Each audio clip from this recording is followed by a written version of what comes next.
I'm now ready to rule on the point of order raised on March 22, 2022 by the House Leader for the official opposition concerning the status of the New Democratic Party as an opposition party.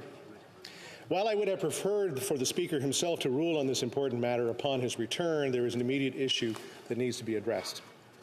In his observations, the member alleged that the confidence and supply agreement between the New Democratic Party and the Liberal government is a coalition, and that by supporting the government, the New Democratic Party have ceased to form an opposition party.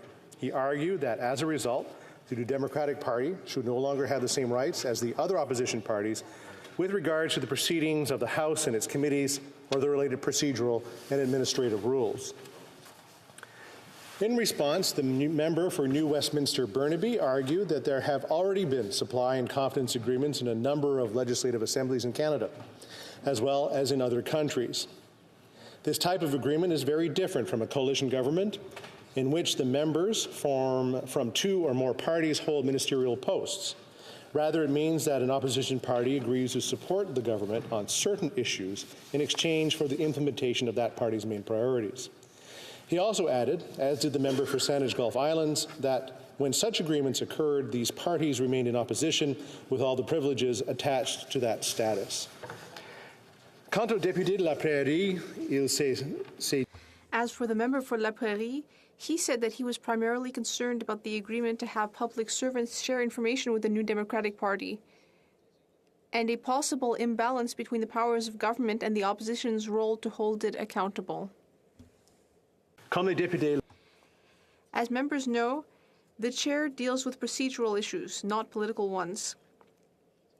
Fundamentally, the agreement in question is a political one.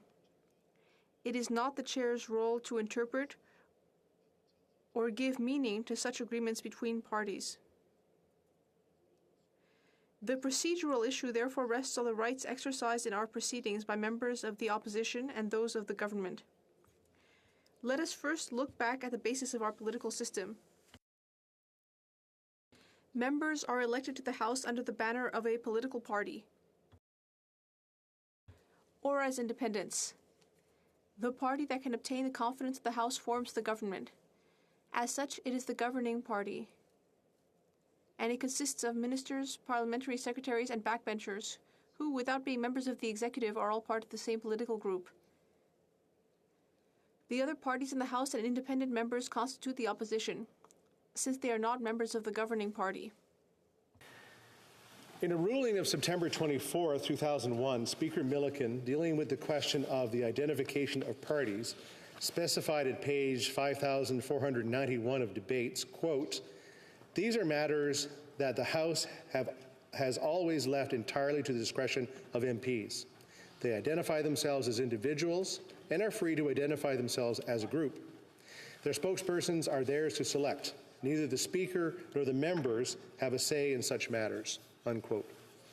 Il est clair pour la présidence qu'il y a It is clear to the chair that there is no change in the status or designation of the members of the New Democratic Party, nor in their officers, as a result of this agreement.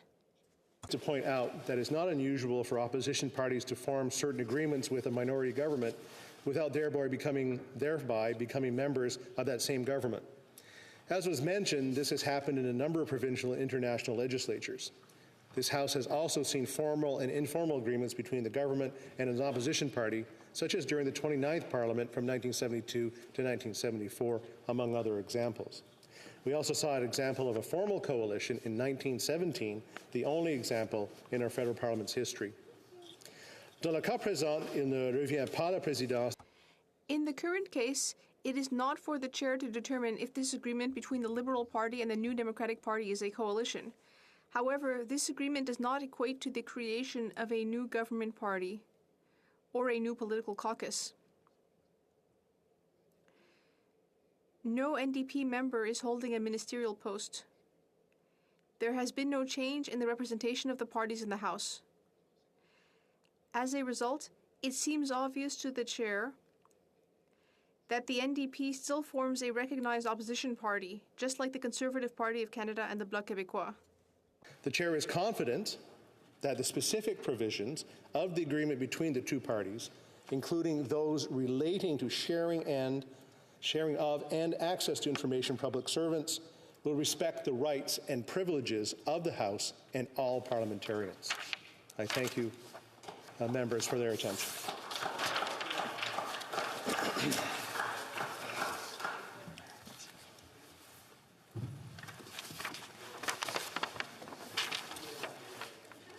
Daily routine of business, tabling of documents. The Honourable Minister of Environment and Climate Change.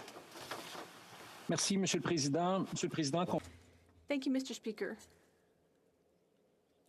Under Standing Order 32.2 and Section 18.1 under the Canada Net Zero Emissions Act, I have the honor to table in both official languages Emissions Reduction Plan, entitled 2030 Emissions Reduction Plan, Canada's Next Steps for Clean Air and a Strong Economy. Thank you, Mr. Speaker. The Honourable Parliamentary Secretary to the Minister of Foreign Affairs.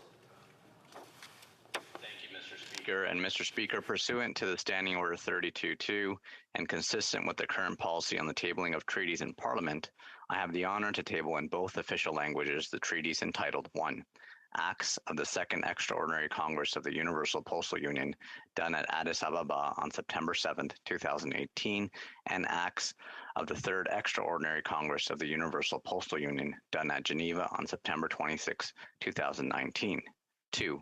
Agreement between the Government of Canada and the Government of the French Republic concerning the deployment of in-flight security officers done at Paris on January 19, 2022. Thank you, Mr. Speaker. Introduction of government bills, statements by ministers, report from interparliamentary delegations. The Honourable Member for Vaughan Woodbridge. Thank you, Mr. Speaker, and good morning. Pursuant to Standing Order 34.1, I have the honour to present to the House in both official languages a report of the Canada-Europe Parliamentary Association respecting its participation at the first part of the 2022 Ordinary Session of the Parliamentary Assembly of the Council of Europe, PACE, by video conference from January 24th to 28th, 2022. Thank you, Mr. Speaker. Présentation de rapport du comité, l'honorable député de Louis Hébert. Oui, merci, Monsieur le Président. J'ai l'honneur. Thank you, Mr. Speaker. I have the honor to present in both official languages the third report of the Standing Committee on Industry and Technology, entitled The Neolithium Acquisition, Canada's National Security Review Process in Action. Pursuant to Standing Order 109, a government response is requested. L'honorable député de Notre-Dame-de-Grâce. The Honourable Member for Notre-Dame-de-Grâce, Westmount. Les deux langues. I have the honour to table in both official languages the first report of the Standing Committee on Indigenous and Northern Affairs, entitled Main Estimates 2022-23. Dépôt de projet de loi émanant des députés. Mr. Julian, seconded by Ms. McPherson, moves for leave to introduce a bill entitled An Act Respecting the Corporate Responsibility to Prevent, Address, and Remedy Adverse Impacts on Human Rights Occurring in Relation to Business Activities Conducted Abroad. This motion is deemed adopted. Recognize the Honourable Member for New Westminster Burnaby. Mr. Speaker, slavery, torture, murder, systemic sexual violence. Canadian corporations overseas have sometimes been involved in the most egregious violations of human rights. Up until now, there has been utter and complete impunity for these appalling acts. That's why today I'm tabling the short title, Corporate Responsibility to Protect Human Rights Act. And my thanks to my seconder, the terrific Member of Parliament for Edmonton Strathcona. This bill obliges Canadian companies abroad to maintain due diligence on human rights at all times and provides for the ability of victims to sue these companies for human rights violations abroad. Monsieur le Président, the responsibility de... Mr. Speaker, our big businesses and everyone are responsible for this. I hope all members in this House will support this important bill. Thank you. Mr. Julian, appuyé par Madame McPherson, propose que... It is moved by Mr. Julian, seconded by Ms. McPherson, that this bill be now read a first time and printed. This motion is deemed adopted. Première lecture de ce projet de loi. When shall this bill be read a second time? At the next sitting of the House.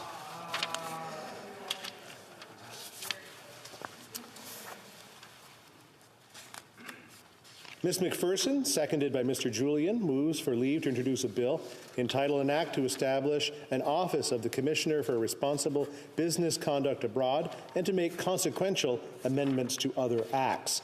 This motion is deemed adopted. The honourable member for Edmonton Strathcona.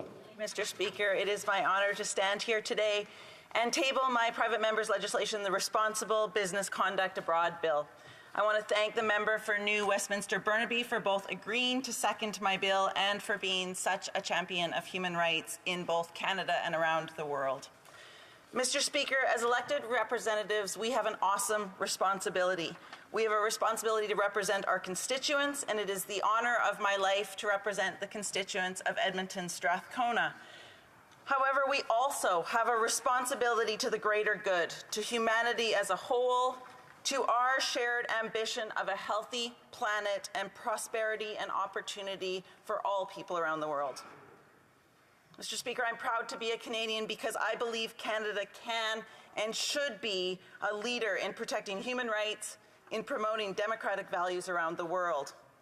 However, sadly, Mr. Speaker, there is a stain on our reputation that we both must acknowledge and correct.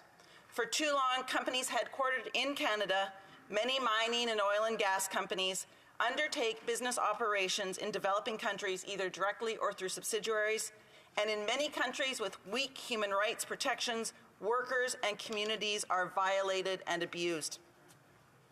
The Core Ombudsperson has been operational for nearly 3 years, yet the Government of Canada promised and failed to give it powers that were promised. This bill aims to fix what the government failed to provide.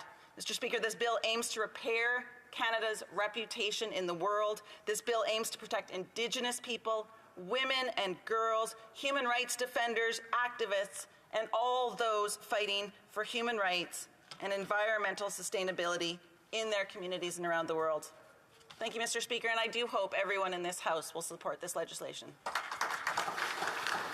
Madame McPherson, appuyée par Mr. Julian, propose que... It is moved by Ms. McPherson, seconded by Mr. Julian, that this bill be now read a first time and printed. This motion is deemed adopted. First reading of this bill, première lecture de ce projet de loi. Quand ce projet de loi sera-t-il lu When will this bill be read a second time? à la prochaine séance? At the next sitting of the House.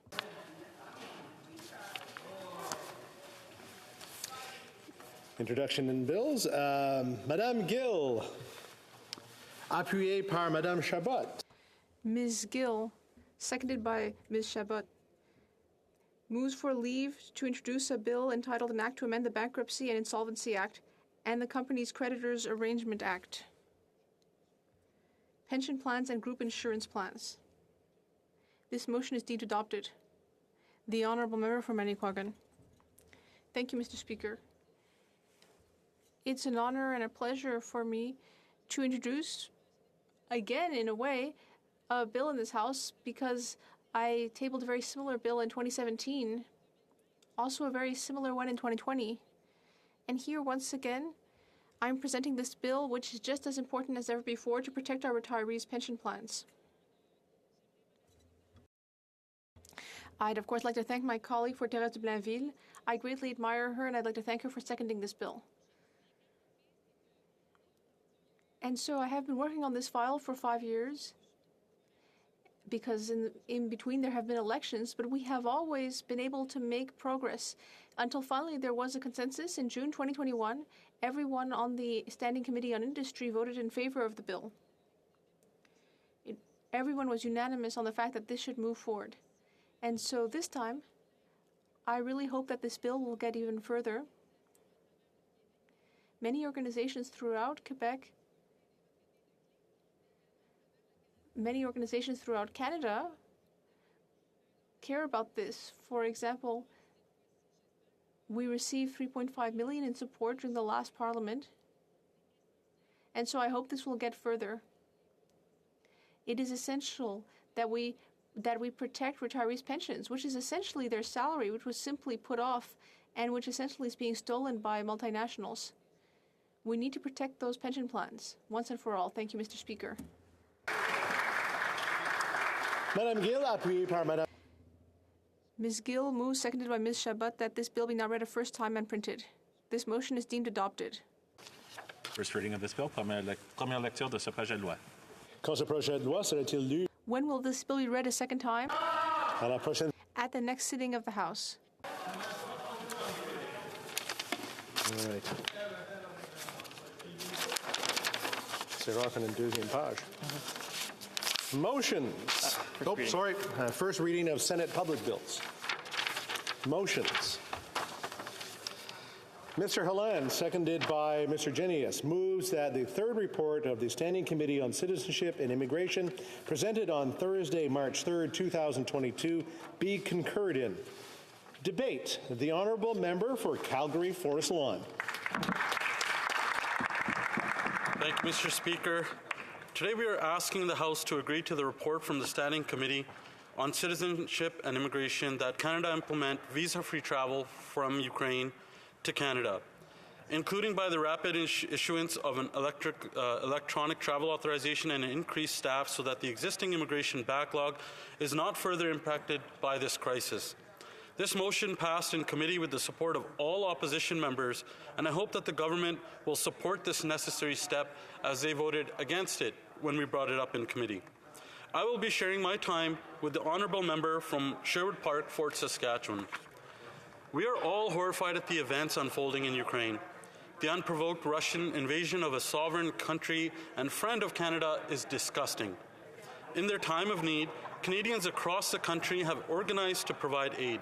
They offer their homes to Ukrainians who come to Canada and raise money to support people in refugee centers in Europe and those who arrive here with almost nothing. That is the generosity of Canadians, Mr. Speaker. Ukrainians fleeing war are looking for safety, a place to work and live where their kids can be kids. Countries next to Ukraine like Poland, Hungary, Slovakia, and Moldova have taken in millions of refugees. UNHCR estimates that the total number of refugees is now over 3.8 million, and over 6.5 million people are internally displaced in their own country.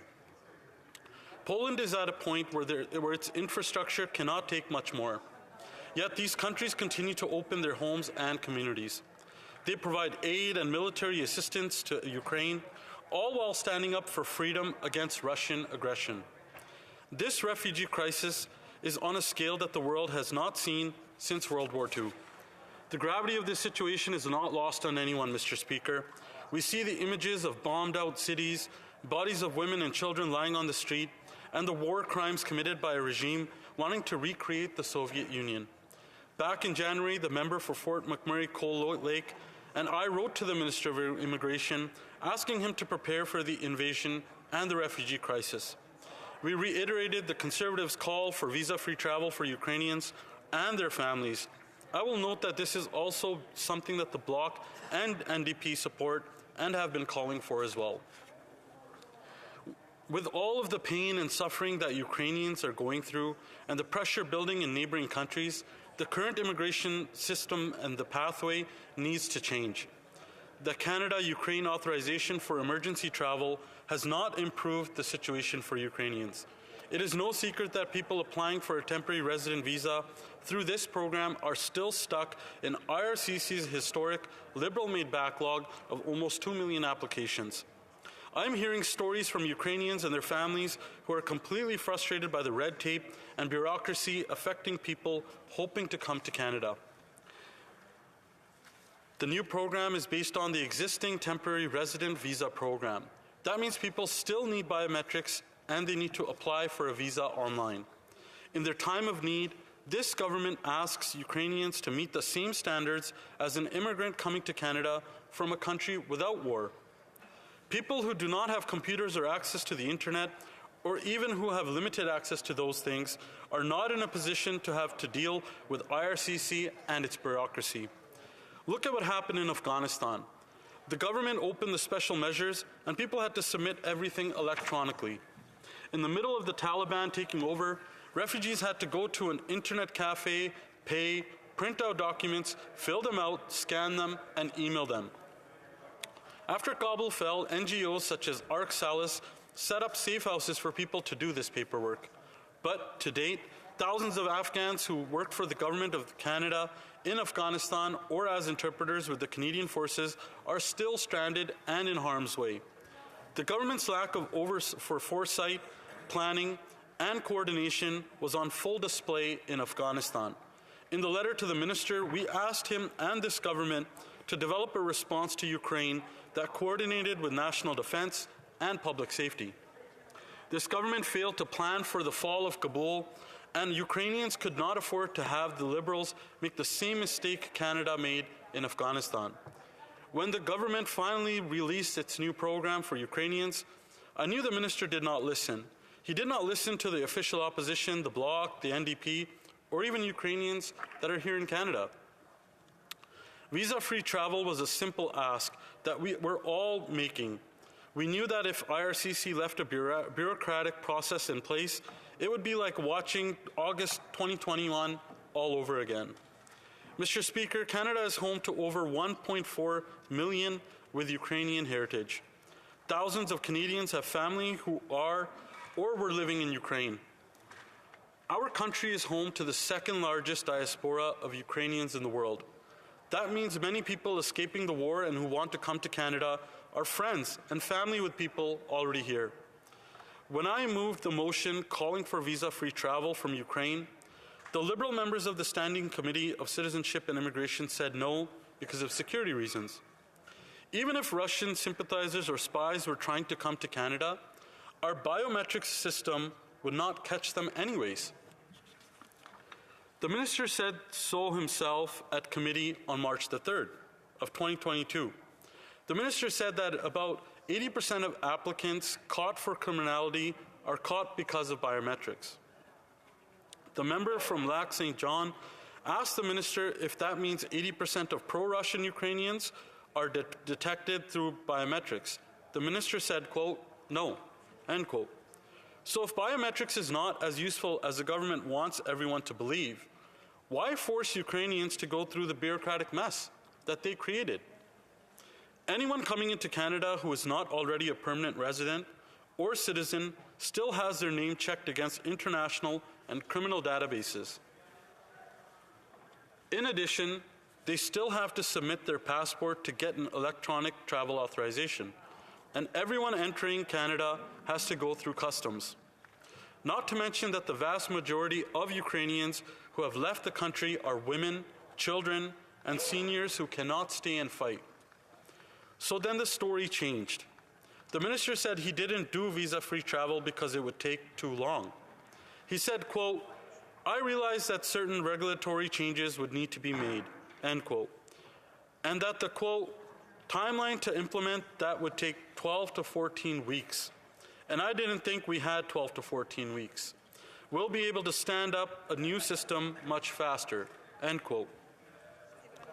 That statement has come back to bite this government, especially now.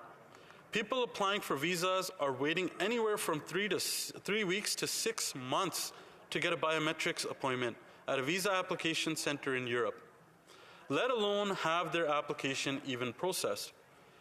Mike O'Leary, a Canadian expat, fled Ukraine with his family into Poland.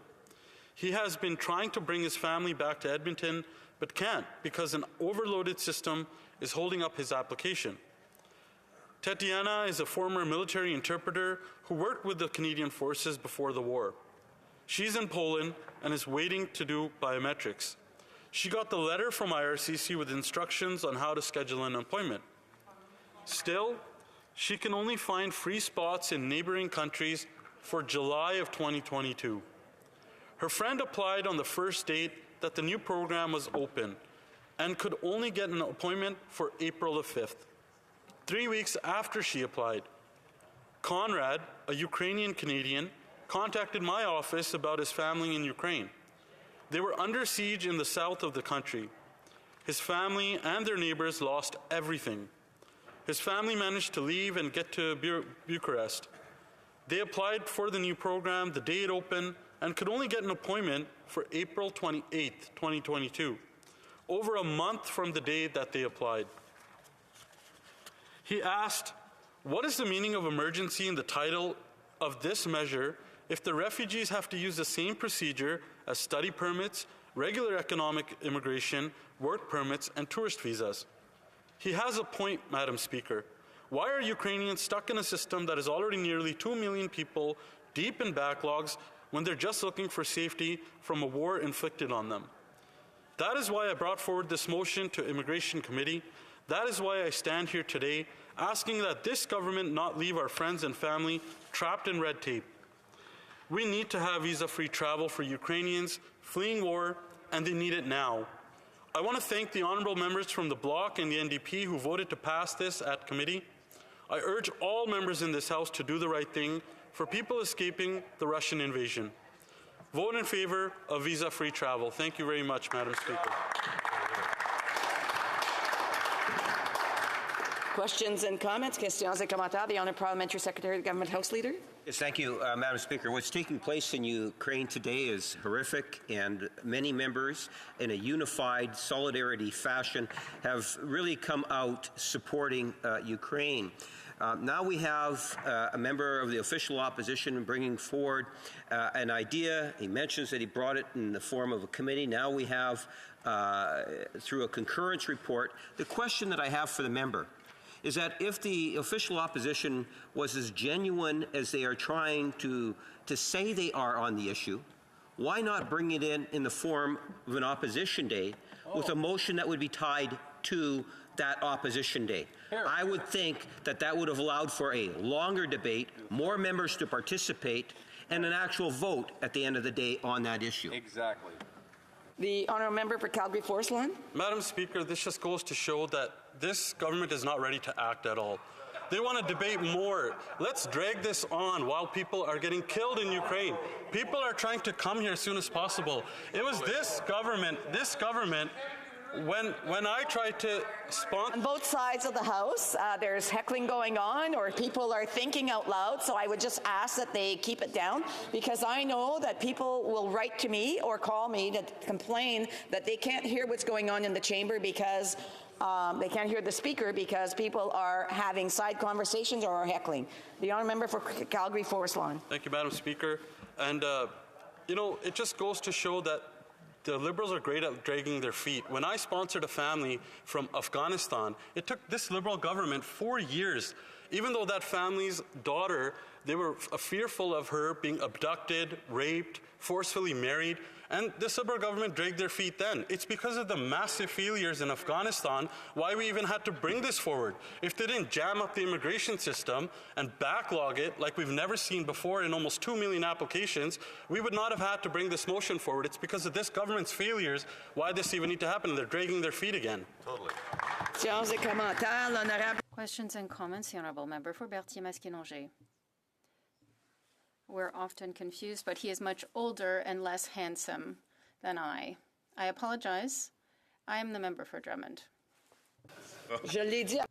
Oh, I will send your compliments to him, Madam Speaker. Madam Speaker, yesterday during the question period, the Parliamentary Secretary to the Minister of Immigration talked about everything that the government had put in place for Ukrainians who will come to Canada, all the services that are accessible, all the aid that has been put in place to allow them to come here as comfortably as possible. Yet, as the colleague mentioned, there is not yet, as has been asked by the member for Lac-Saint-Jean, an air bridge in order to provide humanitarian aid to Ukraine, but also to bring back Ukrainians who, by hundreds of thousands and millions, are looking for a safe place to settle until the war ends. I would like to hear my colleagues' comments on this. In other words, what is the rationale in his mind that things are being prepared here and yet nothing is being done to go and get the Ukrainians and foreign nationals to come back here? Thank you to my honourable colleague for his question. And I want to thank the Bloc for supporting our motion and for the member from Lac-Saint-Jean for his advocacy for the Ukrainians. We've been asking that even before the invasion took place for all sorts of help, including humanitarian aid. And as we see with every other issue, the Liberals keep dragging their feet. Like why we've had opposition parties working together for the benefit of Ukrainians. We don't see any help or any support coming from the Liberal side, whether it's visa-free travel, more supports, and you know, like that's a good recommendation. I just hope that the Liberals take this seriously and we get things done for the Ukrainians. Questions and comments? Questions et commentaires?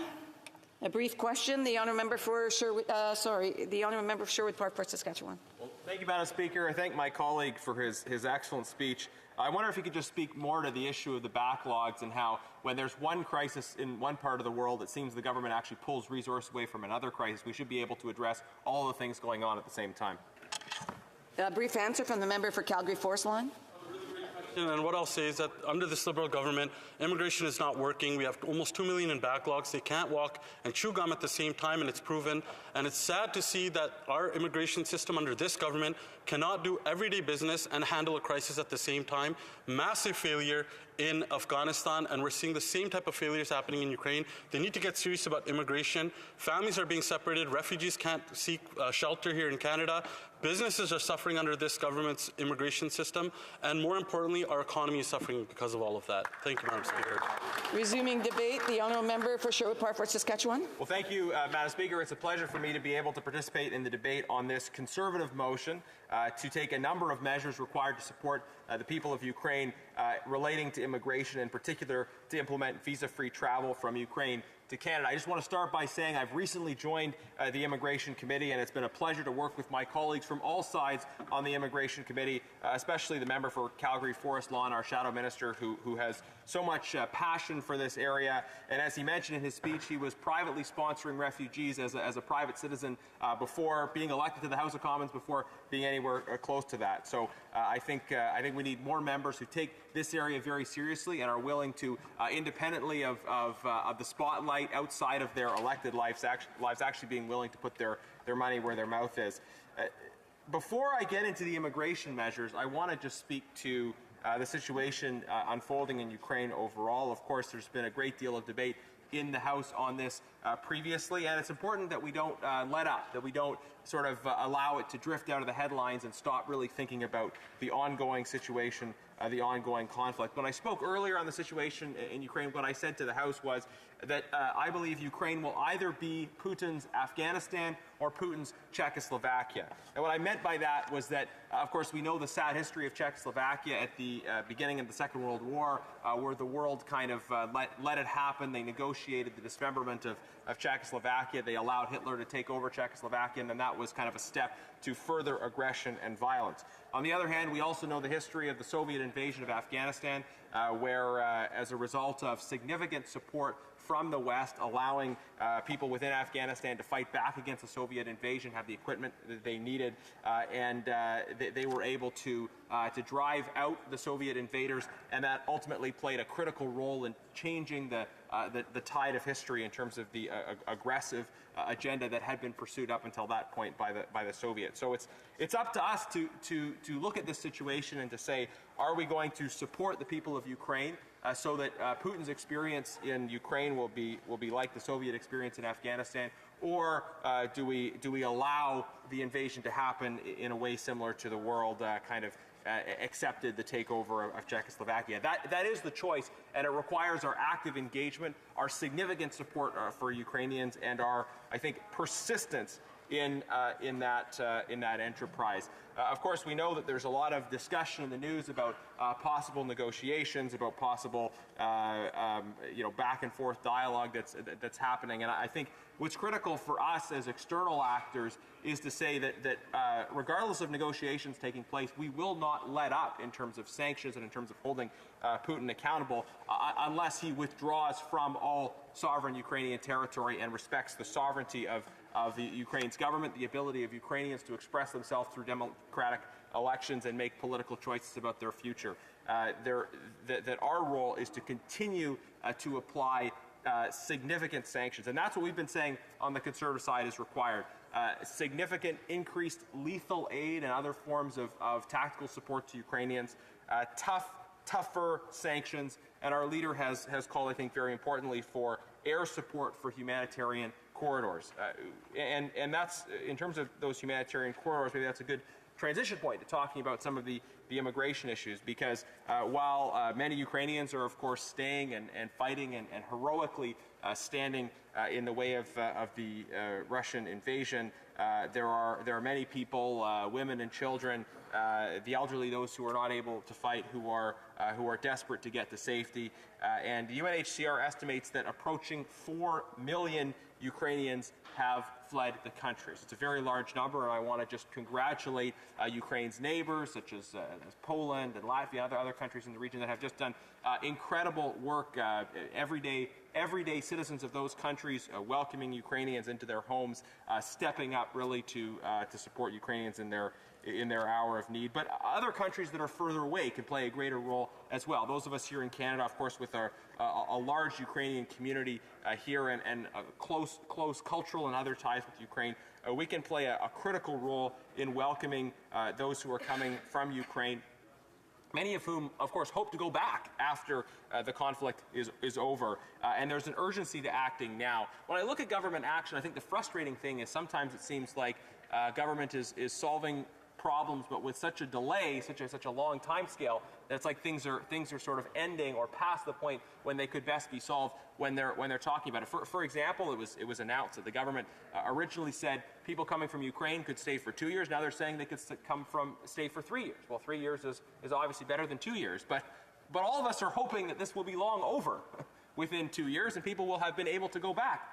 within 2 years. We don't know. I mean, it's hard to predict the future in terms of the way these kinds of things unfold, but the government is making a promise about the far end in terms of a time horizon, when what's really needed is to say, how can we get people to be able to come more quickly right now? Because right now is when we have the problem. And I think we can make comparisons to other issues, COVID programs and things, where the government kind of missed the boat and then after the fact said, okay, we're gonna do ventilation in schools 2 years after this thing started, right? So this is, I think, a problem with the way this government operates, sadly, is not being on top of issues, but then promising to do the thing that we should have already done.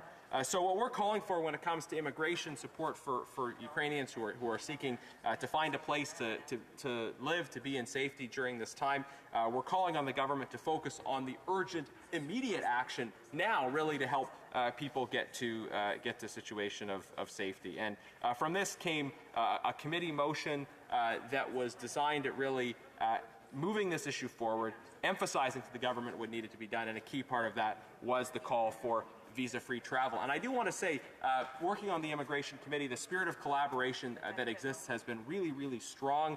It was a conservative motion, but I think it's fair to say to my friends in the NDP and the Bloc, they were enthusiastic and keen about getting visa-free travel as part of this motion as well. And I'm very hopeful that we'll see the same level of support and enthusiasm from other opposition parties in terms of getting this motion adopted by the House of Commons. And I hope that, notwithstanding the fact that Liberals voted against this motion at the committee, that the Prime Minister and the Immigration Minister of the government will take seriously the will of the House of Commons in this respect. If the majority of the House of Commons votes in favor of saying we need visa-free travel, then I think there is certainly there is not a formal legal obligation on the government to implement the will of the House in this case, but I think there is a moral obligation in a democracy for the House for the government to take seriously what the House of Commons is saying in this respect. I do expect, given the positions taken by other opposition parties, this motion to pass, and I think it is a reasonable norm of democracy that when a government that got a third of the popular vote is told by all of the rest of the parties in the House of Commons that they should take a certain action, that the government actually takes that seriously and responds to it. My colleague who spoke previously mentioned the arguments the government has used against bringing in visa-free travel. We saw them make some of these arguments at committee. They had said, there are security issues that require a visa, and I think my colleague has demonstrated well, and the minister sort of acknowledged this, that to whatever extent there are maybe individuals who are not actually sympathetic to the Ukrainian side who are trying to use this program to get in. To whatever extent that's a possibility, that could happen anyways with the provisions the government has put in place. But moreover, I think the minister has said, well, it just takes too long to pull back the visa requirement. Which doesn't make a lot of sense to me. And if the government is so slow in its operations that removing a requirement takes weeks and weeks of delay, that seems like a problem that we should try to solve at a more fundamental level, because what we're calling for is not adding additional requirements to complicate the process. We're just asking them to remove existing requirements. That should be a fairly simple, fairly straightforward thing to do. And for the government to say that the imposition of this whole new program that they've developed is somehow takes less time than simply to remove the visa requirement, I don't think that makes a lot of sense. But in any event, I sort of come back to this a few times in different contexts here this morning, that I think we should ask and expect the government of Canada to move faster during critical situations like this. And I think we see this across the board in terms of immigration, and it's useful sort of, I think, thinking about in the last year, we had the situation in Afghanistan, then we had the situation in Ukraine, and in both cases the government maybe didn't plan enough in advance and then is telling us they just can't move fast enough. Well, we've got all these papers we got to move around and things we got to sign, and it's just going to take too long. And the effect of accepting that somehow it's okay for these processes to take as long as the government is saying it does, that has real cost in terms of human life and human security. The cost of government delays and inaction in the context of Afghanistan was that there were many people we should have gotten out that we didn't. And the cost in the case of the situation in Ukraine is, again, further delays, more people being in harm's way for longer than is necessary, or for longer than should be.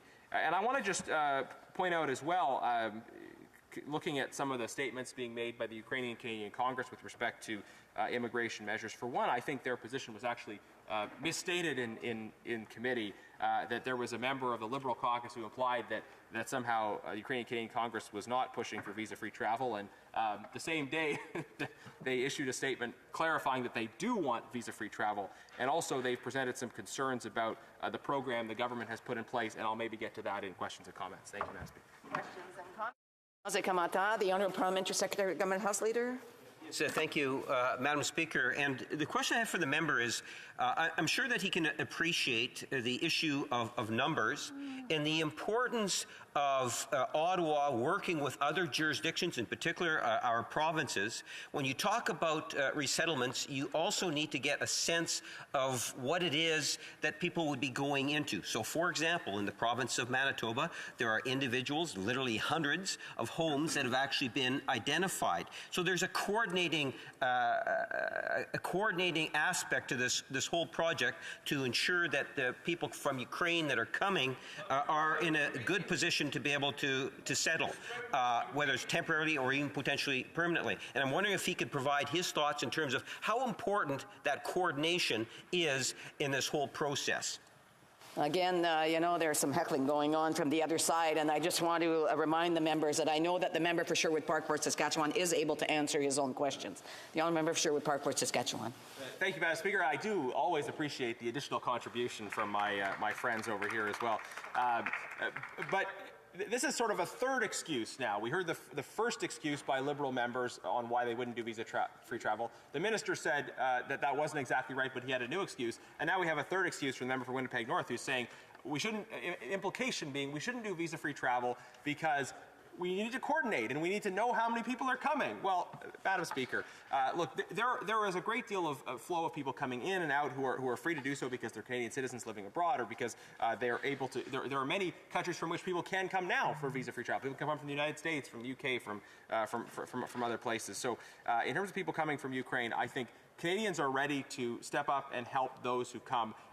We can reasonably estimate the numbers that are going to come. I don't think having a visa requirement to know the number of people who are coming makes any sense whatsoever. The Honourable Parliamentary Secretary has another question. He should wait till it's time for questions and comments. Questions et commentaires. The Honourable Member for North Island, Powell River. Well, thank you, Madam Speaker, and I'd like to thank the member for his speech. And I agree. I think we need to look at every pathway possible to get Ukraine people who are fleeing violence that most of us can never imagine to safety. And the faster we can get them there, the better. I know last weekend alone I met with many people in my riding who came together specifically to talk about how they can support having folks in their own homes, raising money, doing all of the important work that so many Canadians are dedicated to doing. And I would also just remind the government that they do have contracts with settlement organizations across this country, and if they need an organizing branch, they're already set up in those communities, and if resources were allocated, I'm sure that they would fundamentally be able to support a lot of the work that is done. So I'm just wondering if the member could answer the question, which is, why is this government preventing pathways to support Ukrainians to come here, especially Canada, a place that is a beacon and has been a beacon so long for Ukrainians? Thank you. A member for Sherwood Park, Fort Saskatchewan.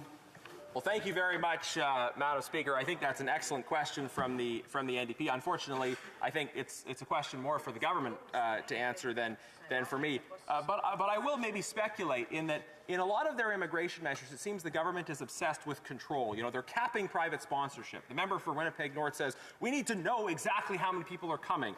It's all about government control, government controlling the process. And I would say individual Canadians who want to sponsor vulnerable refugees, who want to welcome Ukrainians who are fleeing. Canadians can step up, and Canadians will do that. It's not for the government to try to control the precise numbers. In cases of crisis like this, they should listen to and respond to Canadians' willingness to welcome those who are in a crisis situation. Quick answer, the Honourable Member for Lac Saint Jean. Thank you very much, Madam Speaker. First of all, I would like to thank my colleague for Sherwood Park, Fort Saskatchewan, for his excellent speech. I think that he remembers that the Minister said that it would take 12 weeks for IRCC to adapt its system to remove the visa requirements with regards to IT. What does it say about the department when it would take 12 whole weeks to adapt the IT system for Ukrainians? I would like to hear what he has to say on the matter. Quick answer, the Honourable Member for Sherwood Park, Fort Saskatchewan. Madam Speaker, that is an excellent question. I said that this measure was created to remove something that is essential to remove now. For me, it would be reasonable to say that it's easy. Just stop telling people that they need a visa. If it's difficult to do this simple thing, well, that shows a more systemic issue with the functionality of government. Reprise the débat, the Honourable Parliamentary Secretary, the Government House Leader. Yes, thank you, Madam Speaker. And I'd like to say that it's a pleasure to rise to address this issue. And to a certain extent, Madam Speaker, it is. But I must address it in the sense that I am somewhat disappointed with the Conservative Party because I believe that they're using this issue as a way, Madam Speaker, to frustrate the legislative process. And I don't say that lightly. You know, all members of this House have been very supportive in terms of the people of Ukraine, understanding the situation, and wanting to be able to do what Canadians as a whole want us to do, and that is to support the Ukrainian people, Madam Speaker, in this time of need. And we have seen that in the form of take-note debates. When we've had, I believe, 2 take-note debates, maybe one was an emergency debate, Madam Speaker, I'm not 100% clear on that fact, where members from all sides of the House recognized what was taking place in Ukraine.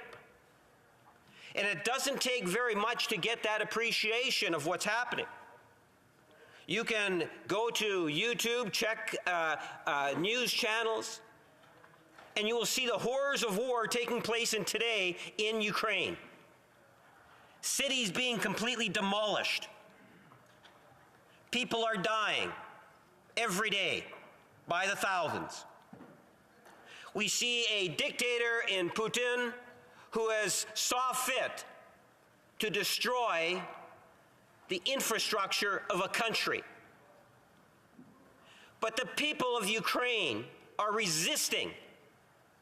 And that resistance and love for Ukrainian heritage is what ultimately is going to prevail. We know that, we see that. It was inspiring when we had President Zelensky actually appear before this very chamber albeit in a virtual way, Madam Speaker, but spoke to Canadians through the House of Commons.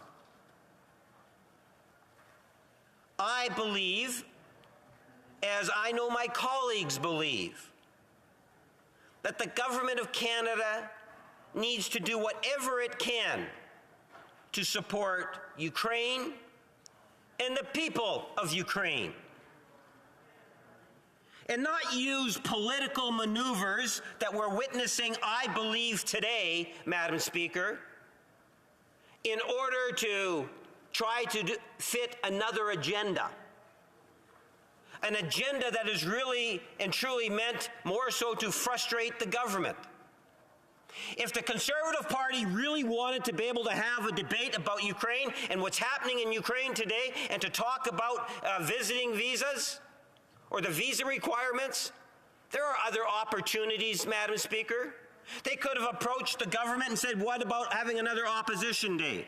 They could have actually brought in, or a take-note debate, I should say. They could have brought in their very own opposition day, and they could have had a very specific motion dealing with the topic that they want to talk about today, Madam Speaker. They could have done that. Madam Speaker, there are other ways in which the official opposition could have raised this very important issue, because there's not one member of the Liberal caucus that would deny the fact that this is indeed of critical importance, the issue that's being debated. It's the timing of it, Madam Speaker. You know, yesterday, for example, we were supposed to be looking forward to Bill C-8 ultimately passing. But conservative after conservative after conservatives stood up and spoke, Madam Speaker. That's fall economic statement, C-8, pandemic relief, supports for all Canadians in all regions. But the Conservatives have made the determination that they don't want to see that bill pass. Today, we all know we were supposed to be debating C-11. That's the modernization of broadcasting, Madam Speaker. A great deal of effort has gone into that bill, whether it's through Canadian input from Canadians, to the work of the ministry and its department, to the minister himself. It's been debated quite extensively thus far, and it was supposed to be continuing to debate. But again, what we see is the Conservative bringing forward a concurrence motion. To the best of my knowledge, they didn't approach the government House leader and say, hey, why don't we have a take-note debate? To the best of my knowledge, and we didn't get to the rest of the orders of the day, they could have brought in an emergency debate on the issue, Madam Speaker. If they just would have waited an extra 2 minutes going through House proceedings, we could have had an emergency debate. Members in the Conservative Party, I'm surely know at this point in time that the type of debate that they're encouraging right now is in fact limited to a 3-hour debate. Whereas an emergency debate would have allowed for more people to participate. A take-note debate would have allowed for more people to participate. An opposition day motion would have not only allowed for more people to participate, but it would have allowed for the Conservative Party to frame a question which ultimately would have been put to the House to see whether or not that question could have been supported. That's the reason why, Madam Speaker, I say to the Conservative Party and those that might be following this debate that is a shameful action taken by the official opposition in order to try to take an issue that is so important to all Canadians and to politicize it, Madam Speaker.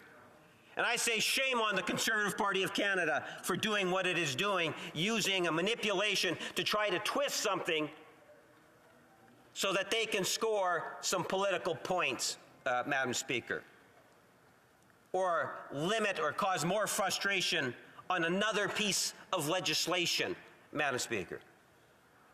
To try to give the impression at all that members on this side of the House that Liberals do not want to contribute to the issue of refugees in Ukraine is absolutely ridiculous. As a government, we want to do whatever we can to support the people of Ukraine. Almost 3 million people, I believe it is, 3.9 million people have fled Ukraine today. That's the most recent estimate that I've heard, Madam Speaker. 44 million people, 4 million, almost 4 million have actually fled Ukraine. I talked at the beginning about those horrors. If you take a look at the track record of this government, I'll compare it to Stephen Harper. You know, take a look at, remember in the 2015 we had the election and what was taking place in Syria. You know, we had a number of, I think it was about 25,000. And the Conservative Party was balking back then, saying, well, 25,000, how are you going to do that? They seem to be in opposition to it because I think their number was around 10. Don't quote me on it, Madam Speaker, but it was substantially less than what it is that we said. Not only did we achieve 25,000, from what I understand, we actually exceeded 50,000, Madam Speaker. Now, it doesn't happen overnight. There is a process that's there.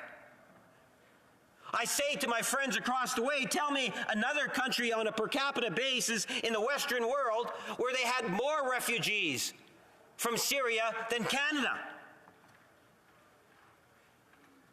Then we have Afghanistan. Afghanistan with the former minister came out saying, well, 20,000, and then, and I'm thinking of foreign affairs, that was doubled to 40,000. Now, the Conservatives are already critical in terms of some of the processes in regards to processing those refugees. We will eventually get there, Madam Speaker. We understand very much the important role that Canada has to play when it comes to refugees. When I was the critic for the Liberal Party of Canada dealing with immigration matters, I had Stephen Harper and the Conservative Minister of Immigration that were cutting back refugee settlement programs. We don't need to take lessons from the Conservative Party in terms of providing humanitarian support through refugees, Madam Speaker. I saw it firsthand when I was actually sitting in opposition and the Conservative Party had no respect for refugees, Madam Speaker, or minimal respect in terms of providing the supports that they required in order to be able to settle in a healthier way here in Canada. And now they have the tenacity to try to say, well, you know, we could be doing better from a government perspective. Madam Speaker, we are doing something. And for those that believe that we are not, are trying to espouse false information. Madam Speaker, the Prairies was built in good part because of people. Order. I would just like to remind members, all members, that there will be an opportunity to ask questions or make comments for 10 minutes. So I would like to ask all members to await their turn for their questions and comments and not make them during the Parliamentary Secretary's speech. Jerry. Yes, thank you, Madam Speaker. If you take a look, and someone made reference to the numbers, over 1.3, I think it's closer to 1.4 million people that live in Canada today are of Ukrainian heritage. And Madam Speaker, if you take a look at the prairie provinces, you will find, you know, the pioneers in so many ways. It was people of Ukrainian heritage that helped build the prairies to what it is today, Madam Speaker. Madam Speaker, Winnipeg North, the riding that I represent, is an area of the city of, I would suggest you, of Canada, that has historical meaning. Its deep roots into Ukrainian heritage. Take a look at the beautiful Ukrainian churches that we have. Much of the infrastructure that's there. 55 plus blocks that I will visit, Madam Speaker, and talk to many individuals that still speak Ukrainian and very little English, Madam Speaker. Some of those lovely seniors that share their concerns and their passion for Ukraine. If you take a look in terms of the rich heritage through things such as Folklorama, Spirit of Ukraine, Kiev Pavilion, both pavilions, they are virtually sold out audiences on many occasions. We value the contributions that have been made from people of Ukrainian heritage for generations here in Canada. So there's no surprise that when something happens in Ukraine, it matters. Whether it was back in 2014 or whether it's today when we see the horrors of war, as I've explained it, Madam Speaker. So the expectation from not only that 1.4 million people of Ukrainian heritage, but from the population as a whole, is that the Government of Canada would step up. And not only the Government of Canada. We have had rallies at the Manitoba Legislature, I believe 3 to date, where thousands of Manitobans of great diversity have showed up in the front of the Manitoba Legislative Building to show their support for the people of Ukraine, Madam Speaker. I've had the opportunity to participate in a couple of those rallies. The people here in Canada, especially those of Ukrainian heritage, recognize that even though they might not be in Ukraine, they might not even have been born in Ukraine, but the caring attitude is there, it's real, and it's tangible, Madam Speaker. You saw that in the tears, in the flag waving in front of the Manitoba Legislature. And that wasn't unique.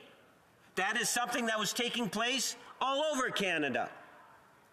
As Canadians have stepped up, whether it's through prayers, whether it's through donations. Donations, Madam Speaker, you know, we've had the Government of Canada has given considerable amounts going to the hundreds of millions of dollars, but one of the programs that I like to highlight is the one through the Red Cross.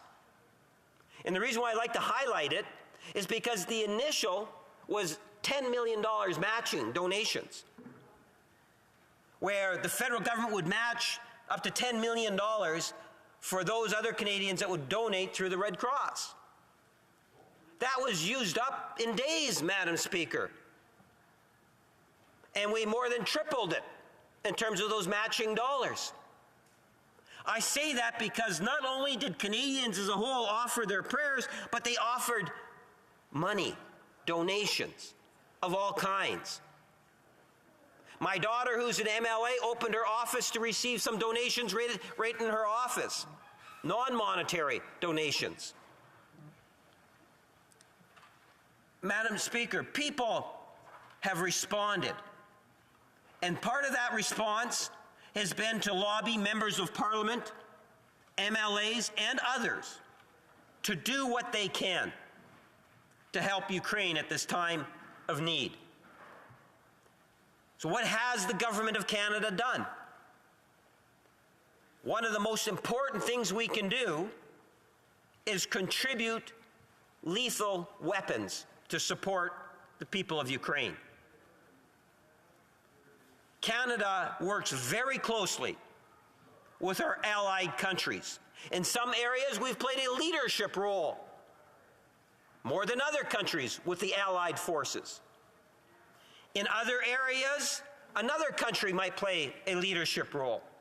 But from a financial point of view, even before the war got underway, we saw the Canadian government providing that financial support for the people of Ukraine.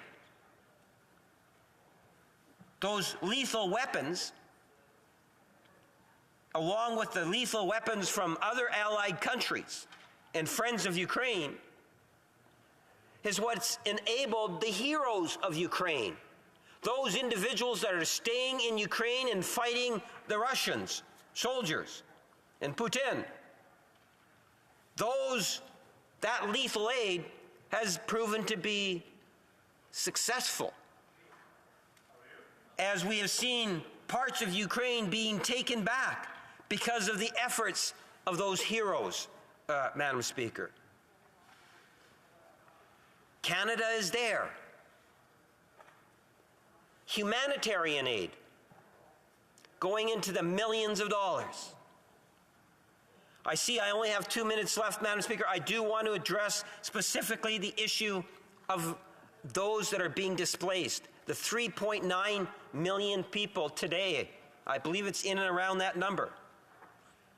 Canada has sped up and set into place a special process that enables us to be able to receive an unlimited, let me underline that word, Madam Speaker, unlimited number of people fleeing Ukraine.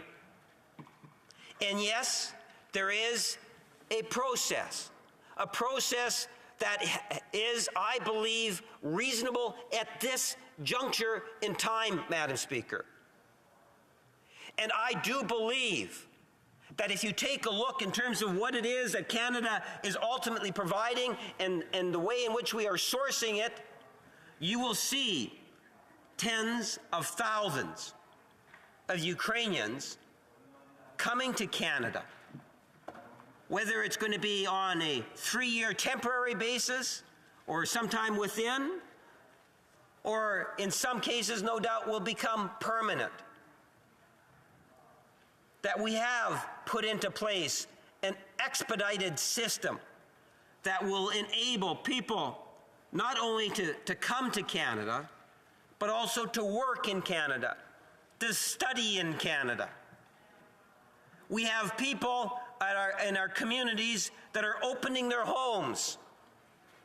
We have a federal government that's working with provincial governments and other stakeholders to ensure that there is settlement packages wherever we can to support those that are fleeing Ukraine, Madam Speaker. And we will continue to be there. Thank you, Madam Speaker. Questions and comments? The honourable member for Calgary Forest Lawn. Madam Speaker, and thank my honourable colleague for his speech, full of lots of pats on the back for his government for a job well failed.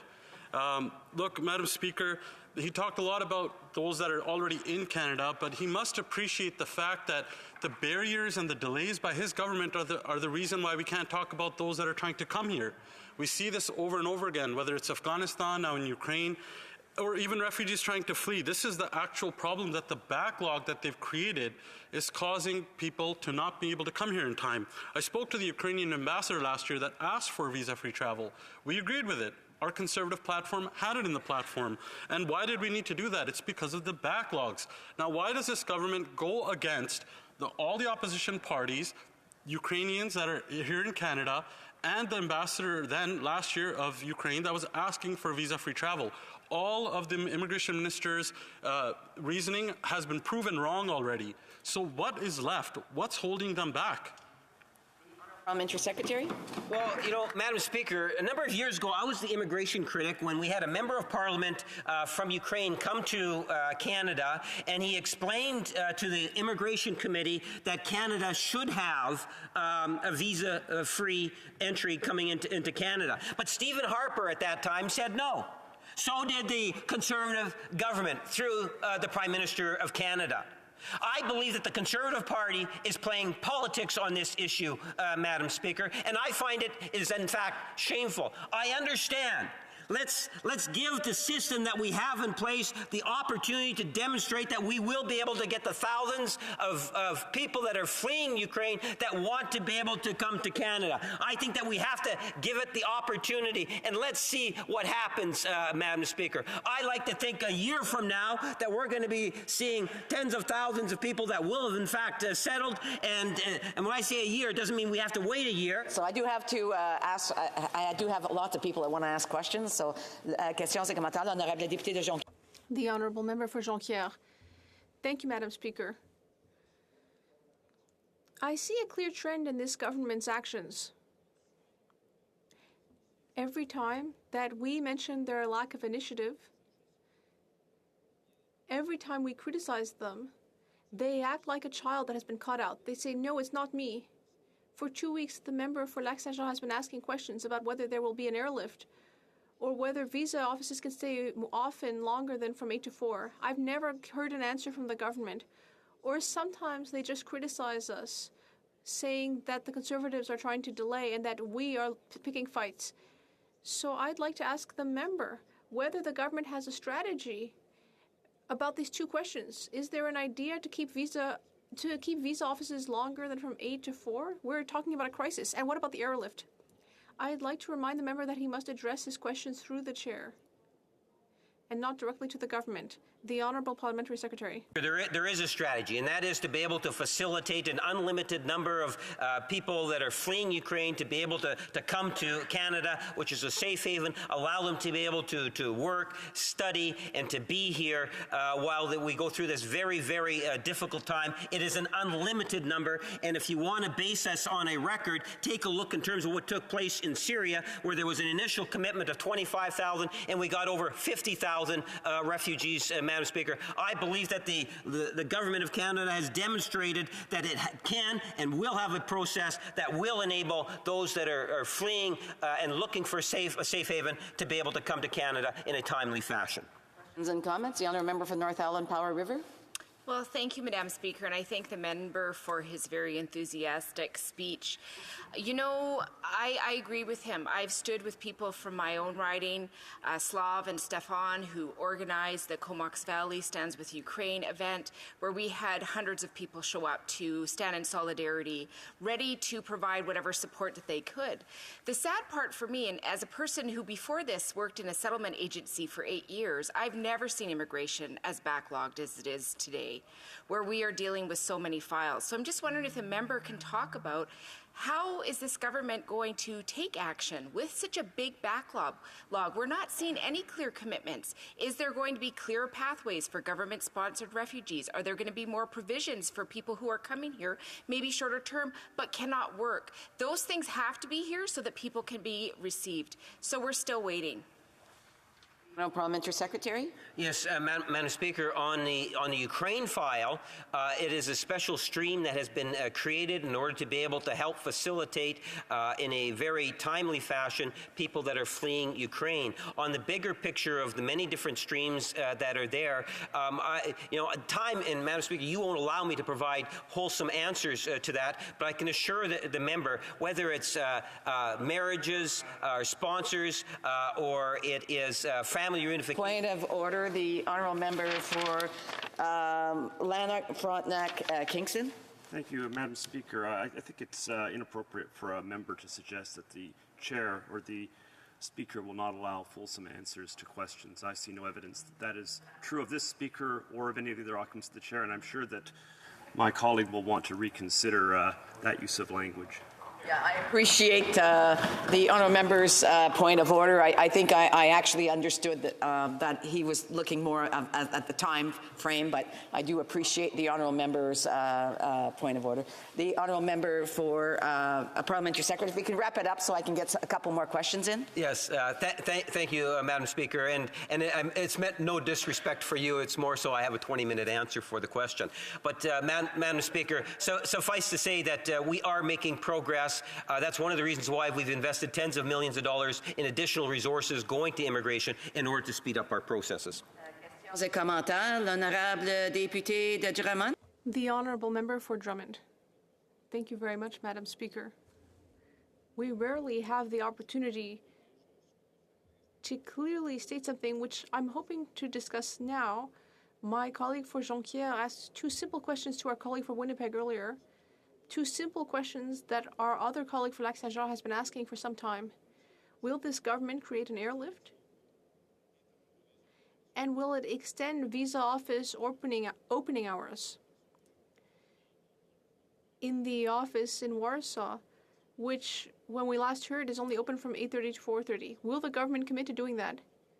And to demonstrate what the member for Jonquière was talking about earlier, instead of answering the question, the member across kept boasting about his government's rather vague achievements. Can he answer these simple questions? Well, Madam Speaker, you know, whether it's the Minister of Immigration, his department, or within cabinet, caucus discussions and so forth, I like to think that all things are on the table and looking to explore ways in which we can ensure that Canada is able to maximize the actual number of people that are seeking a safe haven by opening our doors and putting into place policies that will support those that are coming to Canada, whether it's through settlement programs, whether it's through enabling them to have a job or to be able to study or just to be amongst friends. As we all know, there are hundreds of people. Ideally, if I could just wave a wand, we would literally be getting thousands of people every day coming into Canada, but I don't have that wand to wave. I have faith in our minister and our system to ensure that we are able to maximize the numbers coming into Canada, because providing that safe haven is not only important to me personally, I know it is for all of my colleagues in the government. We have time for a brief question. The honourable member for London Fanshawe. Thank you, Madam Speaker. One of the things that has been raised to my attention is of course the issue around biometrics and the fact that the government hasn't released that restriction or that requirement for people coming into Canada.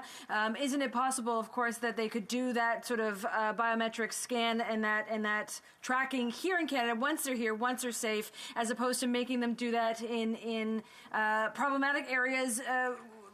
Places where they have to travel to for quite some time, where it's really quite impossible for them to get that appointment into an embassy. Wouldn't it be better if they had that requirement here in Canada? Honourable Parliamentary Secretary has 1 minute to respond. Yes, thank you, Madam Speaker. And one of the things that I do know is that the government, through the Minister of Immigration, has put into place a team of individuals to ensure that we're able to maximize those numbers. And one of the things, the numbers in terms of people being able to come to Canada as a safe haven. And a number of things have been established in order to be able to accommodate that. Part of the current requirement is the biometrics, and I don't know on the ground level in terms of if or to what degree that is posing a serious problem that's preventing individuals from being able to come to Canada. I'm sure that if it is, that the Minister of Immigration will in fact be looking at it. Reprise de débat. Resuming debate, the honourable member for Montarville. Thank you, Madam Speaker. I must say that I'm a bit surprised by the turn in the debate. Of course, I expected it to be a motion that would be unanimous, and I have listened to the inflamed speech by the Liberal colleague, and I thought, what are we ultimately disagreeing about? And I looked again at the object of the motion, which is before us today, that the Standing Committee on Citizenship and Immigration present its report, and we condemn the unprovoked attack by Putin, a clear violation of international law. And I think, unless I'm mistaken, that we all unanimously agree. So that's not the issue. B, ask the Government of Canada to support Ukrainians and those residing in Ukraine affected by the crisis and ensure that we provide emergency immigration services without compromising services in other areas immediately without compromising other services. And that's where things start to fall apart. It's an interesting reference put in place by the Standing Committee on Immigration in the second point. So that's not where things are problematic, but where it is problematic is to ask them to come to Canada without a visa, visa-free travel, through electronic travel authorization and increase personnel to ensure services are not affected by this humanitarian crisis. So, Madam Speaker, you will allow me to highlight the extraordinary work in this area by the colleague from Lac-Saint-Jean, who unfortunately cannot be with us today for reasons. For various reasons, I salute the work of this member. And in point C, implement visa-free travel from Ukraine to Canada, including by the rapid issuance of an electronic travel authorization. This is the initial proposal. My colleague from Lac-Saint-Jean, along with my Liberal colleague, added the part about including the rapid issuance of an electronic travel authorization. So eliminate the visa requirement so that there can be a rapid issuance of an electronic travel authorization, or ETA. But it doesn't seem to be clear for Liberals. They were the only ones to vote against it in committee, against the motion, despite this reference put in place by the member for Lac-Saint-Jean. And then it states in this report, and increase staffing resources so that the existing backlog for all immigration streams is not further impacted by this humanitarian crisis. Are the Liberals saying through this inflamed speech given by the member that they don't intend to increase the resources, that for them there are enough staff to deal with the need? Well, if that is the case, this is of concern, because we need only look at the results of the work done by this government with regard to welcoming Afghan refugees, and we see that it hasn't been great to date. You said there would be 40,000 refugees to date. There's not even 10,000 that have come into Canada. So this means, Madam Speaker, that despite the great intentions, if the means or the resources are not there, then these intentions cannot turn into concrete results. And we don't need to wait 3 months to reach that conclusion. We already know it. We need only look at what happened with the Afghan refugees to understand that not having deployed the required resources, that the impact was that we cannot reach the objectives. And exactly the same thing could happen here when it comes to Ukrainian refugees. So where's the problem with the government? Is it the requirement to lift the visa requirement? Now they're talking about, but as my colleague from Lac-Saint-Jean indicated in this report, including by the rapid issuance of an electronic travel authorization and increased staffing resources so that the existing backlog for all immigration streams is not further impacted by this humanitarian crisis. Honestly, if that's the issue, then I am concerned, to say the least. But now look, the Minister of Immigration and the Parliamentary Secretary recognized, rightly so, the very great cooperation by the member for Lac-Saint-Jean in this file. The colleague from Lac-Saint-Jean, from the very beginning, went right into solution mode, collaborative mode. The Liberals are not used to that, really, although despite what the Prime Minister says, that the Parliament is paralyzed, that it doesn't work, that it's very tense here. But perhaps the Prime Minister hasn't understood that since the election, the Bloc Québécois has said that it will collaborate. It is collaborating. We are working to be constructive.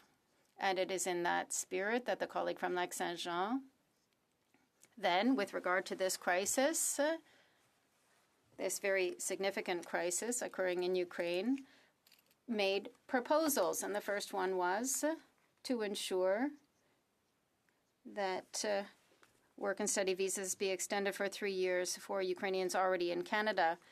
and that was able to be done quickly by the government. And we salute the government for that. Bravo. Great. So this was a Bloc Québécois proposal that was welcomed quickly by the government. When the government is determined to take action and when it takes its fingers out of its nose, it can do things quickly.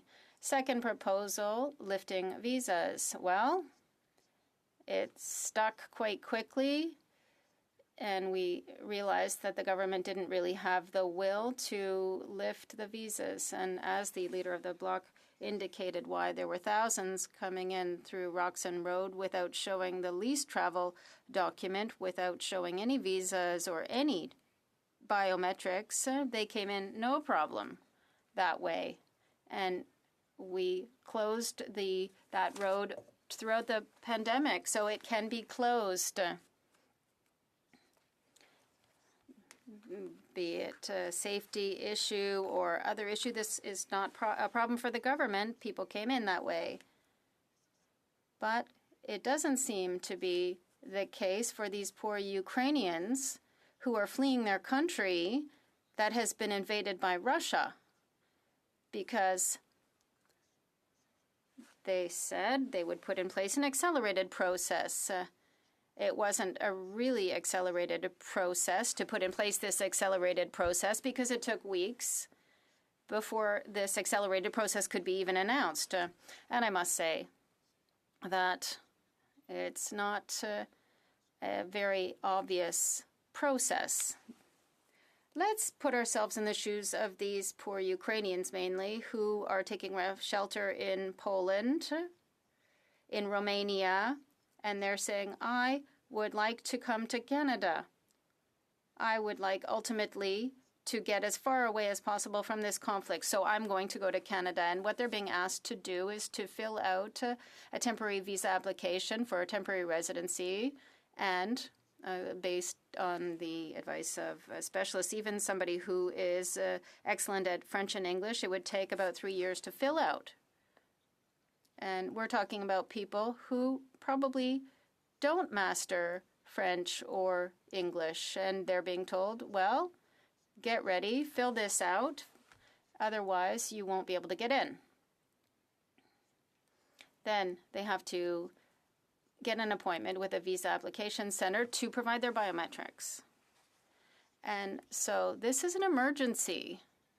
We have to bring these people in great numbers, but you have to go from 8 to 4 or 9 to 5, because otherwise we can't have you come.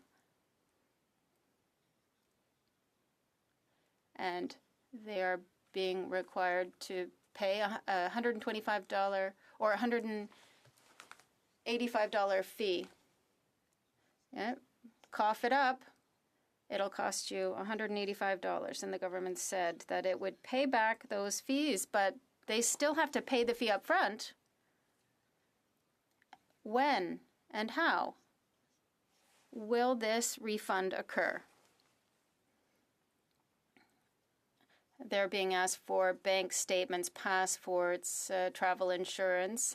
These are the kinds of documents they are being asked to produce. I'm not sure that these people, especially if their house was destroyed, had the time to get these documents together and say to themselves, yes, I'm going to need this because the federal government of Canada is going to ask me for these documents. So let me go through the rubble of my house and find all these documents, including my passport and my bank statements.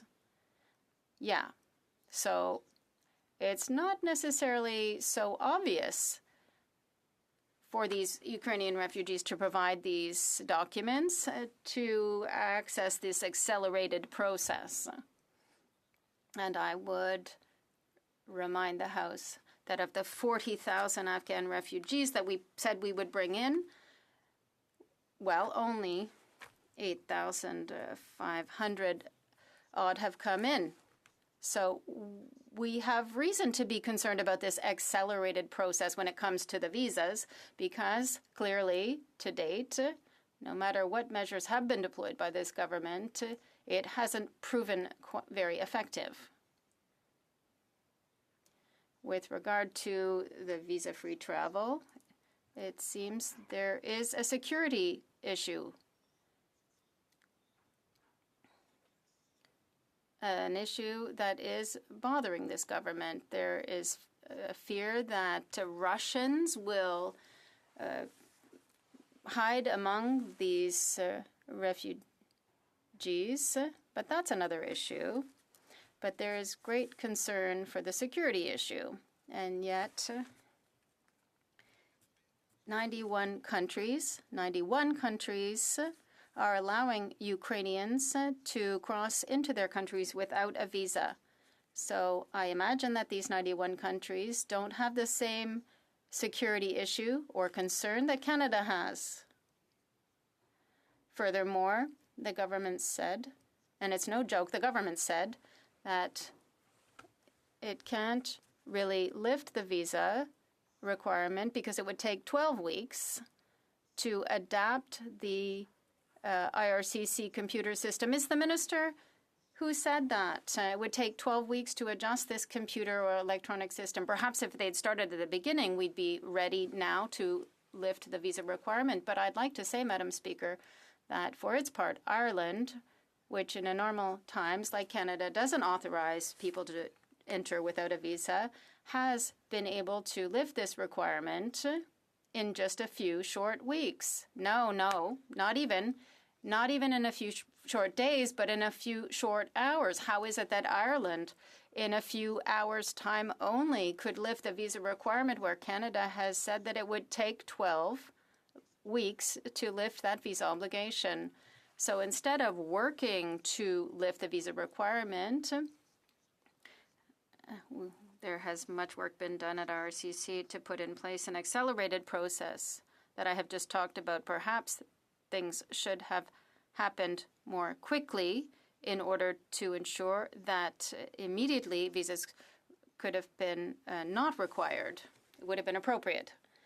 And so we proposed an alternative solution because the security issue seems to be paralyzing this government. So we think that it's absolutely essential for security reasons to have the biometric test included. Okay, but could we not ask them for this information there, but rather bring them here quickly and safely, and then after make them go through all these tests? But again, it seems that this is too complicated because this other proposal by my colleague from Lac Saint-Jean also failed. And we had another proposal. We keep proposing solutions, and here we proposed the airlift. And we said, well, let's ask Canadian Airlines that are only asking to do this. Air Transat raised its hand and said, we're prepared to send planes over there if the Government of Canada demonstrates an interest in this. And the Minister of International Development said that his government, and I quote, is looking to charter planes or aircraft. Air Transat raised its hand. And so what is the problem here? They're still looking. You don't need to look. Air Transat said it would do it. They said it publicly. If you didn't understand, I'm telling you now. I'm telling you clearly, loudly, they're saying they would do it. But no. Apparently this wouldn't work, creating an air bridge where we would charter planes to go on site in Poland to fill up the plane, bring them back, bring the planes back full of refugees, and they could find shelter and safety here within Canada and Quebec. I imagine that the question was asked, well, we're not going to send in empty planes that cost money. They're going to go there empty, and they're going to come back full of people. And my colleague from Drummond, who is here with us, had a brilliant idea, and he said, no, don't send them empty, because the Canadian Ukrainian Congress said that it could collect goods and things of great need and fill the planes and send it. And the material could be sent to Poland and other neighboring countries. Let's fill up the planes for the airlift with these goods, the material collected through the generosity of Canadians and the generosity of Quebecers. Let's fill up these planes. Let's send them to Poland. And, of course, they're not going to come back empty. They're going to be full of Ukrainian refugees. But, again, it seems that this is too complicated because, yet again, this other proposal by my colleague from Lac-Saint-Jean had got no response. To date, the Canadian government has turned a deaf ear to this proposal, but it is a great proposal to have an air bridge or an airlift. My colleague from Lac-Saint-Jean is someone who still is continuing to look for solutions. And in the coming weeks and the coming days and weeks, he will continue to make these proposals. He won't be stopped by the passivity of this government. He is looking for new solutions. He's not going to stop with those that have already been proposed. But I am not explaining myself well, Madam Speaker. But the inflamed speech made by my colleague, I think, in response to the reasonable request by the Conservatives, I see a hand being held out by the Conservatives for my part. So how can this be a partisan debate? You have to be really acting in bad faith to see this debate as a partisan debate. And to be upset that the Conservatives are asking that this report by the Standing Committee on Citizenship and Immigration be concurred in by the House. It's heresy, but there's no heresy in this proposal. Unless they don't want to condemn this attack and support the Ukrainian people. I don't understand what the problem is with lifting the visas, even though there's still a requirement for the issuance of an electronic travel authorization. And they need to increase the staff in these processing centers. This is the problem with this government. This is why they're acting and responding in such an inflamed way, but we will vote in favor, Madam Speaker. Questions and comments? The Honourable Parliamentary Secretary, the Government House Leader. Yes, thank you, Madam Speaker. Whether it's the expanding services in communities like Poland, to the expansion of biometrics that has taken place, the government's intent is to be there in a tangible way to ensure that we can deliver as many people that are fleeing Ukraine that want to be able to come to Canada in an unlimited fashion.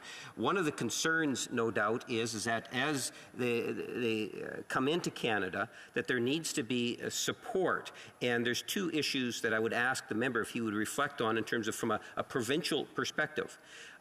For example, we want Ukrainian refugees coming to be able to go to study.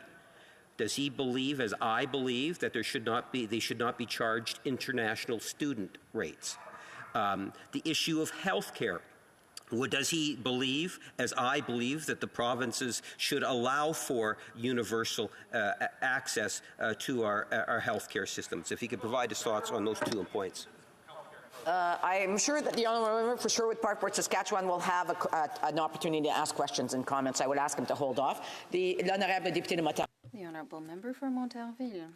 Madam Speaker, I find it ultimately insulting, to say the least, for the federal government to decide to, instead of responding to the question, is acting as a mirror. It's sending this back onto the backs of the provinces in Quebec. Will the provinces be able to host them?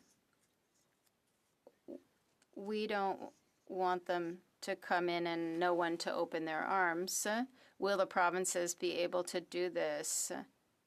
That's what they're saying. They're saying, well, instead, let's keep them over there. No.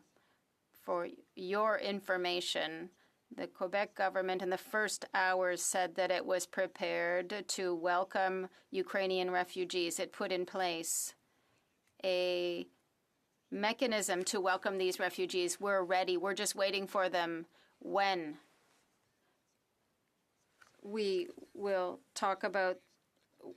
It's been a long time that the provinces have provided access to health care to refugees.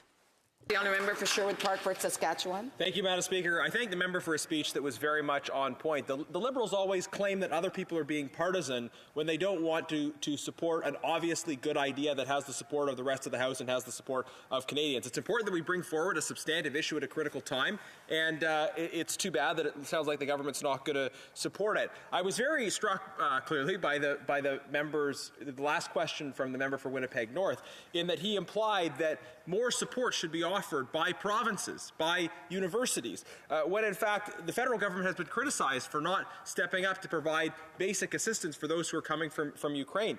Those who are coming are not considered technically refugees under the refugee category, which means they don't have access to federal programs that normally exist for people in that situation. So I wonder if the member from the Bloc wants to comment on the fact that that the government has actually been heavily criticized by the Ukrainian Canadian Congress and others for not offering support to those who come from Ukraine, and then the member is using the needs for support as an excuse for not allowing visa-free travel. The government should be offering the support, but why not let people come through the visa-free travel channel insofar as the government is not currently offering that support as it is? The honourable member for Montarville.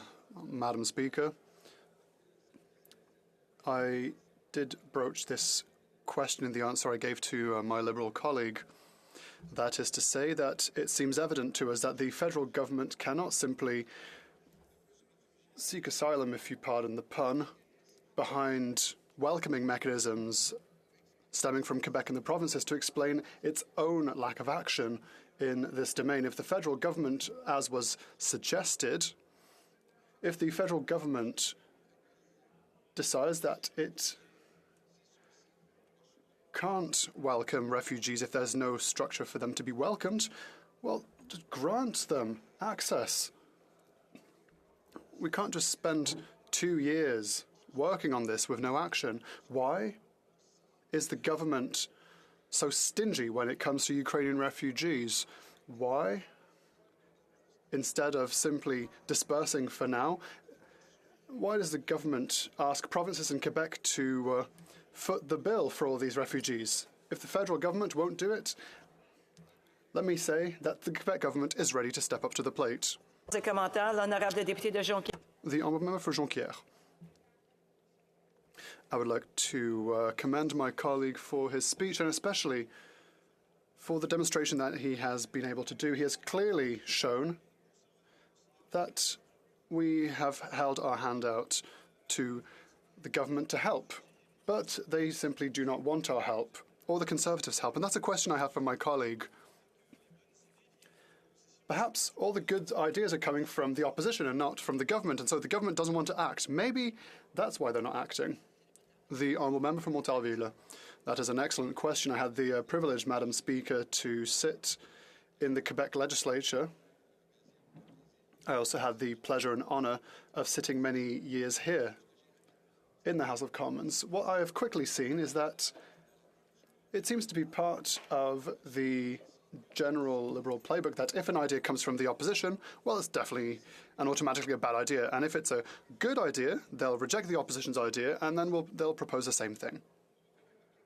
So it's a copy-paste of the opposition. But the government cannot admit that the good idea came from the opposition. It has to come from them. So let's ignore the opposition's ideas. Let's replicate it. And then we'll retable it. Whereas at the National Assembly of Quebec, our principle is a government is seldom elected by the majority of the population, and therefore good ideas can come from any party in the National Assembly. And so everyone could bring a positive contribution to work and deliberations. But this seems to be completely unfathomable in this House of Commons. Honourable Parliamentary Secretary, the Government House Leader. Yes, thank you, Madam Speaker. And who am I to deny the Bloc staking claim in terms of the idea? I can tell the member that the Ukrainian-Canadian Congress and others have talked about having a visiting no visa requirements for Ukraine for many years. It has been heightened because of the war, obviously. And the idea has been floated around now for many weeks. So I wouldn't want to take away from those individuals that have the idea. And as I've indicated, there is a streamlined process to ensure that we can expedite and ultimately allow for individuals that have, in an unlimited way, that are fleeing and looking for a safe place to let them know that Canada is, in fact, open to them. Honourable Député. The Honourable Member for Montarville. Madam Speaker, I'm not quite sure what to answer to that kind of comment, because my colleague seems to believe that by simply repeating over and over and over again the idea pursuant to which Canada's arms are open to everyone, we'll start to believe it. But it's not by talking that we can evaluate the sincerity of someone. The judge of someone is how to judge someone is based on what they actually do. The federal government says one thing, but doesn't quite translate that into real actions. It's regrettable. The government currently does not offer Ukrainians a safe haven.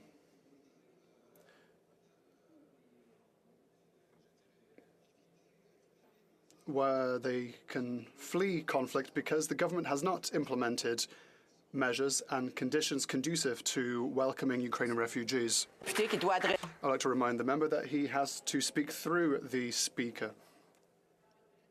Time for a quick question. Honourable Member for Brandon Souris, a brief question. Yes, thank you, Madam Speaker. I appreciate my colleague's speech, and his answer just now is along the lines that if you repeat, Canadians will start to believe it sooner or later. I think from the member that just asked the question of him, also followed on the theory that he followed the previous Environment Minister from Ottawa's comments that if you yell it louder, as he did in his speech, people will get it even more, you know. So I just wonder if you could just reply to the fact that they already have a poor track record in regards to what happened in Afghanistan. There's been great ideas by the opposition here, and can you just expand on their poor record? That wasn't a brief question, but I do want to remind the member as well that he's to address questions and comments through the chair. A very quick answer. The Honourable Member from Montarville.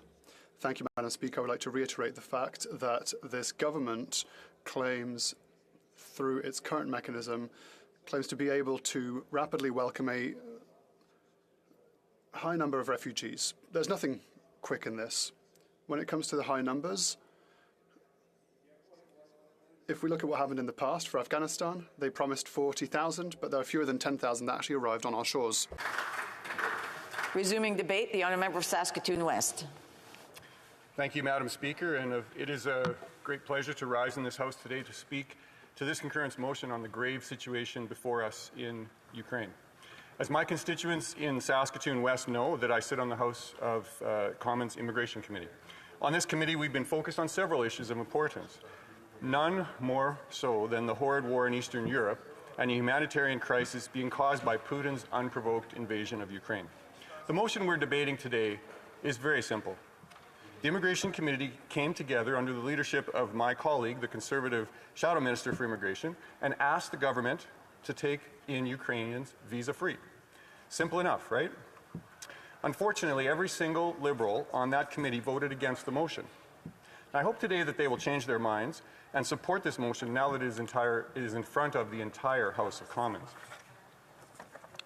This motion was born out of the experience of government failures since August 15th last year to help Afghan refugees fleeing the Taliban. We do not want to see a repeat of what has happened with Afghanistan replay here in Ukraine. Indeed, the two issues are very much intertwined, and before I get into detail about Ukraine, I must bring some context out about Afghanistan. None of us in this House asked for the Taliban to wipe out the legitimate government of Afghanistan last August when Joe Biden removed the last of the U.S. troops from that country. Just as none of us in this House asked for Vladimir Putin to invade and wage war in Ukraine, creating the greatest mass exodus of people in Europe since the end of World War II. Yet, here we are. And as one of the most fortunate, blessed countries on the planet, Canada has a role to play and must step up to the plate. If you listen to the government, Canada's response, in the words of the foreign minister, would be for Canada to, quote, be a convener of meetings. We would send over a few World War II bazookas and set up a couple of meetings in Ukraine. Of course, that pales in comparison to the Liberal response to the Taliban, a banned terrorist organization in Canada conquering Kabul last year. Marian Monsef, then Liberal leader for women's rights, no less, welcomed the Taliban as, quote, her brothers. Madam Speaker, I first want to put some context to this debate on Ukraine today. That context is Afghanistan. When Kabul was falling to the Taliban, our Prime Minister called a vanity election, hoping to get his sought-after pandemic majority. On that day, the world was in crisis, and all the Prime Minister could see was in the mirror was his own vain image. Thousands of Canadian Forces members served in Afghanistan between 2001 and 2014, with a solemn loss of 159 Canadian military personnel. These brave women and men fought to secure basic human rights, such as the ability of girls not to be sold into sexual slavery and instead to go to school. They also fought to eliminate the threat the Taliban posed to the world peace. And of course, it's the Taliban that gave material aid and support to al-Qaeda in planning and executing the 9/11 attacks. Thoroughly embarrassed, the Liberals did promise to bring in 40,000 Afghan refugees. And this included those who helped our forces while they were in country.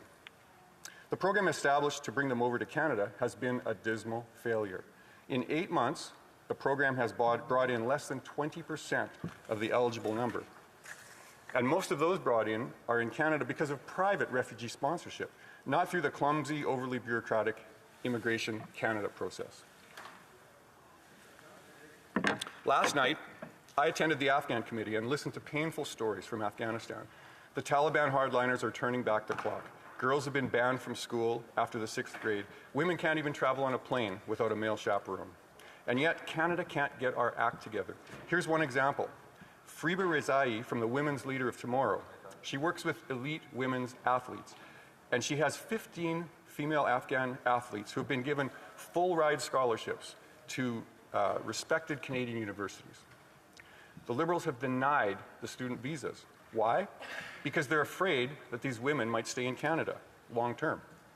So Liberals won't allow elite women athletes to study in Canada because they might not return to a regressive Taliban. I guarantee you will not see that headline on CBC News. And today, many potential new refugees are currently in Europe waiting for their go-ahead to IRCC and a plane ticket, but it's not happening. Indeed, Greece, Crete, and other EU nations are getting increasingly impatient with Canada as they bear the cost to house and feed these refugees that are meant for our country. As an MP and Deputy Shadow Minister for Immigration, I'm fortunate enough to have been able to meet with many ambassadors, high commissioners, and consul generals from other regions to discuss Canada's response to the refugee crisis. I had very fruitful discussions with President Biden's Consul General, Boris Johnson's deputy in Ottawa, and the Belgium ambassador. I've also met with the High Commissioner from India, Ajay Bisaria, and Bangladesh, Dr. Rahman, to discuss these issues. And I hear one unifying message from the diplomatic corps here in Ottawa. Get on with the job and get those refugees settled in Canada. Madam Speaker, I want to turn to the specific motion that we are debating here today. Earlier this month, our committee, led by the Conservatives, supported by the other opposition parties, passed this motion calling upon the government to implement visa-free travel for Ukrainians fleeing Putin's war machine. Unfortunately, Liberal members voted against this motion, going on record with their opposition to allowing Ukrainians coming into Canada. Indeed, the Liberal member from Surrey Newton summed up Liberal opposition to this at the March 1st committee meeting when we were discussing this. This is what he said, I quote, "Liberal members who are concerned about the security, concerned about bad people coming to Canada if there is visa-free entry. This is not going to go well, so please consider that and do not support this motion," end quote. And remember, we're talking about women and children. Men aren't even allowed to leave Ukraine. Honestly, this is just a smokescreen for their government to slow down the process and keep people out. I know this because I asked the Minister of Immigration directly about security concerns for Ukrainians coming into Canada when he came to the committee at the following meeting.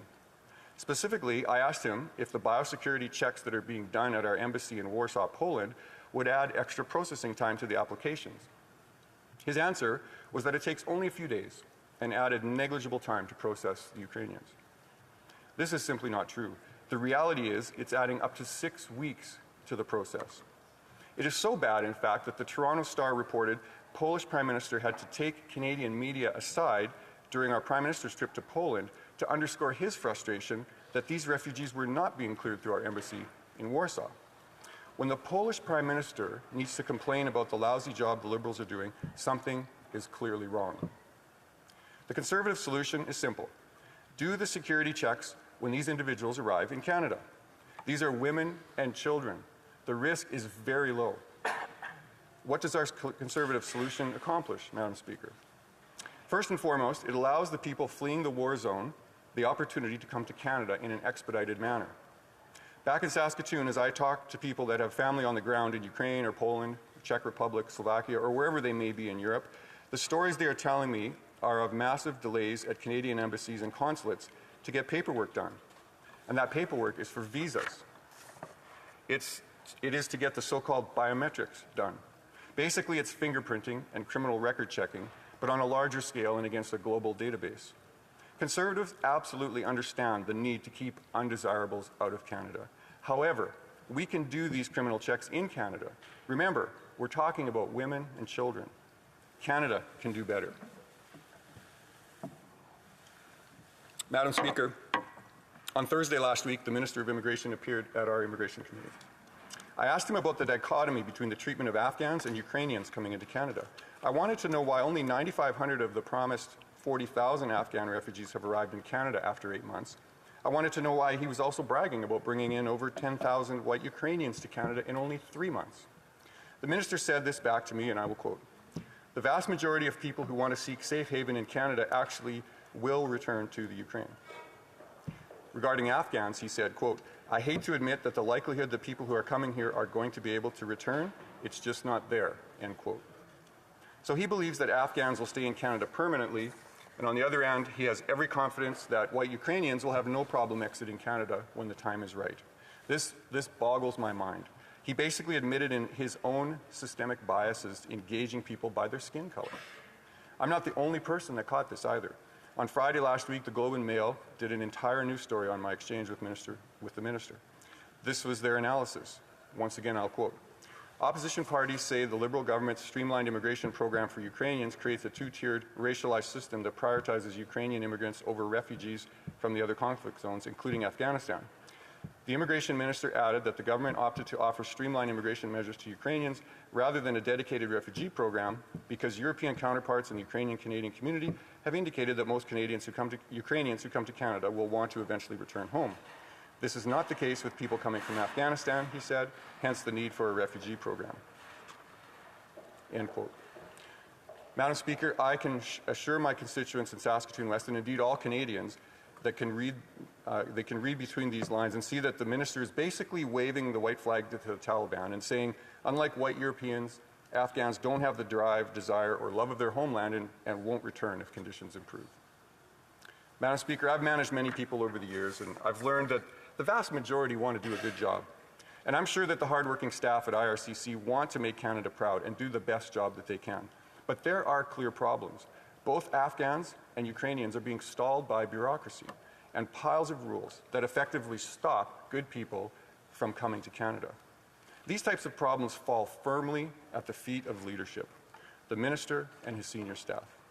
I urge the minister to review this bureaucracy and make immediate changes so that IRCC can do the work they want to do and make Canada proud.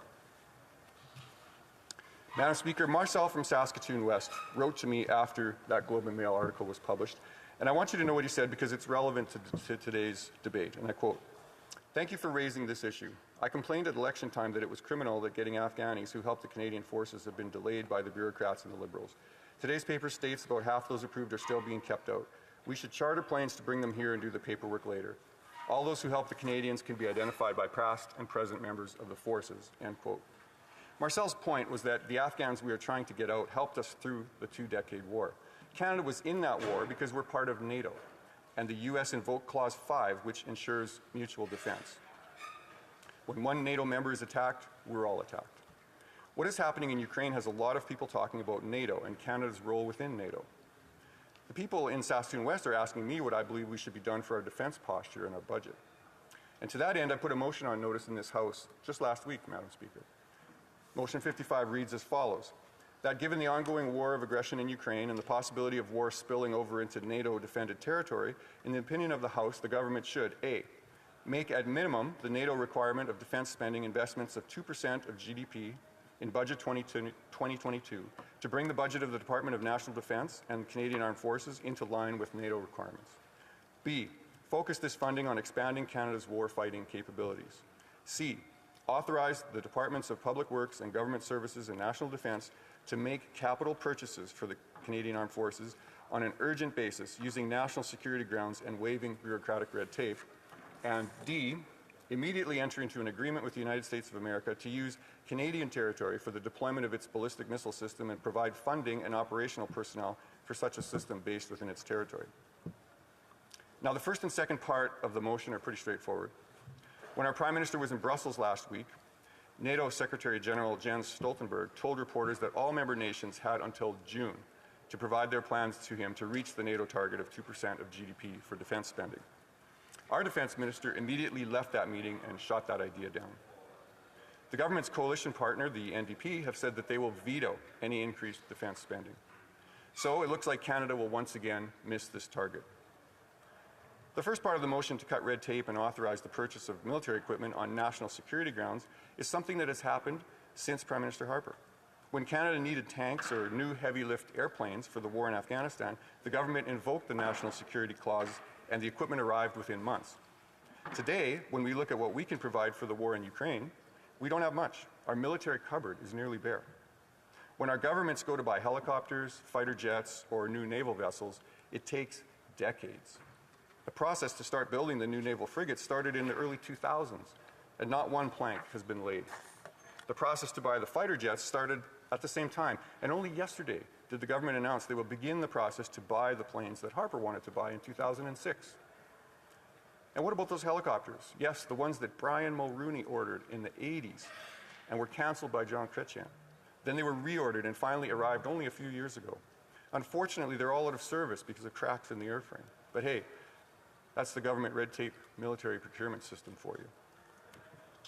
The final section I have in there is Canada joining the U.S. ballistic missile defense system. Do you know that Canada is the only NATO country not protected against Russian nuclear attack? The technology in this system is proven to shoot down incoming ICBMs. It won't catch all the nuclear warheads, but it will certainly limit the damage. So why isn't Canada a member? The Americans were willing to pay and man the system after all. All we needed to do was allow them to set up some stations in our Arctic territories. Because under the Paul Martin Liberals in 2005, Canada told President Bush that we thought Putin was a nice guy and would never harm a fly. What I'm proposing is that we get back to the Americans, tell them Canada made a mistake, and that if we need to pay and man the stations in the Arctic, a real partnership with the USA, we will do it. Madam Speaker, even with the war in Ukraine, I'm not under any delusion that the NDP Liberal government will support this motion. But I want my constituents back in Saskatoon West to know that I'm putting these ideas forward for them. Madam Speaker, Saskatoon has one of the highest Ukrainian diaspora populations on the planet. After Ukraine and Russia, the Canadian Prairies is the home to the world's third largest Ukrainian population. I grew up behind the Garlic Curtain in Yorkton, Saskatchewan. The Yorkton area has a very large Ukrainian population, which is why I thought that garlic was one of the food groups. Borscht, pierogi, halapshi, all I ate very well in Yorkton. And I recently learned that my own ancestry is tied to Ukraine. My heritage is Mennonite. My Mennonites started out in Netherlands, then they moved to Prussia, and then they were enticed to move to Russia by Catherine the Great. She offered them freedom in exchange for their work developing vast farms because they were known as great farmers. My grandfather always called himself Russian and labeled his town of birth as Schönfeld, Russia. However, what I recently learned was that my grandfather was actually born in Ukraine. His birthplace, while called Russia at the time, was actually very near Zaporizhia, the heart of the current fighting in southern Ukraine. I finally understood my love of Ukrainian food and of Ukrainian people. Many Ukrainians also live in Saskatoon West. Their families came here when our province was first settled and the government was providing land to be farmed. Many others had grandparents and parents flee to Canada during the Holodomor, Stalin's Holocaust and mass starvation of the Ukrainian people. And even today, there are many Ukrainians who are immigrating right now. The Ukrainian language is very much alive and well in Saskatoon. And I've had a chance to talk and meet many constituents of Ukrainian descent over the past several years and talk about issues common to all Canadians. We talk about taxes, government spending, inflation is a hot topic right now, healthcare, the pandemic, crime, and everything in between. It's only been recently, though, that we've been talking about the old country and their relations and ties that they have back in Ukraine. It's heartbreaking to listen to the stories they relay from the front lines. It's also heartwarming to know that many of them are prepared to do everything possible to support Ukraine against Putin's war of aggression. Even in Saskatoon, I've spoken with young men who couldn't wait to find a flight to get back to Ukraine to help fight against Putin. Alexander from my riding wrote to me and he said the following, quote, "Hi Brad, I'm a Ukrainian immigrant. I'm in Saskatoon since 2006. I'm glad to meet with you, though I am just a journeyman welder in Canada, former Ukrainian engineer, resident of Saskatoon. I'm not a leader of a community or anything like this, so you don't really need me other than to learn from me about this ridiculous fact of this old, vicious attack against Ukraine." Alexander's letter told me that he wanted to send money, a money wire transfer, back to his family. But because of the policies of the Liberal government in Ottawa, he was barred from doing so. This is just another example of the Liberals making bureaucracy a priority over the people of Ukraine. What I will tell Alexander and all my constituents is that I'm in Ottawa and I will continue to fight for you and will continue to stand up against this incompetent Liberal government to ensure that the concerns of Ukrainians are heard. Madam Speaker, I don't know what the future holds for Ukraine and Afghanistan. I fear that in both instances, it will not be good. Democracy and human rights may once again prevail in both countries, but the human cost will be high. What is Canada's responsibility to make sure this happens? We fought a war in Afghanistan and a lot of Canadian blood was spilled and treasure spent. In Ukraine, the stakes are even higher. Reports put daily military casualties higher than the entire wars inflicted on the USA and NATO allies in Iraq and Afghanistan in 2 decades. The belligerents of Russia and Belarus directly border NATO countries, while NATO supply lines of military equipment into Ukraine become legitimate targets for our attack. President Biden said the following, and I quote, "A direct confrontation between NATO and Russia is World War III, and something we must strive to prevent," end quote. Those are scary words for sure, Madam Speaker. So let me finish with these inspirational words from Ukrainian President Zelensky when he addressed Parliament just 2 weeks ago. Quote, "We're not asking for much. We're asking for justice, for real support which will help us to prevail, to defend, to save lives all over the world. Please expand your efforts to bring back peace in our peaceful country. I believe and I know that you can do it." Inspirational words, let's heed them. Peace to Ukraine. Slava Ukraini. Comments? The Honourable Parliamentary Secretary of the Government House Leader. Yes, thank you, Madam Speaker. And I want to emphasize that there has been a very much a Team Canada approach in dealing with the crisis that we're seeing in Europe today, in particular in Ukraine. Whether it's Canadians or provinces like the province of Quebec, British Columbia, Alberta, all coming, talking about supporting refugees and other discussions that are ongoing. To that extent, it's really quite encouraging. But it's also important that we put on, as much as possible, I would suggest to the member, accurate information. For example, he made reference to 6 weeks processing, when we know the average is actually 2 weeks. That's a substantial difference. And I think that when we take a look at the people that might be following this debate, it's to highlight the fact that Canada, has done exceptionally well. In fact, in 2020, I believe we resettled a third of all refugees worldwide here in Canada. So we have demonstrated leadership in the past. I believe we will continue to demonstrate that leadership, and there is important for us all to recognize that it's 2 weeks, not 6 weeks. Honourable member for Saskatoon West. I thank the member for his statement. There may be a number somewhere that says 2 weeks, but my information comes directly from people that we've talked to, that I've talked to, that our office has talked to. It's actually quite fascinating. I was in my office last week, and my office manager was speaking with a woman here who's Ukrainian, who was speaking with her family, and as we're conversing here, she's texting back to her sister, who is in Poland at the time. And it just amazed me that we have the ability to communicate directly with people who are on the front lines of this conflict. And so when I say that it's 6 weeks, that's coming from those people. This is real information that I have from people that I've talked to. So the government may say one thing, but the information that I have seen and that I've heard from people in my constituency and people fleeing the area is that it's many more than 2 weeks. L'honorable député de Jonquière. The honourable member for Jonquière. Thank you, Madam Speaker. Our colleague for Winnipeg North just said that it's important to present the facts as they are. Earlier, my colleague from Montarville presented numerous facts just as they are. We have not gotten any answer from the government regarding the idea of chartering planes to help refugees get out. Raising visas, some countries have done that within hours.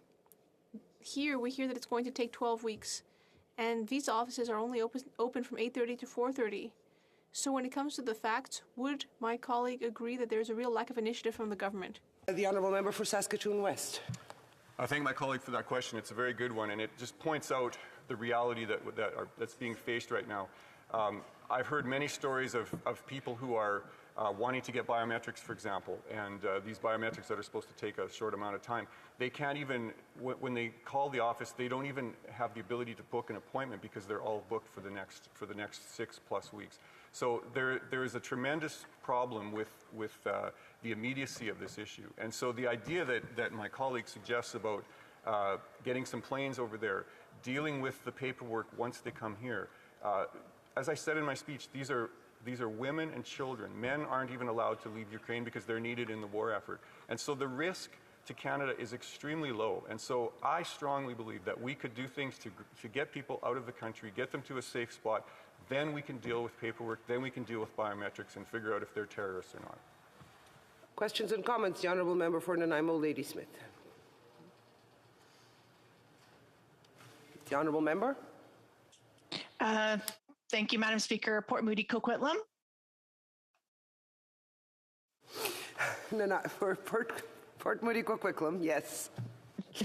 Thank you, Madam Speaker. And I thank the member for the comments around biometrics. I'm hearing the same thing in the riding of Port Moody Coquitlam, many families that can't get appointments to get their biometrics. So the NDP condemn these attacks in all measures. It's a terrible humanitarian crisis. And I just wanted to ask the member if they believe that there are resources, sufficient resources to deal with this crisis from our immigration system without impacting other crises that are happening across the world.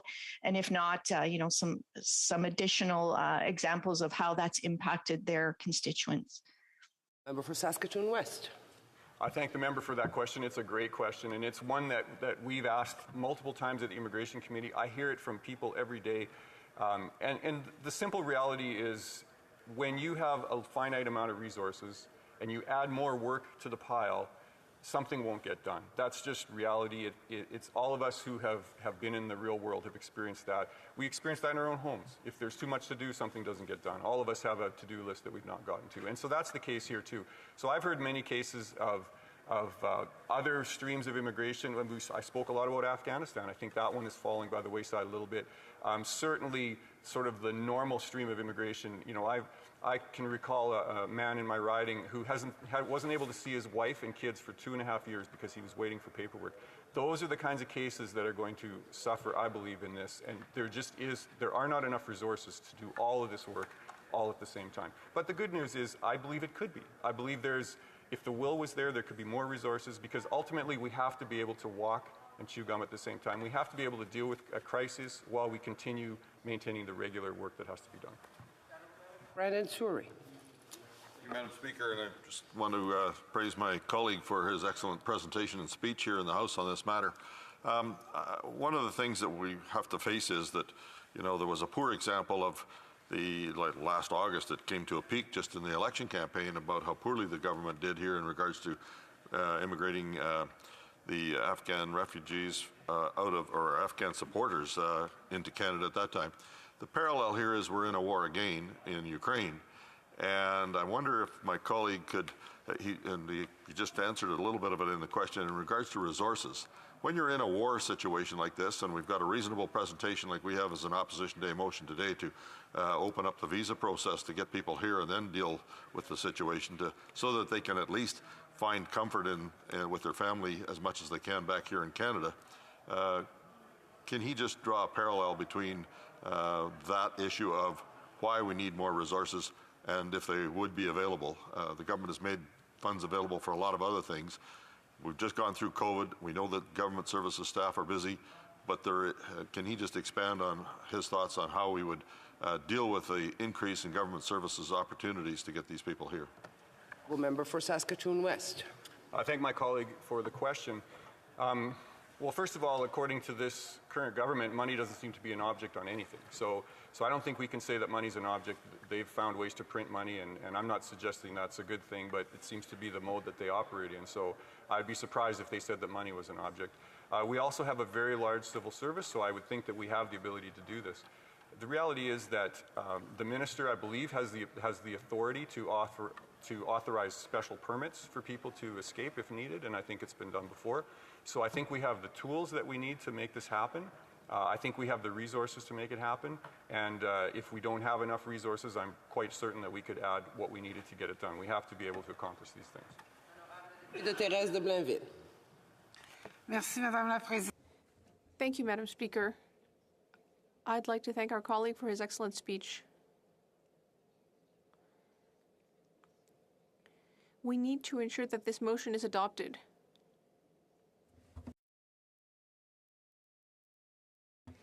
And we need to ensure that it pushes the government to end once and for all the war of bureaucracy that Ukrainian women, children, and seniors are currently experiencing as they wait, hopefully temporarily, to be able to take refuge here in Canada. So far, we've seen a series of failures.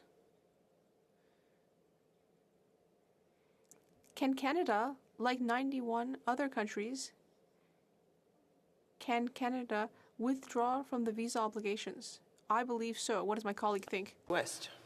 I thank the member for her question. I want to comment on a couple things that she raised. One is that this government has a history, and my previous speaker mentioned the same thing. If the idea comes from the opposition, it's not a good idea. And I just want to plead with them that this is a good idea, and please take it, please use it. We're willing to give it to you and let you do whatever you want with it. The other issue that she mentioned was about women, and I just want to highlight that too. We need to make sure that this is primarily right now about women and children. And so we need to protect these women. We need to give them a place to live, a safe place to be. This is hugely traumatic for them and their kids. And so we need to be here for them at this time, and I believe Canada can do that right now. Resuming debate, the honourable member for Edmonton Strathcona. Thank you very much, Madam Speaker, and I will be sharing my time today with the member from Vancouver East. And I want to start by giving everyone in this House a picture of what the conflict in Ukraine has meant for the people of my constituency of Edmonton Strathcona. As many will know, Alberta is the homeland to many Ukrainian Canadians who chose to settle in our country. And Edmonton, Strathcona is the home to many incredible Ukrainians, and also home to many Canadians who are not of Ukrainian descent, but who desperately want to help the people of Ukraine right now and feel a deep connection to the Ukrainian people. It's been said many times in this House, Madam Speaker, that Canadians have, a special relationship with the people of Ukraine. We are the country where more people from Ukraine have settled than anywhere outside of Ukraine and Russia. And I have seen that impact in my community over the last several weeks. I've seen it in the commitment from all sorts of Edmontonians on helping Ukraine.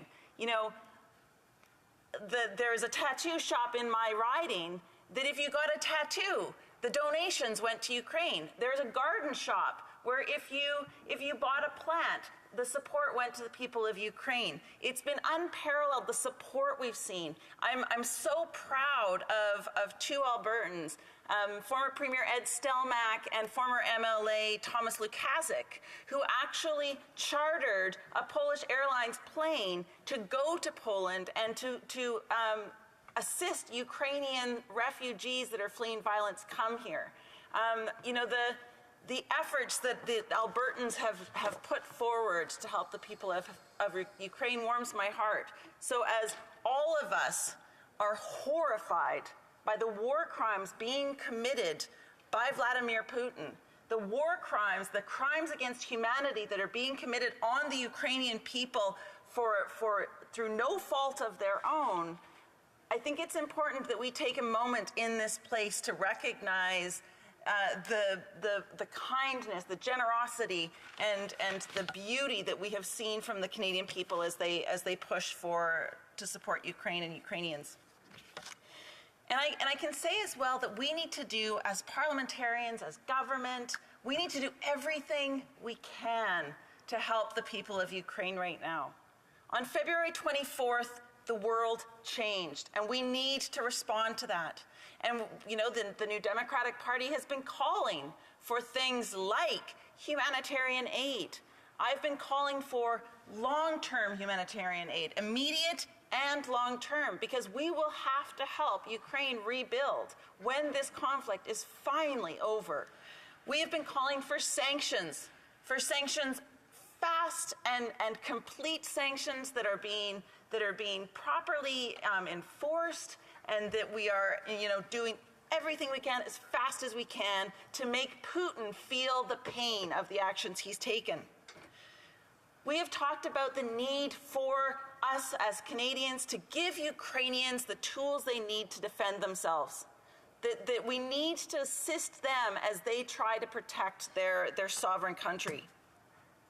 And what we're talking about a bit more today, we need to help Ukrainians come to Canada. We need to help Ukrainians flee the violence in their country. Madam Speaker, I've heard it many times today, but the people that are fleeing Ukraine right now, they are seniors. They are women and they are children. Just a few weeks ago, I was able to go to the Polish border. I was able to meet with some of these seniors, some of these women and children that have been fleeing the violence in Ukraine. And Madam Speaker, you won't be surprised to hear that it was utterly heartbreaking. It was utterly horrific to hear these stories of what has been done to the Ukrainian people. I have a son who's 14 years old. I met a young boy. I've told this story before, but I want to tell the people of this place. I met a young boy. He was 11 years old. He had his two younger sisters and his mother, and he was trying to explain, with broken English and some help with translation, how he was going to take care of his family, because his father had told him that he was the man of the house now, and he needed to take care of his mother and his sisters. Madam Speaker, he was 11. He was holding a stuffed animal. I struggle to not break down when I think about that, when I think about what it would be like if my son had to be in charge of taking care of his family and was not given the tools to do that, was not given the help from the global community to do that. So we know we need visa-free travel. We know we need to do everything we can to help the people of Ukraine as they are fleeing that violence right now. And visa-free travel is a big piece of that. You know, in 2018, the person who represented Edmonton Strathcona before me, Linda Duncan, called on the government to implement visa-free travel for Ukrainians. In 2018, let's all think in this house, what would be the scenario for people trying to flee violence in Ukraine if the government had listened to the New Democratic Party in 2018, had put in place in 2018 visa-free travel for our very special friends in Ukraine? We wouldn't be in the situation where we had to argue about biometrics. We wouldn't be in a situation where we had to say what's possible and what's not possible. We would be able to help the women, the children, and the seniors in Ukraine get to Canada faster and more effectively right now. But we didn't do that. We didn't do that in 2018, and so we have to do it now. Now we have to take the action that we should have done before. We have to move faster. We have to do more. You know, the other thing we have to do is when Ukrainians who have been traumatized by war, who have fled their country, who have had to witness things that they should never have to see, who've had to leave their fathers, their husbands, their brothers behind, and they don't know if they will ever see those people again. We need to support them once they get here. Madam Speaker, do you know that when Ukrainian refugees, when they come to Canada, they do not have access to health care supports in this country? Right now, Madam Speaker, Poland has accepted 2.3 million refugees from Ukraine. Poland does not have the size, the financial ability of Canada. They've accepted vastly more refugees than Canada has. And, Madam Speaker, they are providing resources for the Ukrainian refugees to access health care. Let me repeat that.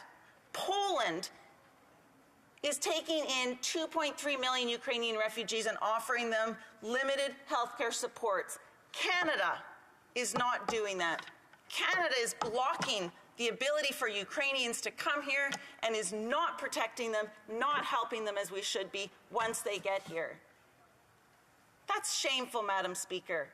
That does not reflect the relationship we have with Ukraine. That does not reflect the words that we hear from our Prime Minister that says that we are doing everything we can for Ukraine. Clearly, we are not doing everything we can for Ukraine. Clearly, there is more we can do. So I ask all of us in this House, I ask the government, I ask the opposition, how can we work together? How can we find solutions to help not just the people of Ukraine, but to help the people of Ukraine who are trying to flee the violence, to help the people of Afghanistan who are trying to flee the violence, to help the people of all those countries in the world that need the help from Canada right now?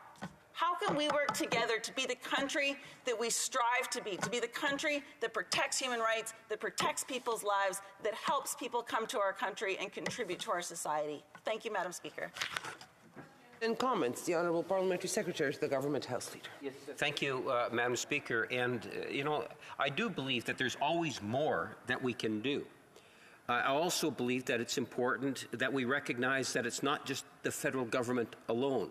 The member made reference, for example, to Poland and providing health services. We now have, I believe, 3 provinces that have said, whether it's Quebec, BC, and I believe it's Alberta, 3 provinces that are, in fact, saying that, look, we want to see the refugees coming. We will have access for health care. We've seen Canadians as a whole, many of them, some Winnipeg North, opening their homes. It does need to be a Team Canada approach. The processing times today is 2 weeks. It's a system that has just been put into place. And I'm wondering if the member can provide her thoughts in regards to when we talk about visa-free, she made reference to 2018. I remember sitting in committee in 2014 with a Ukraine member of parliament talking about making a visa-free. And I think this is something that could be on the horizon. But at the end of the day, right now we have to work with what we have and the importance of us working as a team, and her thoughts on that. The honourable member for Edmonton Strathcona. Thank you, Madam Speaker. And of course, I think that it's important that we work as a team. It is something that I called for in my speech. You know, Canadians, I think, can be proud of the efforts that our parliamentarians have taken to work collaboratively, work together, to find those ways that we can move things forward. But my role is to hold this government account when I feel that they are not moving far enough and they are not moving fast enough. And that is certainly the case with the situation in terms of immigration. You know, our immigration system was deeply broken before we got into this situation. Every single one of the 338 members of parliament in this House knows that we hear time and time again from our constituents about how the system was broken before we had this crisis. So I think that that's something that we can all work together on going forward. Member for Regina Leeuwen. Thank you very much for this time, Madam Speaker, and I appreciate my passionate colleague's speech. But does she now realize that her record on immigration is the government's record on immigration with the deal that the NDP made with the Liberals last week? So my question to her would be, when they made this secret deal and signed it in the back rooms of Ottawa, was there a portion of that deal that had to do with immigration and get rid of the 1.8 million backlog? Because for the next 3 years, her record is the Liberal government record, so she won't be holding the Liberal government to account. She'll be actually supporting them and backing them up on this failed policy. Member for Edmonton Strathcona. Madam Speaker, and I enjoy spending time with my colleague across the hall. We've had many good conversations over the past, and perhaps we can have a conversation in the lobby afterwards where I can explain to him how governance in the Westminster system works, because clearly he doesn't understand it. What I can say is that as a member of the opposition party, the New Democratic Party, that I am so excited that Canadians are going to have dental care, pharmacare, support for workers, support for seniors, all because of the work that my leader, the member for Burnaby South has done on our behalf. Thank you. The honourable member for Thérèse de Blainville. Thank you, Madam Speaker. I want to thank my colleague for her speech. She provided a good context for the current situation, and she's calling for cooperation since the very beginning. And I would say this to people who ask me what's happening in Ottawa. How come we can't do more? How come we can't have this humanitarian capacity to help seniors, women, and children come here? We're ready to have them come in. We are working with cooperation and collaboration in mind, but it's not working. We hear from the Parliamentary Secretary it's a new program, we need to give it time. Does the colleague agree with me that time is of the essence? We cannot wait any longer. We need to bring them in. We have the capacity to do so. What are the limits of this cooperation that we are seeing from the government? 15 seconds. Thank you, Madam Speaker, and I am sorry, I will answer in English. Absolutely, we've been moving too slow. This has been something that has been on the horizon since for some time. Much before even the invasion, we were calling for more supports to be put in place. I think that Canada has to contribute more to humanitarian aid. We have to do more, but I will say, let's take this moment let's take the silver lining that is Canadians' interest in reaching out and supporting Ukraine right now. The honourable member for Vancouver East. Well, thank you very much, Madam Speaker, and I'm very happy to enter into this debate today. As we know, the situation in Ukraine is absolutely horrendous. This unprovoked illegal war that Putin has waged against Ukraine has shocked the world, and we're all standing united to support Ukraine. Now, here we are in Canada. The question is, what can we do and what are we doing to help the people of Ukraine? Now, I will say this, that the government is trying. They are trying to do something, but the measures to which the government has put forward, there are lots of issues with it. And to raise the issue that my colleague, the member from Edmonton Strathcona, had brought forward, that in fact New Democrats have brought forward as far back as 2018, to call on the government then to ensure that there would be visa-free travel for Ukraine. The government ignored this recommendation, did not move forward on it, and here we are in this situation. Just imagine what it would have been like if that was in place, or even if the government took the time to implement that now.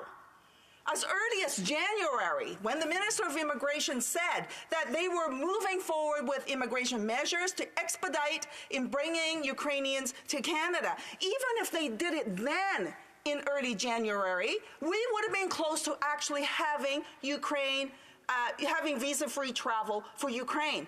But they didn't do that. They didn't do that. And I urge the government, I call on the government to actually work expeditiously to bring forward visa-free travel for Ukraine. It is absolutely necessary, even with these special immigration measures that are in place right now. I will take a moment, Madam Speaker, to talk a little bit about the special immigration measures that the government have brought in.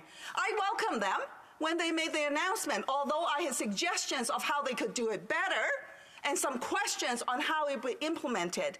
And here's how it is hitting on the ground. As predicted, the requirements with it is causing delay after delay after delay.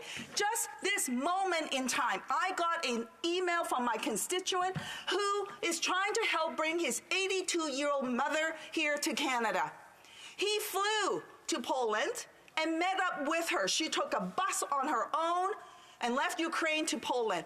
And they've been stuck there ever since. They went on the portal to make the application, and then they could not get through the process to put forward the fact that his mother has what is called an internal passport. It's an older identification document that is more or less equivalent to a citizenship card here in Canada.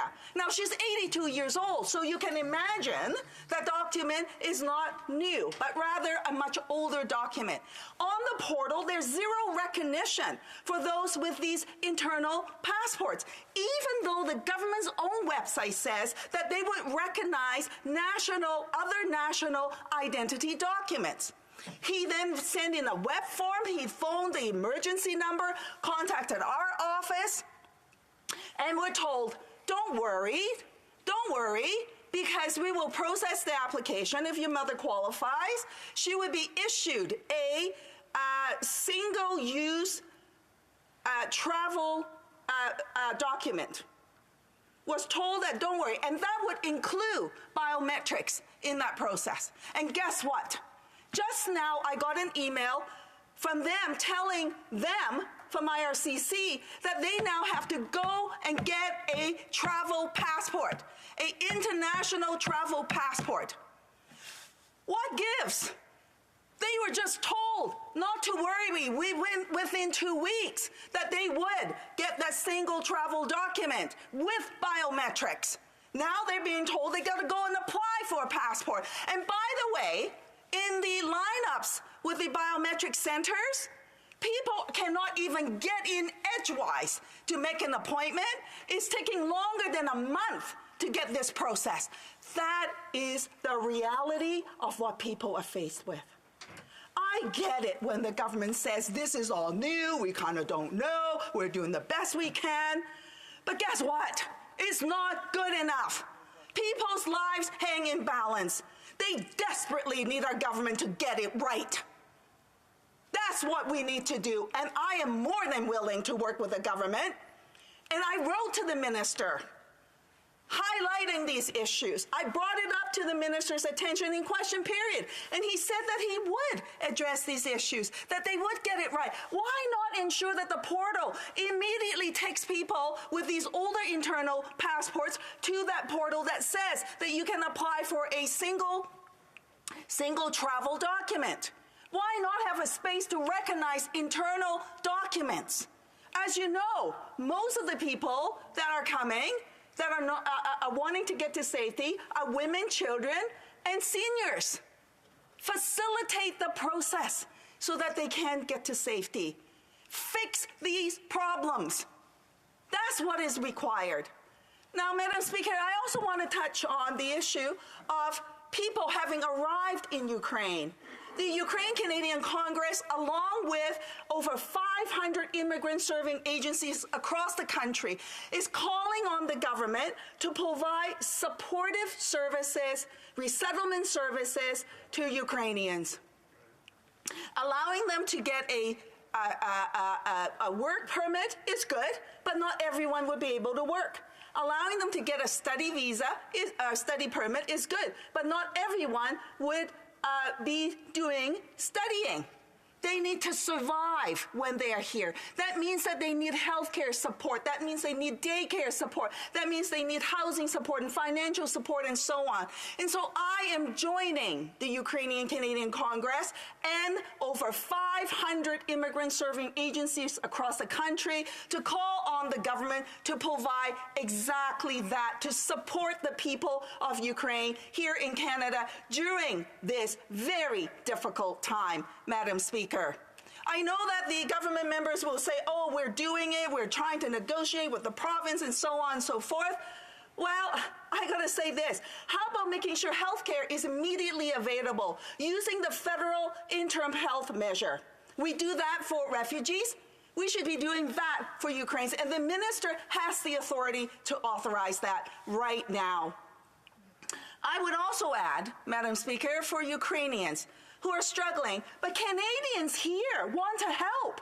I cannot tell you, and I'm sure every MP in this office have received a litany of offers from Canadians who want to help, to offer housing, to offer support, and so on. The government needs to set up a coordinated system to harness the kindness and support from Canadians. Create a phone line where they can actually phone in and say, hey, I've got a house in Vancouver, I've got a house in Saskatoon, or wherever the case may be, that they can house people. There are people who want to employ Ukrainians who are saying that I've got job offers made available to them, but they don't know where to go.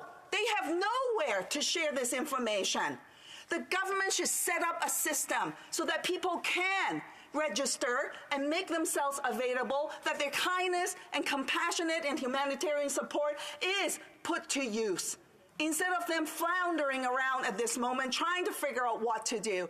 We can also utilize nonprofits and the strength of nonprofits on the ground and help coordinate this effort. But they can't do it without support from the government. This was brought up to the minister's attention, and he said they're working on it. Well, I hope that the government will actually act. Madam Speaker, I also want to raise this point. The minister announced that he would provide extended family sponsorship to Ukrainians. But yet I see nothing on the government's website, and it's been crickets since he made that announcement. Where is it? I was just at an event this last weekend at the church praying and supporting Ukrainians and sending them the strength and our support. And people ask me, where is it? Has the government announced it? I want to sponsor my cousin, my niece, my nephew, whoever the case may be, that they want to bring over. So far, there is nothing there, Madam Speaker. And that, too, we need to get on with it. The extended family sponsorship program works. The government doesn't have to wait and see how it goes. I'm a product of that. My family, we immigrated to Canada under extended family sponsorship. My aunt sponsored us to come to Canada in 1976. The program works. we can actually get on with it and we can actually proceed with it. Finally, Madam Speaker, I see that you're signaling me and that I've lost my time. And so I will stop here and simply to say to the government, extend these special immigration measures also to Afghans and other regions in conflict as well. We have to go to questions and comments. The Honourable Parliamentary Secretary to the Government House. Yes, thank you, Madam Speaker. And I think that right offhand, I would like to acknowledge the incredible number of people that we have working within the Department of Immigration and the Civil Service.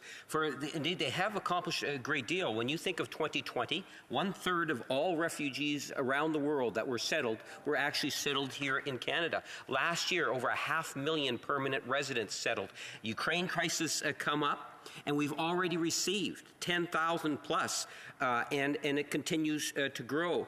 As the member brings up some thoughts and ideas, I would encourage her to continue to work with the ministry in sharing those thoughts. Settlements is very important. We have announced settlement packages. We continue to work with the different stakeholders, whether it's nonprofits, other levels of government. So I guess my question to the member is that in trying to facilitate an endless potential number being able to come to Canada for a safe haven, does she have anything else that she would like to express at this point in time? Just an open-end question. Honourable Member for Vancouver East. I do, actually, Madam Speaker. First off, I just wish that the government will just stop sort of saying, hey, but look at how great we have done. As though that's an excuse to say that we don't need to do better. First off. And second, what the government can do immediately right now is to waive the refugee determination requirement for people in Afghan and other countries, because it is impossible for them to get refugee determination right now because UNHCR offices don't exist there. And if we truly want to help people in crisis and that are absolutely desperate to try to get safety to flee the Taliban, make that happen. And finally, ensure that the measures is not just restricted for people who are in a third country. Allow for people to make those applications within Afghanistan, because if that doesn't happen, lives will be at risk. L'honorable député. The Honourable Member for Drummond. Thank you, Madam Speaker, and congratulations to my colleague for Vancouver East for her speech. And Madam Speaker, I heard an example of people who are living a dire situation in Ukraine in my riding. There is a constituent, Sylvain, whose spouse, Victoria, was stuck in the basement of the school where she teaches in north of Kiev. She was a refugee for 3 weeks, and she finally managed to leave Ukraine to find refuge in Poland. That was a very traumatizing journey for her. Now she's in Poland with awful constraints, every single obstacle to stop her from coming to Canada. It's awful. I have a question. I ask questions to the government. I have very vague answers. I would like to ask my question to my colleague. Could she explain to us why the government is so slow in facilitating the arrival of Ukrainians to Canada? Why is the government so slow in asking private aircraft companies to have a sky bridge for Ukrainians coming to Canada and in order to send humanitarian aid to Ukraine? For Vancouver East. Well, I thank the member for his question.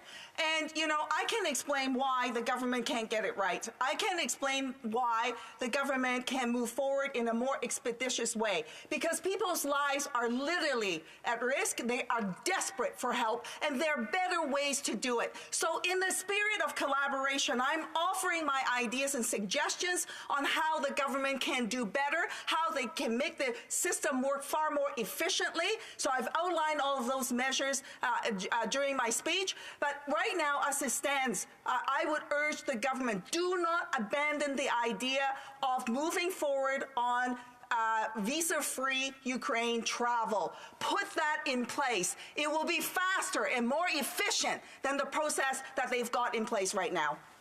Honourable Member for King Vaughan.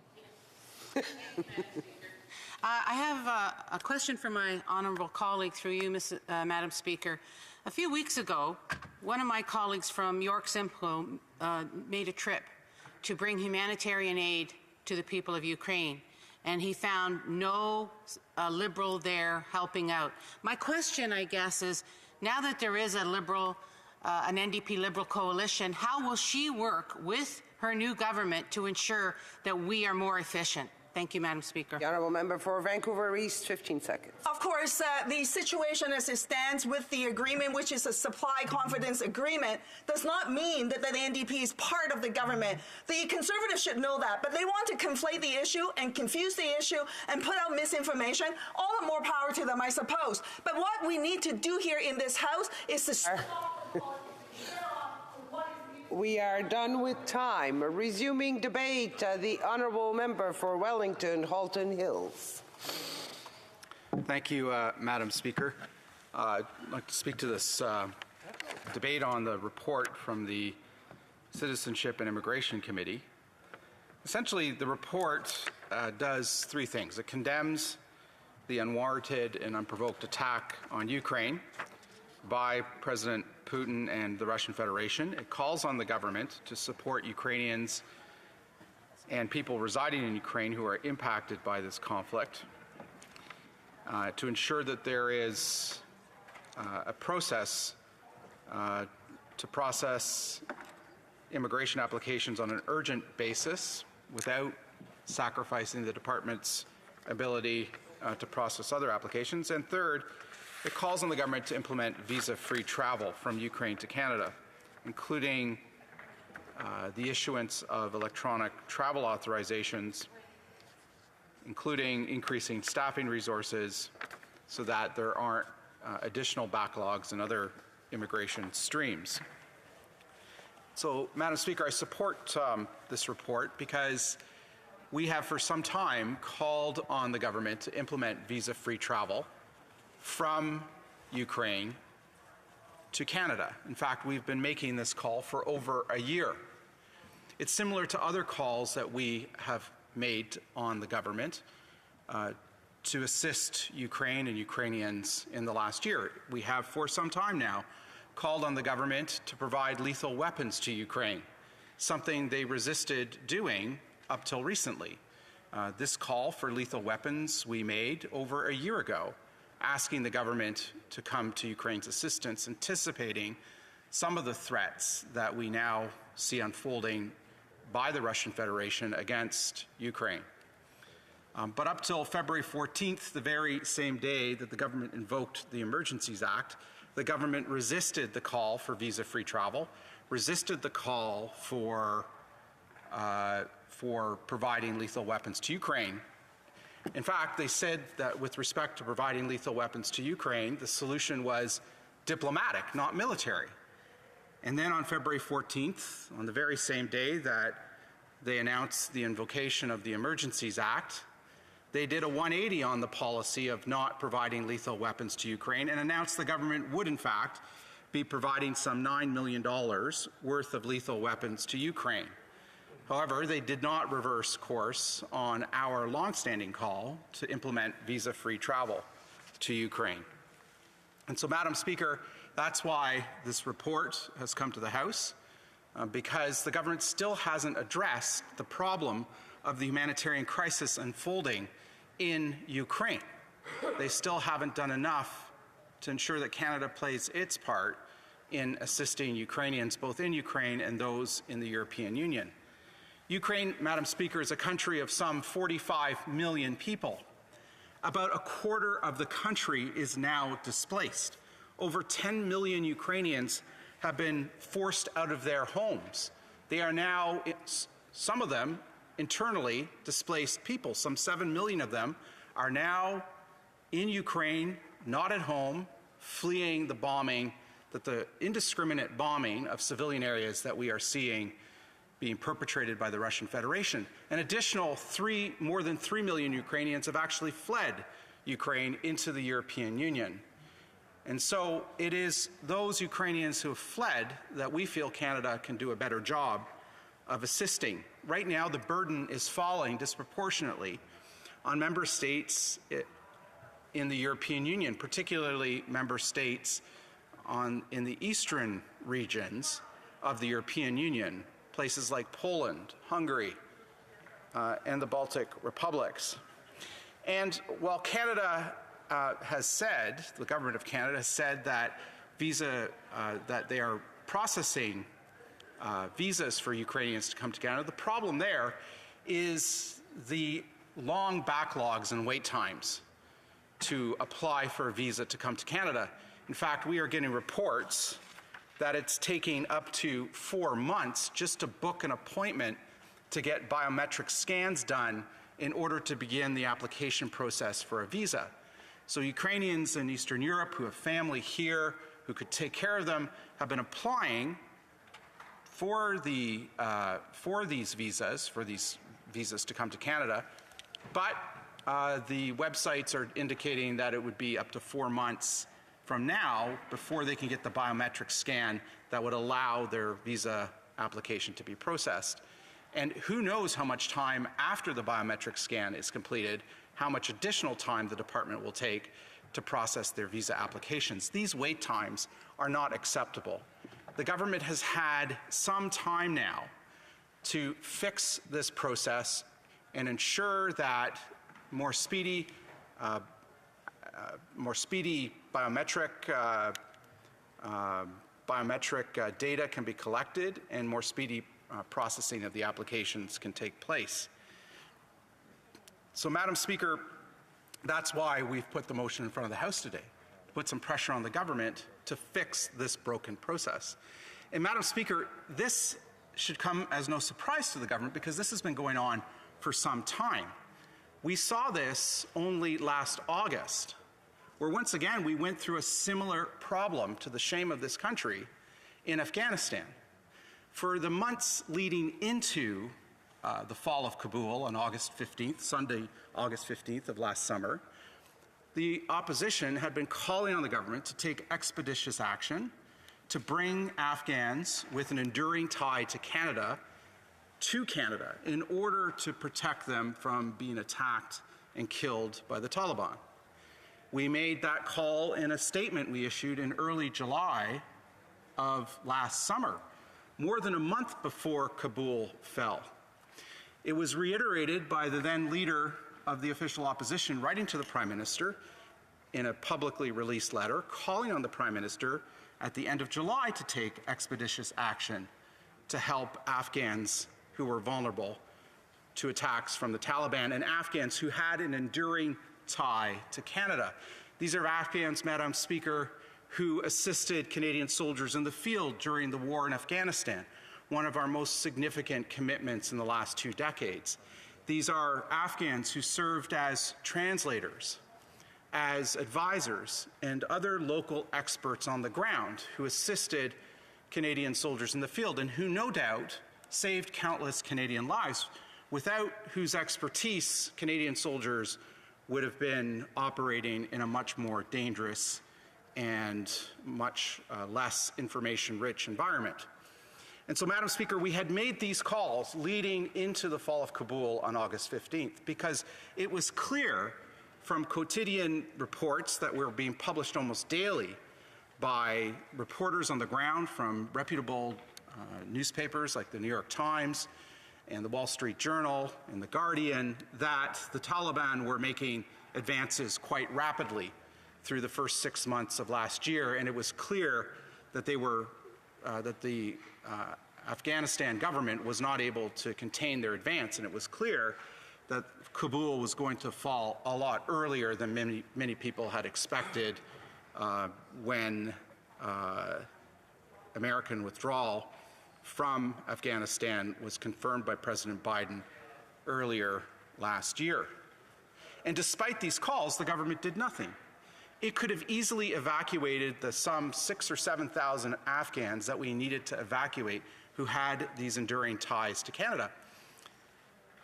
These 6,000 or 7,000 Afghans were made up of about 1,000 or so Afghans who served as interpreters, as advisors, and other local experts for Canadian troops in the war in Afghanistan, and their families. Afghan families can be often quite large, and so there were about 6,000 or 7,000 of these individuals that we needed to evacuate, that we had a duty to, because they put their lives on the line in order to protect Canadian soldiers and assist Canadian soldiers in the field, because they believed in the mission that we had embarked on. A mission, I might add, that was commenced by the then Liberal government of Paul Martin in 2005, a mission that was continued by the subsequent Harper government when it came to power in February of 2006.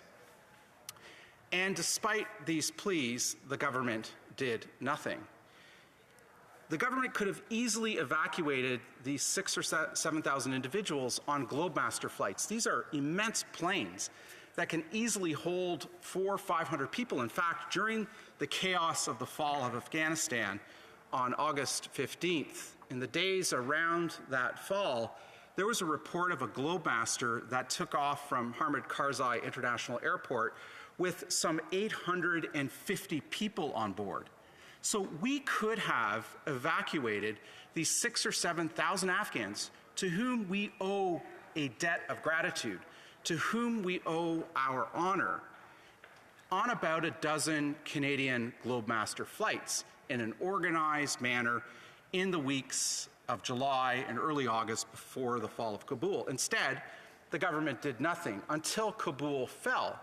And then the government went into panic about trying to do something at that point in time. And I feel, Madam Speaker, that is really where we are at right now on the crisis in Ukraine.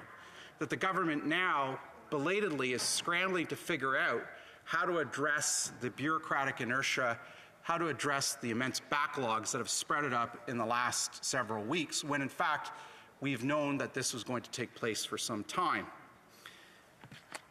And like Afghanistan, the government seems unable to fix the process that is leading to these delays in biometric scans, these delays in processing visas, and come up with a much more efficient, much more quick process in order to process applications for Ukrainians wanting to come to Canada. Madam Speaker, Canada can do better. We know we can do better because it was under Clifford Sifton, one of the former Liberal ministers of the Crown under Wilfrid Laurier, who opened up Western Canada to literally hundreds of thousands of Ukrainians a century ago. The West was settled by these Ukrainians through an ambitious immigration program, an ambitious open doors program that during the 1920s saw Canada's immigration level rise to some of the highest levels in our history. Many of those immigrants came from Ukraine, and they settled in the western prairies of this country. They broke sod, and they laid the foundation for modern Western Canada. Some 1.3 million Canadians today trace their roots back to those waves of Ukrainian immigration a century ago. And so we can do better because we have in the past done better. And so, Madam Speaker, the motion in front of us today is a call on the government to do better when it comes to addressing what is currently one of the biggest humanitarian crises in the world. And ironically, it ties into the biggest humanitarian crisis in the world today, which is the crisis unfolding in Afghanistan. Afghanistan is facing the biggest humanitarian crisis with shortages of food, shortages of energy, shortages of so many other things that are putting millions of Afghans at risk of starvation and severe deprivation in the coming months. And there too, like the present situation in Ukraine, the Canadian government, while it's doing a number of things to address the situation, can do a lot better, especially considering the immense wealth that we have and the fortunate circumstances that we have in this country not being directly affected by war and conflict, as both Afghanistan and Ukraine are. And so, Madam Speaker, part of what I hope comes out of this debate today is the government's understanding that parliamentarians are seized with this issue, that we believe that the government should do a better job in helping Ukrainians flee from Ukraine and helping Afghans flee from Afghanistan. The situation regarding Ukrainians in Eastern Europe is arguably much easier for the government to address than the situation in Afghanistan today, for the simple fact that Afghanistan has become a closed-off society. with a government that we do not recognize, a government that is listed by the Canadian government and other Western allies as a terrorist entity, a government with whom we should not and cannot be doing any business with, whether it's directly or indirectly through humanitarian aid groups on the ground. But that's not the situation with Ukrainians in Eastern Europe. There's some 3 million of them that we could be assisting today here in Canada. All it takes is for deputy ministers, for central agencies to figure out what the roadblocks are into shortening these wait times for biometric scans from 4 months down to 4 days or so.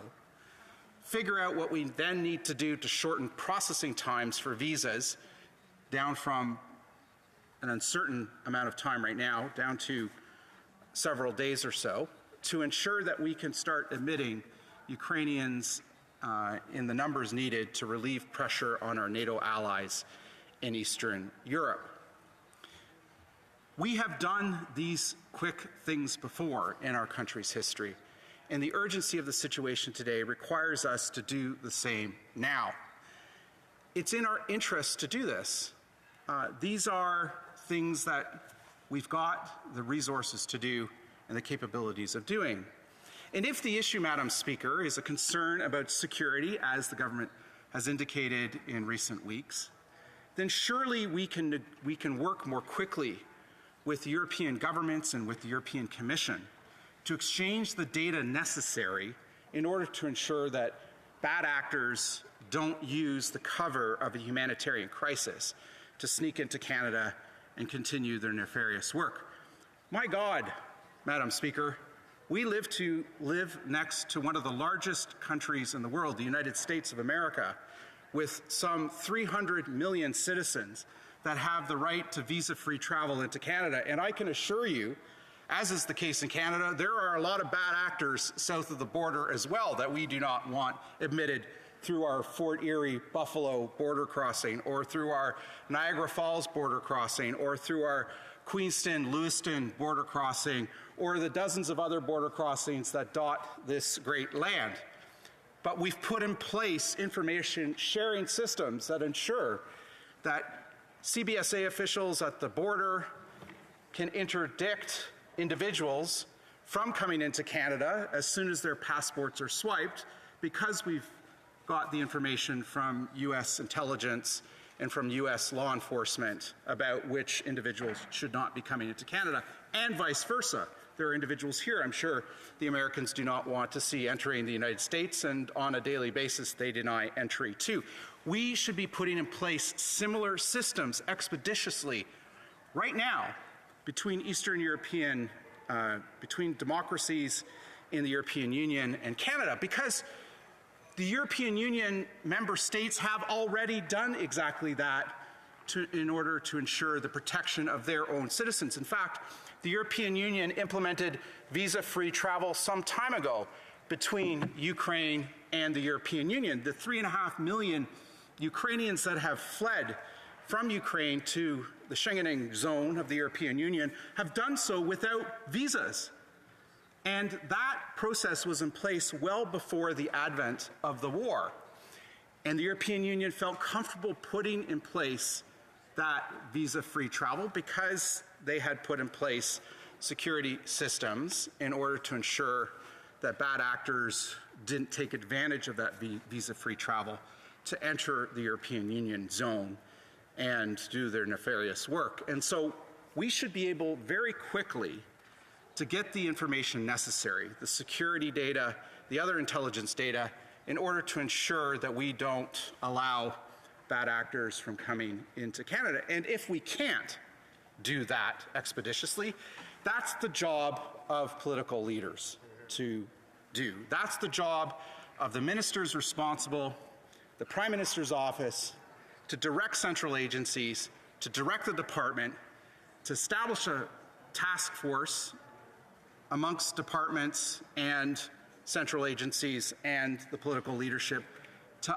unstick what is stuck so that we can do our fair share in ensuring that we help Ukrainians wanting to flee Ukraine, help Ukrainians currently in the European Union, and help alleviate some of the pressure some of our Eastern European NATO allies are feeling as a result of the influx of millions of Ukrainian refugees. So, Madam Speaker, I hope what comes out of this debate today is a real sense of urgency on part of the Government of Canada to do better when it comes to helping Ukrainians, both in Ukraine and in the European Union. Thank you. Questions and comments. Questions et commentaires. The Honourable Member for Hamilton Centre. Thank you very much, Madam Speaker. And I often enjoy the remarks from the Honourable Member from Halton. I don't always agree with them, but I appreciate the perspective. And what I heard from his remarks just briefly ago was the notion of not compartmentalizing our compassion, the notion that we have an immigration system that is wholly unprepared for the scale and the scope of the atrocities that are being committed around the world, and in particular in the Ukraine. He referenced Afghanistan, but of course there are atrocities that are happening in Syria, in Palestine, in Yemen, in places all around the world, not just war fought, but also from a climate disaster perspective. Madam Speaker, I would argue that prior to this war in Ukraine, our immigration system was vastly outdated and completely inadequate to meet the demands of the global needs. So through you to the Honourable Member, given what's before us today, what lessons can we learn? What systems can we improve to ensure that our immigration system is prepared not just for what's happening in Ukraine, but for the atrocities that are happening around the world? Honourable Member for Wellington, Halton Hills. Well, I want to thank my colleague from Hamilton for the question. I think, quite simply, we need to get better. The Government of Canada needs to do better when it comes to operational excellence.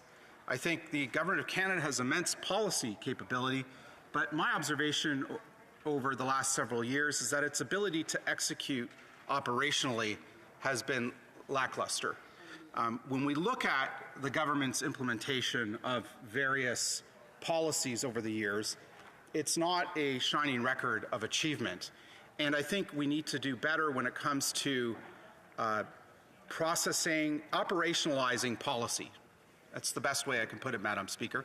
If we look at things like the long gun registry, it was an example of a policy implementation that went awry. When we look at the implementation of a payroll system, it's another example of a policy implementation gone awry. When we look at processing applications from Afghanistan for people wanting to come here as permanent residents, again, it's an implementation of a policy gone awry. And same thing in Eastern Europe when it comes to processing temporary resident visitors permits for Ukrainians wanting to come to Canada. The Honourable Member for Kings Hants. Thank you, Madam Speaker. And I didn't have the opportunity to speak to the member from Halton Hills on an opposition motion a couple weeks ago that he had brought forward. I'll pose that question today because I think it's relevant to the remarks that he brought forward today in the House. And it's around natural gas. And I know that the member opposite believes that that's an important pathway, that this government supports energy transition both in the interim and beyond. Would he agree with me that it's not necessarily about pipelines, but it's about the capacity to take the existing liquefied natural gas and actually be able to get it to Europe, and that is going to be at least probably a 2 or 3 year play? Does he think that that is something that the government should be still pursuing, that this is not just a 6-month program, but this is actually a longer piece? And if he has a moment just on critical minerals, how important that is on the energy transition beyond fossil fuels? The Honourable Member for Wellington, Halton Hills. Thank you, Madam Speaker. I want to thank my honourable colleague for the question. There are a myriad of ways in which we need to assist Ukraine and our European allies. The motion in front of us today is one example of what we are calling on the government to do in visa-free travel. But the other issue the honourable member has raised is the issue of energy. We as a country need to understand that our natural gas and oil is not simply important to our economy, it's essential to our defence and security. And it's also essential to our food security, since about 2% of the world's natural gas supplies is used to create synthetic nitrogen, which is responsible, some will argue, for half of the world's grain and oilseeds production. In other words, without synthetic nitrogen, we could only feed 3.5 billion people on the planet instead of the 7 billion people. And I note that Minister of Natural Resources last week in Paris on Thursday announced that Canada would pump another 200,000 barrels of oil a day by year end and another 100,000 barrels of oil equivalent of natural gas by year end in order to assist our European allies in displacing Russian oil and gas. So I appreciate the member's question on this issue. Et commentaires, l'honorable député de Thérèse.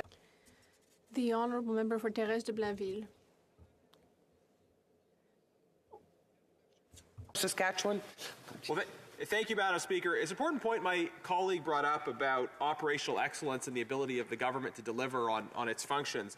We see on the one hand this government trying to extend the powers of the federal government and get involved in provincial jurisdiction and in people's private lives in all kinds of areas that aren't their core responsibilities. But then on the other side, we see on things like immigration, which is a core function of the federal government, a failure to be able to get critically important things done. We heard from the Minister of Immigration at committee saying that the reason they don't want to lift the visa-free travel, the Minister of Immigration admitted it wasn't about security. He said it would just take too long to lift a requirement.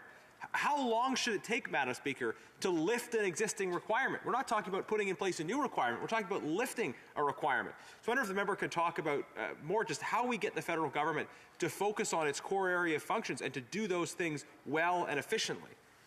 For Wellington, Halton Hills. Well, thank you, Madam Speaker. I think the reason why the government is hesitant to implement visa-free travel probably has to do with the fact that they don't believe they can expeditiously negotiate bilateral or multilateral information exchanging agreements and implement those agreements quickly enough in order to ensure that we can weed out any bad actors that might use the cover of a humanitarian crisis to try to sneak into Canada. I suspect that that is really the problem, which relates to the general lack of ability for the Government of Canada to execute operationally the policies that it stands for.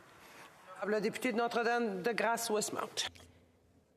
Speaker, I always enjoy listening to my honourable colleague who's very logical in his approach, but I wasn't clear on one thing. The motion that the Conservatives have presented is to have visa-free travel to Canada for Ukrainian refugees, and yet he also mentioned if there was a way that we could find of doing the visas in a very short time, days, and the biomedical data, that seemed to be also a solution. So I just wanted him to clarify which approach is he advocating. In 10 seconds or less, the honourable member for Wellington, Halton Hills. Thank you, Madam Speaker. I want to thank my colleague for the question and tell him how touched I was by his grandchildren's children's mural that was put together that I thought was quite touching.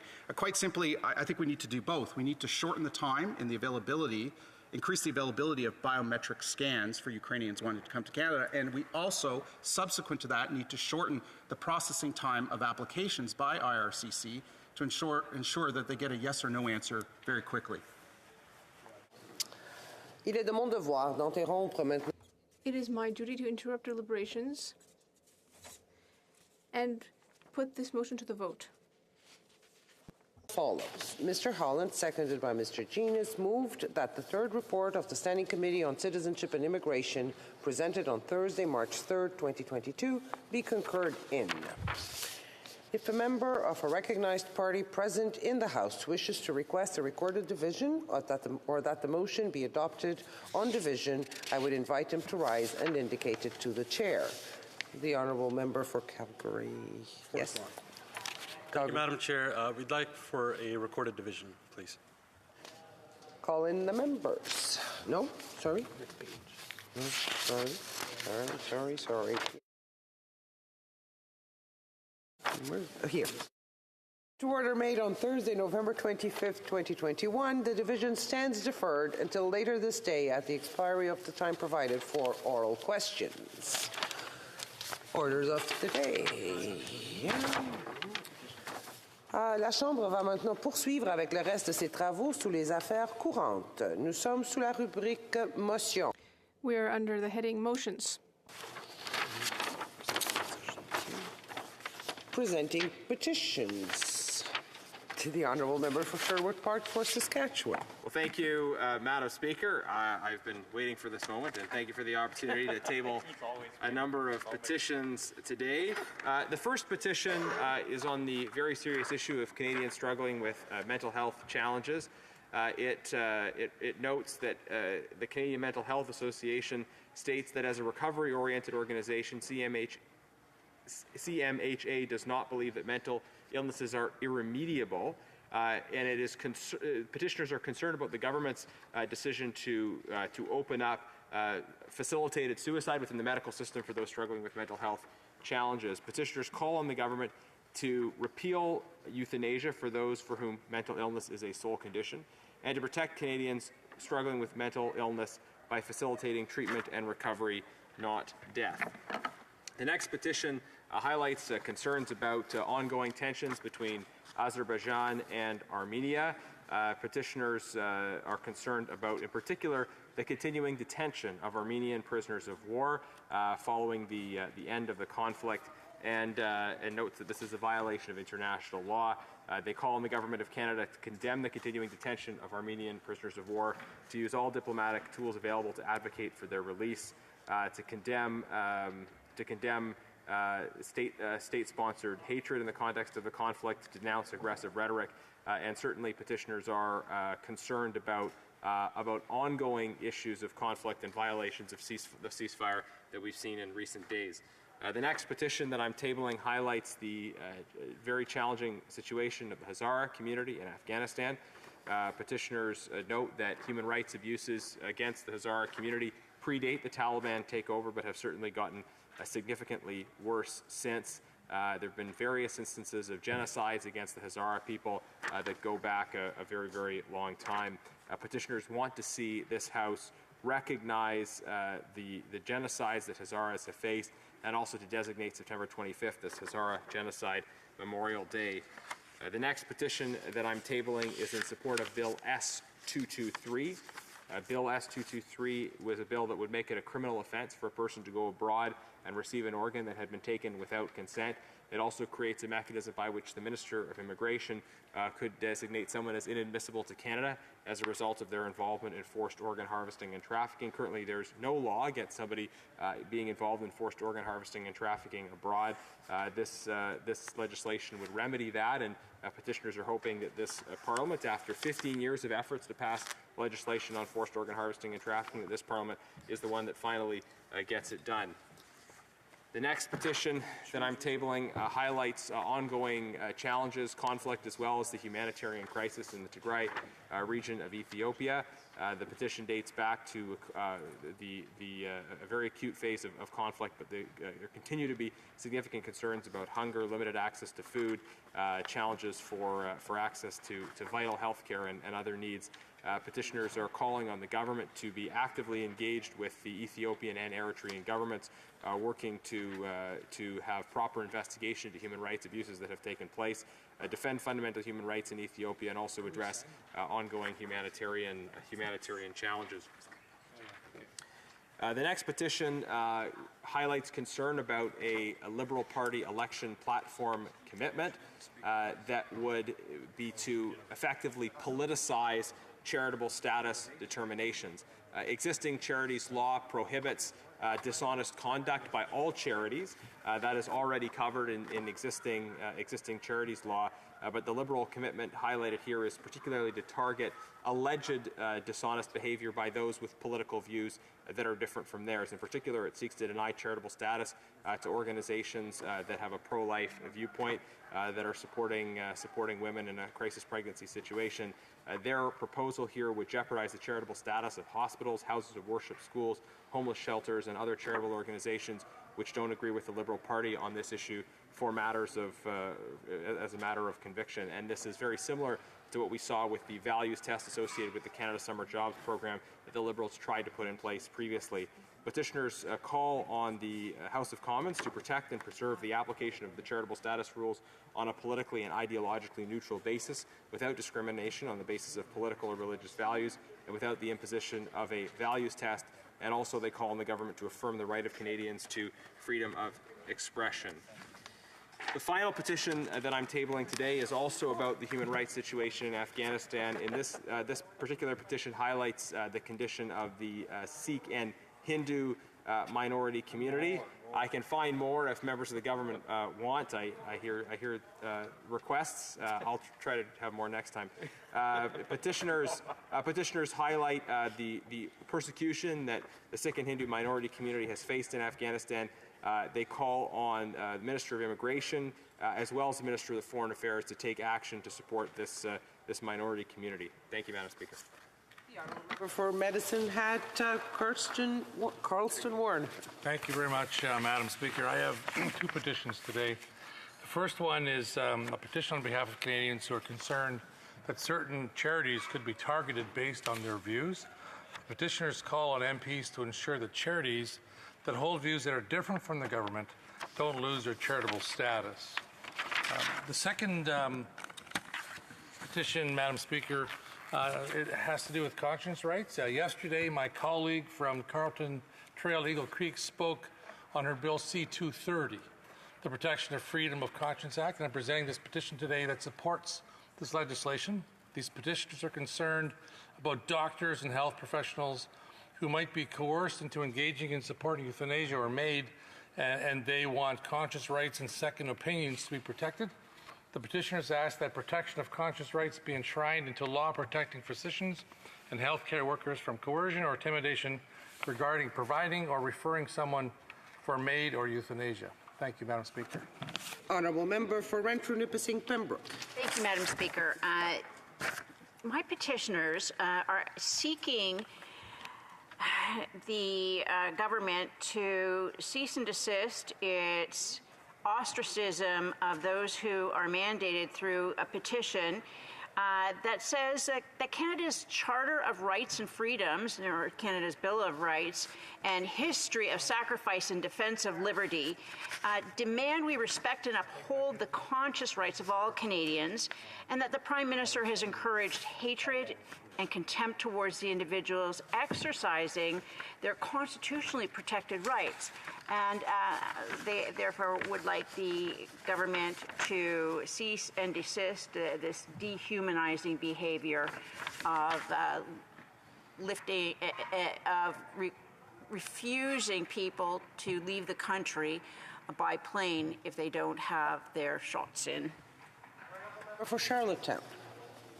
Thank you very much, Madam Speaker. I rise today to present a petition on behalf of several Prince Edward Islanders that are concerned about the climate crisis. They're calling on the Prime Minister and the Government of Canada to enact just transition legislation that is wide-ranging and that includes some of the following elements: a reduction of emissions by at least 60% below 2005 levels by 2030, the creation of good green jobs, ensuring decent low-carbon work for all workers, the protection and strengthening of human rights and workers' rights, the respect of Indigenous rights, and an emphasis on support for historically marginalized communities, and the expansion of the social safety net. Thank you, Madam Speaker. Presenting petitions, the Honourable Member for Kamloops Thompson Caribou. Thank you, Madam Speaker. This petition is in support of Bill S-223, seeking to combat forced organ harvesting and trafficking, making it a criminal offence to go abroad and receive an organ taken without consent. This bill has passed the Senate unanimously 3 times and passed unanimously in this House of Commons in 2019 in the same form. The petitioners hope that this Parliament will act on this petition. Thank you. Presenting petitions, the Honourable Member for Peace River Westlock.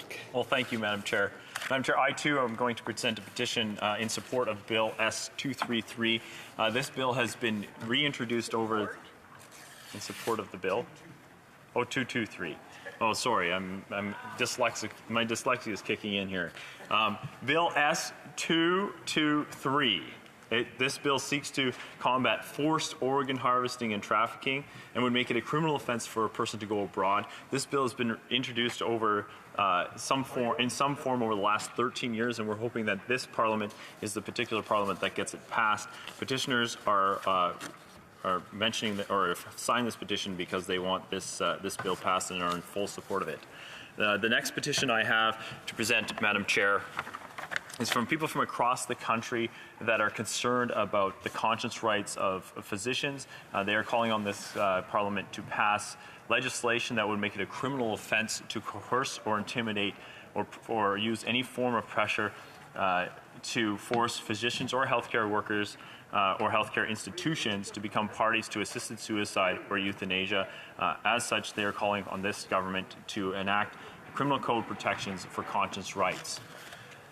The next petition I have to present, Madam Chair, is from folks from Fox Creek and Swan Hills, two towns in northern Alberta.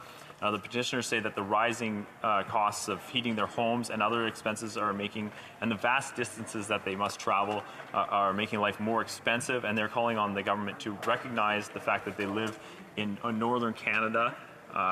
They're currently 12 kilometers short of the arbitrary line that runs across Alberta, preventing them from claiming the Northern Living Allowance. They're calling on the government to recognize Fox Creek and Swan Hills as being in the intermediate zone so that they can claim the Northern Living Allowance and deduct that from their income taxes. The next petition I have to present, Madam Chair, is from Canadians from across the country. The petitioners are concerned with the accessibility and the impacts of violent and degrading sexually explicit material and its impacts on public health, especially on the well-being of women and girls. They recognize that we cannot say that we believe in preventing sexual violence towards women while allowing pornography companies to freely expose our children and youth to violent, explicit sexual imagery day after day. This is a form of child abuse. As such, the petitioners are calling on the House of Commons to require meaningful age verification on all adult websites. The next petition I have to present, Madam Chair, and this will be the last one today, is on behalf of Canadians who are concerned that certain charities could be targeted on their views. The petitioners call on MPs to ensure that charitable status is not subject to a litmus test or a values test. They are calling on the government to ensure that those who have charitable status maintain their charitable status, and that the government not require an ideological lens to enabling them to maintain their charitable status. Thank you, Madam Chair. Presenting petitions, the Honourable Member for Winnipeg North. Thank you, Madam Speaker. I have a petition before me signed by the residents of Winnipeg North, and what they're asking for is the government and all members of Parliament to take a look at the many different senior programs, whether it's the GIS support programs, OAS, New Horizons, the issue of mental health, long-term care, and asking for all members of Parliament on all sides of the House to be a strong advocate on all of these types of programs to the benefit of seniors in Winnipeg North, but obviously it would apply to all Canadians. Thank you, Madam Speaker. Petitions. Questions on the order paper. The Honourable Parliamentary Secretary to the Government House. And then, Madam Speaker, I would ask that all questions be allowed to stand at this time, please. Agreed. Orders of the day. Government orders, Government Bills Commons, resuming consideration at second reading of Bill C-11, Online Streaming Act. Resuming debate, the Honourable Parliamentary Secretary to the Minister of Canadian Heritage. Thank you so much, Madam Speaker. Before I begin, I am sharing my time with the Honourable Member for Hamilton Mountain.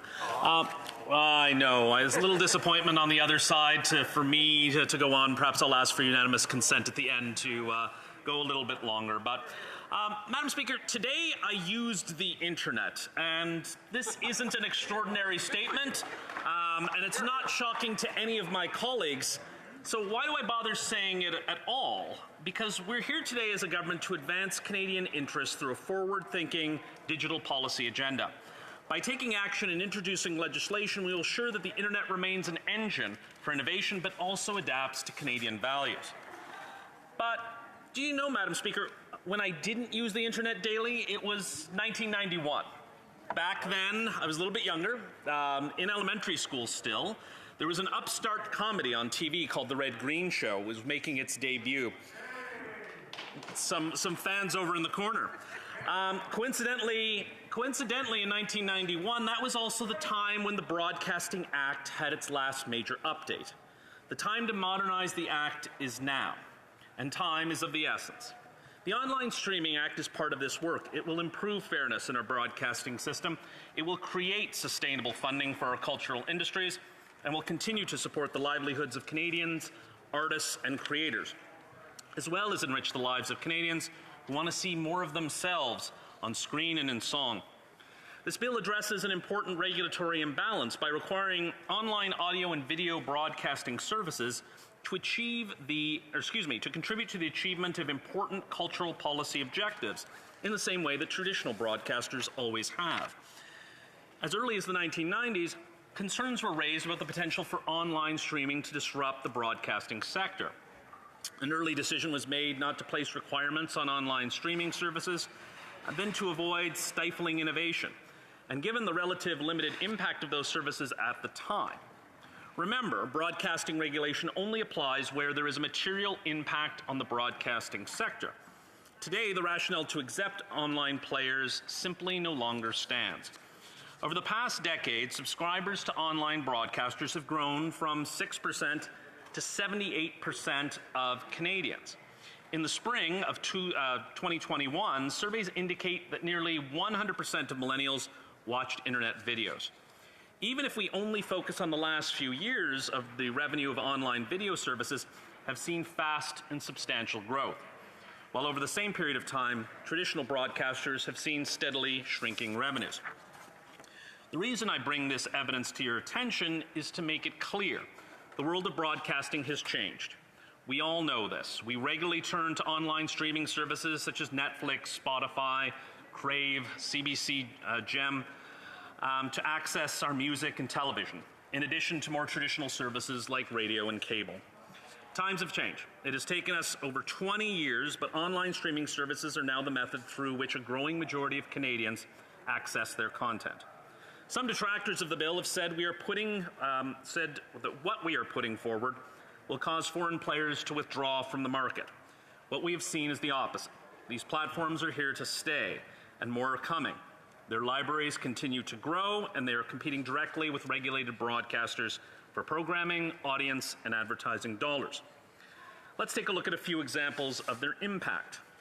Satellite and cable are losing subscribers to streaming services while viewers seek out more economical online alternatives. Television stations like Chorus, CTV, and CBC have shut down transmitters over the last 10 years to cut costs. The broadcasting system is losing advertisers, revenues, and audiences to online streaming services. There's been a drastic shift in Canada's broadcasting sector, which has directly impacted the level of support for Canadian programming and talent. Jobs are threatened.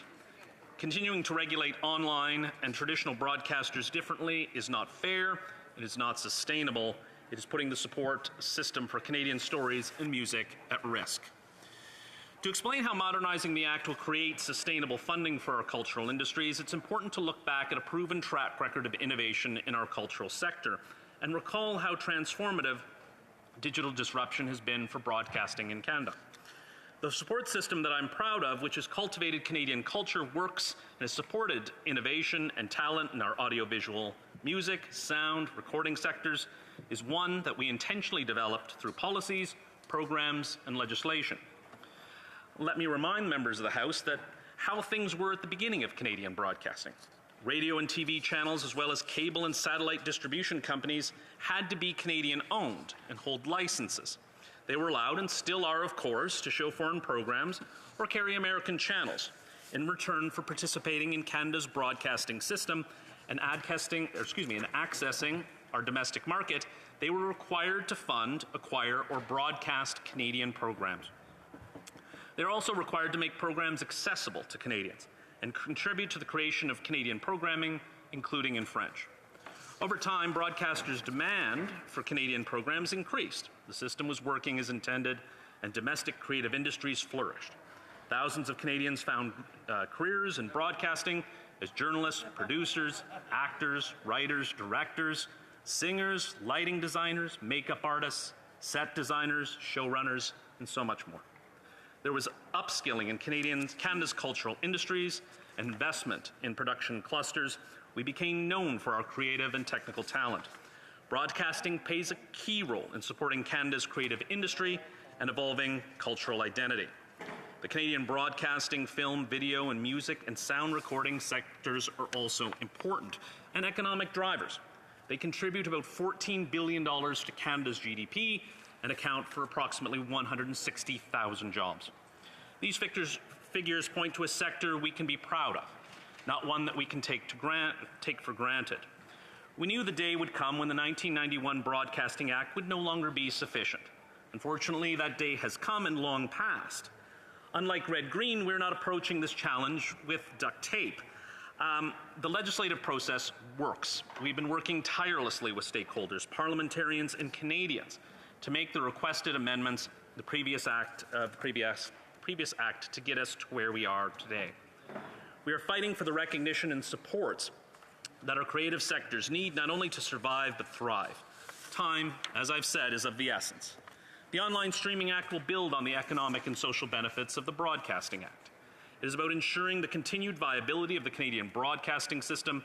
It is also about ensuring our cultural sovereignty. We are home to innovation and emerging talent, and it is imperative that we support our creators and our creative industries. As an artifact of outdated legislation, online broadcasters are not required to support Canadian music or storytelling or any broadcasting objective.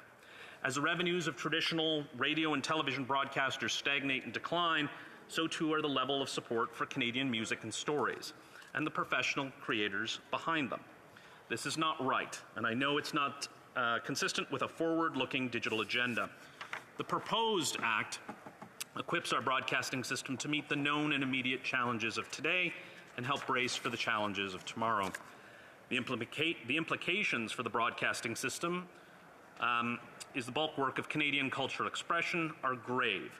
Canadian broadcasters have responded by cutting costs, and that has real impact on their services to Canadians, their contribution to Canadian culture, and on good, well-paying middle-class jobs. As Canadians, we would be poorer for not seeing homegrown talent supported by more diversity on screen and in song. Who knows where Ryan Gosling would be today without Canadian television shows such as Avonlea and Breaking High. Notable Jem Degrassi is on the verge of a third iteration. As a country, we have been intentional about supporting Canadian artists and programs. Without it, the Guess Who or Tegan and Sarah could possibly have remained some of Canada's best-kept secrets.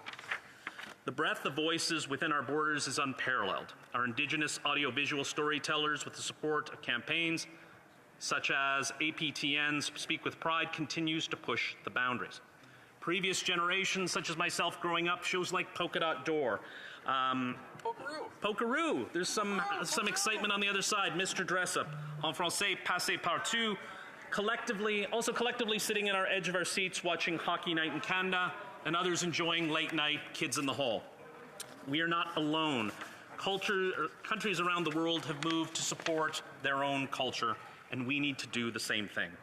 The Online Streaming Act is not about picking winners over losers. It's not about ensuring that our cultural sector will continue to grow, no matter how Canadians access their content. They should be able to see themselves in their stories. Madam Speaker, the 1991 Broadcasting Act got us here, and now the Online Streaming Act will move us forward. Perhaps I'm dating myself, but I'll end with the motto of the Red Green Shows Lodge, Quando omni flunctus mortati, mock Latin for when all else fails, play dead. And we will not play dead on this issue, Madam Speaker. We will take action on this. Questions and comments. Questions et commentaires. The Honourable Member for Lethbridge. Thank you, Madam Speaker. The Honourable Member across the way talked about the importance of this piece of legislation and how it is going to expand diversity. He went on to say, and I quote, that Canadians deserve to see themselves in the stories that are being shared. What I find interesting is that this bill will allow the CRTC to actually regulate online creators. Now, the CRTC, the commission that will be responsible for this, or the governing body that will be responsible for making sure that this bill is followed, is composed, interestingly enough, largely of white, middle-aged men. In fact, there's only one woman on the leadership of the CRTC. Or sorry, there's more than one woman, but one non-white individual on the CRTC. So I'm just wondering, is this the type of diversity that the member sees needed on public broadcasting? Well, Parliamentary Secretary. Thank you very much, Madam Speaker. I'd like to thank the honourable member for her interest in diversity and inclusion. But this bill and the changes we're bringing forward, it's the platforms that have obligations, not the users. And the Conservative Party, last time this bill came around, they left our creators and artists behind. We're not going to make that mistake again. Platforms are in, users are out, Madam Speaker. The honourable member for Drummond. Order. Order. Est-ce que je peux... Can I please remind MPs to remain in order? The honourable member for Drummond. Thank you, Madam Speaker. I see that there are MPs on the other side that still apparently have stuff to say. Madam Speaker, I would like to commend my colleague from the Heritage Committee for his presentation.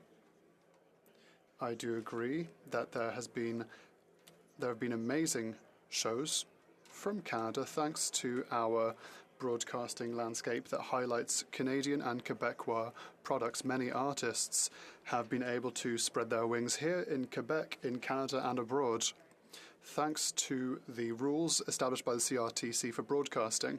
Many benefits, but there are also some traps, and it's a trap that we've talked about before, that is regulation for social media.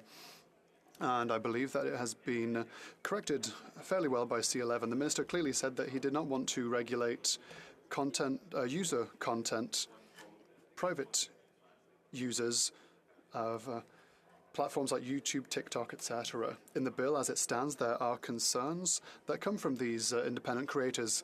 Does my colleague believe that we could perhaps revisit the way that this bill is drafted in order to ensure that these stakeholders that are ever more present in our broadcasting landscape can be reassured and satisfied? The Honourable Parliamentary Secretary. Madam Speaker, I'd like to thank the honourable member for his question and his work on the Heritage Committee. We're eager to see this bill before committee and engage in discussion on how to make this bill better and ensure the principles of this bill and what we've set out, what the minister has set out. There is room for amendments and there's room for discussion, and the proper place is in committee, and we hope we see this bill quickly brought forward to the Heritage Committee. The honourable member for Hamilton Centre.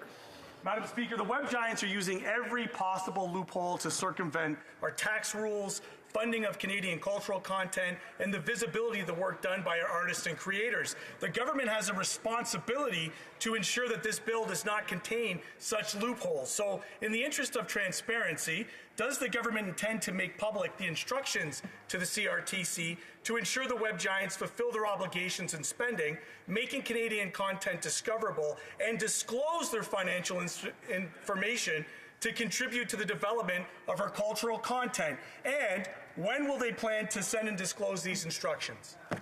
Honourable Parliamentary Secretary. I don't think I have much time for a response, Madam Speaker, but the goal is to make sure that broadcasters and online giants are on a level playing field. That is what we put forward. That is the goal of this legislation. That's what we hope to see moving forward. Honourable Parliamentary Secretary to the Government House Leader. Very short question. Thank you, Madam Speaker. I am very proud of the incredible content that I can create and put out on social media. I'm wondering if the Parliamentary Secretary can comment on whether or not that incredible content that I'm able to put out on a daily basis will be impacted by this legislation. Honourable Parliamentary Secretary, 20 Thank you very seconds. much. And I think it's the members of the Conservative Party that usually provide that content for the honourable member. True. But I can ensure if he puts this online or any of his videos online and it gets millions of hits, it will not be regulated by the CRTC. Debate. The Honourable Member for Hamilton Mountain. Thank you, Madam Speaker. I respectfully acknowledge the Anishinaabe people here in the National Capital Region, located on the unceded traditional territory of the Algonquin Nation. Madame la Présidente, Madam Speaker, our government is committed to advancing the interests of Canada and Canadians through a digital agenda that delivers progress for all. This agenda includes measures to make the internet fairer as well as safer for all Canadians, all whilst ensuring it remains a tool for innovation. Madam Speaker, thank you for the opportunity to invite my colleagues to support this act, as tabled by the Honourable Member for Honoré Mercier, the Minister for Canadian Heritage. Parliamentarians, stakeholders, and industry players have rightfully insisted that a Broadcasting Act, last updated in 1991, no longer adequately supports current or future Canadian creators. 1991 was the year that the top song in Canada was Bryan Adams' "Everything I Do It For You." Since 1991, the broadcasting industry has changed and shifted at an unprecedented pace, partially due to technological developments, but also because of COVID and its impact on when, where, and what content is consumed. In short, the status quo is not a situation that Canadian creators, producers, broadcasters, or culture can accept. C'est pour cette raison que j'aimerais prendre quelques minutes. That is why I'd like to take a few minutes to explain why Canadian stories and music should be seen and heard, and why our artists, like Quebec's Bleu Jeans Bleu, need a renewed regulatory framework in order to help them succeed both domestically and internationally. Madam Speaker, the Broadcasting Act is a vital part of promoting Canada's cultural sovereignty. The Government of Canada continues to work to ensure that whatever the medium, Canadians will be able to see and hear their own stories, express their values, and share their experiences with each other. The Act is about harnessing the creativity of Canadians and leveraging the promise of technology. Partout dans le monde. Throughout the world, streaming services now dominate the market. Canada is no exception. Here in Canada, these services have grown rapidly and dramatically by offering their services from coast to coast to coast. Platforms like Netflix, Disney+, Amazon Prime, and others provide Canadian talent with a stage before global audiences. And there's no doubt these platforms have made meaningful contributions to the support and promotion of Canadian creators. But there is more that can be done. These platforms do not have the same legal responsibilities as traditional broadcasters. For example, these services are not required to support Canadian music and Canadian stories, as well as other essential objectives of broadcasting in Canada, and this is a problem. Canadian voices and perspectives are unique. Our country's diversity is unparalleled on the world stage, and so are the creative works that emerge from it. The time has come for streaming services to participate in and contribute to the production and exhibition of Canadian stories and music. They are well placed to make a significant and important contribution while taking into consideration their different and varied business models. The Online Streaming Act will ensure that financial contributions are made to further Canadian stories and music in a variety of ways, including to support their development, production, or promotion, and contributing to the training and development of Canadian creators.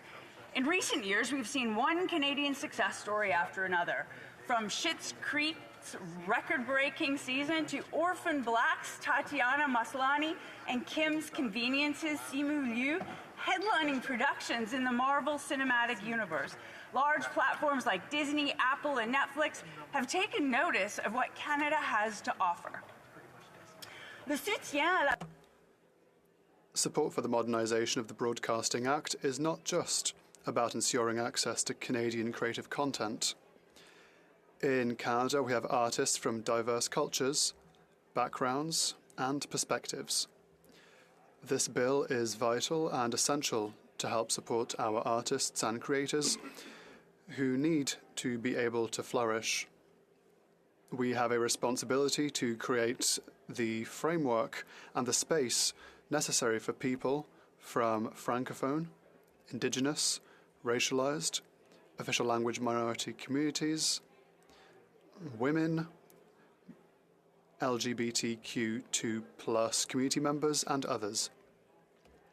Madam Speaker, the difficulties we have been experiencing over the past 2 years with the COVID-19 pandemic have shown us that solidarity is essential to support our artists and creators. They support our diverse communities on a daily basis. They strengthen the soul of our cultures. They keep alive the strength of what makes up our heritage as Canadians. It is through the tools proposed in this bill that the next Denis Villeneuve could potentially be discovered. We must support our artists. like Canadian drag performance Priyanka, the young Mohawk actress Giawandio, Manitoba actress and writer Baya Watson, Quebec artist Roxane Bruno, favorite modern rockers, the Arkells, and many other creators like them who deserve recognition. This bill will breathe new life into a system that will invest in the production and broadcasting of Canadian series, films, and music. It will aid in building the infrastructure to continue to support and expand an industry that already employs about 160,000 Canadians. That's similar to the number of workers in our oil and gas sector. This investment will bring even more jobs and opportunities for our artists, creators, and producers. Canadian music is a particularly important part of the cultural sector. The music production and sound recording industry accounts for over $625 million worth of Canada's GDP and almost 10,000 jobs. Through their music and lyrics, Canada's musicians help create relationships and memories, initiate important social discussions, and forge a collective national identity and values. Music allows us to share our country, our culture, and our ideas throughout the world. Much of the music we listen to today is provided to us through online services like Spotify, Apple Music, and YouTube. It's only fair that, just like with traditional radio, these services contribute to supporting Canadian music, whether it be through financial contributions to funds intended to support the Canadian music industry or by showcasing Canadian talent. It shouldn't matter whether you listen to Michael Bublé on Spotify, YouTube, or the radio. These platforms must all contribute to achieving Canada's cultural policy objectives. Madam Speaker, the need for a modern broadcasting system is now. This bill recognizes the importance of investing in Canadian stories and music. Je demande aux honorables membres. I ask the honourable members of this House to support this bill, which is fair, equitable, and forward-looking. We must take steps now to support the next generation of Canadian talent. Thank you, Madam Speaker. Questions and comments? The Honourable Member for Lethbridge. Thank you, Madam Speaker.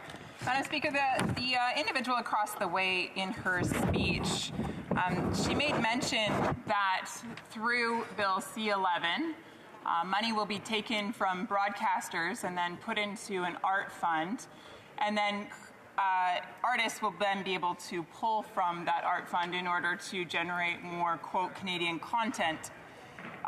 What she referred to is, she said, you know, this is an investment in broadcasting of Canadian material. So when I look at YouTube or TikTok or Twitch or Snapchat, I see some incredible Canadian artists that are up and coming. We call them digital-first creators. And they will be captured under this piece of legislation. And so there is good potential that 30% of their revenue will have to be contributed to this art fund. I'm wondering if the honourable member can help me understand, and those digital creators understand, whether or not they will have the opportunity to also pull from that fund by applying for grants from it, in the same way that they're paying into it. Honourable Member for Hamilton Mountain. Madam Speaker, I think the government has been very clear that it's platforms that fall within the mandate of this legislation and not users themselves. It's the platforms that we're asking to contribute. Right now we have a system that's two-tiered, and traditional broadcasters have to follow a number of rules that new streaming services don't have to follow. We want to make an even playing field for broadcasters in this country, Madam Speaker. Questions and comments? The Honourable Member for Drummond. Thank you very much, Madam Speaker. I appreciate my colleague's presentation, with whom I sit at the Heritage Committee, Madam Speaker, in Bill C-11. There is a correction to a concern that was raised during the study of C-10, the ancestor of C-11 that was dropped at the previous Parliament. It is clearly indicated that the CRTC will not be able to use algorithms to check whether or not digital platforms meet the objectives pursuant to the Broadcasting Act. My question to my colleagues is as follows. If algorithms are, at the end of the day, the only way to check to see if the objectives are met, what will be the solution proposed? How will we make sure that objectives for discoverability are actually met by the platforms? Thank you, Madam Speaker. The Honourable Member for Hamilton Centre. Thank you, Madam Speaker. I look forward to working with my colleague from Vancouver to improve this piece of legislation in any way we can. On algorithms, I do want to point out that YouTube's own algorithm actively recommends video containing misinformation or hate speech, and those videos tend to perform well on the platform. And when it comes to the algorithms about discoverability, we know that Spotify in 2020 found its own algorithms were leading users to less diverse content. So under the current system, the share of royalties that Canadian songwriters receive from traditional media outlets versus digital platforms is almost 70% less, Madam Speaker. Questions and comments. The Honourable Parliamentary Secretary to the Minister of National Revenue. Thank you, Madam Chair. Question to the member is relating to her background as a journalist. I wonder if that background informs her assessment of the bill, and if it does, what parts of the bill really stand out as improving upon the status quo? Thank you very much. The Honourable Member for Hamilton Mountain in 30 seconds or less.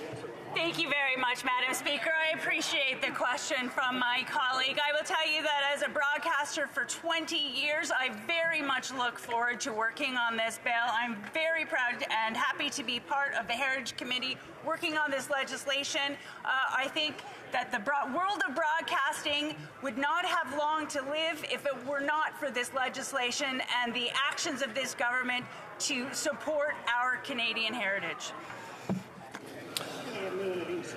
Statements by members. Déclaration des députés. L'honorable député de Oakville, North Burlington. Thank you, Madam Speaker.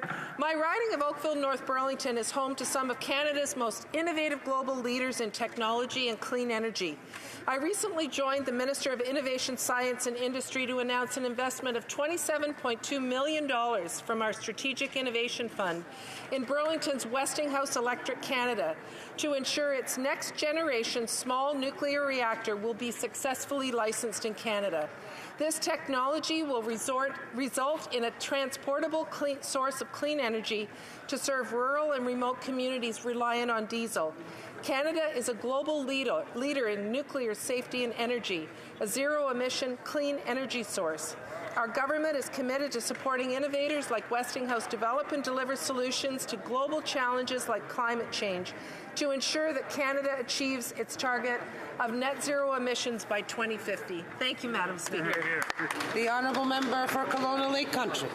Madam Speaker, Kelowna Lake Country lost a wonderful spirit, Onofrio Karatulo, or as most called him, Ono.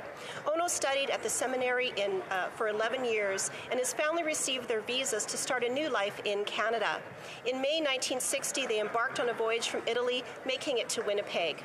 Soon after completing English lessons, he owned Universal Travel Agency till 1979 and then relocated his family and parents to Kelowna. Ono was an entrepreneur at heart, owning numerous stores and businesses, and most recently, Ace Screens and Tint.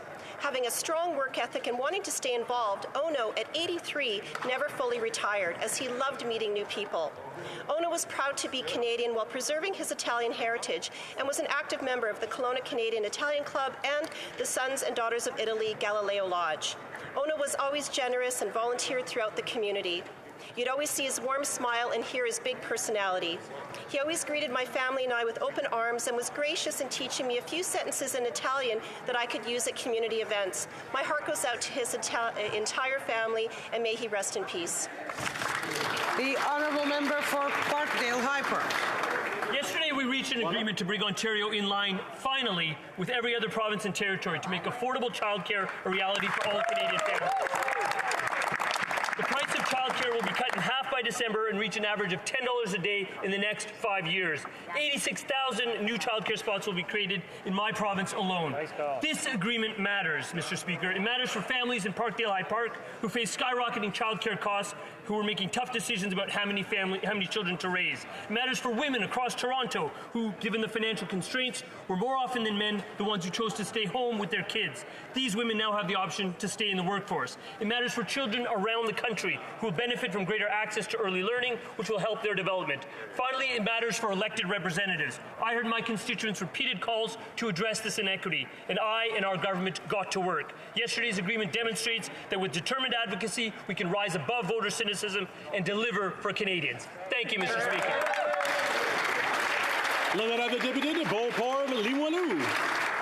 The Honourable Member for Beauport-Limoilou. Mr. Speaker, today I would like to speak about Mélanie Raymond, the Director General of the Carnival of Quebec from 2016 to today. Mélanie, your work at the Carnival of Quebec has been remarkable. It is a wonderful event, and you have shown great leadership. You have renewed the activities that are offered, and you have faced a pandemic without ever forgetting that Quebec's Carnival is a local and national event of great importance. Mélanie, I know that when it comes to your next projects, you will do the same incredible work. You are brave and empathetic. You are worth your weight in gold. You have shown the entire team of the Carnival and everyone living in Quebec City that the Quebec City Carnival can accomplish anything. You can be very proud of this. It is an honor for me to have crossed paths with you, and I hope to meet you again. Thank you. The Honourable Member for York Centre. Thank you, Mr. Speaker. Mr. Speaker, we recently seen an increasing number of anti-Semitic incidents across Toronto and in my riding of York Centre. Public schools have been vandalized, teachers harassed, and faculty and students at the University of Toronto made to feel unsafe and less than. I am safer on campus if I do not identify as Jewish, is something that I've heard time and again from university students in the schools of social work, medicine, and education. The safety of Jewish Canadians in public spaces is not conditional. Jewish Canadians cannot face marginalization or denigration by virtue of their faith or connection to their community. When I first took my seat in this House, I shared that day with the announcement of Irwin Cotler's appointment as Canada's Special Envoy on preserving Holocaust remembrance and combating anti-Semitism. His work is essential. The events of the past few weeks and generations of anti-Semitism demand that we clearly define and address it, as we have done through the IHRA definition. These are difficult conversations, Mr. Speaker. We know that diversity is a fact, but inclusivity is a choice and one that requires respectful inclusion of Jewish voices in our community spaces. Thank you, Mr. Speaker. The Honourable Member for Chilliwack Hope. When Russia invaded Ukraine, Chilliwack-based Hungry for Life International sprang into action, using their local knowledge, network, and team in Ukraine to provide humanitarian aid to those directly impacted by the war. The Hungry for Life team, led by Chilliwack's own Chad Martz and his wife Mary, a Ukrainian national, has already provided food and shelter to thousands of people there. Since the invasion, they've purchased and distributed over 400 tons of food to those in need. Their team has made hundreds of trips into conflict zones to deliver critical aid to those who cannot escape.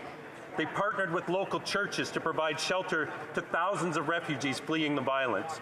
To date, Hungry for Life has raised over $1.5 million for their Ukrainian relief efforts, and the need continues to grow. On behalf of the people of Chilliwack Hope and this entire House, to Chad and Mary and everyone at Hungry for Life, we thank you for the incredible, life-saving work you are doing for the people in Ukraine. The Honourable Member for Mississauga East, Cooksville. Thank you, Speaker. Speaker, for the first time in 36 years, Canada's national soccer team qualified for the FIFA World Cup. Team Canada will be traveling to Qatar from November 21st to December 18th, led by a new generation, a golden generation of players, a world-class coach, supported by an entire country. Our national men's team earned a ticket to the world's biggest sporting event with a historic 4-0 victory over Jamaica. The entire country is proud of these determined players who stand out in the biggest leagues in Europe and who are the heroes of many young Canadian soccer players. Today, we want to thank all of Team Canada for this magical moment as you move on to the next round on the world stage. Know you have our full support, and we're cheering you on. Everybody, go Canada, go!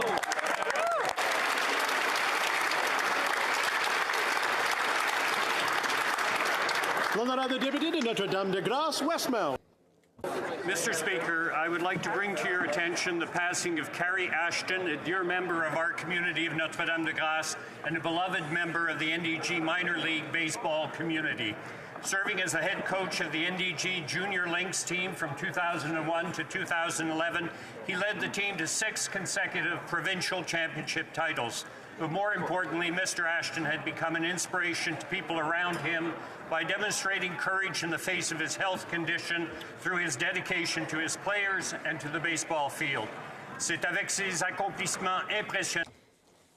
Thanks to these impressive accomplishments, he will become one of the recipients of Queen Elizabeth Diamond Jubilee medals. My deepest sympathies to his wife Sharon, to his children Wayne, Rebecca, and Taylor, and to members of the community who had the chance to know this inspiring human being. Thank you, Mr. Speaker. L'honorable député de Lévis-Lotbinière. The honourable member for Lévis-Lotbinière. Mr. Speaker, more than 151,000 Canadians this year will need more than 15 weeks of EI sickness benefits in order to convalesce after a serious disease like cancer. Mr. Speaker, we can do more for them. Bill C-215 would move that total from 15 to 52 weeks. During that time, these benefits could be offered to Canadians who are going through a difficult time. Mr. Speaker, I would like to celebrate the courage, determination, and resilience of those who are suffering from serious illnesses. Members here support you and will be wise enough to put aside partisanship and guarantee additional financial security for all Canadians by adopting Bill C-215. I would like to invite Canadians to follow the debate which starts tomorrow on March 30th. Thank you. The honourable member for Kitchener South, Hespeler. Today I would like to recognize a small business that is unlike any other in my riding of Kitchener South Hespeler.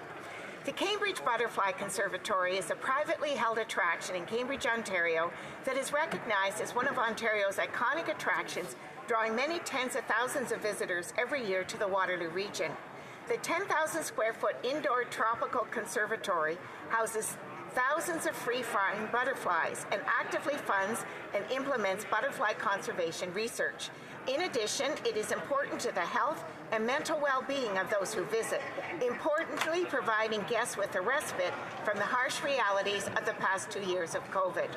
Since opening in 2001, over 300,000 school children have participated in the Conservatory's educational programs. The Conservatory also manages a robust outreach program, visiting libraries, schools, seniors' homes, and community centers. Please join me in congratulating the Cambridge Butterfly Conservatory as it celebrates 21 years of serving the community. L'honorable député de Bellechasse-les-Eps. The honourable member for Bellechasse-les-Eps-Lévis. Mr. Speaker, I would like to pay tribute to the religious congregation of Sœurs Notre-Dame du Perpétuel Secours. It was founded in 1892 by Joseph Onésime Rousseau and Virginie Fournier, and this community settled in Saint-Damien-de-Buckland. These hard-working women gave over their talents to the service of the most vulnerable and to teaching inhabitants of rural parishes. We owe to them historic buildings, a historic center, publications, and archives. As of 1894, the community extended its roots throughout Quebec, and in 1948, these sisters also settled in Latin America and Africa to offer their services with great devotion to populations there. As these sisters are leaving Saint-Damien-de-Buckland, I would like to thank them warmly for their inestimable contribution to the well-being of society. And I'd also like to thank them for the heritage they are leaving us. Thank you. The Honourable Member for Grand Prairie Mackenzie. Mr. Speaker, this Friday, April 1st, the NDP Liberal Coalition government will make life less affordable for Canadians by breaking their promise and increasing the carbon tax again. Right. Canadians can't afford this April Fool's punishment, especially those living in rural and northern communities like mine. They're already paying the price for this Prime Minister's incompetence with the highest inflation rate in a generation. These skyrocketing prices for life essentials are unaffordable for most Canadians, and many families and seniors in the Peace Country are already at the breaking point, and this tax increase will be devastating. This crisis, created by the Liberals and supported by the NDP, will lead to higher prices, higher taxes, more debt, and less accountability. The carbon tax is an absolute failure, and it should be scrapped, not hiked. Mr. Speaker, Canadians are no fools, and on April the 1st, they'll know that this tax increase is no joke. L'honorable député de Acadie-Bathurst. Monsieur le Président. Mr. Speaker, the Honourable Mr. Bradshaw, a former member from the area, passed away earlier this week. Madame Bradshaw often said she was an ordinary woman, but the truth was quite different. She was extraordinary. A woman of great heart and a great Acadian. Wherever she went, she showed great warmth and compassion. And I'm sure anyone who got one of her wonderful hugs would confirm that. Advocacy or politics was all about giving back to those in need and helping people who simply needed a little head start in life. Elle n'acceptait tout simplement pas que des gens puissent vivre dans la pauvreté. She just couldn't accept that people were living in poverty, and she did everything she could to help them. We owe great gratitude to her for her service to the community. On behalf of federal Liberal MPs from New Brunswick, we would like to offer our most sincere condolences to her friends and family. Thank you. Ms. Bradshaw, rest in peace. For Algoma, Manitoulin, Kapuskasing. Mr. Speaker, the climate emergency is real, and we all have to redouble our efforts to achieve net zero emissions. So today I rise to highlight two forward-thinking, innovative individuals on Manitoulin Island. Craig and Kelly Timmermans know that being part of the solution to climate change and reducing or eliminating electricity costs means changing the way we think about energy. In 2020, Craig and Katie built their new radio station for Great Lakes Country 103 FM and Hits 107 FM, powered by solar energy, which created Canada's only off-grid radio station. With excess energy to spare, Craig will be installing a single Class 2 green energy EV charging station offering competitive rates with the view to expand. Mr. Speaker, it's vital that we acknowledge the work of those leading the way in mitigating climate change. So today I say cheers to Craig and KT. Your entrepreneurial spirits show that we can embrace the shift to green technology and reinforce the fact that transitioning off our dependence on fossil fuels is truly doable. Thank you, Mr. Speaker. L'honorable député de Drummond. Monsieur le Président, dimanche soir à la grande. Mr. Speaker, on Sunday, at one of the most important events in Hollywood, Quebec once again celebrated the success of one of its greatest ambassadors. Denis Villeneuve's film Dune got no fewer than 6 Oscars. Although everyone would agree that this was the type of film where even the most experienced director could have gone wrong. But this wasn't the first time that Denis Villeneuve appeared at this prestigious ceremony. In 2017, his film Arrival got 8 nominations. In 2018, Instandi was nominated in the category for Best Foreign Film. And this year, Dune got 10 nominations. And I'd say that Denis Villeneuve's greatest accomplishment is to have confirmed that he fully deserves his position within the select club of the greatest directors of our time. His collaborators celebrated his remarkable talent and his human qualities, how much others enjoyed working with him. One thing is clear, Denis Villeneuve will have many more projects which will astonish us over the coming years, and Quebec will continue being proud of him. The The honourable member for Calgary Forest Lawn. Friday is April Fool's Day, but Canadians across the country aren't laughing because the NDP Liberal carbon tax is going up. That means home heating bills, electricity bills, and already sky-high gas prices are all increasing. Inflation continues to rage out of control. The Carbon Tax Coalition now has an agreement that will continue to trash our world-class energy industry. While the new NDP Prime Minister ignores the pain of everyday Canadians, other countries and jurisdictions around the world, including 11 U.S. states, are cutting gas taxes, carbon pricing, and even income and business taxes, all in an effort to reduce the cost of living. The Alberta government is also doing their part to help hard-working Albertans lower the price of fuel by eliminating the provincial gas tax while prices remain high. The people in my riding are now looking to Ottawa to do the same, but this government wants to punish them for driving to work. Canadians need relief. The NDP Liberal government must stop making Canadians' lives miserable and scrap this horrible April Fool's Day carbon tax hike. Thank you. The honourable member for Brampton North. Mr. Speaker, it's with great sorrow that I inform this House of the passing of my good friend and constituent, George Majuri. The funny thing is that we didn't start off as friends. George, or otherwise known by his Twitter handle as Tio Area Fan, and I first met when he tweeted at me shortly after the 2015 election. George wanted me to know that he didn't vote for me and that he was going to hold my feet to the fire and make sure that I honored my position and worked hard to deliver for our riding of Brampton North. You see, George loved Brampton, and we may not have always seen eye to eye, but we both loved our city. George taught me the value of political discourse and that sometimes the voices that challenge you the most become the ones that lift you up and support you and eventually vote for you too. Not because you always agree, but because you take the time out to hear each other out. George was a proud Canadian who gave back to his community and was one of the biggest TFC fans I knew. He would have been so proud to see Canada's men's team qualify for the FIFA World Cup, especially because 7 of the team players were from the one and only Brampton. George, we will miss you.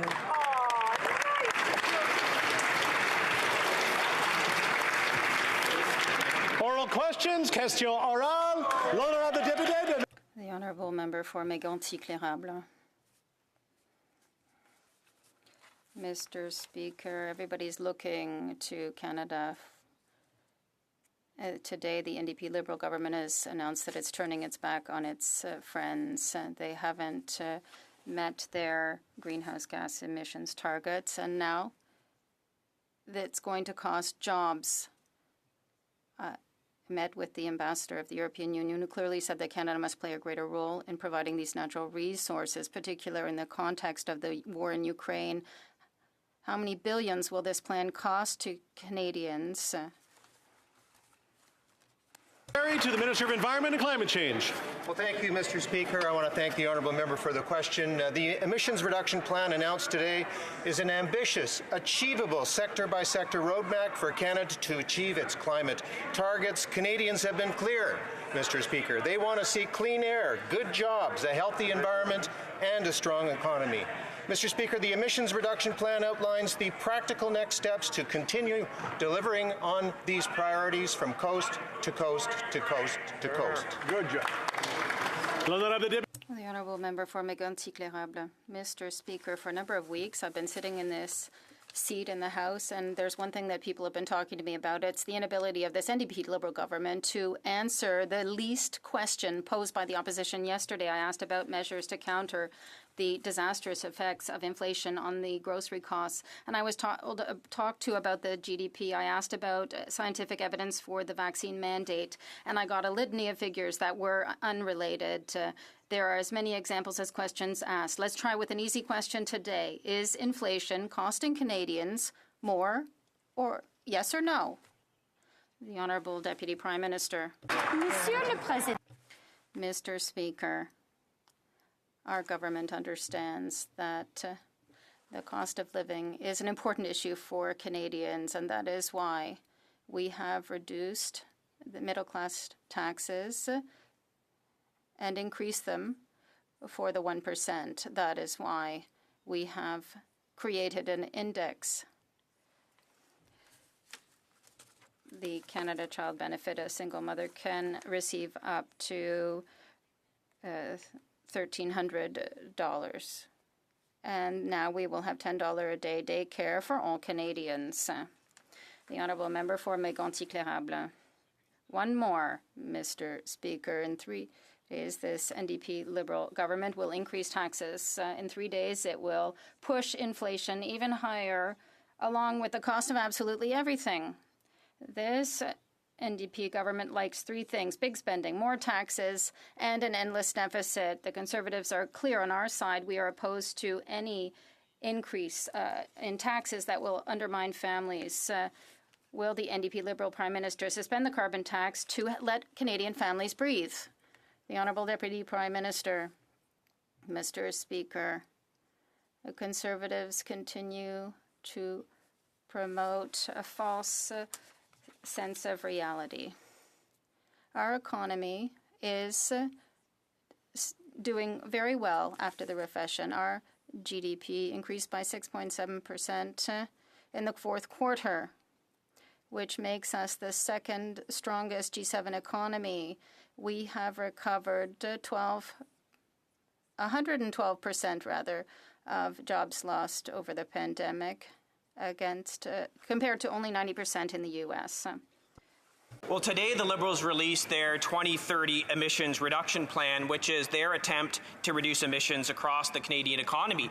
But last week, the PBO showed that the Liberals didn't actually account for the cost of something simple like the carbon tax across the Canadian economy. Wow. If they were that lazy and sloppy in their examination of the carbon tax, how can Canadians have any faith that a multi-sector approach will not be a disaster for Canadian jobs and pocketbooks? The Honourable Parliamentary Secretary to the Minister of Environment.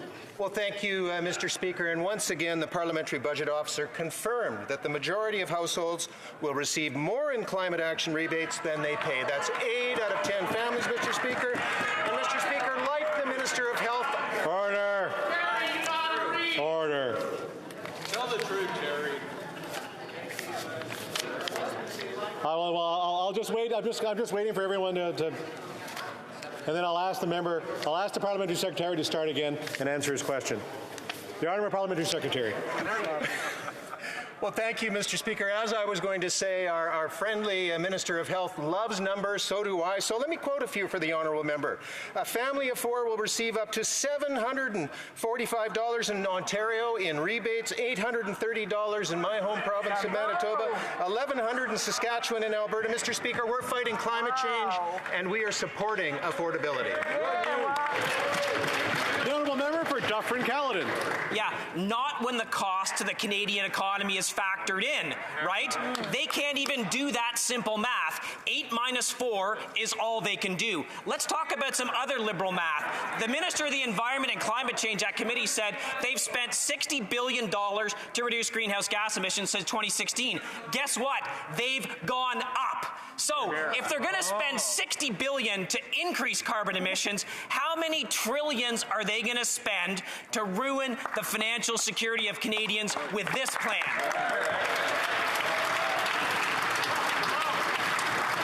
The Honourable Parliamentary Secretary. Mr. Speaker, we know that if the Conservatives were in power, that our emissions would be up 12%, Mr. Speaker. We have flattened the curve. And, Mr. Speaker, we know that pollution pricing works not only to reduce pollution, but to drive innovation and help create the clean growth economy that is exploding around the world. We know where the world is headed, Mr. Speaker. It's to lower carbon energy. While the Conservatives are stuck in the past, Mr. Speaker, we are looking to the future. The Honourable Member for La Prairie. Thank you, Mr. Speaker. Every day, 5,000 Ukrainian refugees are asking to come here. The press news asked the minister this question, and his office responded that they note a rising trend in recent days without any explanation. Are they serious? People have been at war for 34 days. 5,000 ask for help every day. And since the beginning, Canada has only taken in 6,000 people, including permanent residents. It's a failure, Mr. Speaker. When will the government charter planes to go and help these people? The Honourable Minister.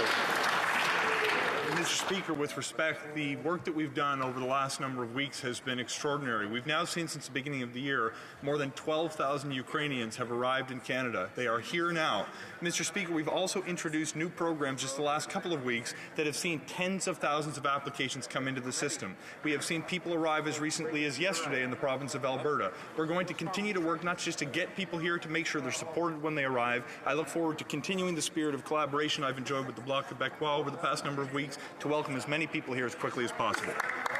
The Honourable Member for La Prairie, Mr. Speaker. It's not 12,000, it's 6,000. The Minister is wrong. Once again, Air Transat raised its hand to say that they're just waiting for the government to ask in order to help as it did in Syria in 2015. Air Canada is also in discussions with the government. We can't understand, Mr. Speaker, that on day 34, Canada is still not there for women, children, and seniors who are asking for help.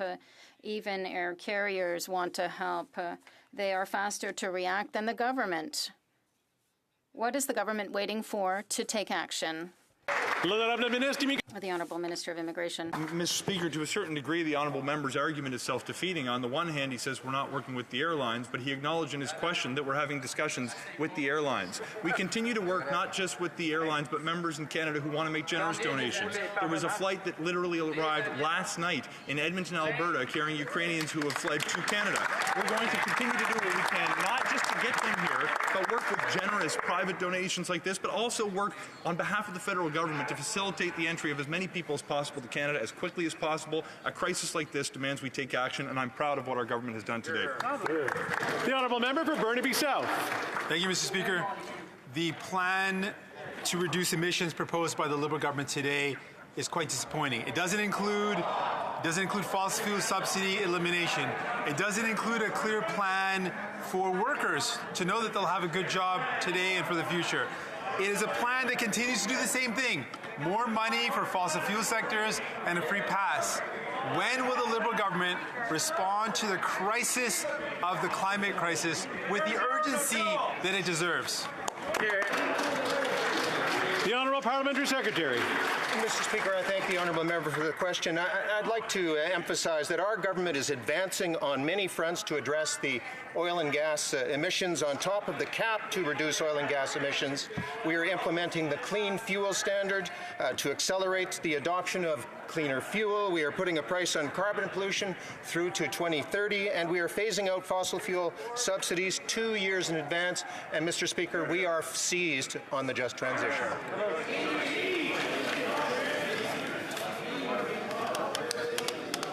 The Honourable Member for Burnaby South.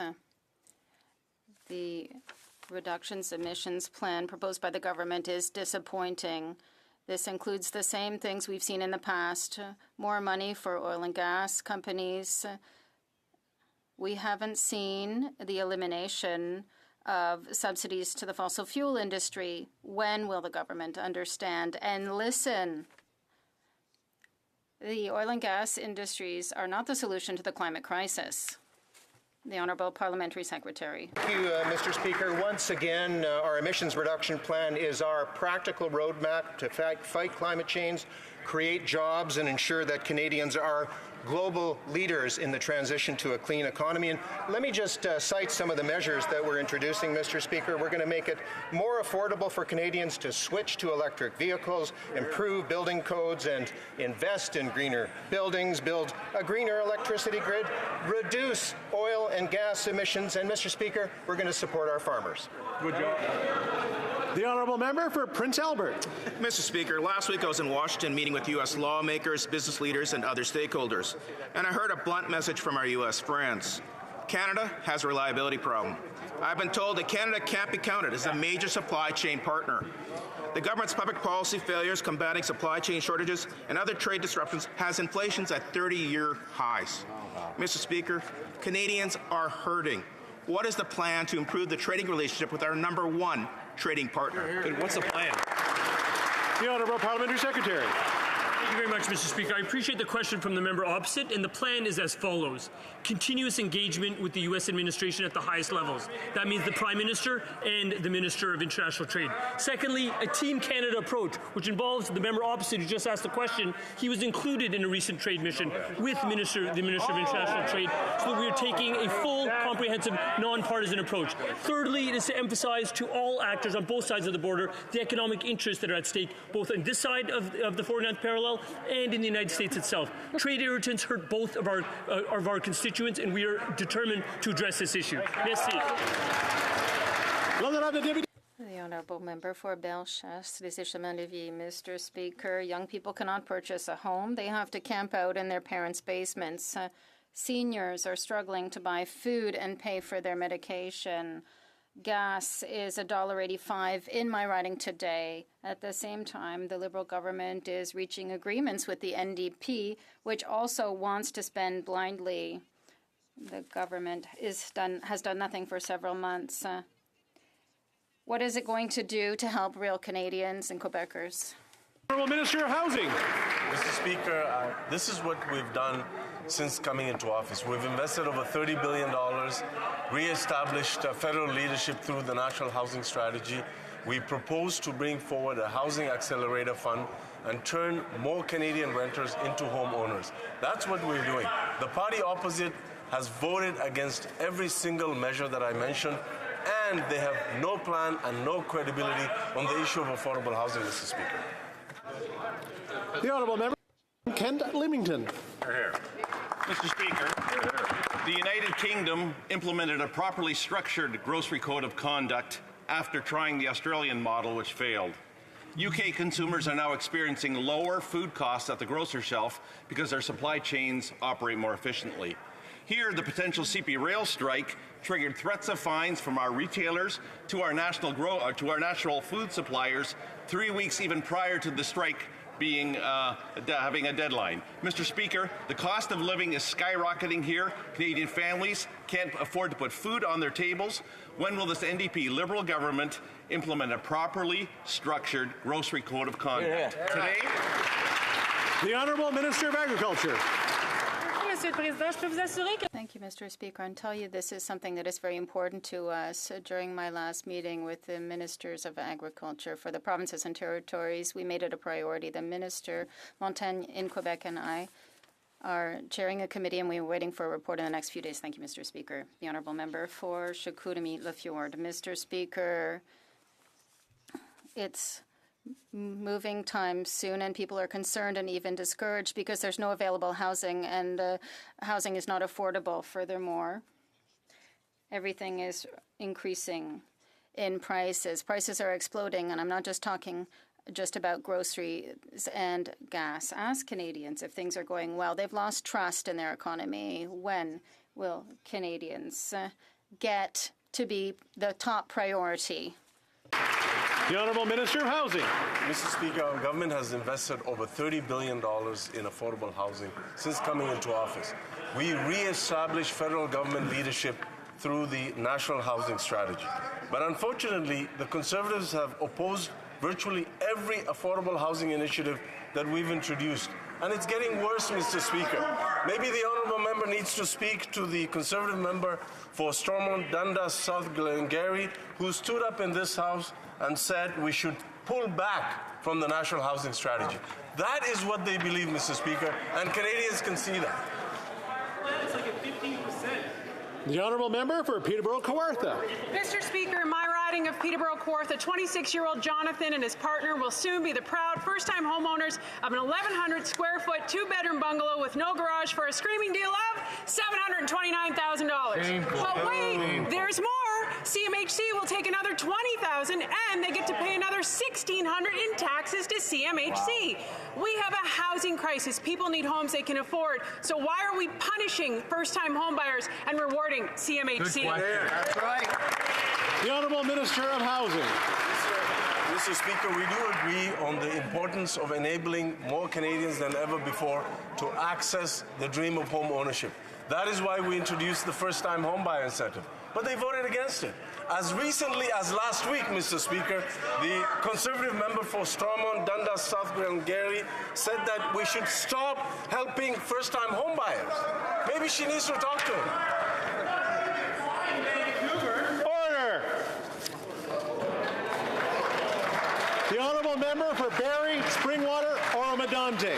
Mr. Speaker, a February 2022 report by the Barrie and District Association of Realtors indicates the average selling price of a home in Barrie is now over $950,000. Wow. This is a 36% increase compared to the same time just 1 year ago. Wow. The report also stated that prices have risen 86% over the past 2 years in Barrie and the surrounding area. This astronomical increase in home prices has now made home ownership only a dream for most. Would the Prime Minister please tell Canadians what his government is planning to do to stop this rampant price increase in the housing market and make home ownership a reality again? Hear, hear. The Honourable Minister of Housing. Through you, not only will I tell the honourable member what we've done, I'll also tell him what they have done constantly to oppose measures to help Canadians. Whether it's the first-time homebuyer incentive, whether it is the Canada Housing Benefit. You heard another member talking about rental supports. They voted against the Canada Housing Benefit, Mr. Speaker. And as recently as last week, a number of members in that side of the House have called for us pulling back from the National Housing Strategy. They've called for no more help for first-time home buyers. They have absolutely no credibility on this issue. The Honourable Member for Lac-Saint-Jean. Thank you, Mr. Speaker. The Emergency Travel Authorization Program is a failure, and it's slowing the arrival of Ukrainian refugees in Quebec and Canada. There has to be an airlift in order to go and get them, and we can deal with the paperwork here once they're safe. And to do this, the government can ask Canada Border Services for help. They are trained in immigration. They can help to collect biometric data, and they would probably be very proud to help. Will the government create an air bridge and ask Border Services to help families with the paperwork? Thank you, Mr. Speaker. The Honourable Minister of Immigration. Mr. Speaker, I thank the honourable member for his question, but his concern that he's demonstrated in recent months for the people of Ukraine and its willingness to help the government design measures that are actually going to advance the arrival of Ukrainians. I would point out, with respect to the situation involving biometrics on the ground, we actually are opening a second visa application centre in Warsaw. We sent more teams that arrived yesterday, and we're going to continue to boost that capacity. I should also point out that for certain low-risk cohorts, there will be certain individuals that will no longer be required to have biometrics, so we can facilitate the entry of more people into Canada as quickly as possible. On the airlift, we're continuing to have conversations with airlines to arrange to get as many people here as quickly as possible, and I look forward to continuing to cooperate with the member in this pursuit. The Honourable Member for Lac-Saint-Jean. That's not enough for us, nor for the Ukrainians, Mr. Speaker. It's day 34 of the war. We no longer have time to get bogged down in paperwork. Border Services officers can help once the Ukrainian families are here. They are, in fact, already trained. They are already working in the airport, so they're there. And furthermore, Mr. Speaker, they've already done it. They took care of the biometric data for Syrian refugees in 2015. And day 34, will the minister note the urgent need to take action and ask Border Services to help? The Honourable Minister of Immigration. Mr. Speaker, with respect, he drew an analogy to the situation in Syria, where we intervened after the 2015 election, 3 years into a conflict. He mentioned it's day 34 of the conflict in Ukraine right now. Let me tell him some of the things that we've done. We've extended the ability of people who are already in Canada to stay. We waived fees for applications through IRCC. We've expedited applications in the system. Almost 12,000 people from the beginning of the year have arrived. We sent teams and equipment into the region before the conflict. More have arrived yesterday. We created a new expedited pathway and attached an open work permit so people can support themselves. Yesterday, we advanced settlement supports. We've removed the biometrics for certain individuals in low-risk cohorts. We're going to continue to do more as much as we can, as quick as we can. The Honourable Member for Lac-Saint-Jean. Mr. Speaker, he says the only people who are saying it's going well are the Liberals. At some time, we have to face facts. The government is failing.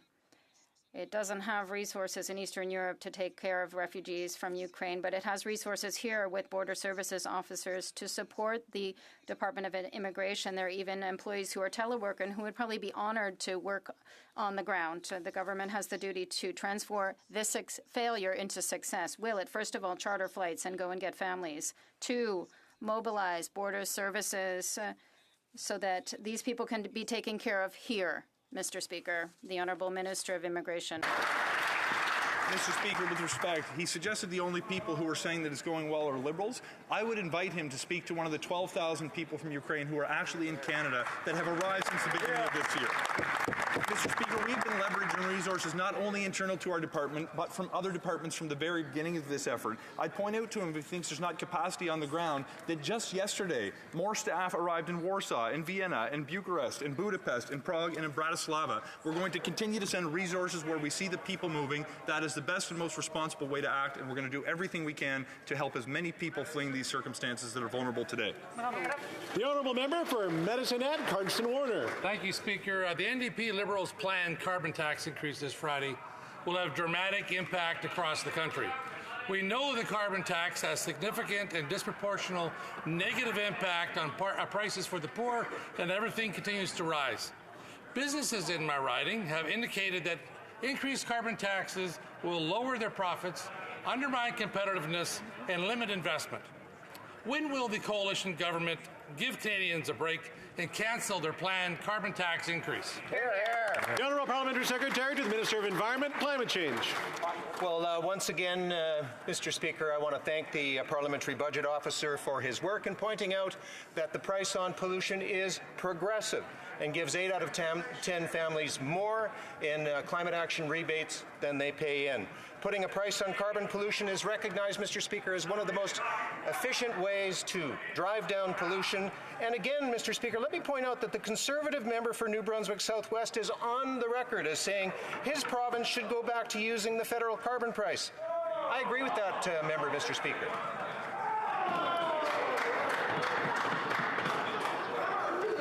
The Honourable Member for Dauphin, Swan River, Neepawa. Mr. Speaker, my Conservative colleague introduced a bill that would remove Liberal carbon tax from grain drying and heating.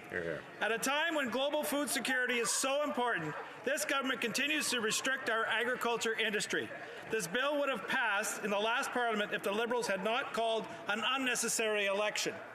Will this government help support Canadian farm families by supporting C234? The Honourable Minister of Agriculture. I can tell you that no later than this morning, the Minister of Environment has announced a significant increase to our program to support the agricultural clean technology. So we have tripled the budget as promised, and I can tell you that this is helping quite a bit, very significantly, I should say, our farmers to afford energy efficient technologies, including grain dryers. Thank you, Mr. Speaker. The Honourable Member for Tobique Mactaquac. Mr. Speaker, recently at committee, the Commissioner of the Environment revealed that there is no metric in place to measure how much Canada's carbon footprint has been reduced as a result of the carbon tax. This is the core policy of this NDP Liberal government's environment plan. And we have no way to know if it's even working after over a decade of being in use in some parts of this country. What we do know is that this tax is ineffective and punitive, and that disproportionately affects seniors, farmers, producers, and those living in rural communities and small towns. When will the Prime Minister abandon this failed policy and get off the backs of the hardworking Canadians? The Honourable Parliamentary Secretary. Well, thank you, Mr. Speaker, and I want to thank the Honourable Member for his question. And Mr. Speaker, we know that pollution pricing works not only to reduce pollution, but to drive innovation and help to create the clean growth economy that is exploding around the world. This means billions in economic development and the good jobs of today and tomorrow. We know where the world is headed, Mr. Speaker. It's to a low-carbon economy. Mr. Speaker, I would say once again, the Conservatives are stuck in the past. We are looking to the future. The Honourable Member for Fort McMurray Cove Lake. Well, that was an overwhelming. Thank you, Mr. Speaker. The last thing Canadians can afford right now is anything that will make life less affordable. Yet the Liberal government wants to raise the carbon tax by $10 a tonne on April 1st. Not only will this cost Canadians an extra 11 cents a litre at the pumps, but it'll also have an inflationary impact on the cost of living, rising the price of groceries, energy bills, and everything. How can this government justify its high-tax, high-deficit agenda when Canadians across the country are already struggling to make ends meet? The Honourable Parliamentary Secretary. Well, thank you, Mr. Speaker. I thank the honourable member for the question, and perhaps the honourable member didn't hear me when I cited some numbers from our various provinces a little earlier. This year, a family of four will receive up to $745 in Ontario in rebates, $830 in my home province of Manitoba, $1,100 in Saskatchewan and in Alberta. Mr. Speaker, we're fighting climate change and we're promoting affordability. The honourable member for Vancouver East. Millions of Ukrainians continue to flee violence in their country. The majority are women, children, and seniors. The Ukrainian Canadian Congress says, quote, there are virtually no federal supports for Ukrainians. This government must do everything it can to get Ukrainians and other displaced people to safety and help them settle in Canada by ensuring access to supports like language training, employment assistance, childcare, healthcare, and housing, and more. Will the minister guarantee that these vulnerable people get resettlement supports no matter where they are in Canada? The Honourable Minister of Immigration. Mr. Speaker, I thank the honourable member for her question, but more importantly for her sincere concern for the well-being of those who fled Ukraine and come to Canada. I'm very pleased to share with her that yesterday we announced that we would actually be extending settlement supports to Ukrainians who have landed in Canada, including employment assistance, including language training, including other measures that we make available to refugees who come to Canada. We continue to work with provinces and territories to see what more we can do to support people when they get here. It's not enough that they arrive. They have to be set up for success once they get to Canada. The honourable member for Winnipeg Centre. Mr. Speaker, last week I asked the minister when he will provide timelines, targets, and funding to respond to the calls for justice of the National Inquiry into murdered and missing Indigenous women and girls. Their response? Reconciliation is a journey, not a destination. What a gross, callous, and cold response to this ongoing genocide. Families and survivors of violence are suffering. This is not a journey. This requires urgency, Mr. Speaker. When will this government put in place timelines and the resources needed to save lives? The Honourable Minister. Thank you, Mr. Speaker. I think as a society, none of us should pretend any form of success until every woman and child and LGBTQ person in this country is safe. And if that's a measure of success, we're failing. The reality is, in this year, the Minister of Crown and Indigenous Relations announced the federal pathway. That's only the beginning, and it was coupled with $2.2 billion of investments. We're coming up on the first anniversary, and we'll be looking to measure those as opposed to the outcomes for the survivors and those that continue to face unacceptable levels of violence. As a society, we have to keep fighting against that and keep fighting for those people that are still vulnerable today. Thank you. The honourable member for Davenport. Mr. Speaker, the challenges Canada has faced over these past years have been numerous, and we've seen that Canadians and Canadian businesses have taken them head-on and succeeded. The upcoming federal budget will showcase our government's plan to support Canadians and to grow our economy. Can the Minister of Finance inform Canadians and this House when they can expect federal budget 2022 to be presented? The Honourable Deputy Prime Minister and Minister of Finance. Mr. Speaker, I'd like to thank the honourable member for her question. Our government was re-elected on a commitment to grow our economy, make life more affordable, and to continue building a Canada where nobody gets left behind. That is exactly what we are doing, and that is what we're going to continue to do in the budget that I will present to this House on April 7th, 2022 at 4 p.m.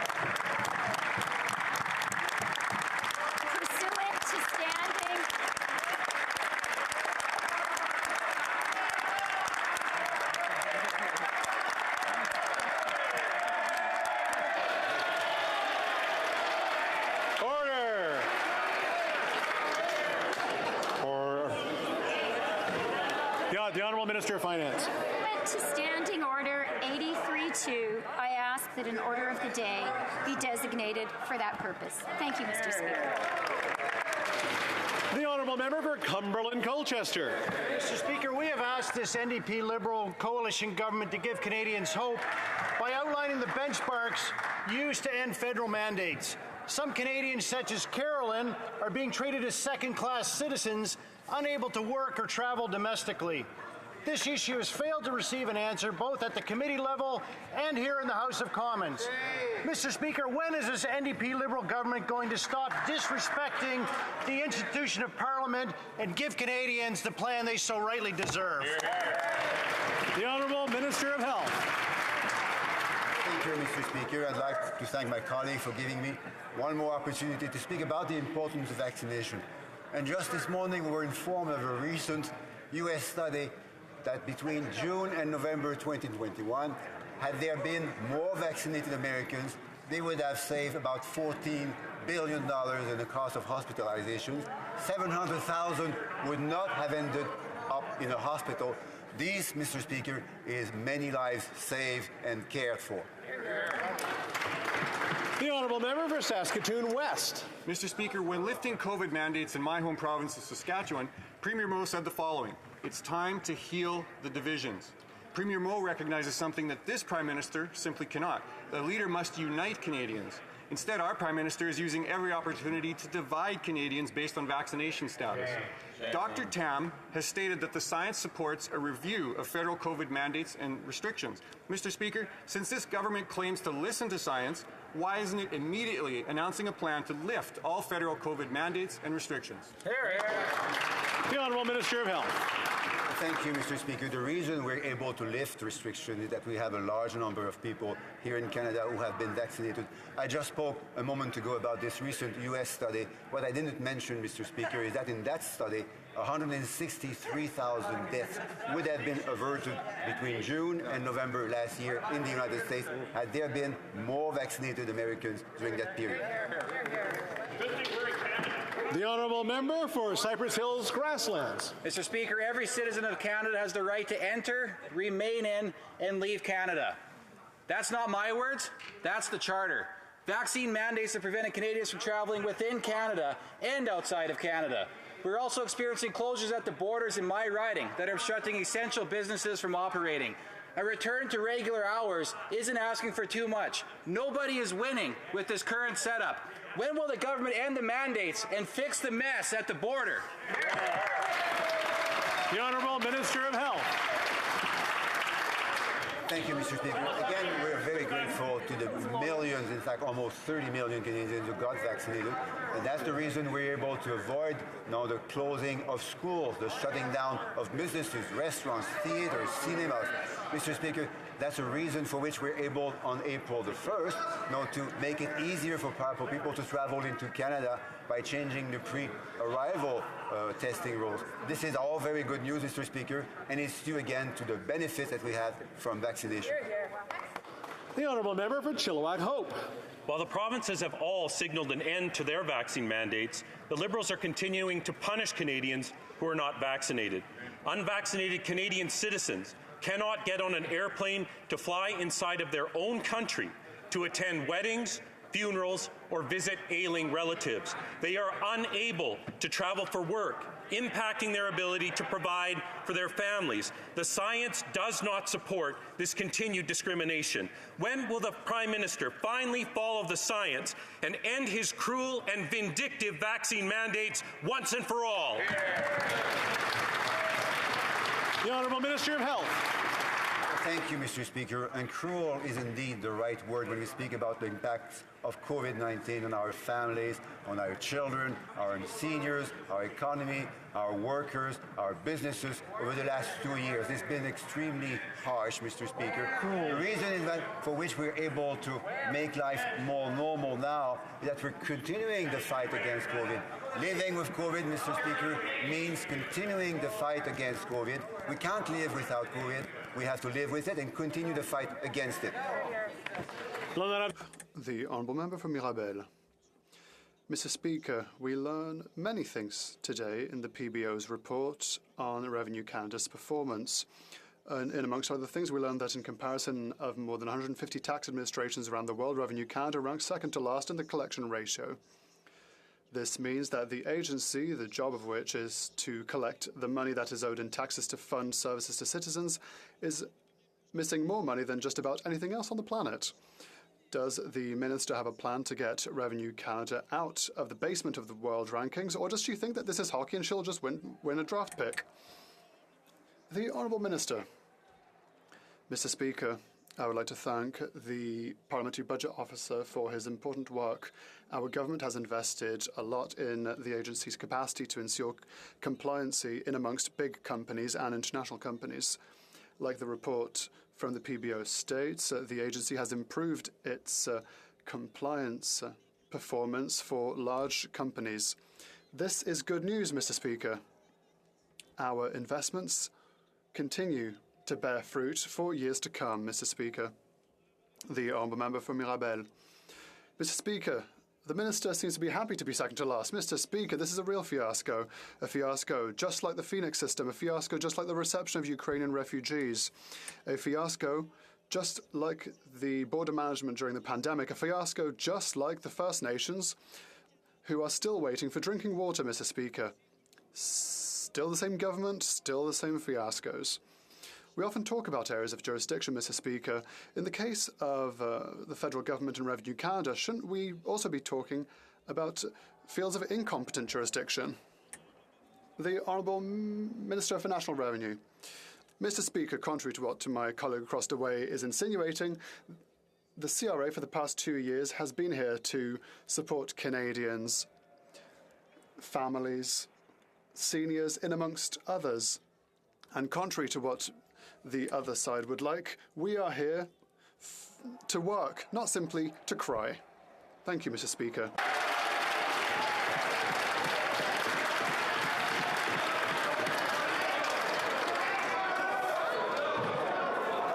Order.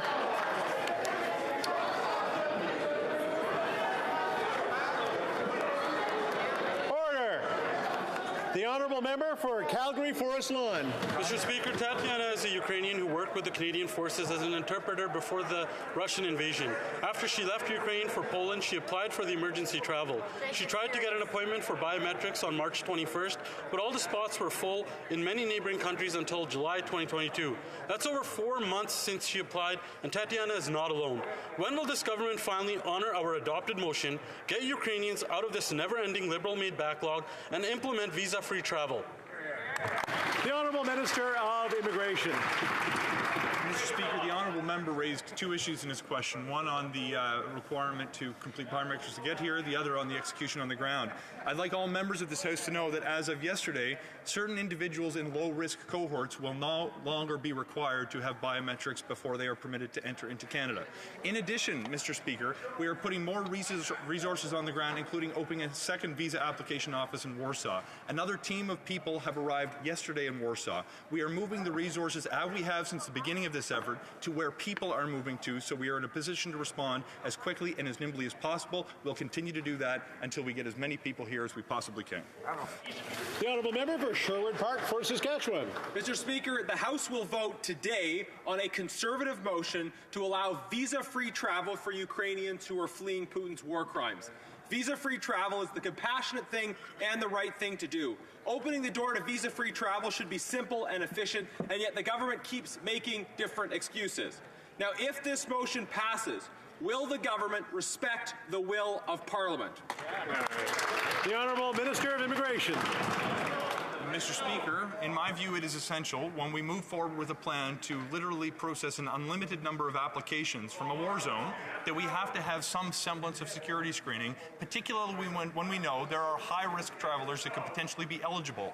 As I shared just a moment ago, certain individuals in the low-risk cohorts, as of yesterday, are no longer required to complete the biometric process. We're using a data-based and evidence-based approach to ensure that we can get people here as quickly as possible with as few barriers as possible. We'll continue to do the right thing and to do the compassionate thing and bring Canadians along with us the whole way. The Honourable Member for Kelowna Lake Country. Mr. Speaker, Elena, a constituent in my riding of Kelowna Lake Country, is trying to help her sister in Krakow, Poland, who is a refugee from Ukraine. Her sister received a visa requirement biometric instruction letter to go to Warsaw for biometrics. This is a 600-kilometer return trip. Her sister has no way to get there and back and was told if she leaves the hotel in Krakow, she can't return to it. What is she supposed to do? Will the Prime Minister have compassion and remove the Ukrainian refugee visa requirements so that Elena and many others can help their family members from Ukraine and bring them to safety in Canada? The Honourable Minister of Immigration. Mr. Speaker, I would remind members of this House when we made the decision to create an authorization for emergency travel, the primary motivation at the time was it allowed us to set up a system in a matter of just 2 weeks. We've done that. We've now seen tens of thousands of people apply. Had we gone with the creation of a new system through an electronic travel authorization, which is what we do when we have visa-free travel, it would have taken 12 to 14 weeks, and we would not be taking applications yet today. I shared earlier during question period, Mr. Speaker, that certain individuals from low-risk cohorts will no longer be required to comply with a biometrics requirement. We're using an evidence-based approach to make sure we remove as many barriers as possible to get people to Canada quickly. The Honourable Member for Fredericton. Monsieur le Président. Mr. Speaker, the challenges that Canada has faced in recent years have been many and very complex. But we've seen that Canadians and Canadian businesses have risen to these challenges and succeeded. Thanks to tenacity, the upcoming federal budget will outline our government's plan to support Canadians and grow our economy. Can the Minister for Finance inform Canadians and this House when they can expect the 2022 budget? The Honourable Minister for Finance. Mr. Speaker, I would like to thank the Honourable Member for her question. Our government was re-elected on a commitment to grow our economy, to make life more affordable, and to continue to build a Canada for everyone. And that is exactly what we are doing. And that is exactly what we will continue to do in the budget I will be tabling before the House on the 7th of April 2022 at 4 o'clock. The Honourable Member for Northumberland, Peterborough South. Thank you, Mr. Speaker. Last summer I met with a Popo family who owned Shawarma House and Pizza in Coburg. The Popos have family members from Afghanistan who are in fear for their lives. Before the Taliban took over, they were women's rights defenders. They were activists for democracy. They were fighting the Taliban in the Afghan army. However, at every twist, every turn, my team has met with roadblocks, with rejection. Mr. Speaker, when will this minister finally show some compassion, some heart, and allow our friends from Afghan, our allies who have done so much for us, to have safe harbor here in Canada? The Honourable Minister of Immigration. Mr. Speaker, I thank the Honourable Member for his question and for his advocacy for the well-being of Afghans who are fleeing horrifying circumstances on the ground, who seek refuge here in Canada. I'm pleased to share with this House that we now have more than 9,500 Afghan refugees who are already in Canada pursuing a second lease on life. When I was in Western Canada just last week, Mr. Speaker, I had the opportunity to sit down across the table from some of our new arrivals, and they are grateful for the generosity of Canada. I will continue to work every single day to make sure that we remove as many barriers as possible so we can get more Afghan refugees here. We made one of the most substantial commitments in the world to have 40,000 Afghan refugees, and we will not rest until we make good on that promise. The Honourable Member for Beauce. Mr. Speaker, a few weeks ago I asked a question to the Minister for Science and Innovation and the Minister for Rural Economic Development about the lack of mobile phone coverage in my riding and in the rest of rural Canada. The response I received from the Minister for Rural Economic Development was not even on the subject of my question, but on high-speed internet. So I would like to give the Minister yet another opportunity to respond. What is the government doing to improve cell reception in rural Canada? It's 2022, after all, Mr. Speaker. Thank you, Mr. Speaker, and I'd like to thank my honourable colleague for the question.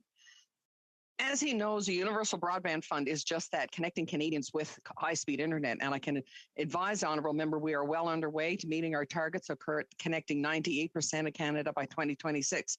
There are funds available under the CRTC and other programs for cell coverage, but right now we're focused on connecting Canada. We have a plan to connect all Canada by 2030, and that plan is working. We have agreements in place with Ontario, Quebec, Newfoundland and Labrador, Alberta, and British Columbia. We're well underway. Thank you, Mr. Speaker. The Honourable Member for Desnette, Miss Nippy, Churchill River. Mr. Speaker, the Hanson Lake Road in northeastern Saskatchewan is a 324-kilometre stretch of highway connecting Creighton, Denair Beach, Flin Flon, and many First Nations to the rest of the province. Unfortunately, there's no cell or broadband service. Not only is this extremely dangerous, it restricts the much-needed economic growth opportunities in the region. I have written and talked to the minister on several occasions with no response. Mr. Speaker, when will this government approve Saskatchewan's application to the CRTC and give these communities what they need for both safety and success? Here. The Honourable Minister. Thank you, Mr. Speaker, and I'd like to thank my honourable colleague for his question. A couple of weeks ago, I was in British Columbia and was humbled by the presentation and the overview I had on the Highway of Tears, where the federal government, the provincial government, and the internet service provider has connected that terrible area section of the highway in British Columbia. That's what happens when partnerships happen. That's what happens, the results when people work together, when communities, provinces, territories, Indigenous groups, and municipalities work together. I encourage my honourable colleague to get his province to come to the table with us. As I said earlier, we have commitments now from Ontario, members of understanding with Ontario, BC. The Honourable Member for Scarborough-Agincourt. Mr. Speaker, for months, Ontarians have been eagerly awaiting an update on the status of negotiations between provincial and federal governments on a child care agreement. This has been a significant issue for people in my riding of Scarborough-Agincourt because we know Ontario families have been paying some of the highest fees in the country. Could the Minister of Families, Children and Social Development please update the House on yesterday's announcement and what it will mean for families in Scarborough and across Ontario? Good question. The Honourable Minister of Families. Thank you, Mr. Speaker. It gives me great pleasure to announce in the House today that today in Canada, families from coast to coast to coast will have access to affordable, quality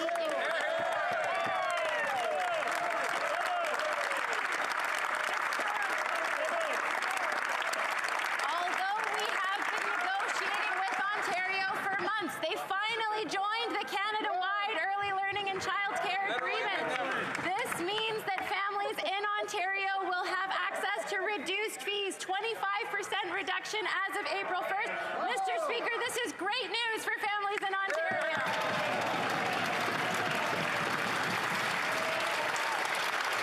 The Honourable Member for Churchill, Kiwananook-Askey. Mr. Speaker, the Federal Court of Appeal has ruled that the government cannot simply abandon its responsibilities by transferring the provision of French language services to the provinces. Whilst Francophones in British Columbia and throughout Canada were rejoicing, the government was preparing a nasty surprise. The case will be appealed to the Supreme Court. This is unacceptable. What is the government waiting for to acknowledge its wrongdoing and restore the offer of services in French to Francophones in British Columbia? The Honourable Minister. Mr. Speaker, our government has committed itself to protect and promote the rights of Francophone communities and the Anglophone communities in a minority situation. In this case, we've asked for a brief reprieve from the federal courts because we're concerned by the grave consequences that could be led by the current orders. The deadline, Mr. Speaker, to give a notice of resiliation is today, and we will not be asking authorization to move to the Supreme Court of Canada. The Honourable Member for Windsor West. Ottawa was shut down and Windsor suffered an illegal blockade. Windsor's response became a model on how to deal with the crisis despite the economic damages reaching into the billions. For months I have joined residents, doctors, retailers, manufacturers and first responders and the city asking for fair compensation for doing the right thing.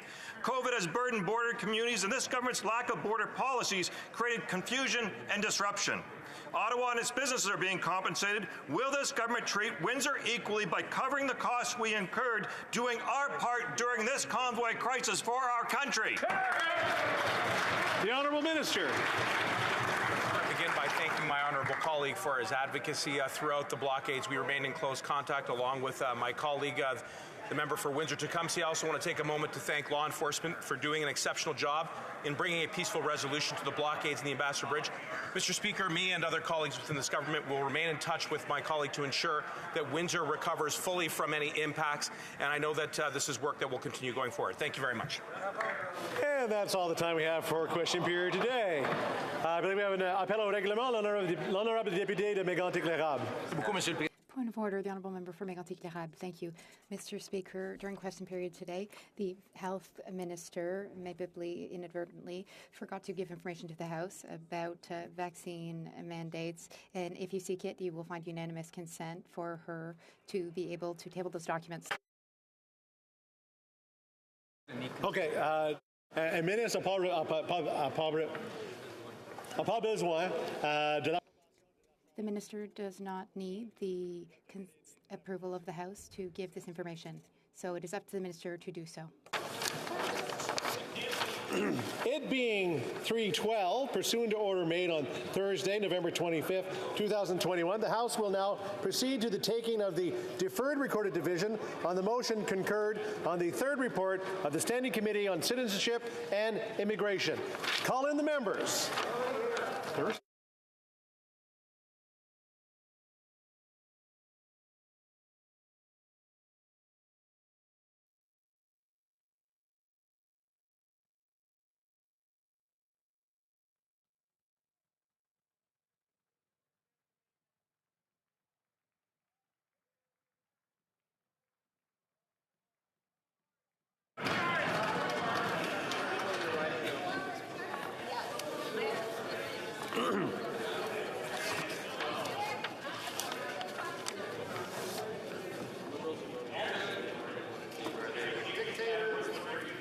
Order. Order.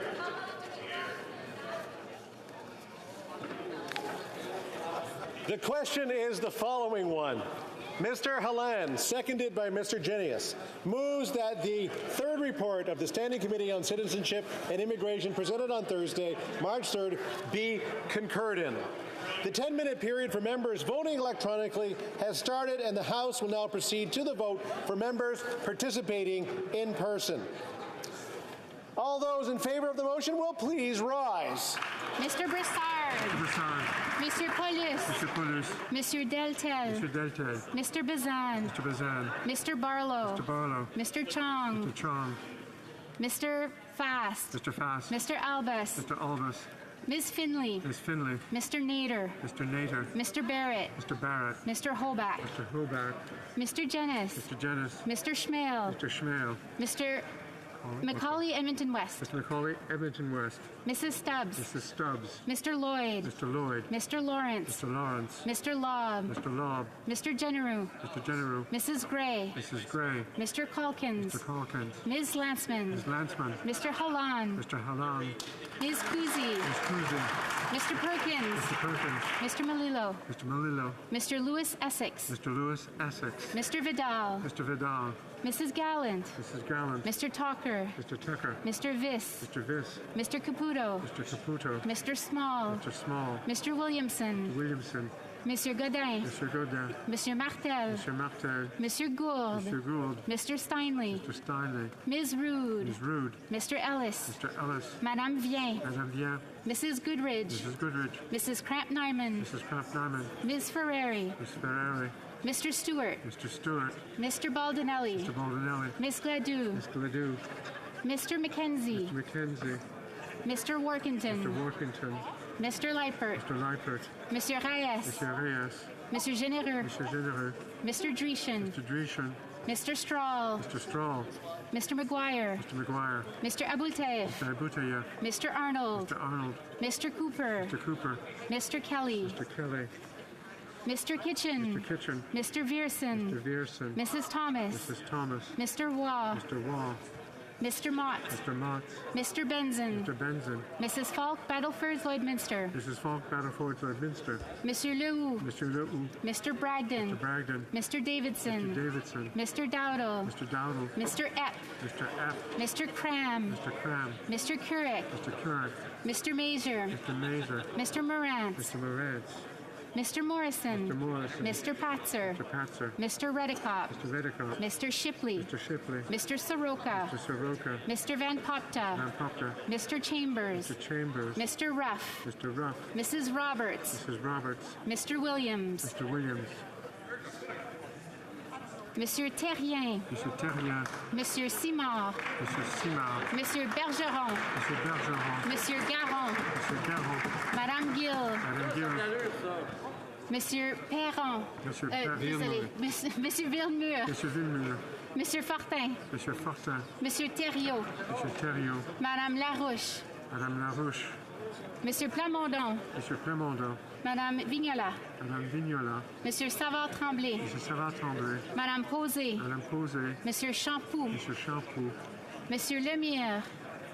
Monsieur Lemire. Madame Saint-Clair-Desgagnés. Madame Saint-Clair-Desgagnés. Madame Chabot. Madame Chabot. Monsieur Trudel. Monsieur Trudel. Monsieur Beaulieu. Monsieur Beaulieu. Monsieur Beaulieu. Monsieur Blanchette-Jonca. Monsieur Blanchette-Jonca. Monsieur Désilet. Monsieur Désilet. Mr. Julian.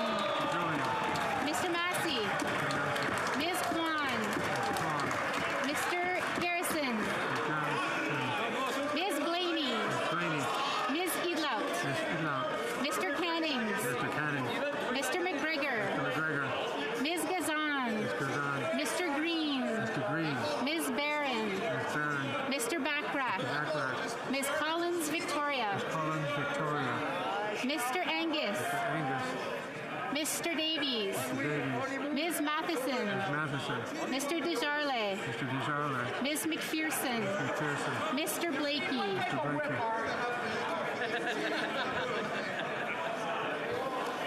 All those opposed to the motion will please rise. Mr. Macaulay Cardigan. Ms. Bennett. Monsieur Duclos.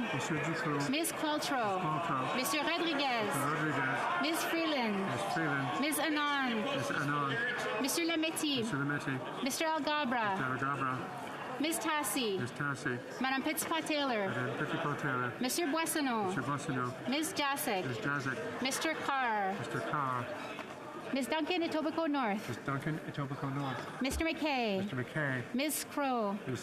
Mr. Scarpaleggia. Madame Saint-Onge. Ms. Cara.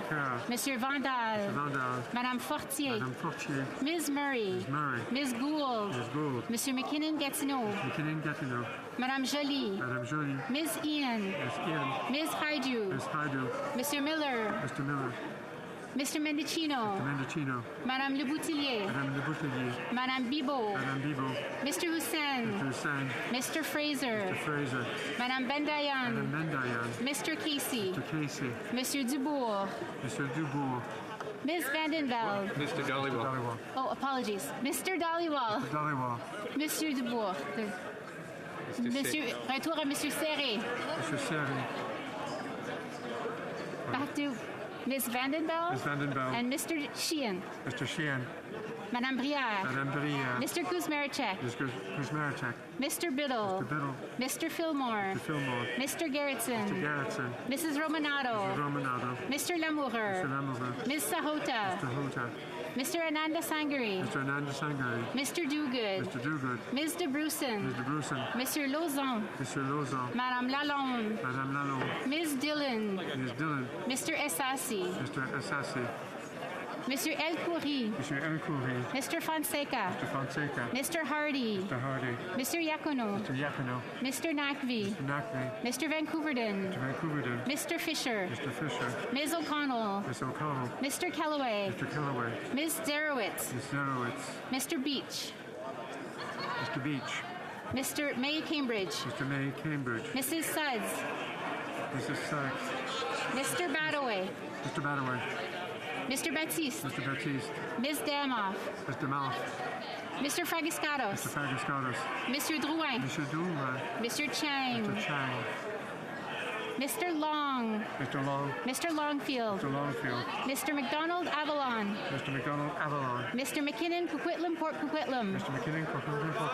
Mr. McLeod. McLeod. Mr. Morrissey. Mr. Morrissey. Mr. Robillard. Mr. Robillard. Mr. Sarai. Mr. Sarai. Ms. Sidhu Brampton South. Ms. Sidhu Brampton South. Mr. Sarbera. Mr. Sabara. Mrs. Zaid. Mrs. Zaid. Mr. Rogers. Mr. Rogers. Ms. Yip. Ms. Yip. Mr. Aldag. Mr. Aldag. Mrs. Atwin. Mrs. Atwin. Mr. Lewis Kitchener-Conestoga. Mr. Lewis Kitchener-Conestoga. Mr. Pawlowski. Mr. Pawlowski. Madame Mendez. Madame Mendez. Mr. Van Biden. Mr. Van Biden. Mr. Zuberi. Mr. Zuberi. Ms. Bradford. Ms. Bradford. Mr. Shahal. Mr. Shahal. Madame Chatel. Madame Chatel. Mr. Koto. Mr. Koto. Madame Diab. Madame Diab. Mr. Gahir. Mr. Gahir. Ms. Hepner. Ms. Hepner. Madame Lapointe. Madame Lapointe. Mr. McDonald Malpeck. Mr. McDonald Malpeck. Ms. Thompson. Ms. Thompson. Mrs. Valdez. Mrs. Valdez.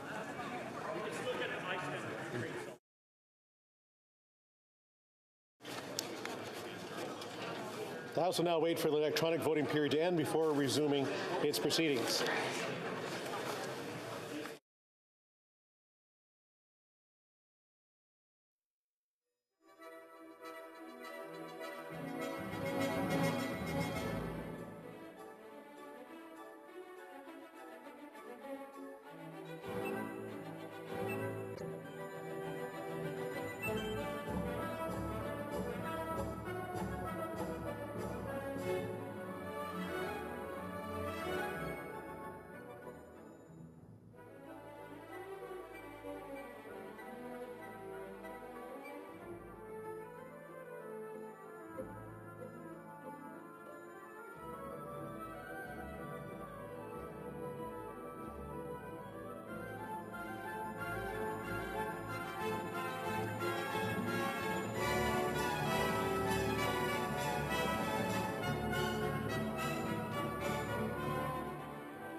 The voting period has ended.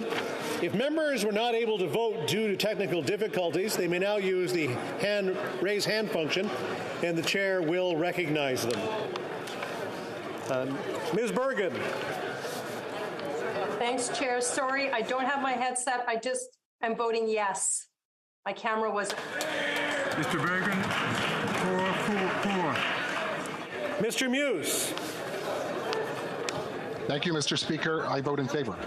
Mr. Muse, 4-4. Mr. Blair. Vote against the motion.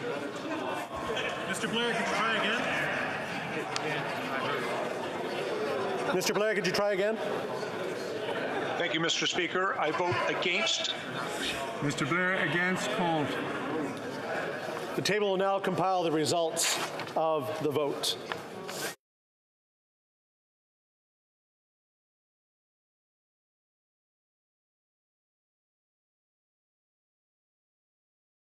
Nays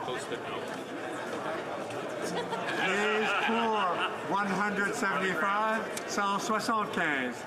Nays contre 154, 154. I declare the motion carried.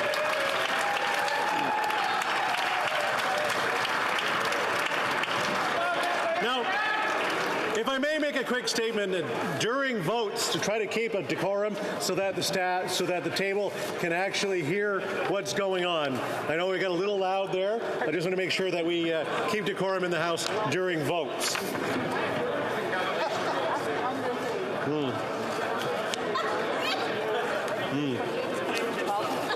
So I'm going to wait for a second, and then we'll.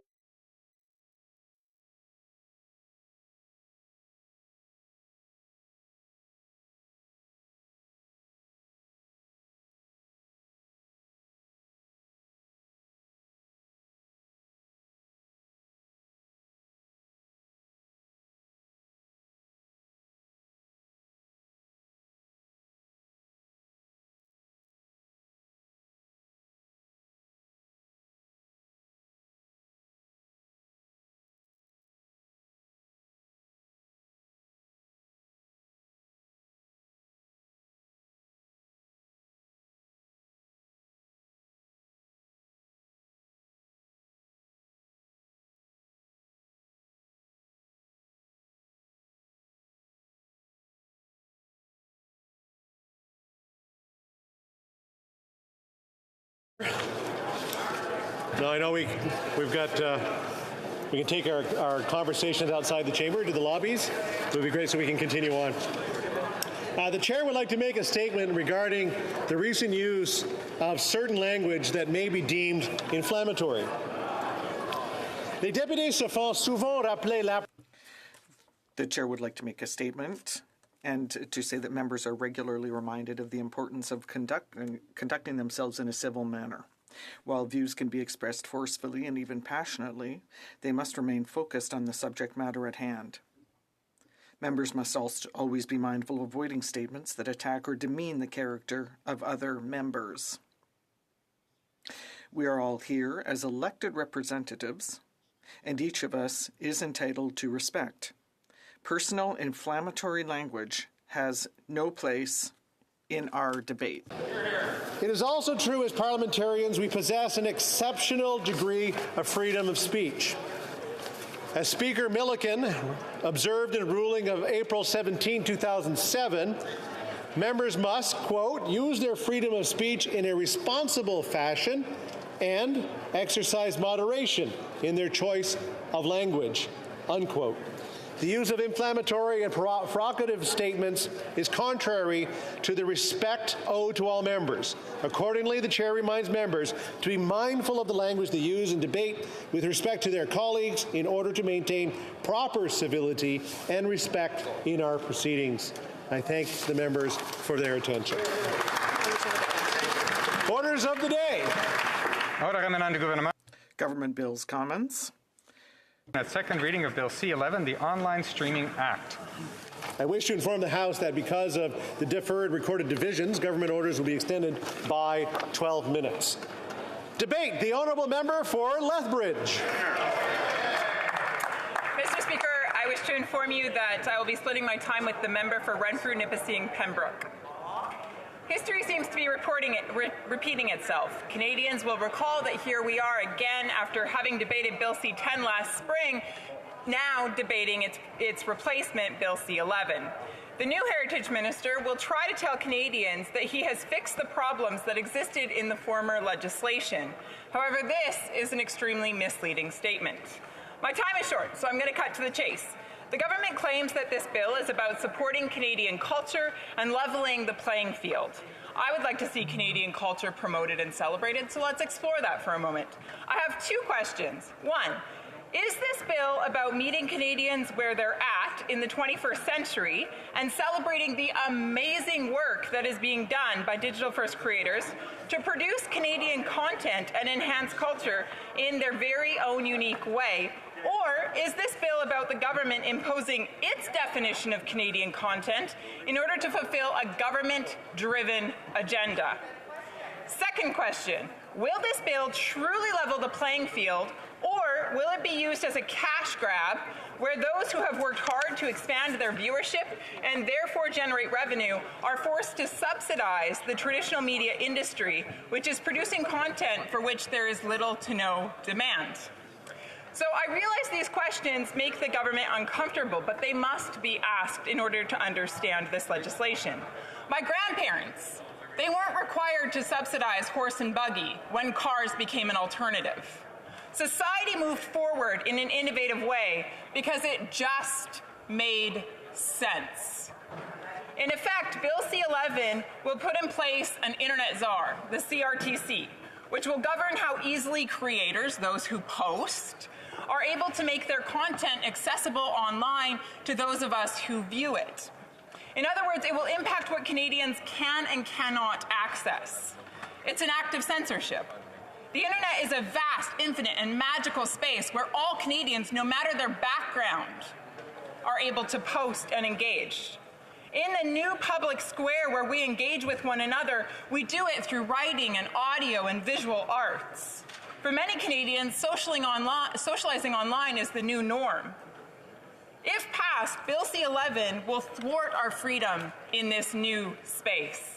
Again, the minister will try to tell you that all the problems have been fixed. He will point to convoluted parts of the bill in order to try to prove his point. But here's the thing.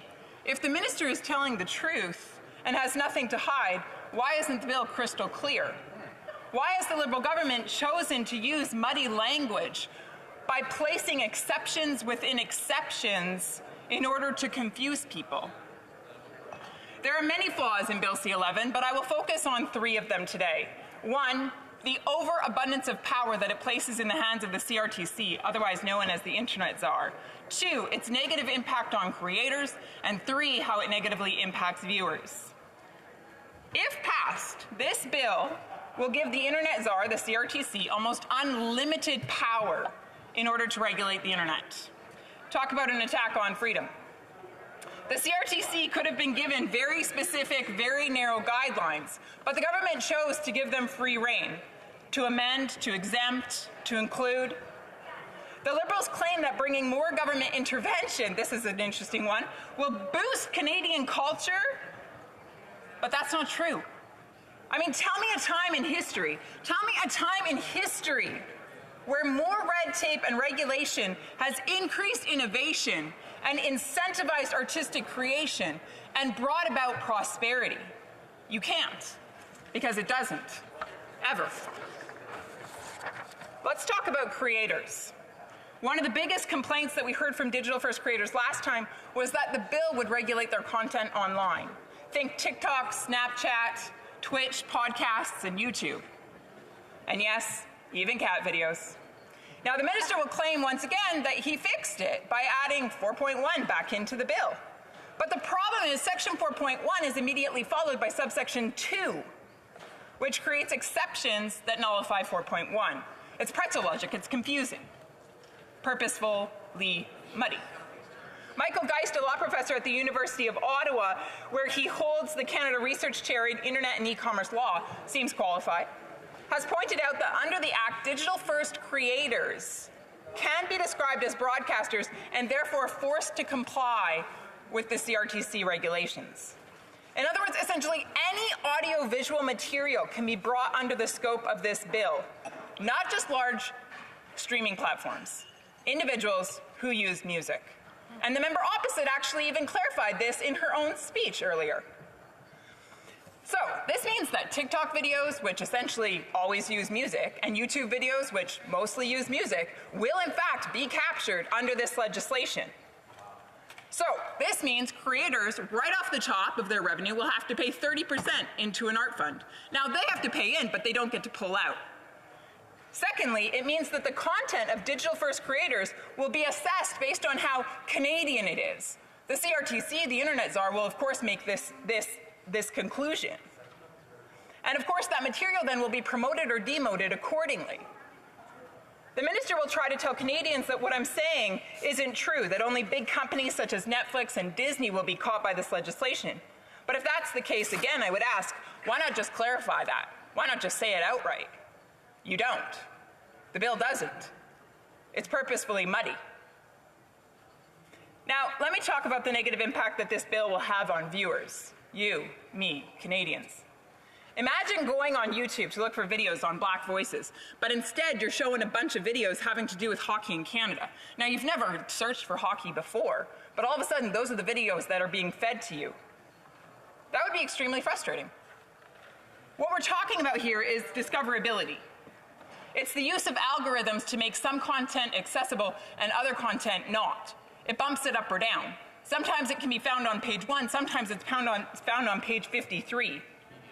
Currently, YouTube curates material based on your individual preference. It bumps it to the top of the page if you like it, if maybe you've watched similar videos in the past. What this legislation will do is it will force content, so-called Canadian content, in front of the eyeballs of Canadians at the expense of showing them the content that they actually really want. So it totally disregards Canadians' freedoms, our choice, our desire to watch certain things over others, all because the government has an agenda. Now, Canadians know what they like. They know what they want to watch. And that desire, that free will, should be respected. Now, I haven't even addressed the problem with the definition of CanCon, which is absolute ludicrous. Let's talk about that for a moment. So CanCon, Canadian content, that content that the government is actually going to put at the top of the page now, well, let's talk about that for a moment. A bilingual Canadian sitting in his Montreal condo producing YouTube videos about maple syrup and hockey, using the Canadian national anthem in the background of his video, still will not get counted as Canadian content. Imagine that. So, in fact, based on the definition of CanCon, the only ones who will receive the government stamp of approval are actually the members of the traditional media. The CRTC will define who is in and who is out, who gets noticed and who doesn't, who gets to be on page 1 and who has to get bumped to page 53. Well, your preferences as an individual, they're inconsequential. The government will decide now. In Canada, we're punching above our weight in terms of what creators are able to produce. It's absolutely jaw-breaking. Now, they literally share their talent with the world. The world. It's incredible. Lily Singh, a famous YouTuber, has pointed out that creators who have built their careers on the internet need to be consulted on these decisions, she says. She goes on to say, in trying to do what seems like a good thing, highlighting great Canadian-made content, you can unintentionally destroy a thriving creative ecosystem. Yeah.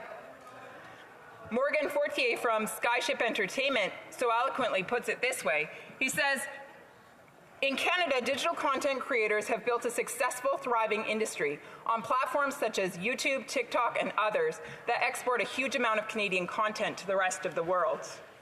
They've done this through their entrepreneurial spirit, their hard work, and largely without government interference or assistance. This achievement should be supported, celebrated, and encouraged. Bill C-11 is presented as a means to support the future of the broadcast industry, but it completely ignores all the global reach of Canada's digital success stories in favor of an antiquated, regionalized broadcast model. I'm coming in for a conclusion here. Bill C-11 is a direct attack on digital-first creators. It's a direct attack on our choice as viewers, and it's a direct attack actually on the advancement of arts and culture in Canada in the 21st century. The bill needs to die 1,000 deaths. Questions and comments, questions et commentaires. The honourable member for Fleetwood Port Kells. Thank you, Madam Speaker. A comment to my honourable colleague on her. I have an example for you of somewhere where this precise measure made a huge difference, and that was the Canadian content regulations that applied to radio back starting in the early 70s. The Canadian music industry was nowhere back then. But as a broadcaster, I was required to play 30% Canadian content, and in the beginning it was horrible. But in no time, we had an amazing amount of great Canadian content that now actually I don't think we need those measures anymore because the content is there, it's good. So this is a perfect example, would she not agree, of a measure that actually led to a very strong, well-respected worldwide industry. The honourable member for Lethbridge. when they do that? I love the question. It's such a good question, and Canadians actually are really going to appreciate this as well. So the Broadcasting Act in the 1970s, it was created in order to regulate television and radio because there was a limited sphere available. In other words, only a certain number of radio channels. And so rather than give them all just to Canadian English media, they also wanted to make sure that some were given to French media. That seems appropriate because we're a bilingual country. So when you're dealing with a finite resource, in order to spread it around, absolutely, that's appropriate. But we're now talking about the internet, this vast, magical, infinite space where any Canadian from any background, with any language, any religion, any ethnicity, can create a site, can post on YouTube, can have a TikTok account. Why is the government regulating them? Questions et commentaires. L'honorable député de Longueuil-Saint-Hubert. The Honourable Member for Longueuil-Saint-Hubert. Thank you, Madam Speaker. I think my colleague on C10, she said this bill will hurt artists because they won't be competitive on the new platforms. I would remind my colleague, this was only 2 days ago. There was someone in my riding who won an Oscar for the film Dune. There is Denis Villeneuve, who directed the film and won 6 Oscars. These are Quebecers who are working wonders. We have the Cirque du Soleil, we have artists representing Quebec all over the world. These are the people we want to protect in Bill C-11. There's no doubt that there are amazing artists in this country. Of course there are. We're Canadian. We're Canadian. We have 37 incredible people that call this place home. Of course there's extraordinary talent. Of course there are artists across this country that deserve to be celebrated, deserve to be promoted. But that doesn't mean that the government intervenes. It doesn't mean that the government gets to pick winners and losers. It doesn't mean that the government gets to go after those individuals who are using non-traditional platforms in order to achieve great success, take money from them, demote their content in order to give that money over here to traditional broadcasters and traditional artists and promote those artists at the expense of the digital-first creators. This is nonsense. Instead, yes, we should be celebrating the amazing artists that are coming out of this country in every facet, whether it's through traditional broadcasting systems or through digital-first creation. Yes, let's celebrate them. But what I'm saying today is that the government doesn't need to get its sticky, grimy hands on this. We have time for a brief question. The Honourable Member for Cowichan-Malahat-Langford. Thank you, Madam Speaker. I want to ask my colleague about, the web giants who have been using every possible loophole to both circumvent our tax rules. They've tried to escape the funding for Canadian cultural content and discoverability. Would she not agree that it's time for us as an institution of Parliament representing the Canadian people to try and close those loopholes to ensure that there is a level playing field for our hardworking men and women who work in our cultural industries in this country? Thank you. Brief answer from the member for Lethbridge. When the Honourable Member brings up web giants and the need to make sure that they pay their fair share, that's incredibly misleading.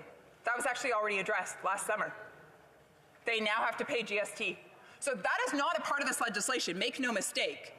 What is a part of this legislation is actually going after those digital-first creators. There's those new innovative artists and asking them to take 30% of their revenue and give it over to traditional, antiquated, outdated artists who can't make a go of it otherwise.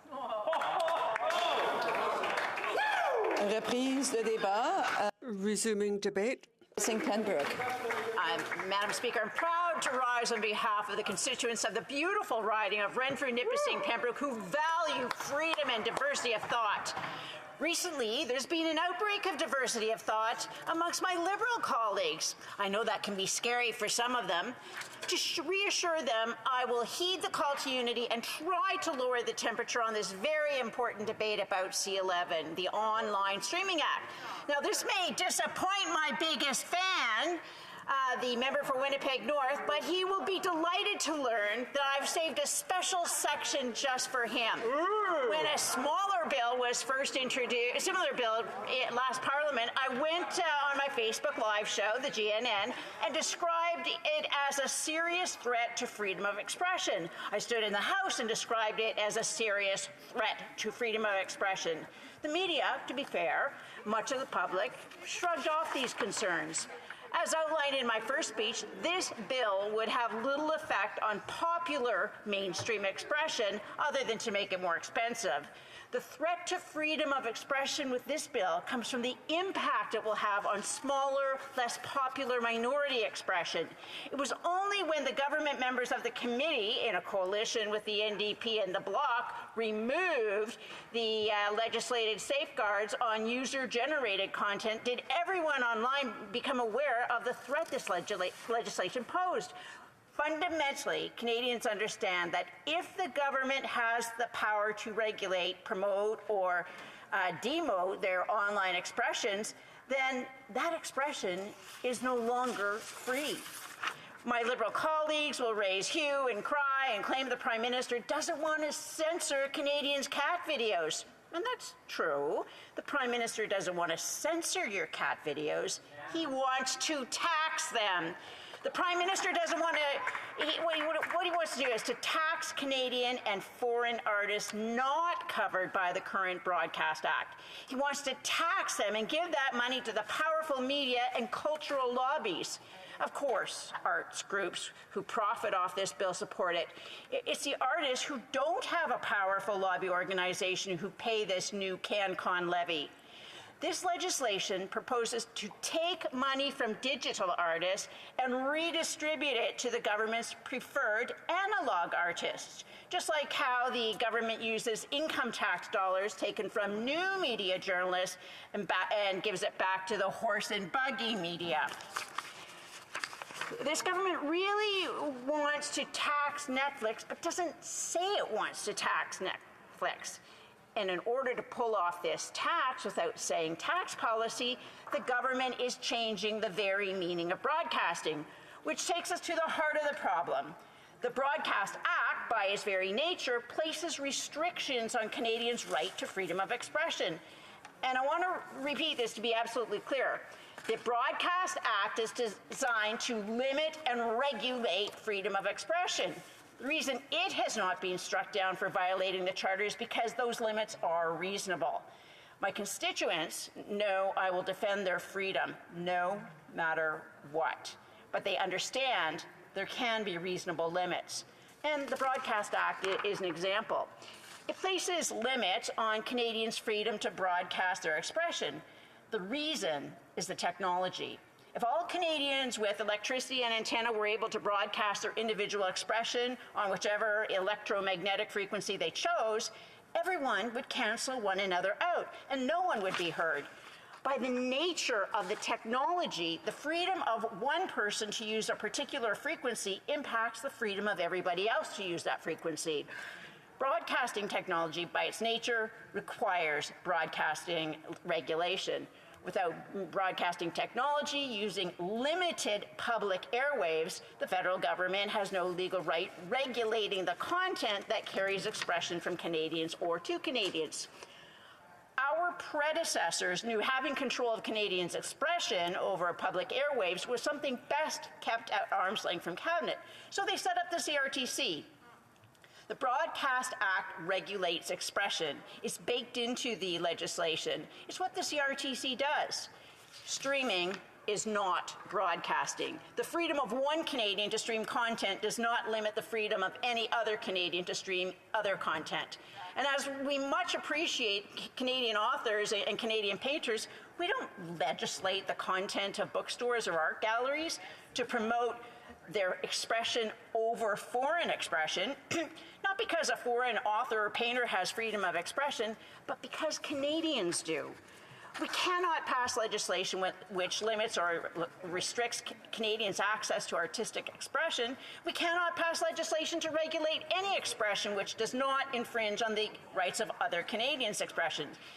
If the House proceeds with this fundamentally flawed legislation, it'll be infringing on the rights of Canadians. Most Canadians won't notice the infringement beyond paying higher streamlining bills. Netflix and Disney can afford to hire Canadian lawyers and lobbyists and to have lunch with the chair of the CRTC. They'll be fine. Majority expression in a democracy is rarely threatened. It's the minority expression that suffers. For example, what about the foreign language streaming services? Take the streaming service TFC, based in the Philippines. They stream thousands of movies and television shows in Tagalog, and TFC accepts Canadian credit cards. The riding of Winnipeg North has 20,000 people who speak Tagalog at home. The member for Winnipeg North may want to be absolutely certain this legislation won't cause the TFC to block the Canadian internet from accessing its service. TFC may have no choice. Under this legislation, TFC would need to either produce Tagalog language movies and shows in Canada or pay into a fund to support English, French, or Indigenous movies and shows. Netflix is already producing movies and shows here. Netflix can afford to spread its CanCon levy across 5 million subscribers. Can TFC afford to spread its CanCon levy across 20,000 constituents in Winnipeg North? Or more importantly, can the Tagalog community in Winnipeg North afford the CanCon levy? That CanCon levy has to come from somewhere. It can come out of the pockets of hardworking immigrants in Liberal ridings, or it can come at the expense of writers, actors, musicians, costumers, and set designers in the Philippines. How does this possibly sit well with my colleagues across the aisle? It just can't be the cultural special interest groups who do a lot more than just sip champagne at galas in order to keep the elections in order to keep the Liberals in power at election time. So it must be about the money. It always is. The fact is that the bill exempts user-generated content unless it makes money. Strongly suggests that it's just a tax grab with a side order of censorship. But in the interest of promoting listening between parties, I want to acknowledge that for some of my colleagues, and in particular those from Quebec, this bill is about protecting Canadian and Quebecois culture. Quebec is an island of French in a sea of North American English. In the age of broadcasting, Canadians mostly tolerated CanCom rules as the bargain for protecting Canadian culture. In the age of the United States, we don't live next door to the in the age of the internet, we don't live next door to the United States. We live next door to everyone online. We have to turn our cultural policy inside out. We have to stop protecting our culture from the world and start promoting it to the world. My colleagues haven't noticed, the world wants more Canada. And I'm not just talking about the maple leaf flying in the streets of capitals across the world as a symbol of freedom.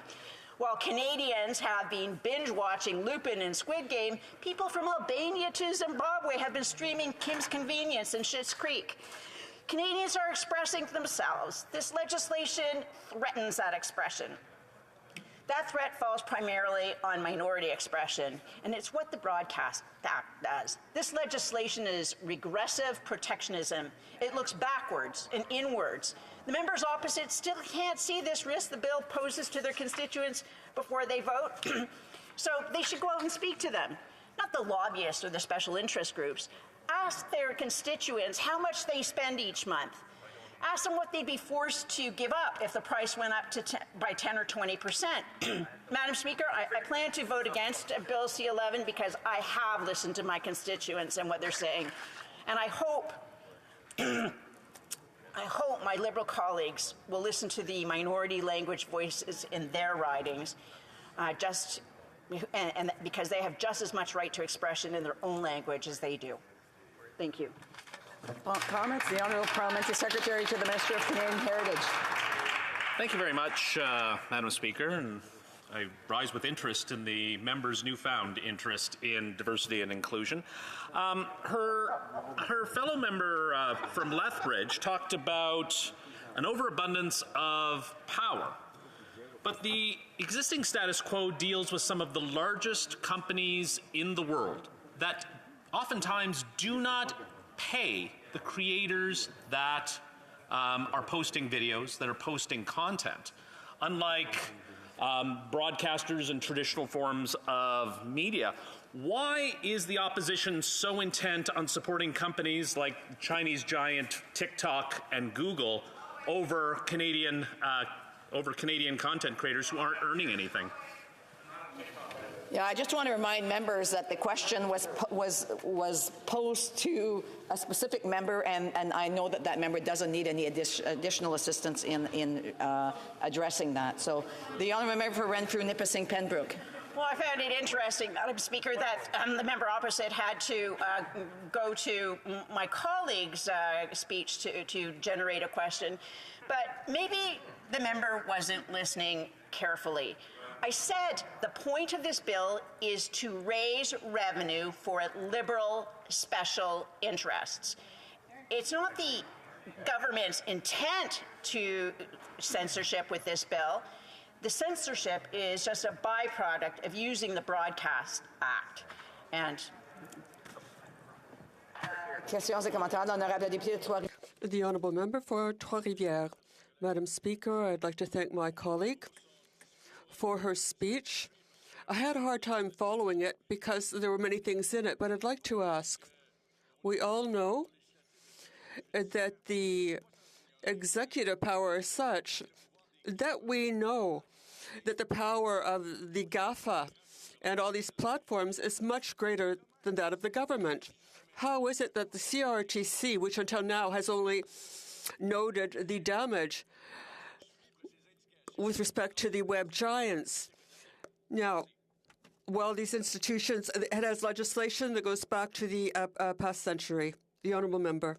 Okay, so, Madam Speaker, I didn't quite get the question in there, but he was talking about the Broadcasting Act and it protecting language and culture, which the Broadcast Act does, because there are limited channels in broadcasting, and if it were a free-for-all and any Canadian could get on the broadcast channel and start broadcasting, well then we might have a problem. But this is about online streaming, and when you online stream, you're not preventing anyone else from seeing or viewing what they're watching on TV.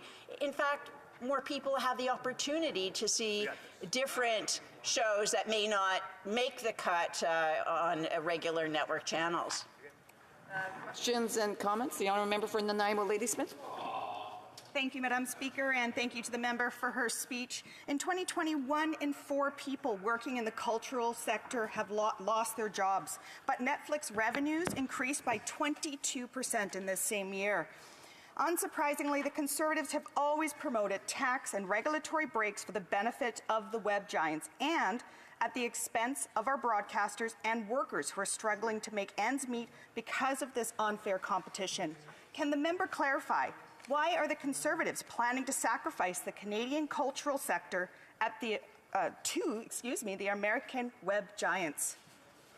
Member for Renfrew, Nipissing, Pembroke has 1 minute to respond. Okay, so the focus of the censorship is to reduce the ability of minority cultural groups to speak on the internet. The Netflix, they can afford to pay extra fees, and I'm sure they, in return, give generous money to certain Liberal parties. But we're concerned about the people, as from those who live in the riding of the member from Winnipeg North, the Tagalog from the Philippines. They won't be able to afford what maybe Netflix can. Resuming debate, the reprise de débat, the honourable member for Vaughan Woodbridge. That certainly was. Well, I think. Good afternoon, Madame la Présidente. Obviously, a great day today because, Madame la Présidente, we did find out the date that before I begin talking about C11, we did learn about the date that the Deputy Prime Minister and Finance Minister will be delivering the budget to this House on April 7th, and I look forward to the next steps in moving our country forward as not only have we recovered all the jobs and created more from pre-pandemic, but our economy is actually larger than it was pre-pandemic, and we will continue doing what is right for Canadians, not only those lovely Canadians that live in my riding of Vaughan Woodbridge, but the Canadians from coast to coast to coast. And Madame la Présidente, it's great to always rise in this House, and it's a privilege and honor to serve the residents of Vaughan Woodbridge. But it's also great to see a government that that is delivering for Canadians. So not only here in Bill C-11, the Online Streaming Act, but obviously today with our the Environment Minister, joined by the Prime Minister, unveiling the emissions reductions plan in beautiful Vancouver on the West Coast, and how we will meet our targets to reduce greenhouse gas emissions, how we will get to net zero by 2050. I encourage all parties to look at that, because it is something to do with the agenda, much like Bill C-11, the Online Streaming Act, is part of that agenda. And much like yesterday, we were rejoined by the Progressive Conservative Party of Ontario and on how our government has brought forward now a national daycare and early learning childcare plan. And I think that's something to be celebrated. That is something that I know when we enroll my youngest daughter, my Leia, in daycare in October, that we will benefit from personally. That is real change. That is what you call promise made, promise kept.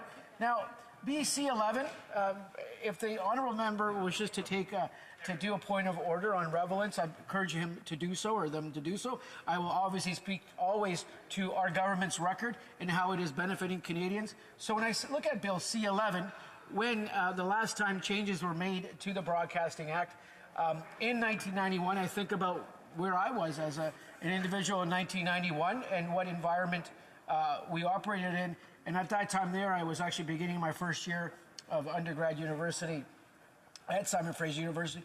And at that time, we didn't even actually have email accounts. We were just given email accounts of some sort, and we were figuring out what was going on with this and this new technology. And fast forward from that, I think print was still pretty big as well. Obviously, a number of changes in media, a number of changes on what the internet has created, and the obviously metamorphosis that has happened in society. And it's great, obviously, to have been a witness of that and a participant in that.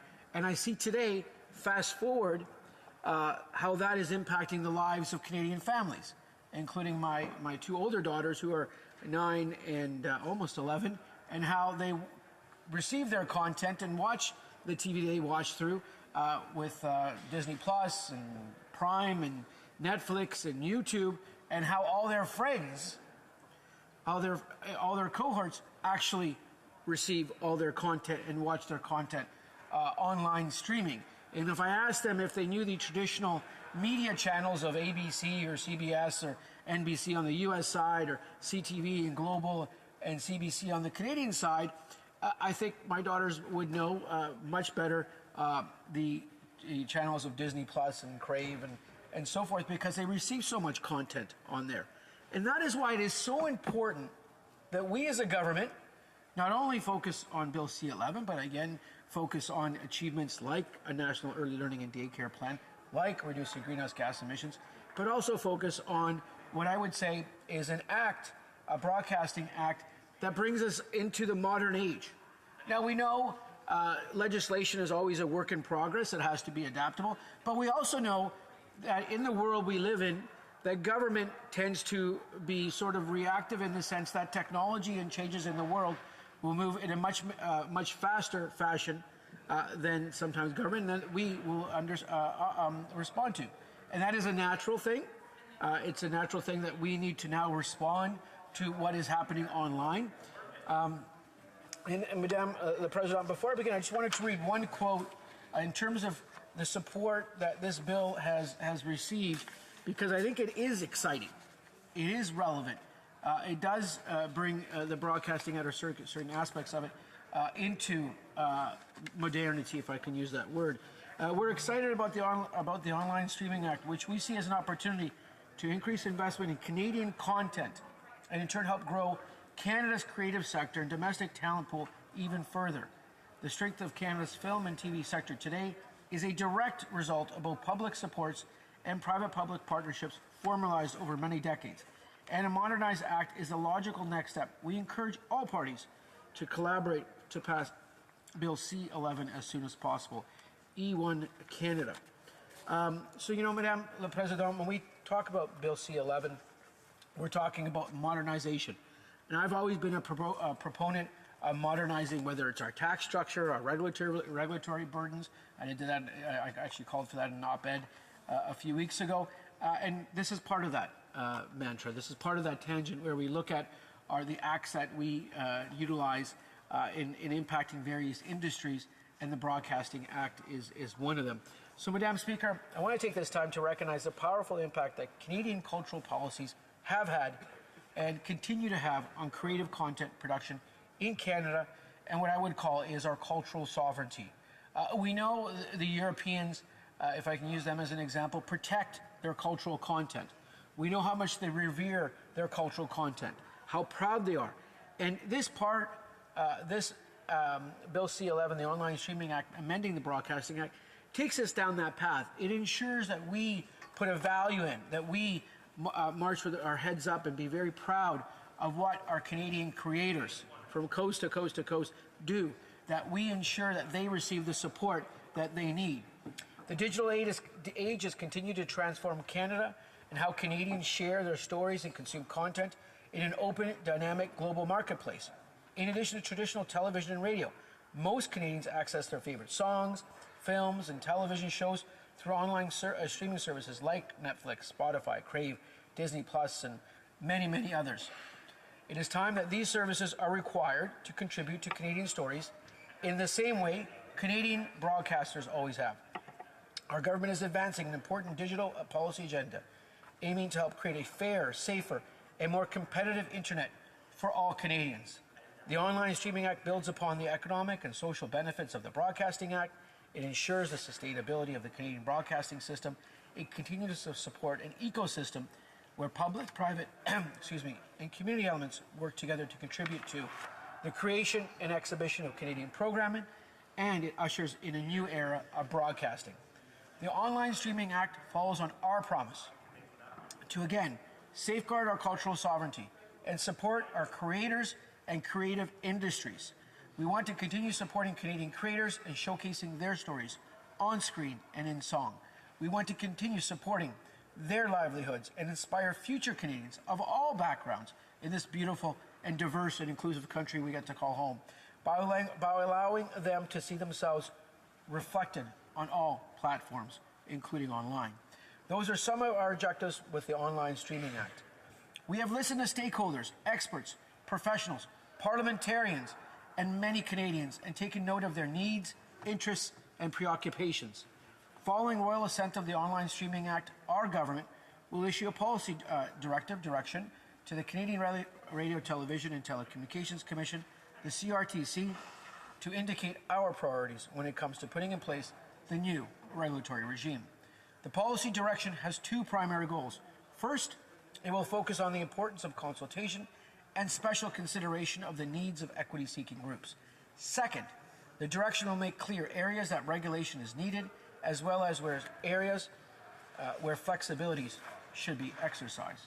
That is very important, Madame la Présidente, as we move forward with Bill C-11 in terms of the primary goals and focus areas.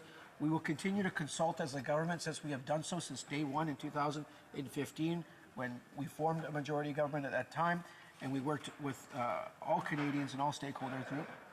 And we also, secondly, of course, ensure that regulation is flexible while meeting the goals of the amendments to the Broadcasting Act, which are brought through Bill C-11. It is my pleasure, Madame la Présidente, to speak in more detail about our government's plan for a policy direction and the steps after the royal assent of the Online Streaming Act. Madame la Présidente, if the bill is adopted, Bill C-11, the Minister of Canadian Heritage intends to ask the Governor in Council to issue a policy direction to the CRTC to guide its implementation of the Online Streaming Act. A policy direction is an opportunity to clarify the government's policy intent on certain issues. For example, regarding social media platforms and digital-first creators, it will also provide a level of flexibility that ensures any necessary changes can be made in the future quickly when needed. Madame la Présidente, it is so important to have legislation in place. It is so important to have acts in place that react to the changes of the day. that we can look at and make the changes we need to understand the technology and how that is changing, not only in the workplace, but in this situation on online media platforms, and that's how it's changing a sector. And we can point to many industries that we operate in, how changes have come forth. I remember when I first started working on Wall Street, New York City, we had a thing called a Palm Pilot. We had it by our desk, and we used to tap for our schedule, and within a year or so, that became totally irrelevant. We had a thing called little BlackBerry pager that we would use to be contacted by, Madame la Présidente. And again, how the technology changed so quickly. We as a government in this realm, since 1991, the Broadcasting Act, through the section we're amending, needs to be amended to be brought up to speed. Get my thoughts. It will also provide a level of flexibility that ensures any necessary changes can be made in the future quickly when needed. For instance, through a policy direction in the CRTC, we'll make clear that the content of digital-first creators who create content only for social media platforms should be excluded. Of course, individual users of social media will never be treated as broadcasters under the Online Streaming Act, and only some commercial content carried on social media platforms could trigger obligations on that platforms. A policy direction will clarify that the content of digital-first creators will not be part of the commercial content that can trigger obligations for platforms. This means that the content of digital-first creators will not be included in the calculation of social media platforms' revenues for the purposes of financial contributions. Content from digital-first creators will not face any obligations related to showcasing and discoverability. Canada's digital-first creators have told us that they do not want to be part of this new regime, and we have listened. The policy direction will also specify the government's intent when it comes to video games. And gaming is a very big industry in Canada, whether it's in Vancouver or Montreal or here in Ontario.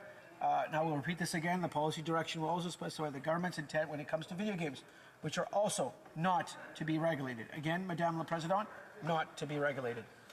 The policy direction will also allow our government to signal important priorities to the CRTC, including with respect to such topics as advancing reconciliation with First Nations, Inuit, and Métis people, combating racism and fostering diversity and inclusion, accessibility, official languages, and adaptation to our new digital realities, and more.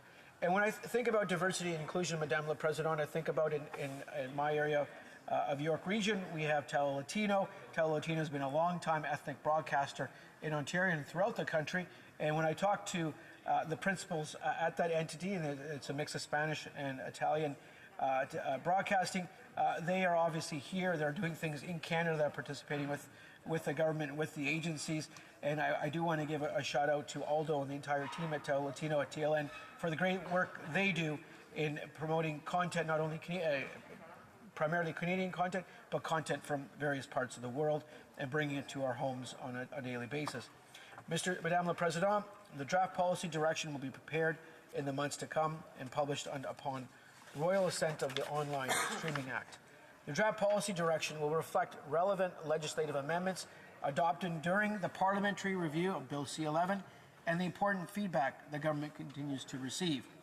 Madame la Présidente, since I've been a member of Parliament in this House, last session I actually sat, I think it was believed, on 3 committees, and I know how important the role of committees are, and all members having the opportunity to provide feedback to strengthen legislation that the government of the day brings to the committee to make it better, to make it more flexible, more efficient, more reflective of industry and stakeholders. Better is always possible, we say, in committees. I know all of my honourable colleagues do a wonderful job in providing feedback and bringing their views into legislation that is brought forth on whichever topic, and including in Bill C-11. Once published, all stakeholders, including members of the public, will have an opportunity to provide additional feedback. A summary of their feedback will be published prior to the issuance of the final direction. Now, I listened intently to some of my honourable colleagues from the official opposition prior to this, to my opportunity to speak in the House today, to rise. I listened intently to some conspiracy theories, if I can use that term, and I think that's probably adequate to say. And the conspiracy theories battered about by some of the official opposition members. I encourage them to submit this feedback into this feedback loop, if I can call it that. A summary of their feedback could be taken in and published in, and if they'd like to say that'd be great, because some of the stuff that is spouted forth, I'm still trying to scratch my head where it comes from, but maybe I'll try to understand that even better, but I'm just not sure if I can. Warren, the member from Saskatchewan, is a good friend, so I'll let him comment once in a while. The policy direction will provide the CRTC with the guidance to move forward quickly on the implementation of the new legislation, and may even provide direction on the timelines for implementation of key elements of the regime. Madame la Presidente, I really need to speak to this point, because inherent in this act is obviously a policy direction or directive that will guide the CRTC and move forward. And in terms of the feedback mechanism we have in place to ensure that the amendments to the Online Streaming Act and the amendments to the Broadcasting Act are done so, and that really hit the nail perfectly in terms of getting it right. We are getting this right, Madame la Présidente. We are moving in the right way. We've listened to concerns of Canadians.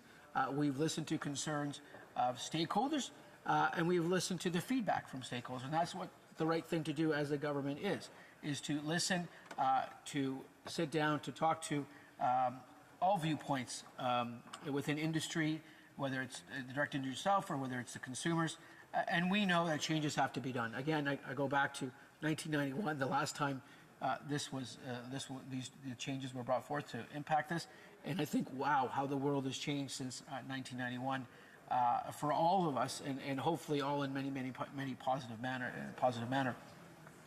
Madame la Présidente, in my humble conclusion, I want to repeat that the Online Streaming Act works to ensure that no matter how Canadians access their content, they should be able to see themselves in the stories and songs that reflect their experience and their communities. And when I think about that, and it says what is to be Canadian today, and we all come from various backgrounds and various parts of this country, and what it is to be Canadian today, and the cultural content we consume, we need to obviously take a step back and always think about what is Canadian content and how do we provide for that? How do we finance that? How do we assist? We know other countries around the world assist their cultural industries, whether it's on the tourism side as well, but assist their cultural industries to a great degree.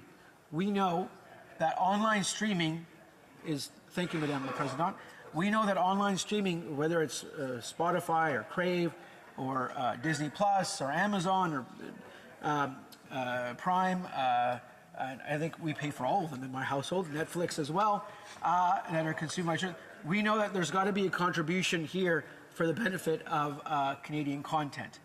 We know how valuable Canadian content is, and we need Canadian content creators to have the opportunity to make sure the stories that everyday Canadians see and hear in our history, that is told, and it's so important.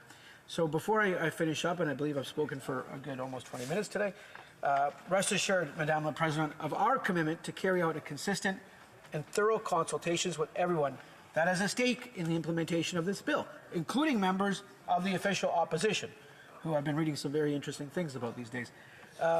This commitment will extend to its implementation and the subsequent policy direction to the Canadian Radio Telecommunications, CRTC. Madame la Présidente, I wish to thank you for your ear today and hearing my thoughts on Bill C-11. I would like to say that, again, this is part of our government's record on moving forward on a number of initiatives.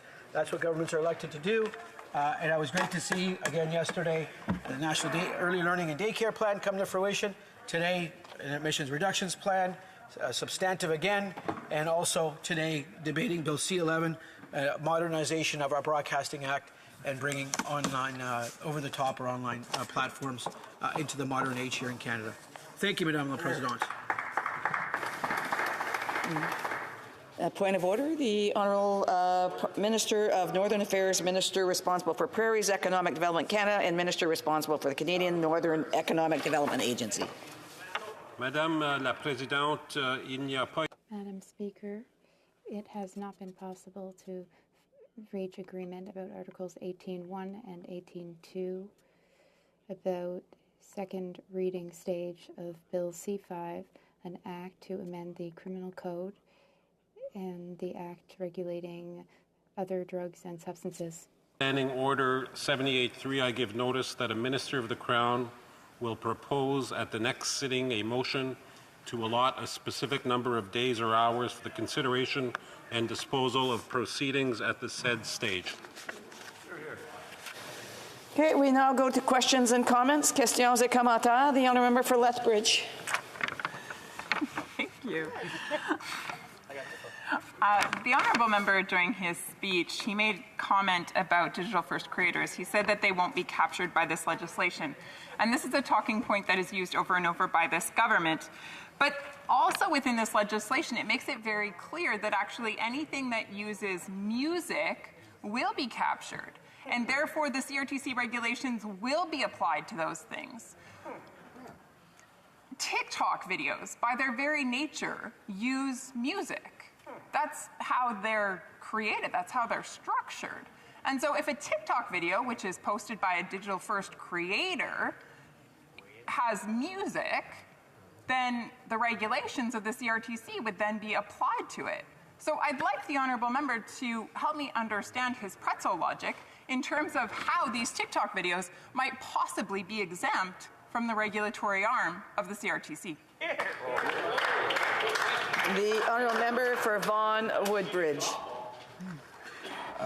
I thank the honourable member from Lethbridge for their question. I know they've been, this honourable member has been quite passionate and quite involved on commenting on Bill C-11 from the onset, even from the prior session from the prior session before the last election, excuse me.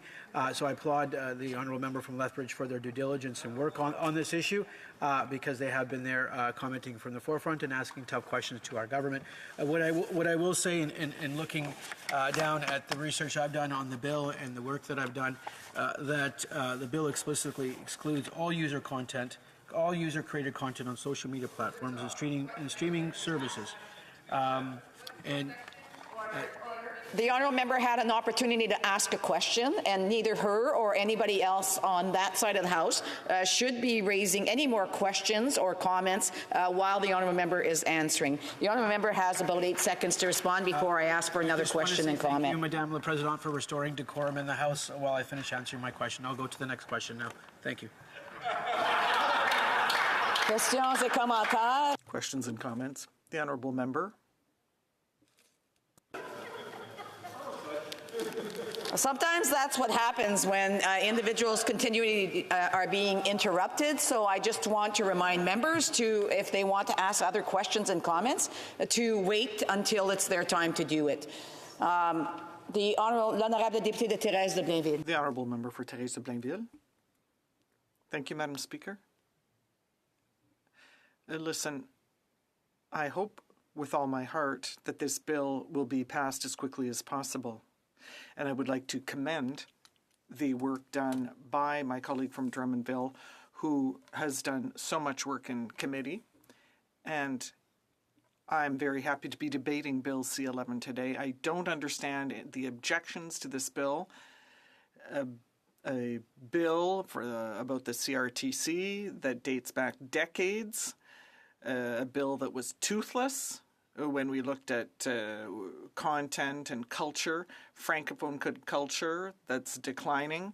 When we look at all our broadcasters who are declining, it's because we need to intervene and we need to update this bill to face off against the GAFAs of this world.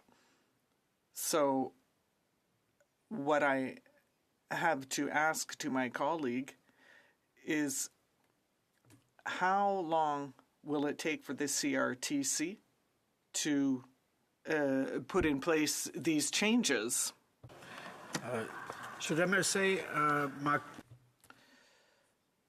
I would like to thank my colleague for her question. I agree with the honourable member from Thérèse de Blainville on the requirement and the real need for the modernization of the Broadcasting Act with the amendments we're bringing forward. In terms of the length and time of the CRTC at this juncture, I cannot answer that. I'd have to get back to the honourable member on that question. What I can say is I completely agree that Canadian content and having, just reminded, because I spent a few days in Quebec City over the March break with my family, how unique we are here in Canada and how important it is that the Canadian stories are told from coast to coast to coast, and ensure that online providers deliver and provide for funds for that to happen, where Canadian providers of content already do so. Thank you, Madame la Présidente. And comments, the honourable member for Skeena-Balkley Valley. Thank you, Madam Speaker, and thank you to my friend from Vaughan Woodbridge for his remarks. I know that he spent a good deal of his life in the beautiful city of Prince Rupert, which is in northwest BC, and I was just reading online that there's a feature film being shot in that beautiful city right now, creating a lot of excitement and activity.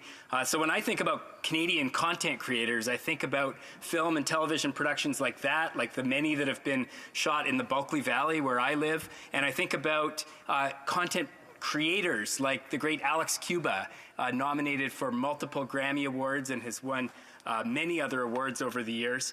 The idea of capturing revenue and reinvesting it in the creation of Canadian content, to me, has a lot of merit. My question is why it's taken this government so long to level the playing field and insist that the big streaming platforms pay into those funds so that they too are reinvesting in content creators like the ones that I've listed. Could he comment on that matter? The honourable member for Vaughan Woodbridge. I thank the honourable member from Skeena-Balkley Valley. The honourable member is correct. That was where I was born and raised until I went off to university, like many young Canadians do. I will say, as a person who spent the first 20 years of his career in the private sector, I tend to be sort of impatient because I expect things to be done yesterday, not today, and that's just the way I operate. But obviously, there's a process involved in government in laying out legislation and a time frame and a timetable to do so. I am very, very happy and glad to see the modernization of the Broadcasting Act and the amendments therein to bring in online streaming services that have become such a big part not only of our culture but of the economy globally, and for that to happen. So I look forward to that, and I also look forward to again visiting my hometown of Prince Rupert, hopefully in the not too distant future, because I do have many relatives and friends there still. Thank you, Madame la Présidente. Secretary of the Government House Leader.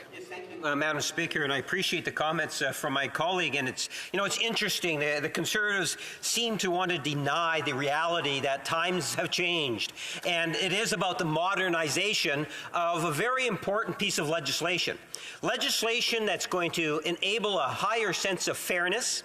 And I can say to my Conservative friends that have this, wear the tinfoil hats and so forth, Madam Speaker, that they don't have to fear. It's not an attack on freedoms, Madam Speaker. It's all about updating the Broadcasting Act. And I'm wondering if my friend could provide his thoughts as to why it's so important to recognize that through the development of the Internet, that there is no level playing field. And by doing and passing this legislation, we're going to enable more Canadian content and level the playing field amongst different outlets. The honourable member for Vaughan Woodbridge. I thank the honourable member from Winnipeg North and for his great work and hard work in this House in pushing legislation forward. I will say at this moment in time, these online content creators have no responsibility. They have complete access to the Canadian market, but have no responsibility to Canadian arts, to culture, to content creation, and that has to change. And that's what we're doing with the modernization of this act. We as a government are acting and moving forward, and we all know that industry changes, sectors change due to technological development. We as a government must react. All governments react, and I encourage the official opposition, where there are legitimate concerns, please raise them. Please ask those tough questions. The folks that you sent them here to the House to represent that, expect that. We expect that. A healthy democracy expects that. Thank you, Madame la Présidente. And comments? We have time for a brief question. The honourable member for Perth Wellington. Thank you, Madam Speaker. I thank the member opposite for his commentary. He talked a lot about the foreign streamers and the web giants, and I'm just curious how he feels about the fact that he himself has spent $19,000+ on Facebook advertising rather than focusing on the important local broadcasting or local newspapers in his own riding. Why does he feel the need to spend his money on the foreign web giants rather than investing in Canadian broadcasting and print journalism? The honourable member for Vaughan Woodbridge. Thank you, Madame la Présidente. Thank you, the honourable member from Perth Wellington for that question. First of all, I just want to make sure that people all understand that the obligations will fall only onto the platforms. That's the first thing I want to make sure that's clear from my remarks today. To the honourable member, we as all parliamentarians, I'm sure if you will look at all parliamentarians and their advertising, which they do, because many of our residents are on Facebook and other platforms, I'm sure that all parliamentarians advertise to reach their members in terms of the platforms that they're using to receive their information as well. Thank you, Madame la Présidente. Alors, conformément à l'article 38 du règlement. Pursuant to the standing order, I would like to remind the House that the topics to be addressed at for Late Show tonight. Mounted Police, the Honourable Member for Sherwood Park, Fort Saskatchewan, Foreign Affairs, and the Honourable Member for Leeds, Grenville, Thousand Islands, and Rideau Lakes, Health. And before I go to resuming debate, I just want to to advise the members that the time allotted for 20-minute speech has now reached that point, and therefore members will now have 10-minute speech with 5 minutes questions and comments. The Honourable Member for Timmins, James Bay, resuming debate. Thank you, Madam Speaker. Very proud, as always, to rise in this House and speak for the incredible people of Timmins, James Bay. So we're here to talk about Bill C-11. So we have to step back into the last Parliament where we had Bill C-10, which this is the update of, and what was then Bill C-11, which was supposed to be about addressing the long outstanding need to bring Canada's laws up to standard in dealing with the tech giants. So this Bill C-11 was the old Bill C-10, which should have been pretty straightforward. I mean, who doesn't want Facebook to finally start paying tax? This is a company that made $117 billion in profit last year, up $31 billion in a single year, and we're not paying tax. So that was what Bill C-10 was supposed to do, but then it was the Minister of Environment, our modern Minister of Environment, who was then Minister of Heritage, who turned it into a total political dumpster fire, and thank God it was so bad they had to call an election just to get that thing off the table. So now they brought it back. At the time then, C-11 was supposed to be the privacy bill, a pretty straightforward thing.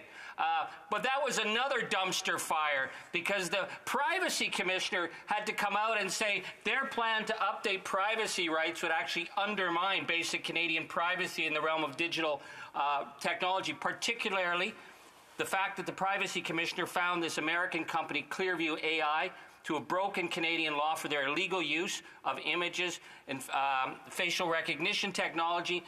And in response, the Liberals were going to rewrite the rules so it would be easier for Clearview AI to break the law rather than for the privacy commissioner to protect Canadians.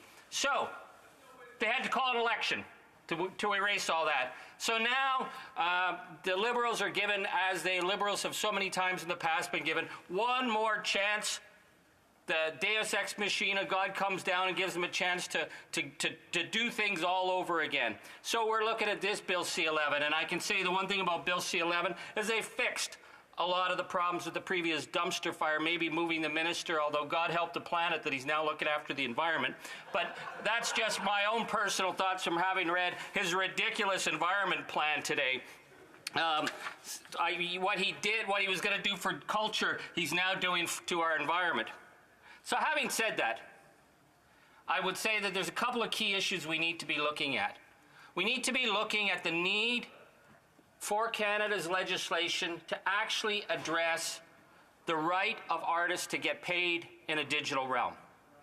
And I think for too long in Canada, we sort of pat our artists on the head and we all talk about the favorite TV shows we had growing up. I mean, God, one of the Liberals was talking about the Pokeroo. Art policy should not be something that we just pat our artists on the head. This is an industry. It is one of our greatest exports. We are not promoting arts as an export and promoting our artists to do the work that they need to do. And we saw from COVID the devastating impacts on Canada's arts industry, on theatre, on musicians, on the tech people, the highly skilled tech people who went over 2 years without working. We really need to address this. And one of the areas where they have been so undermined is online. Let's talk about Spotify. It's basically a criminal network in terms of its robbing artists blind. The amount of sales that you need to have on Spotify to pay a single bill is so ridiculous, no Canadian artist can meet that. We have streaming services that are making record fortunes. So it is a reasonable proposition to say you're making an enormous amount of profit. You have a market where you're not having any real competition. And some of that money, and this is always the Canadian compromise, some of that money needs to go back into the development of arts so that we can continue to build the industry.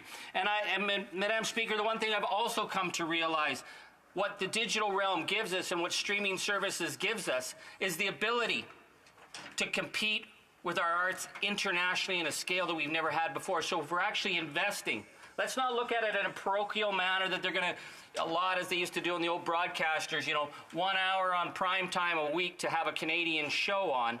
Let's actually invest so we can do the foreign deals so that, why is it that I can watch an incredible detective show from Iceland on Netflix, and people in Iceland are not seeing an incredible detective show from Canada? So this is what we need to be doing. This is a reasonable position to take. And I can tell you, with the profit that Facebook and Google are making, they can pay into the system. That is a simple thing. They have unprecedented market share. So I'd like to go to the second point, which is dealing with the tech giants, and something that I've worked with. 2018, our all-parliamentary committee came up with numerous recommendations. And I have to speak as a recovering digital utopian. Because there was a time when I believed that when we let all these platforms come, if we stood back and we didn't put any regulations on, they would create some kind of new market promised land. But what we saw was that those dudes from Silicon Valley who were making YouTube in their parents' garage morphed into an industrial power that's bigger than anything we've ever seen. There's a term they call kill zone of innovation, that these companies have become so rich, so powerful, an unprecedented corporate strength that dwarfs anything that we've ever seen in the history of capitalism. Companies like Facebook, when Facebook gets a $5 billion fine, they don't even blink. It doesn't bother them. When the Rohingya are launching a £150 billion lawsuit for the mass murder caused because of the exploitation of Facebook's platform, you realize you're dealing with companies that are so much beyond, they don't believe that domestic law applies to them. So there has to be some level of obligation. And I have worked with the international parliamentarians in London. There's been meetings in Washington, trying to see how we can actually address the unprecedented power. Because one of the things that changed fundamentally when we saw the growth of this power, there used to be a principle that the telecoms would always tell us parliamentarians that, we shouldn't be blamed for what's on the content because, they call them the pipes are dumb. We just send out the content and people choose. But people don't choose the content on Facebook and YouTube because of the algorithms. And it's the algorithms that make them culpable and responsible. I would refer you to Congresswoman Carolyn Maloney, who demanded Facebook explain how many of these stolen bot pages were driving misinformation during the convoy crisis here in Ottawa. And she said, this is Congresswoman Maloney writing that Facebook's history of amplifying toxic content, extremism, and disinformation, including from Russia and other foreign actors, is well known. It's no wonder that some of the members of the Conservative backbench are so defensive about this bill. Oh my God, this is their main source of news. What are they going to do if we actually start dealing with bot pages that they think is, something that came down from the promised land? But as parliamentarians, we have an obligation to address bot accounts. We have an obligation to hold these companies to account. So what does that mean? Well, number one, it's about algorithmic accountability. Because I don't care what someone watches on Facebook or YouTube, that's their business. But if the algorithm is tweaked to show you what you would not otherwise see, Facebook and are making decisions for you. I would refer my colleagues to Tristan Harris, the great thinker on digital technology. He spoke to our committee in 2018, and he said that technology is overriding the limits of the human animal. We have a limited ability to hold a certain amount of information in our head at the same time, and we have a limited ability to discern the truth. So we rely on shortcuts, like thinking that what that person says is true or what that person says is false.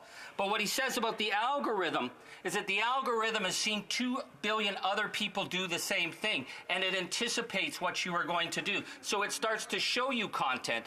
And what they've learned from the business model of Facebook and YouTube is that extremist content causes people to spend more time online. They're not watching cat videos. They're watching more and more extremist content. And so you actually have an effect on social interaction, and you also have an effect on democracy. So that is not part of this bill. But what our all-party committee had recommended was that we need to address the issue of algorithmic accountability. We need to address the issue of the privacy rights of citizens to use online networks without being tracked in surveillance capitalism. And with this bill, we need to ensure that these tech giants who are making an unprecedented amount of money actually put some money back into the system so that we can create an arts sector that can compete worldwide. Thank you. I'll be here all week, by the way. Questions and comments? Questions et commentaires. L'honorable député d'Alfred Pellon. The Honourable Member for Alfred Pellon. Thank you, Madam Speaker. I have a question for my colleague. This bill ensures that platforms will have to directly contribute to Francophone creators. Does my colleague think, or can he talk about this aspect? Thank you, Madam Speaker. I thank my colleague for his question. This is very important because the role that the Francophone arts community plays is essential for Quebec, for Canada, and for my region in Northern Ontario. And I know many proud Franco-Ontarians. It's essential for these communities to have access to the digital world. And this holds for Facebook, Netflix, YouTube. We have to have support in place for creators in the Francophone community in Canada and everywhere in the world. They need access to Canadian art. For Coast of Bay Central Notre Dame. Thank you, Madam Speaker. I'd like to thank the member for Timmins for her speech. I mean, we have a lot of friends and family from Coast of Bay Central Notre Dame actually living in the Timmins area and working hard in the resource industry, bringing new dollars into the economy. But I was a bit sad that he had to insult Conservatives after the previous speaker chastised us about not insulting each other. So I guess that respect is not really there. So, you know, he made reference to tin hats and things like that. I was feeling really bad. And he talked a lot about marmalade and he couldn't spell jam. So after all this, I don't know which way my colleague across the way is going to vote. Is he going to stay in line with the marriage, or is he going to cheat like they did earlier today in our vote? Good question. The honourable member for Timmins, James Bay. Thank you, Madam Speaker. I want to thank my honourable colleague. At least his relatives work hard for a living, and I'm glad they're working in the mines and the forestry industry in Timmins. You know, Madam Speaker, one of the real great concerns that we have in the digital realm is the dumbing down of conversation to a level that it would fit on a Facebook meme. So the fact that my honourable colleague's thinking we're talking about marmalade and jam when we're actually talking about the digital marketplace, to me, is really concerning. Maybe you should spend a little less time online, come up to Timmins, James Bay, and we could show them what real working people do. Questions et commentaires. L'honorable The honourable member for Longueuil-Saint-Hubert.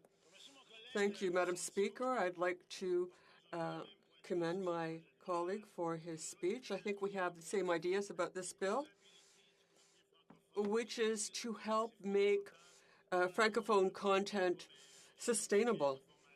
I am an actor by training, and I have friends who work in the sector.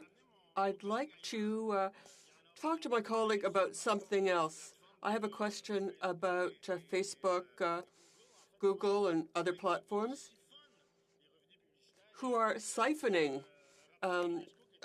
publicity income. another colleague said that Google and Facebook absorb more than half the publicity monies worldwide, or almost. Now, it's not in the bill, but I think there is a real danger for democracy in that these huge platforms absorb this money. It really is difficult for independent media. Just under a minute to respond. Well, thank you. I thank my colleague. This is really important. The size of these companies are without parallel.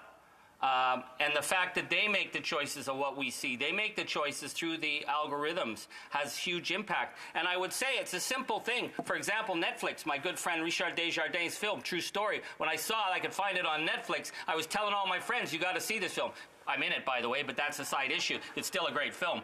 But people should be able to see great Canadian films on Netflix and not have them decide what we watch or what we don't watch. That's why the accountability of algorithms is there, and they should pay into the system so that we can make better films. So before I go to the resuming debate, I just want to remind members that are having side conversations, you know, it's not really respectful when someone's having the floor and trying to answer or trying to do their speech if there's side conversations going on. There's a lot of echo in here. I would ask those members to bring their side conversations outside in the lobby. That would be a lot more appropriate. So resuming debate, the honourable member for Mission Matsky Fraser Canyon. A point of order, the honourable member for Timmins James Bay. One thing that really upset me was I was accused of talking about jam and marmalade. I'm afraid if the Conservatives keep talking amongst themselves, they're probably not actually hearing what the conversation is. So perhaps... Yeah, that's not a point of order, no, this was not a point of order, and so unless the honourable member has a point of order, okay. So, you know, it does take away from other debates from other speakers to be able to have their debates, so I would just say that, you know, please, if it's going to be a point of order, make sure it is a point of order. The honourable member for Mission Matsky Fraser Canyon. Well, thank you, Madam Speaker, and as always, I'm just going to fix my tie because last time I spoke and constituents said, Brad, you didn't fix your tie, and it's the first thing I heard at Tim Hortons when I got home. So, you know what? I love this blue tie. Thank you, Mr. Lamoureux. Again, I mean, there shouldn't be side conversations going on, and the honourable member knows full well not to use somebody's name in the House that sits in the House. So again, let's just get back to the debate. The honourable member for Mission Matsky Fraser Canyon, because your time is actually running. Okay, well, Madam Speaker, today I am so pleased to speak on C11, an act to amend the Broadcasting Act and to make relevant, related, and consequential amendments to other acts.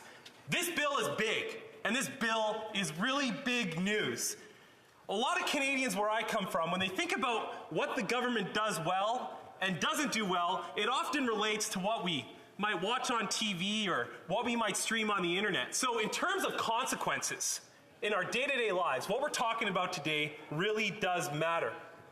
It was in 1932 the Canadian Radio Broadcasting Act was passed, which recognized the importance of radio broadcasting concerning educational, social, and cultural development on a national level. Throughout the years, this act was revised and modernized, with the last update occurring in 1991. Man, how the world has changed over the last 30 years, especially with the rise of social media and the internet. Today, our current government says it is updating the Act for today's digital world to ensure that Canadian content is reflected in online programming. While there is a need to promote Canadian content and support Canadian creators, is the government truly respecting user choice, or are they trying to control what we see and hear online? The heavy tone of all the regulations, in my opinion, in this bill, is more of government oversight rather than cultural and language promotion. Why is the government telling the subject matter experts how to use their language and what stories they should be telling? For example, under Section 9.1, subsection 1D, the CRTC regulates the proportion of programs that shall be devoted to specific genres in order to ensure the diversity of programming. Madam Speaker, is the government trying to tell us how many comedy, drama, or horror programs that broadcasters in the age of social media and the internet under this Act would have to offer? Last year, I did a survey on the previous iteration of this Bill C-10.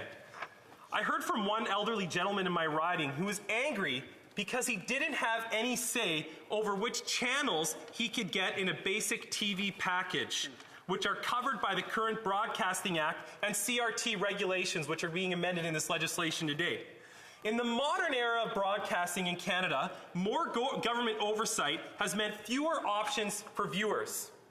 People do not want to be told what programs they have to include and pay for in their cable packages. This has led to a domination of traditional media by a few legacy giants whose viewership continues to decline year over year as many are choosing the internet and its vastly more diverse range of content and options. This legislation risks causing the same reality we've witnessed with cable TV, but to apply that to the internet. Fewer choices, fewer independent actors and creators. At the end of the day, is this just another attempt by this government to prop up failing legacy media? C-11 was this government's opportunity to move into modern-day concepts of broadcasting programs. This government claims they are wanting to modernize the Broadcasting Act of 1991, yet C-11 is basically using the exact same definition of broadcasting, meaning the starting point for regulation in Canada is that all audiovisual content, think about that, all audiovisual content is now cast as a program. Had this government perhaps distinguished between conventional and on-demand broadcasters versus video sharing platforms, like they did in the European Union, there would be no need for exceptions and exemptions and exclusions which are riddled through this legislation.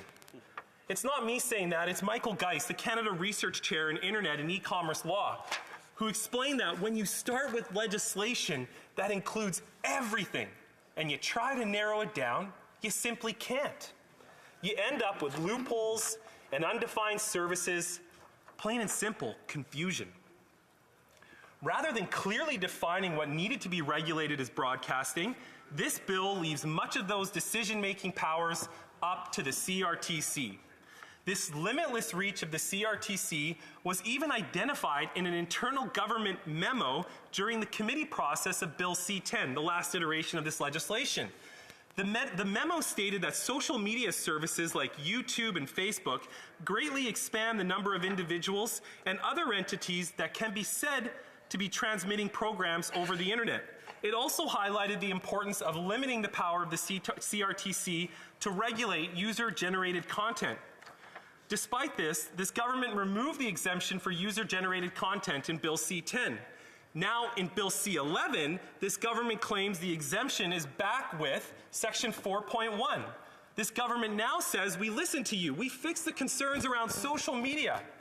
But when we look at Section 4.1, subsection 2, we see there is an exception to the exception. And indeed, the government does allow for regulation of content uploaded to social media. How are users actually to know, and content creators actually to know, if they are the exception or the exception to the exception? Subsection 4.1, Section 4.1, subsection 2 states, despite subsection 1, this act applies in respect of a program that is uploaded as described in that subsection if the program A is uploaded to a social media service by the provider of the service or the provider's affiliate or by the agent or mandatory, either of them. Section 2, subsection 1 defines affiliate in relation to any person as any other person who controls that first person or who is controlled by that first person or by a third person who also controls that first person. My tongue is already twisted, Madam Speaker. This is really complicated stuff. This seems to apply to YouTubers and other creators, but with this vague definition and really challenging legislation to read and understand, we just don't know. It's almost like the government tried to make it as complicated as possible so people wouldn't understand the complexity of what we're trying to achieve or what they're trying to achieve, which we still don't know either. Podcasts, one of the richest spaces for user online expression, would fall within CRTC power to regulate content as a program. This bill is trying to categorize in very convoluted language any and all Canadian content on the internet as broadcasting. It simply is not. Foreign services that carry modest Canadian presence or services might not take so kindly to CRTC oversight. Their first response may very well be to block the Canadian market entirely, leaving many Canadians with less program choice, more expensive services, particularly in respect to access to multicultural programming and algorithms that don't meet their needs online or respect their choices. One of the key questions I get from constituents regarding this legislation is, will I now be subject to CRTC regulations with what I watch and do on the internet? Recently, Darcy Michael, a comedian from BC with a large following on TikTok, expressed his concern with how the bill will affect artists in the digital space and those consuming culture online. Mr. Michael cautioned that CRTC oversight would limit creativity of independent artists and that the current system of user-generated content exists because it works. Algorithms right now, as I understand it, reward content that is popular and shows it to people who are likely to be interested. That's how Mr. Michael's made a lot of money, and he's done it as an artist. By showing Canadian content to viewers who are less likely to interact with it, you hurt its ability to reach foreign viewers and the creator's ability to make a living in the digital marketplace beyond the limited Canadian media landscape. Therefore, one of the most disconcerting issues is the financial impact this bill will have on Canadian creators, many of whom have large foreign audiences and are the real reason people know about Canadian culture in the first place. In conclusion, Madam Speaker, there is so much to cover, but this is not the 1930s or the 1950s or the 1990s when we would turn to the radio or television to hear the news or watch a local hockey game. This is 2022, where we are constantly facing new media platforms. We need to eliminate the uncertainty this bill creates. We need to avoid the bills that this bill will create. We need to define key provisions, decide on what actually constitutes a Canadian creator, and to fully exclude user-generated content and limit the scope of the bill to a manageable size. I think it's unrealistic in the 21st century to think the government can regulate the internet, and the consequences of doing what we're here today are going to be felt for a long, long time in ways that we don't understand. Thank you, Madam Speaker. Questions et commentaires, questions and comments. The honourable member for Hamilton Mountain. Speaker, I would like to quote the Ian Scott, chair of CRTC, who says, "We will never regulate user-generated content. We are not interested in that." And the Minister of Canadian Heritage, Pablo Rodriguez, says, "Once this bill has gone through the parliamentary process and..." I want to remind her that she's not to use ministers' names. She can mention his department, but not his name. The honourable member. Thank you for that reminder. The Honourable Minister of Canadian Heritage said once this bill has gone through the parliamentary process and received royal assent, it will make it even more clear to the regulator through policy directive that this legislation does not touch users, only online streaming platforms. Platforms are in, users are out. And Madam Speaker, I'm a member of the Heritage Committee, so I have the privilege of speaking one-on-one to a lot of the stakeholders for C11. And what I'm hearing from the members opposite is a lot of the YouTube talking points. So I'm wondering why the Conservatives are so intent on supporting the web giants and not Canadian arts and culture. The honourable member for Mission Matsky Fraser Canyon. What I'm supporting, Madam Speaker, is the right of Canadians to decide what they want to do on the internet with their own free time. Hear, hear. And frankly, when a Liberal member tells me that the Liberal Minister of Heritage has given us a guarantee, all we have to point to is Bill C-10, when the former Minister of Environment frankly lied to Canadians over and over and over again about the impact of social media that this bill would have on Canadians. I find it disingenuous that the minister would even quote.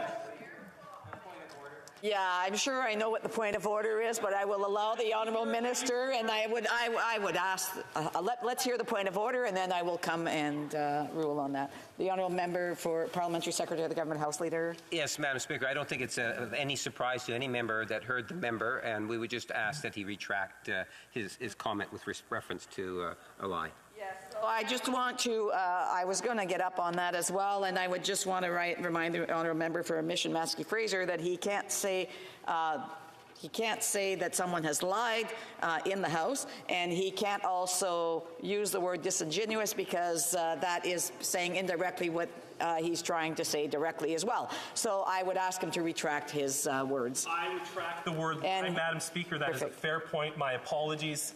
In the debate, I shouldn't have said that. Thank you. And the honourable member has 26 seconds if he wants to finish his response before I go to the next question. I would just encourage the member opposite to take a look at the Canada Research Chair, Michael Geist, who commented extensively on the exception to the exception and the statutes from Clause 4 that I quoted in my speech. I think that says enough about what this bill actually will do. Thank you, Madam Speaker. Questions and comments? Questions et commentaires. L'honorable député de Trois-Rivières. Questions and comments. The honourable member for Trois-Rivières. Thank you, Madam Speaker, and I thank the member for Mission Matsui-Fraser Canyon for his speech. His speech was very dense, a lot of content in there, but I have a very simple question. I'd like him to clear something up for me. How does he define freedom of expression? Fraser Canyon.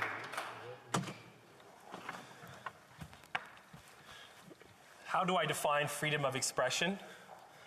Well, there's a lot of definitions of freedom of expression, but of course it's always going to be subject to the Charter of Rights and Freedoms. Thank you, Madam Speaker. Questions et commentaires. Questions and comments. Fortune Malahat Langford. Thank you, Madam Speaker. I know my colleague from Mission Matsui-Fraser Canyon. His very large riding is home to many First Nations who have a very rich history and culture. My own riding is home to the Coast Salish people who speak Hulkaminam.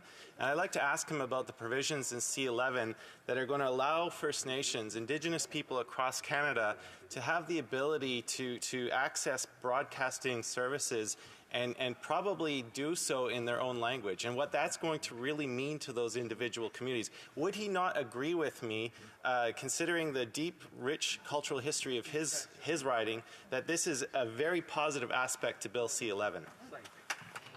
The honourable member for Mission Matsky-Fraser Canyon. My honourable colleague from Vancouver Island raises a valid point, and I do believe that provisions related to promoting Indigenous culture and language are in fact good. But I am always reticent to give that power to regulators to determine winners and losers. But I do support in general more supports for some of the rural Indigenous communities that I represent to get their fair share of funding that doesn't generally go to places where I live. Thank you, Madam Speaker, for the question.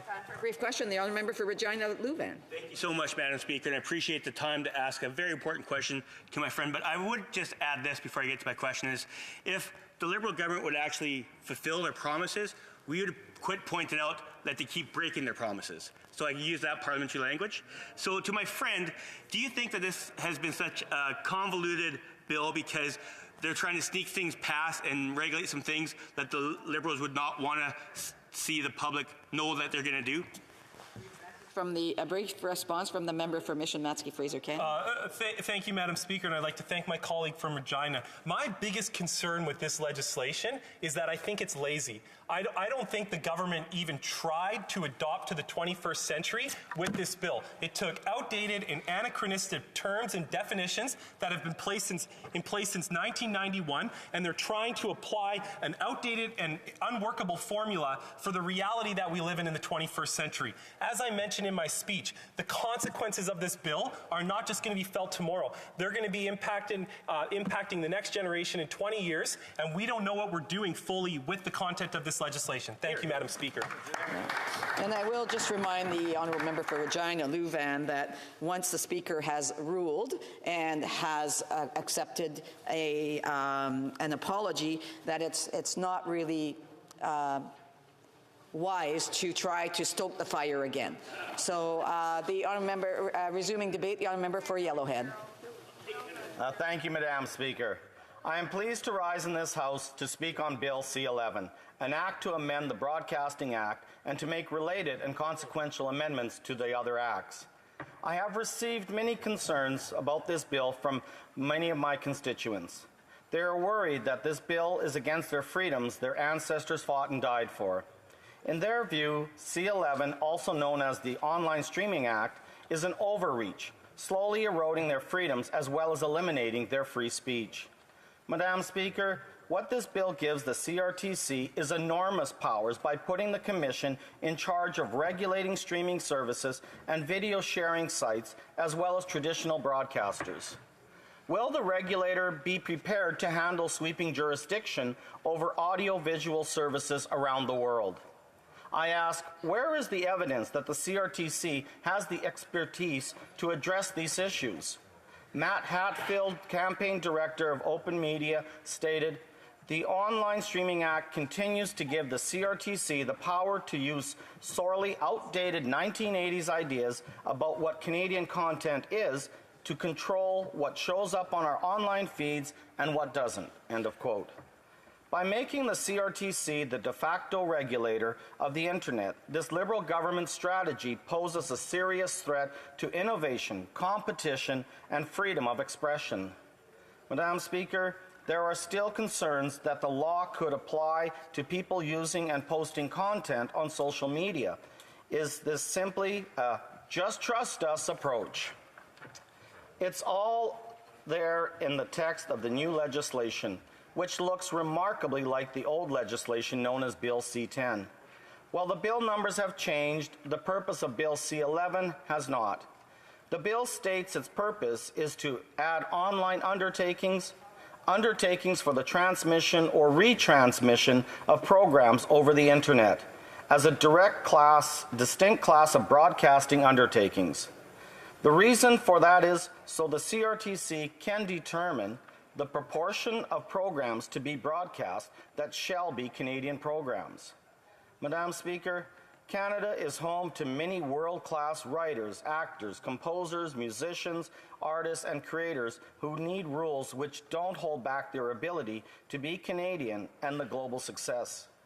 The Liberals claim there is now an exemption for user-generated content, but this legislation allows the CRTC to regulate any content that generates revenue directly or indirectly. That means virtually all content would still be regulated, including independent content creators earning a living on social media platforms like YouTube or Spotify.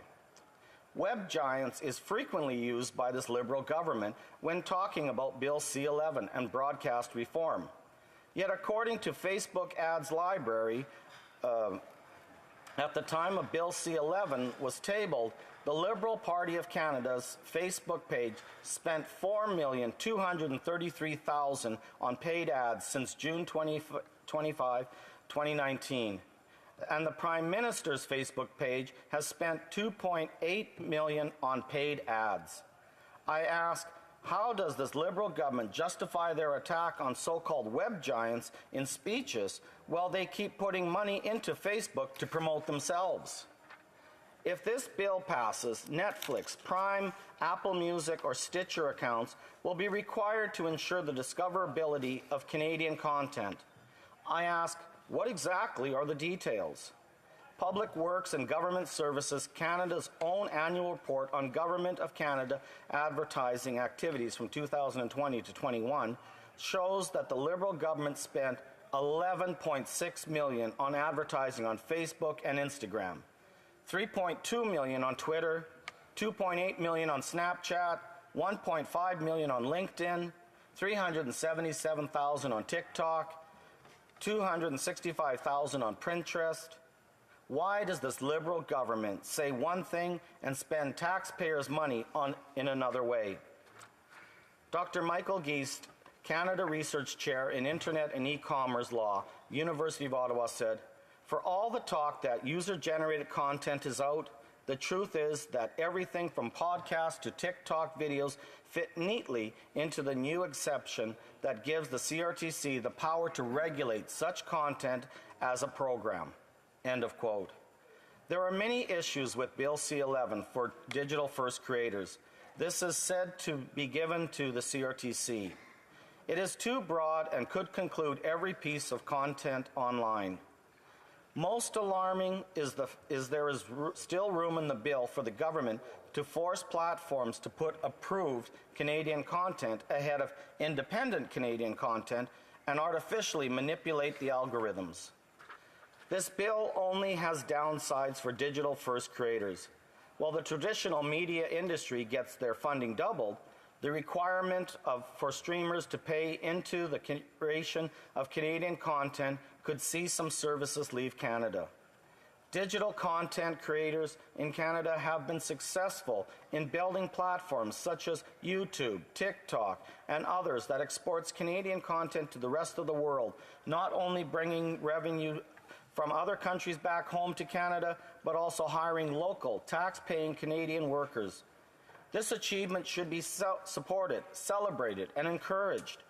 Bill C-11 is presented to support the future of the broadcast industry, but it ignores all the global reach of Canadian digital success stories in favor of an outdated, delegated broadcast model.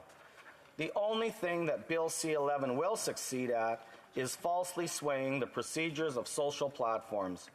This could eventually have a negative effect on the Canadian content. What it will do is to marginalize the people who, through their hard work and dedication, are making an impact by sharing Canadian content worldwide. YouTube's algorithm, which applies across borders, detects whether a video has been watched, ignored, or turned off partway through, as well as whether it gets a thumbs up or it is disliked. This influences how the content is promoted, not just in Canada, but beyond its borders.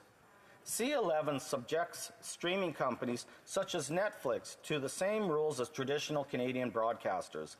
It would force web firms to offer a set amount of Canadian content and invest heavily in Canada's cultural industries, including film, television, and music. But because of our relatively small population, will they make these financial investments to create Canadian content? The bill will also update the 1991 Broadcasting Act, which predates the internet revolution that changed the way people watch film and video content and listen to music. The government says the bill would not regulate user-generated material and would give platform rooms to decide how they promote Canadian content. Yet critics warn this could lead to the regulation of people posting videos on YouTube. In 2020, Oxford Economies calculated that YouTube contributed $923 million to Canadians' gross domestic product, including payments from ads alongside YouTube videos and royalty payments to music labels. I question whether this government should even get involved in determining what constitutes Canadian content. With Bill C-11, it would seem the Liberals don't want to hear from the digital-first creators and their thoughts on the destructive impact Bill C-11 will have on them if passed. If passed, Canadians could see fewer services offered, more government regulation of what we can watch or listen to online, and a loss of jobs. Bill C-10 was problematic. Its replacement, Bill C-11, is no better and should be scrapped. Madam Speaker, we Conservatives support creating a level playing field between large foreign streaming services and Canadian broadcasters while protecting the individual rights and freedoms of Canadians. In closing, we Conservatives will continue to bring forward amendments to protect Canadians' free speech and the livelihoods of independent content creators by carefully reviewing every aspect of C-11 and expect this Liberal government to allow the full study and review it requires. Thank you, Madam Speaker. Questions et commentaires? Questions and comments? Honourable Member. Thank you, Madam Speaker. I agree with my colleague who stands up for the freedom of expression of all Canadians, but it's important to understand that this bill does not target content created by Canadians on social media. Rather, we are targeting major platforms and web giants. Would my colleague not agree that we ensure that these companies promote Canadian content like this bill would do? I absolutely agree that we need to have some kind of rules and regulations against the web giants, because you're right. They are not going and viewing good Canadian content. I think indirectly, though, you're basically using algorithms that the CRTC is going to have the power and control over. And in other countries, it's already been promoted or talked about how anywhere from 80 to 85% of content that was censored or banned actually should never have been. And there's where the question lies, is on the regulations. Are we actually going to be banning Canadian-approved content that should never have been banned by this bill? That is the biggest question that we can't answer right now. Questions et commentaires, l'honorable député. Questions and comments. The Honourable Member for Pierre Boucher des Patriotes Verchères. Thank you, Madam Speaker. The Quebecois cultural scene struggled during the Conservative years under the Harper government. There were massive cuts in the culture sector, as well as a very laissez-faire attitude in not standardizing things for web giants. So now they get all the ad revenue. This bill would ensure that content made in Canada would be discoverable, so there would be discoverability. If my colleague's against this, then I'd like to know what he proposes to help our culture and media sectors. I'm under the impression that in the past, what the Conservatives did was absolutely nothing. Okay, that's quite interesting. I agree that we need to regulate the web giants in order to make sure, one, that they're paying their fair share when it comes to any kind of Canadian content, whether it's news or even people that are promoting their own artistic ways. One of the problems, though, is that I think it's a false sense of security knowing that if it is Canadian-produced content, that automatically it's going to be promoted by these web giants. That's not necessarily the case. Because are they going to actually promote it, or are they just going to leave the country? We've only got a population of 38 million. There's more population in the state of California than in all of Canada. So you have to understand that a lot of these web giants don't have to cater just to Canadian content. The other side of things that we need to look at is whether it's going to be censored on Canadian content. Because of the CRTC, there is potential that regardless if it's made in Quebec or not, that the CRTC could end up censoring Canadian content simply because they don't agree with whatever type of media form or whatever the message was in that video that they had posted. Thank you. Question, the Honourable Member for Vancouver East. Thank you very much, Madam Speaker. Since the beginning of the pandemic, our cultural workers have been losing jobs and income. In fact, in 2020, 1 in 4 people working in the cultural sector had lost their jobs. But Netflix revenues increased by over 22% in the same year. Yes, the Conservatives seems to think that it is okay for Netflix not to have to pay their fair share. Why? The Honourable Member for Yellowhead has just about a minute to respond. Okay, thank you, Madam Speaker, and I think the member misunderstood what I was saying. I've said all along that the web giants need to pay their fair share. They need to make sure that they are paying what kind of Canadian content they have, as well as whether it's news or types of videos, types of music, even pictures of artists that they have promoted. Everyone needs to pay their fair share to make sure. So I think you have misled a little bit there, because I've never said that they shouldn't pay. My concern is about the big corporates. Are they actually going to promote or enhance Canadian content simply because they're told to, or are they just going to ignore Canada and go on to other countries around the world where there's less rules and regulation to them? So that is my concern with that. Thank you, Madam Speaker. Wasn't saying that I had misled. No. And so I just want to remind him that, you know, he has to address questions and comments to the chair and just be mindful of the words that are being used as well. So the resuming debate, the Honourable Member for Thornhill. Thank you, Madam Speaker. I'm honored to have the opportunity to rise in this place on behalf of the good people of Thornhill on issues within Bill C-11, the Online Streaming Act, the new name. As many will remember, in this previous Parliament, my colleagues who were in this place spoke to the issues in a different bill that was C-10, an act to amend the Broadcasting Act. And while this new bill has a new title, the very same issues exist in this bill as they did in the last. Almost the same bill, different name, same problems. Those problems which were an admission of the former Heritage Minister, where he said it was flawed. So a flawed bill that nevertheless passed this House, only for Canadians to be spared its overreach by an election the Liberals deemed the most important in history that, of course, brought us to almost the same result with the same bill by a different name. So this bill is a near copy of the government's deeply flawed Bill C-10 that fails to address the serious concerns raised by experts and Canadians from coast to coast to coast.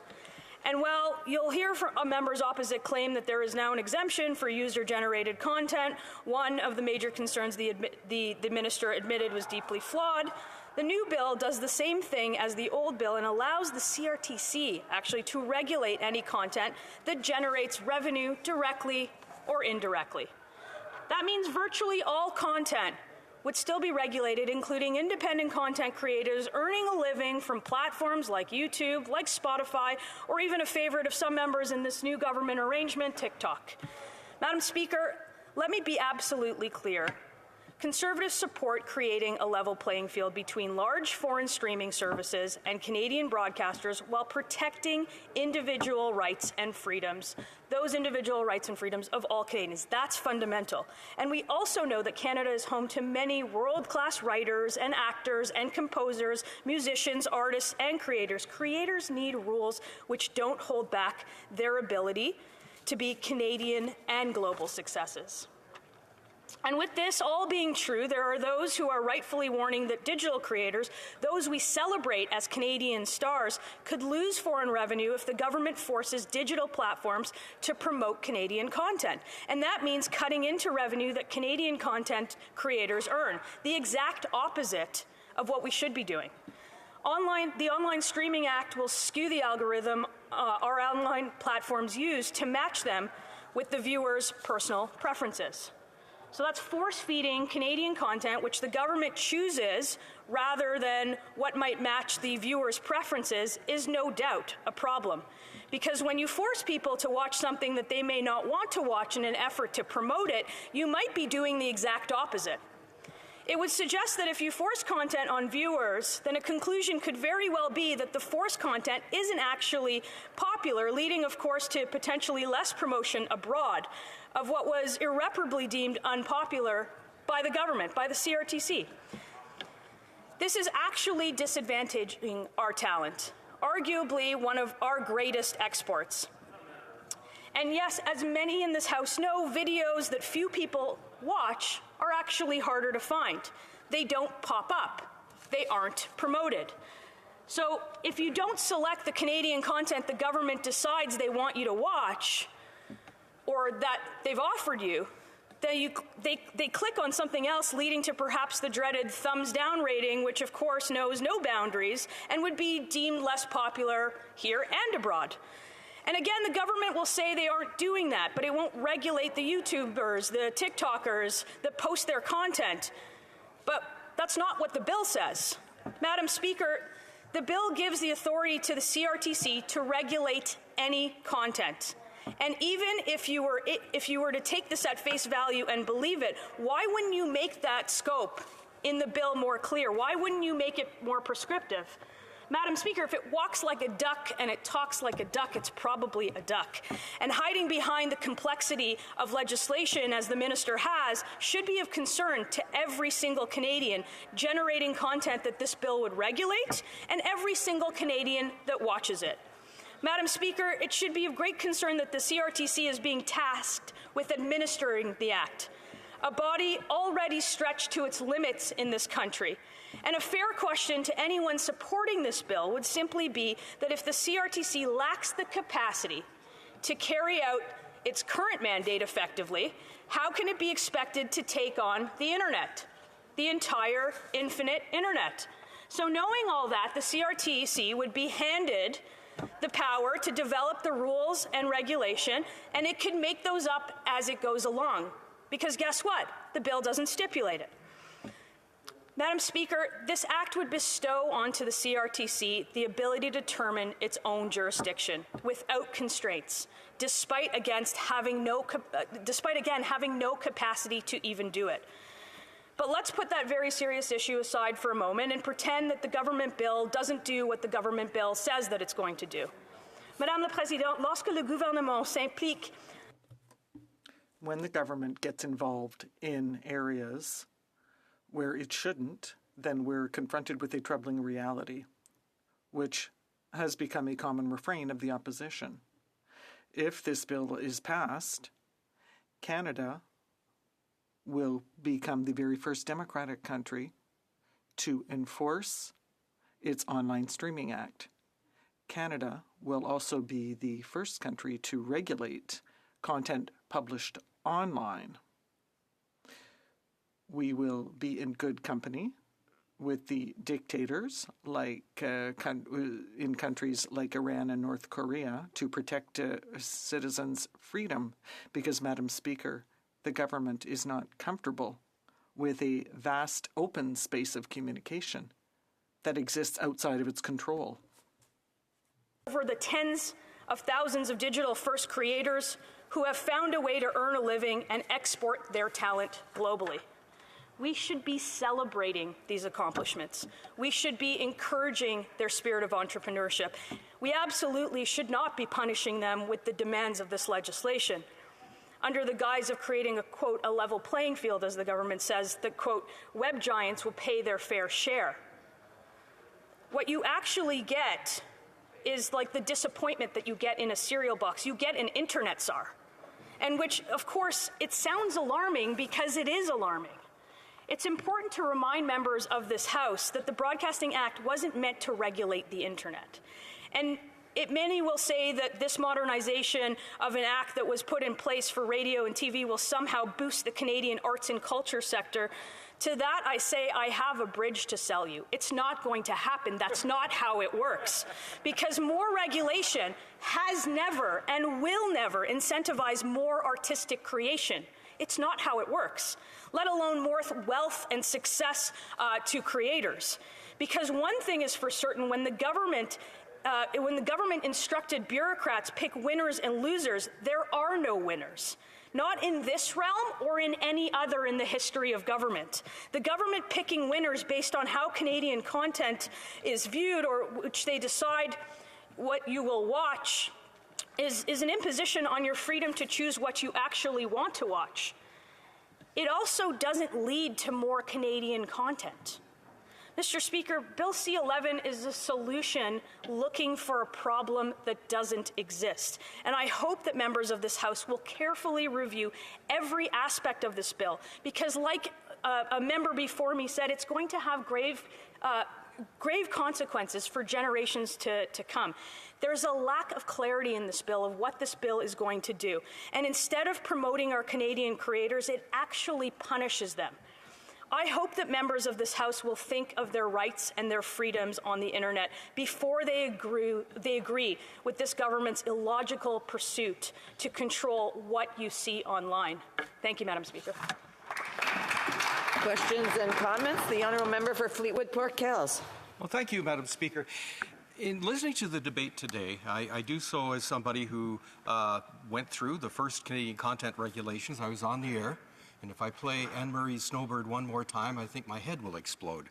But that was the point. What we did on the radio, or what we do on standard television, is present a very linear stream of programming. So you get this one, then this one, then this one. And the only choice you have is to watch or turn to another channel. But online, and this is where I want the member to kind of reflect. Online, if I go onto Netflix, there's an endless number of tiles that I can select from. And some of them should be Canadian, because I'm a Canadian, and I deserve to at least have the opportunity to know that my stories are being told. Because to create content and not let people know it's there is like winking at somebody in the dark. So, can we not just say that there's a real benefit to my honourable colleague to at least letting people know that this material exists while they have an infinite... Honourable member for Thornhill, I do have to allow for other questions there. Thank you, Madam Speaker, and thank you for the question. And the member opposite would know that if he looked at all of the tiles on Netflix, he would see Canadian content. And Canadian content is important. And the problem is that the bill doesn't even stipulate what Canadian content is. So how do you regulate something? How does the member opposite regulate something if he can't define it? Questions et commentaires. Comments, c'est-tu l'honorable... The honourable member for La Pointe de l'Île. Thank you, Madam Speaker. For me, this is a question of fairness because traditional media are regulated right now to contribute to Quebec and Canadian culture. And so this regulation is simply being applied to media platforms. So I don't understand what my colleague is saying about deregulation. Do we need more deregulation, or what is the solution for her? Appreciate the honourable member's question. What I am saying is that government should never regulate what you see online. It should never pick winners and losers, and it certainly should not have the CRTC deciding the ad hoc rules of what Canadians could see online when. That should be your choice. Questions et commentaires, questions and comments. The honourable member for Skeena-Bulkley Valley. Thank you, Madam Speaker, and thank you to my friend from Thornhill. I've enjoyed our time together on the Transport Committee, and I listened carefully to her speech. Near the beginning, she indicated that she supports the premise that we should be requiring these platforms, these broadcasters, to reinvest in Canadian content creation, that we should level the playing field, and that is a worthy goal. Later, she said that she doesn't believe that regulation can actually result in better or more Canadian content creation, and yet we've had regulations in this country that for decades have required organizations and companies to pay into a fund that reinvests in Canadian content creation. Does she feel that those decades of regulatory policy have been all for naught, that we should have avoided that path altogether as a country?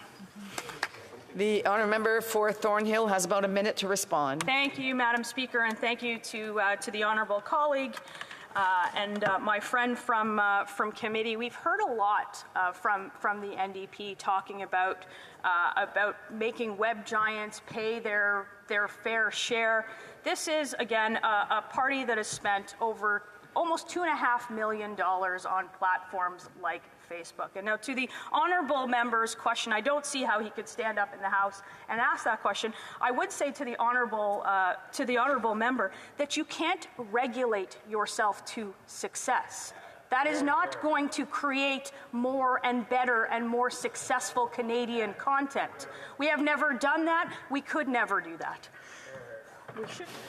Resuming debate, and do want to remind the member that we may have to interrupt him. There's only about 10 minutes left. So the honourable member for Saskatoon University. Thank you so much, Madam Speaker. It's an honour to rise to my feet today to take part in this important debate.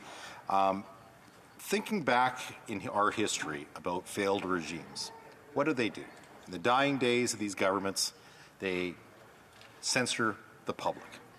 They take over broadcasters, they print money, they put down protesters, and they stifle free speech. And how that relates to this government and this failed regime is that I believe this C11 follows in those dangerous footsteps that we've seen around the world and different parts in our history when failed regimes overreach. We even heard this in the last speech with the member from Thornhill, and the question was about, well, what if you went on Netflix and you couldn't have a Canadian content? But the problem is, though, is that with VPN and different technologies, you can pretend that you're anywhere in the world. So you're trying to regulate something that can't be regulated. And unfortunately, what that's going to do is make either an uneven playing field for some, and we all want Canadian content. We all want Canadian content to be produced to tell our stories. But what this bill unfortunately does, and it's been pointed out, it's not the creators, it's the portal or it's the streaming services. But the analogy is like in different parts in our history when governments burnt books or banned books to be sold. Authors can write all the books they want, but only government-approved books were sold in government-run stores. And this is the problem we have with this government, is overreach. They think they can overregulate or regulate everything in our lives. And there's too many Canadians that have reached out to me saying that they disagree with this approach. They disagree that we need the censorship that comes with C11. They disagree that the CRTC, which will be turned into reporting not to Parliament, to all of us, but to the Prime Minister. And it's troubling that an order in council will clarify the instructions on this bill, which is quite frightening. Also, on the backdrop of what the last week and a bit has been, we've had the NDP prop up the government and then literally cross the floor almost to support the Liberals in this endeavor. They walked all the way. So, with the floor crossing NDP supporting the Liberals, that this will pass. Point of order, the honourable member for Timmins, James Bay. That's a personal attack. I didn't cross the floor. I was sitting here all along. They put me here. Order. It is actually, it's not a point of order, it's a point of debate, and the honourable member has 7 minutes and 20 seconds left. The honourable member for Saskatoon Thank University. you, Madam Speaker, and it's good to hear the NDP defend themselves on crossing the floor, because I think they're going to have to defend it a lot, because I believe history will show that the follies in the move that they made to prop this government up. There's also problems with the last time this bill was C10 and now it's C11, but C10 was at committee.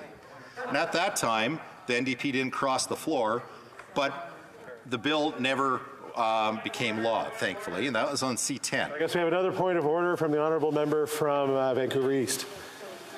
Mr. Speaker, the member claims that I've crossed the floor to join the Liberals. That is an entire misrepresentation of reality and is a violation of my privilege, Mr. Speaker. Really not a that's really not a point of order. I think we're just getting into debate. I'll recognize the honourable member for Saskatoon University. Thank you so much, and be it across the floor or at committee, when C11 gets there, I wonder what their coalition partner is going to ask. How are they actually going to scrutinize this bill when their partner, being the Liberal government, is proposing it? And under C10, we did see some questioning from the NDP on this government bill, and ultimately, thankfully, C10 was defeated. But I have less hope for this bill, and I have less hope for the freedom that Canadians have relied on and expect to have in their country. And after this bill passes, we'll have an internet czar that will tell us what we can and cannot post, what content that we can watch. Meanwhile, I've highlighted how problematic that is through technology. You're going to be able to end run around that. So what is this actually accomplishing? And I believe at the end, it is going to limit people's choices, not expand it, not expand the creators' ability to tell Canadian stories. And that's what I think needs to happen versus this bill. So we'll see when this gets to the committee. I know that there's some members that have some questions for me, and I'm going to cede my time and allow them to ask those questions, and we'll have a proper debate. And I do hope that we have a proper debate at committee, because we've heard from too many Canadians that this bill is wrong. And to the Canadians that are watching, please consider contacting your Liberal or NDP Liberal government MP at their office and explain why this censorship bill isn't right for Canada. Thank you, sir. Hear, hear. Questions and comments? Questions et commentaires. L'honorable député Lac Saint-Louis. The honourable member for Lac Saint-Louis. My question to the honourable member is, does he think that CanCon regulations in radio in the early 1970s took away Canadians' freedom? Remember, this was a time when you didn't have the alternative of listening to music on the internet through YouTube and what have you. Basically, all you had was, mainstream radio. So, does he think those regulations were bad for the Canadian music industry? And does he think those regulations were bad for freedom in Canada? The honourable member for Saskatoon University. Thank you, Speaker. And on the context of our debating what we should do based on radio, like radio AM, that I don't think anyone, it's in my car, I don't think even the member himself would listen to radio anymore. And how it relates to this bill, though, is that it does limit. This bill limits the ability for consumers to post their content on social media. And that is what I'm so against, and what this bill, unfortunately, will accomplish for our landscape. Commentaire, questions and comments. L'honorable député. The Honourable Member for Longueuil-Saint-Hubert. Mr. Speaker, I've been listening to my Conservative friends, and I don't think they understand right now the way the system works is that everything goes to the big guys, to the biggest stars, the web giants, whether it be video or music. And here's an example. Pierre Lapointe, he is a big star in Quebec. He has already said that for 1 million people listening to his song on Spotify, he received $500 because the way that artists are paid right now on Spotify is pro rata. So they add everything up that's listened to in a month, and then they take the average of that. So 80% of people listening are just to 20% of titles. So if there's no legislation, even our big stars in Quebec make a paltry sum. So we absolutely need a law. We can't just give the market free rein because it doesn't work. It simply doesn't work. So the question is about, is it a free market? And I would say that we need to encourage more competition, be it Spotify, be it French, maybe even a specific one for Quebec. Let the market decide if there is a need for those players. And by regulation, I don't think it is going to accomplish what the member wishes that it would do. And I would say to our creators that we have to, yes, compensate the creators for the content that they make, but we need to do it in a way that we're not regulating all aspects of their lives. And then when we start regulating Spotify and all other potential streaming services, I believe that is a country I wouldn't want to live in. I'd rather open the doors and encourage more platforms to come forward to share the Canadian stories than telling a private company what they can and cannot play. Question et commentaire, the Honourable Member for Nanaimo, Ladysmith. Member from Saskatoon University.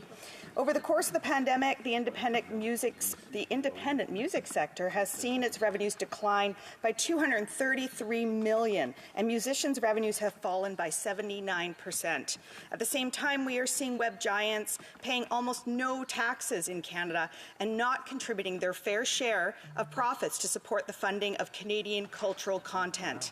Will my colleague please clarify if he will continue to protect web giants at the expense of Canada's independent music sector? Honourable Member for Saskatoon University, there's about a minute to go. I can sneak another one in if we can go quick. Very quickly, we need to provide the environment that other platforms are attracted to it, so that our artists can get their product to market. I think that's a better approach than regulating the internet. Hear, hear. Questions and comments? The Honourable Member for Kildonan St. Paul. Thank you, Mr. Speaker. I thank my colleague for his remarks. I just want to get his thoughts from the concerns being raised by YouTube and Michael Geist, foremost expert in Canada on the internet and e-commerce, concerning the threat that Bill C-11 will be forcing streaming platforms to push Canadian content, which sounds great, but then as a consequence may actually downgrade their content abroad, which I think will be very concerning to our online content creators. I want to get the members' thoughts on that, please. For Saskatoon University, a quick answer. Okay, very, very shortly, we need to help those artists get their product to the international markets. This bill is actually would hurt their chances of such, because there might be other countries that decide to bring in their own censorship bills that hurts our artists from entering their markets. So I believe it is better to let it flow freely, let artists perform, let artists make those offerings to the people, and let the market decide. Hear, hear. It being 5:43, the House will now proceed to the consideration of private members' business as listed on today's order paper. Private members' business, consideration of motion M45 on retirement income, standing in the name of Ms. Duncan. Ms. Duncan, seconded by Ms. Sgro, moves that A, the House recognize that I, seniors deserve a dignified retirement free from financial worry. Many seniors are worried about their retirement savings running out. Many seniors are concerned about being able to live independently in their own homes. And B, in the opinion of the House, the government should undertake a study examining population aging, longevity, interest rates, and registered retirement income funds, and report its findings and recommendations to the House within 12 months of the adoption of this motion. Debate. The honourable member for Etobicoke North. Thank you, Mr. Speaker. Lanark, Frontenac, Kingston. Thank you, Mr. Speaker. Mr. Speaker, as you know, it's not permitted under our rules for members to take photographs in the House of Commons. I have here a photograph taken about an hour ago, posted about an hour ago by the member from St. John Rothsay and posted on his Instagram account. I wonder if perhaps we can remind that member and all of us not to take photographs in here. As we know, the press gallery are the only ones that can actually do photos in the chamber. Maybe we'll have an opportunity to talk to the member from St. John Rothsay in due course. But no photography on the floor when the mace is in the blocks. The honourable member for Etobicoke North. Thank you, Mr. Speaker. I rise today to talk about seniors who have contributed throughout their lives to our country, society, and economy. Seniors have worked tirelessly, served Canada and communities with dedication, raised families, paid taxes, and deserve a dignified retirement free from financial worry. But far too many seniors remain concerned about their retirement savings running out and are worried about not being able to live independently in their own homes. None of us can be okay with this. I am always grateful for the opportunity to listen to seniors groups in Etobicoke North. The Asian Humberwood Seniors, Caribbean Senior Social Club of Toronto, Democratic South Asian Seniors Association, Humberwood Seniors, South Asian Seniors, St. Andrews Seniors Club, and Sri Lankan Tamil Seniors Group of Etobicoke. I love to listen to their stories, benefit from their wisdom, and hear what they need. During the last election in Etobicoke North, I spoke to senior after senior over the telephone. One of the highlights of the election was when a woman who used to sing in Welsh choirs and teach singing sang Pure Heart in Welsh to me over the telephone. But with such joy came real heartache. The overwhelming issue I heard during the last election was that seniors need help to ensure a dignified retirement. This was vastly different from my previous 4 elections, where the overriding issues were jobs and the economy. Mr. Speaker, some seniors were in their 90s and even their early 100s and had served during the Second World War. One was a 48th Highlander who said that 8 decades ago they had stepped up for their generation and for future generations, and that their motto is Julius Scubra. It means faithful forever. And I spoke to women who had worked in the war effort. I spoke to teachers who had taught generations of young Canadians for over 3 decades. And I spoke to many women who had not only worked and cared for their families, but also had cared for numerous extended family members as they aged, and some over decades and with no remuneration, and who had now recently lost their partners and were worried if their savings would be enough to carry them through. Some seniors stressed that, in their words, they had done everything right and had saved for their retirement because they had the means. Not everyone does. But they were forced to take out money from their registered retirement income funds, or RIFs, when they didn't need the money, when they weren't sick, when they hadn't lost a partner, or when they didn't need care. However, when they really needed the money, it had been depleted through mandatory withdrawals, or in some cases was gone altogether. They said, quote, while their costs were always increasing, their RIFs were forever decreasing. And their challenges did not end there. Sometimes RIF withdrawals push seniors into a higher tax bracket and could even result in clawed back old age security and guaranteed income supplement benefits. And for seniors in nonprofit housing, Withdrawals could mean increased rent, because rent is tied to income. Today, when Canadians turn 71, they must convert their registered retirement savings plans, or RRSPs, to RRIFs and begin making mandatory withdrawals at a set rate. Seniors are concerned that the current rates do not reflect that people are working longer than ever before, that length of retirement is generally longer, that life expectancy is increasing, that when they are forced to draw down on their savings, they risk outliving their funds, and that the problem is compounded by lower rates of return. Mr. Speaker, I hope that colleagues in this House can come together to start a national conversation around registered retirement income funds, or RRIFs.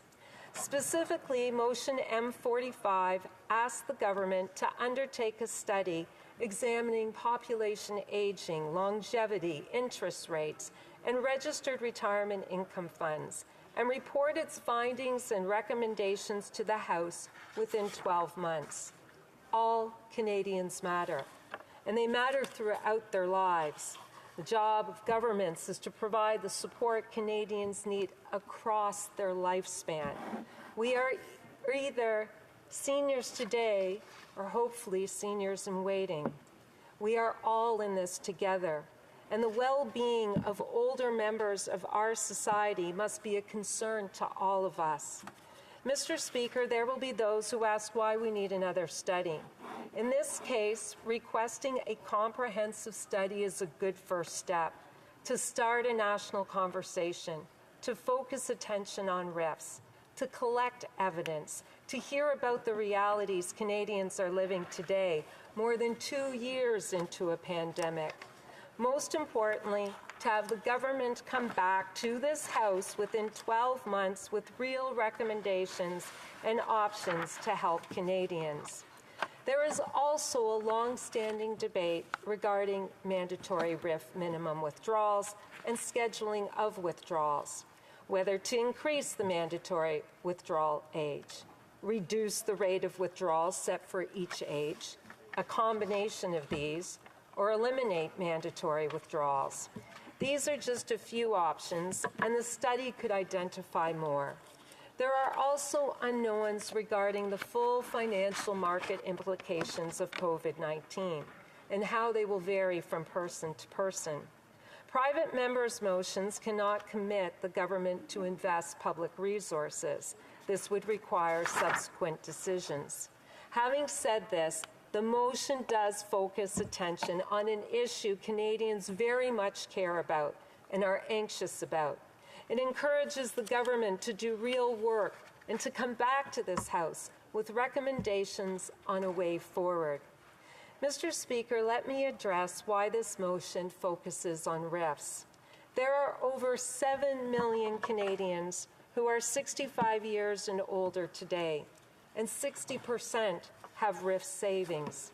That's over 4 million people, and an opportunity for the government to make recommendations that potentially could help millions of Canadians. While RRIFs cannot be the whole answer to ensuring a dignified retirement free from financial worry, they are an important part of the solution. Moreover, Canadians and organizations like CanAge, CARP, the C.D. Howe Institute, the Investment Association of Canada, and the National Association of Federal Retirees have been asking for changes to RRIFs. Today, seniors are forced to make more and more difficult choices as the rising cost of living for everything from electricity to food to gas compounds the costs of aging and difficulties brought about by 2 years of life during the pandemic. In short, this is the time to look at RRIFs, to study how to better support seniors today, how to better protect the middle class, and how to better support seniors of tomorrow. Mr. Speaker, seniors know that the rules around RRIFs have not kept pace with the times. Canadians are living longer. That's a good thing. But with increasing age, seniors may also have increased care needs. Canadian life expectancy is now 82 years of age, and the age cohort of those who are at least 85 years old is growing 4 times faster than the rest of the population, according to Statistics Canada data. While almost 8 million Canadians provide care to a family member or friend, almost half of these provide care for a parent or parent-in-law. But seniors are still struggling. I have spoken to people in their late 90s who have increasing care needs, but have lost their partner, their children, and their friends, and the rifts are gone. As one woman said to me, quote, "I see no option but to sell my home, the place where I raised my children. I can't afford the care I need because everything I saved for is gone." This is a reality for far too many women who often live longer than men and are disproportionately and negatively impacted. Moreover, the baby boomers, the large generation born between 1946 and 1965, are aging. And the oldest of the baby boomer generation are just 76 years old today. Between 2017 and 2037, Canada's population of seniors, those aged 65 and older, is expected to grow by a staggering 68%. The Canadian Institute for Health Information predicts that over this period, the number of seniors in Canada will reach almost 10.5 million. Importantly, care for aging parents may shift as baby boomers have fewer children. Adult children have been and continue to be the backbone of long-term care in Canada. In fact, research by the National Institute on Aging at Ryerson University has found that 75% of all care is being provided informally by close family members. The same institute also shows the cost of publicly funded long-term care for seniors, including long-term care and home care, is expected to more than triple in 30 years, rising from $22 billion to $71 billion in today's dollars. Canadians are also working longer than ever before, many because they lack private retirement income and they have to work. The percentage of seniors working past age 71 has increased from 15% in 1995 to 24% in 2015. And salary was the main source of income for almost 44% of seniors in 2015, up from 39% in 1995.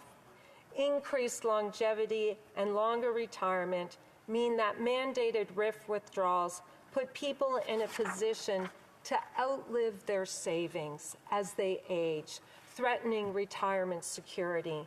Senior savings are further impacted by lower investment returns. And when outdated withdrawal rules combine with increased longevity and reduced investment returns, it causes exponentially greater problems for seniors. In short, Canadians are facing a perfect storm when it comes to long-term financial retirement security. Workplace pensions are becoming less common, and interest rates are at historic lows, meaning income is going down, while retirement costs are going up. At the same time, Canadians are living longer than ever before, while family size has decreased to historic lows. This matters as adult children have typically provided most of the caregiving so that seniors can stay in their homes. But solutions do exist. Rules concerning RRIFs have changed before, and they can change again. After RRIFs were first introduced, amendments were made in 1986, 1992, 2015, and most recently in 2020. Mr. Speaker, Canada's seniors contribute to our communities, country, and society in countless ways. They have helped shape our country, and they have raised, mentored, and invested in generations of Canadians.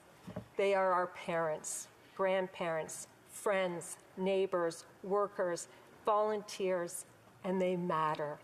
We must do more than just thank them for everything they have done for us and our country. After all, they laid the foundations of a better future for all of us. Mr. Speaker, one of the best measures of a country is how it treats its older citizens and the most vulnerable. Seniors worked hard, played by the rules, and deserve a dignified and secure retirement free from financial worry. I know every member in this House cares about seniors and ensuring they have a dignified retirement. My colleague has done decades of work on this specific issue. Our colleague from Edmonton West has previously brought forward a bill concerning RIFs. Mr. Speaker, friends, with this motion, we have an opportunity to do something really important and impactful. We can come together to start a long overdue conversation, encourage the government to gather evidence, and come forward with recommendations to improve RIFs for Canadian seniors. And most importantly, to do something for those who have given us so very much. Thank you, Mr. Speaker. Questions and comments? Question commentaire. The honourable member for Peterborough Kawartha. Thank you, Mr. Speaker, and thank you to my honourable colleague for speaking out for seniors with this motion. I've received countless messages from constituent seniors who are really, really struggling. One here from Donna who's saying she has to keep her heat at 64 degrees Fahrenheit because they can't afford heat. I guess my question is, how is this motion going to help seniors right now? They need help today. For Etobicoke North. Thank you to my honourable colleague, and I welcome you to the House. I look forward to meeting.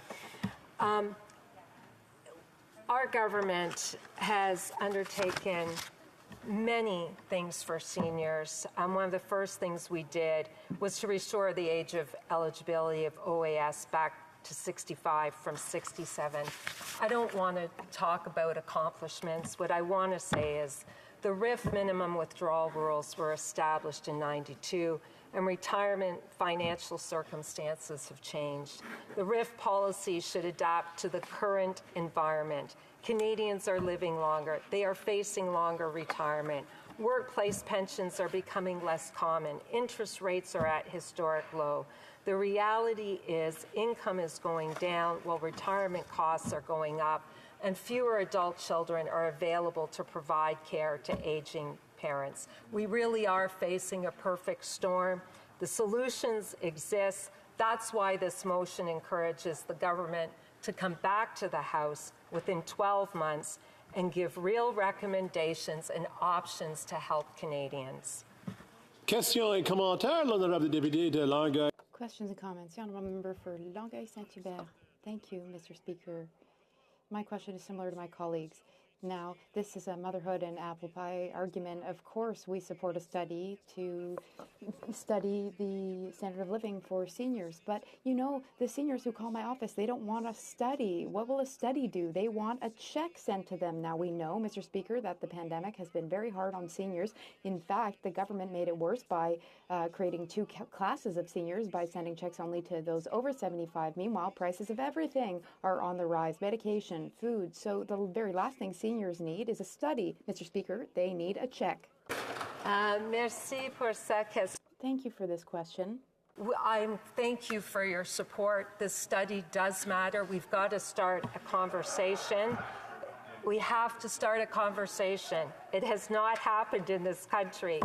We've enhanced the CPP in Quebec, followed with the QPP. We've raised the GIS for single seniors. We've introduced a special tax-free payment for those who received OAS and GIS. We've invested $500 million for seniors, essential services and supplies. We provided one-time payment, and we're increasing the OAS by 10%. Let's start a conversation on RIFs. And to my honourable colleague, I thank you for the support. Questions et commentaires. Questions and comments. Comments. The honourable member for North Island Powell River. Thank you, Mr. Speaker, and I thank the member for her thoughtful speech. And I've worked with her previously and really enjoy the work that I've been able to do with her. However, I have to follow along with my colleagues on this side of the House. You know, the reality is this is a non-binding motion that may or may not provide some sort of report. We have a lot of reports. I can think of several years ago when I was first elected, we did a great study on a national senior strategy where we had a lot of clear recommendations about what we needed to do next to see seniors prosper. So I'm just wondering, why another study instead of something that's actually going to get us into the implementation? Why should seniors continue to wait? The Honourable Member for Etobicoke North. Thank you, Mr. Speaker, and thank you to my honourable colleague, and I have always enjoyed working with her as well. I think if all of us can come together and to put this to the government, we can have real movement. We have not had movement on RIFs. We have a real change coming. We have seniors increasing in population by 68%, and all of us have heard the challenges seniors are facing. This is an opportunity for the House to come together, for the government to provide real recommendations, and those recommendations for action. Thank you to my colleague. Returning to debate, reprise de débat, the Honourable Member for Hastings, Lennox and Addington. Mr. Speaker, I'm honored to rise today and speak to M45, brought forward by my colleague from Etobicoke North. While I'm certainly happy to support this motion, I just can't help but feel that this will result in nothing more than another study collecting dust on a shelf in a minister's office. Mr. Speaker, we have been down this road far too often with this government. Unfortunately, they have the habit of proposing framework after framework, study after study, and roadmap after roadmap, and then fail to actually implement any changes. Seniors need action now, Mr. Speaker, not in 12 months. Hear, hear. We have a number of studies that are either done or in the process of being done, and recommendations that need to be followed up on. For example, HUMA is currently looking at 2 studies that I think are quite relevant. While I'm not privy to the internal mechanics of that committee, I do know that the committee is undertaking a study of labor shortages that includes, but is not limited to, the care economy, a sector that encompasses healthcare workers and personal support workers. I imagine the study would be relevant to the areas of aging and longevity. HUMA also has a study on the docket to study the effects of COVID-19 on seniors. I assume to finish up their fantastic work that they did in the last Parliament. Going through the hours of testimony and through the many briefs submitted to the committee, it is very clear that there will be a large overlap between the information the committee has already gathered and what my honourable colleague motion hopes to achieve. Now, I cannot fault the honourable member for presenting her motion on something that she is clearly so passionate about, instead of waiting until studies of committees that are out of her control are drafted and returned to this place. But that being said, I do want to highlight a previous study that the same committee did, a study done when the Liberal government held a majority of seats in this place. Back in 2016, a motion moved by the member from Nickel Belt, M106, and seconded by a litany of his colleagues, among other things, asked the Standing Committee on Human Resources, Skills and Social Development, and the Status of Persons with Disabilities to study and report back to the House on important issues such as increasing income security for vulnerable seniors and ensuring quality of life and equality for all seniors via the development of a national seniors strategy. The result of this committee's work was a 142-page report titled Advancing Inclusion and Quality of Life for Seniors, which made 29 recommendations. Mr. Speaker, many of these recommendations speak directly to the motion presented by the colleague across the aisle, and many this government has unsurprisingly failed to act on. I could go through each one of these, but I only have 10 minutes, so I'll touch on the first section of the first recommendation. One of the areas my honourable colleague mentions is interest rates and Registered Retirement Income Funds, RRIFs. We on this side of the House agree that affordability for seniors was an issue before COVID and before the recent record increase in inflation and cost of living under this government's watch. Further, we have to keep in mind that exhausted and starving seniors don't even have RRIFs. The very first recommendation of the 2018 report reads, in part, the Employment and Social Development Canada work with Finance Canada and the Canada Revenue Agency to review and strengthen existing federal income support programs for vulnerable seniors is to ensure they provide adequate income. Well, if the seniors that have flooded the phone lines of my office in the short 6 months here are any indication that criteria has not been met, I might have some sympathy for the government if this report came out 4 months ago. Mr. Speaker, it came out 4 years ago. Instead of providing an adequate income for Canadian seniors by any identifiable metric, they've gone backwards. The government promised to help seniors and Canadians suffering during the deadliest pandemic the globe has seen in a century. And in order to facilitate this, they implemented COVID-related financial relief. Despite warnings from their own ministerial officials, this government sat on their laurels and allowed this benefit, which was taxable, to decimate tens of thousands of vulnerable, low-income seniors this past year by clawing back their GIS. Now, I am happy to say that after months of advocacy by my Conservative colleagues, as well as my honourable friends from Shefford and North Island Powell River, the now Minister of Seniors took action to finally fix her government's glaring oversight by introducing C-12 and issuing a one-time payment to affected seniors. While I think we all would have preferred it to come earlier, I understand the payments will start to be issued next month. I do want to thank the Minister and her team for their hard work and trust they will continue to work with the opposition parties, including those not part of their double entity.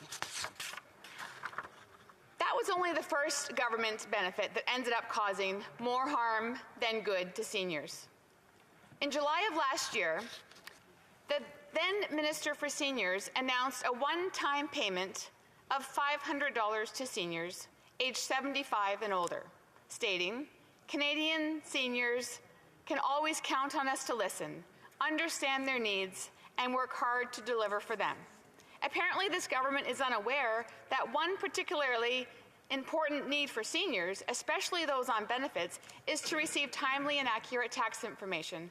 Once again, this government's incompetence resulted in over 90,000 Canadian seniors receiving wrong tax information, jeopardizing their ability to file on time, and run the risk of once again having their benefits cut off through no fault of their own. This is why I, along with my colleague from Southwest Miramichi, have called on this government to extend the deadline for seniors filing their taxes so that there remains zero risk of vulnerable seniors having their benefits taken from them by this government once again. Mr. Speaker, when it comes to seniors, this government has an unfortunate habit of taking one step forward, but then 2 steps back.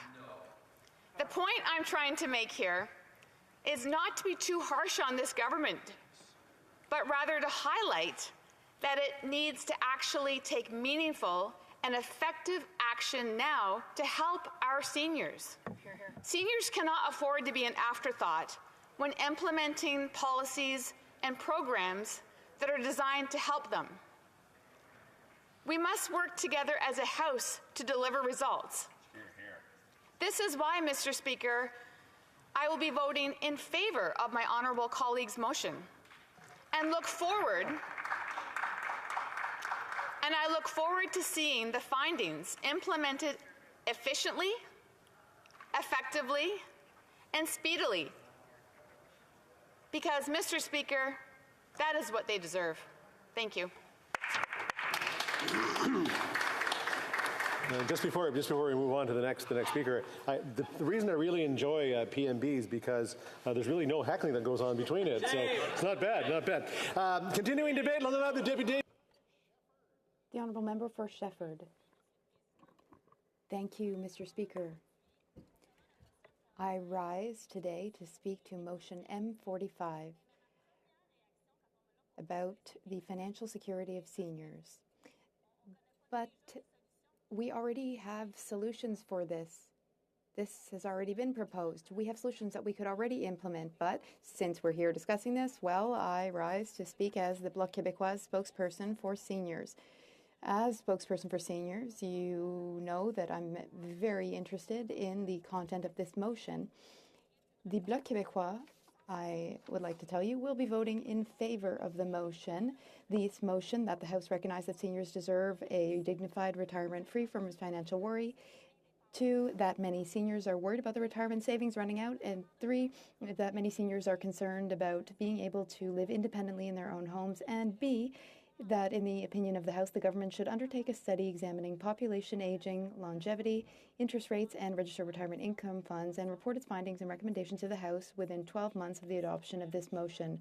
But for some seniors, this will mean another 12 months of making very difficult decisions. Mr. Speaker, I will speak about 3 aspects of this bill. I will talk about increasing OAS, indexing pensions, and protecting pension funds. First, we will not oppose this proposal of a study by the federal government on the financial situation of seniors as proposed in this motion, because it's absolutely necessary to look into new tools and ways to ensure that seniors better benefit from their financial wealth and end up with the highest standard of living possible. But there are 2 types of seniors. First, there are those who have accumulated substantial assets throughout their lives but still have financial challenges once they retire. And the second group would be seniors who are more vulnerable and who need help and support from the social safety net. They depend on it. And let's remember that 1 in 10 seniors lives around the poverty line. These 2 groups of seniors don't have the same problems, so we need different solutions for these 2 groups. This motion is mostly about the first group I described, but we can also talk about the second in this context, that is, vulnerable seniors who we need to help. There was a survey done by RBC. Quebec respondents in the survey were asked about their main worries about their finances when they retire. They are among the Canadians who are the most worried about not having enough savings. 52% are worried about that, and 42% are worried about their ability to maintain their standard of living. They are among the most worried about the costs of healthcare. 31% are concerned about that. After Japan and South Korea, Quebec is one of the societies with the quickest aging population. That is a demographic issue which will peak in 2030. We need to substantially increase OAS for all seniors 65 and over. Now, of course, we cannot oppose a motion that the House recognize that seniors deserve a dignified retirement free from financial worry. The Bloc Québécois has always prioritized the standard of living of seniors, including their financial situation. That's always been one of our priorities, and we have always acted to defend that priority. But the Bloc Québécois, on its own, helped last year to have a motion for the House to increase the old age security. The Liberals did not support it. The Liberals were the only ones who did not support it. Currently, there's a petition circulating to increase OAS by $110 for seniors 65 and up. This was tabled by Samuel. He did so for intergenerational equity. He did so for his grandparents. It's really surprising that the Liberals are presenting this motion with this wording. All the while, they voted against our motion. They decided to increase OAS by 10%, but only for those 75 and over, thus creating 2 groups of seniors. That's a pretty interesting way to recognize officially that seniors deserve to have a dignified retirement without financial worry, is it not? With that choice, Liberals are abandoning 65 to 74-year-olds. Those are 57% of OAS recipients in Canada. Despite what the Liberals may think, financial insecurity doesn't only hit us at age 75, and the FADOC agrees with that. There are many examples of Canadians living with financial insecurity before 75 years. Given Canada's very poor results when it comes to retirement income replacement rate, we would have expected at the very least that the Liberals increase by 10%, increase this by 10% for those 65 and up. And in fact, the Liberals say they want to support seniors so that they have a dignified retirement without financial worry, but let's look at how they handled the CERB and GIS file. The government recognized the problem last spring, but it took them a long time to correct the injustice of this interaction between the CERB and the GIS. Many seniors had their GIS cut starting in July because they received legitimate CERB payments throughout the year. It took so many efforts and so many letters from myself and the member for Joliette sent to the Minister for Finances and Seniors before the government finally took action and reimbursed seniors who were affected by these cuts and financial losses. Now, let's talk about indexation, especially in a context where inflation and those who their inflation is very high, and those who are most affected are those who have fixed income, like seniors. In order to have a dignified retirement without financial worries, we absolutely must increase the amount of our benefit payments. For those who retire, that represents usually a major decrease in quality of life. And we are not leaders in this in the OECD. There is rampant inflation these days. It's been going on for a while. This has increased grocery costs and rents. This situation makes things even more precarious for seniors, especially for those who were already in difficult financial situations. Une hausse de la clientèle des femmes aînées. Dans la dernière année, l'Association québécoise de défense des droits des personnes. In the past year, the Quebec Association for Seniors said that there was an increase in the emails received that said that seniors were living in dire situations. People's ability to react to the increase in the cost of living is limited when they don't have jobs, especially when those jobs are not paid. Concerning indexation, the OAS and the GIS are indexed to the CPI, and the indexation rate for 2022 is 2.7 based on the previous year. But according to StatsCan, inflation was at 5% in January 2022. That's the double. So this is a gap. What about the long term? What's going to happen?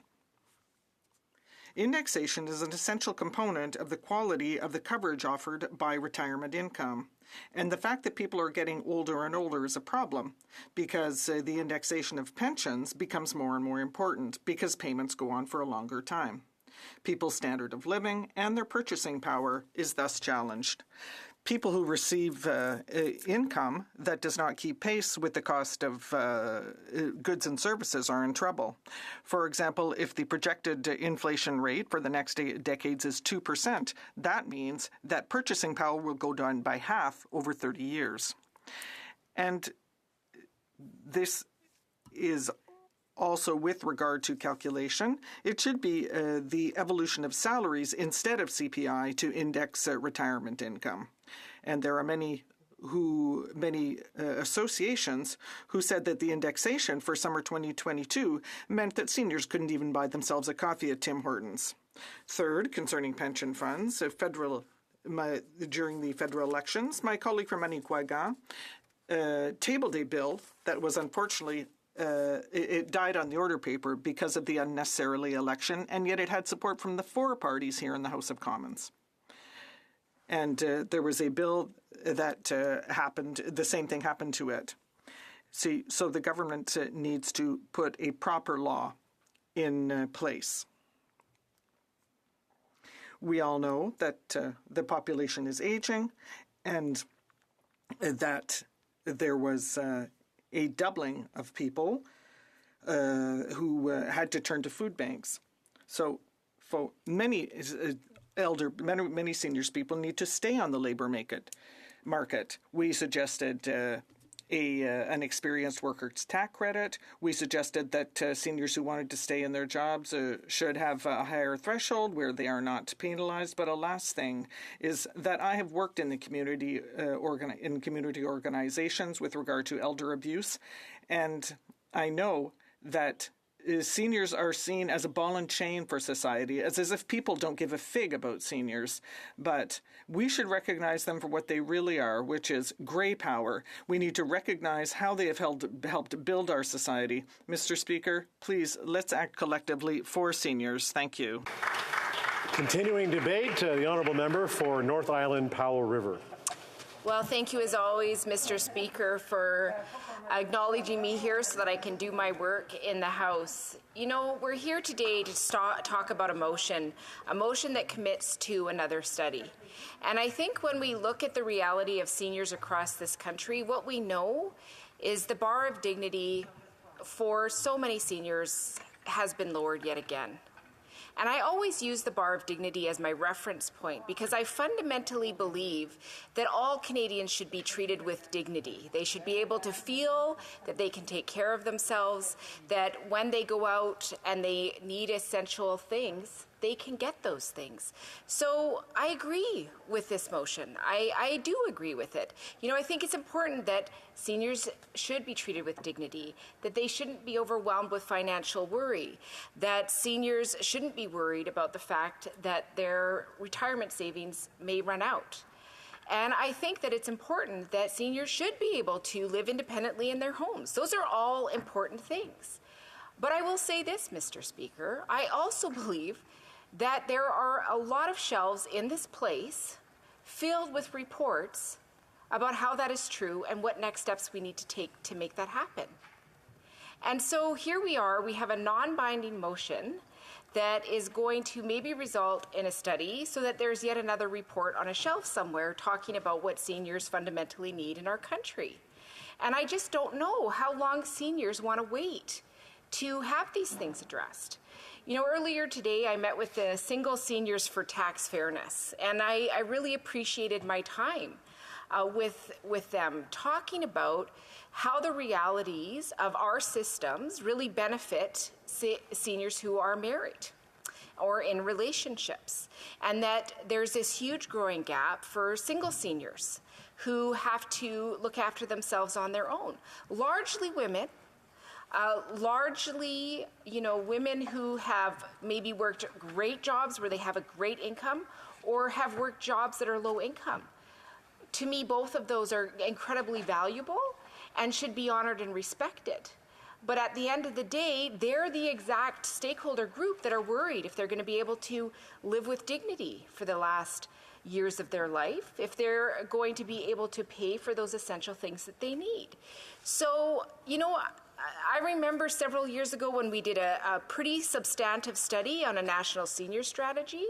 I still think it's unbelievable that we don't have a framework in this country that says, hey, we have a large population of people who are aging, and because of that, we should probably have a plan federally about how we're going to work with that, how we're going to work with provinces and territories in a meaningful way to make sure that none of the seniors across this country get left behind. And unfortunately, COVID showed us. It showed us that seniors are being left behind.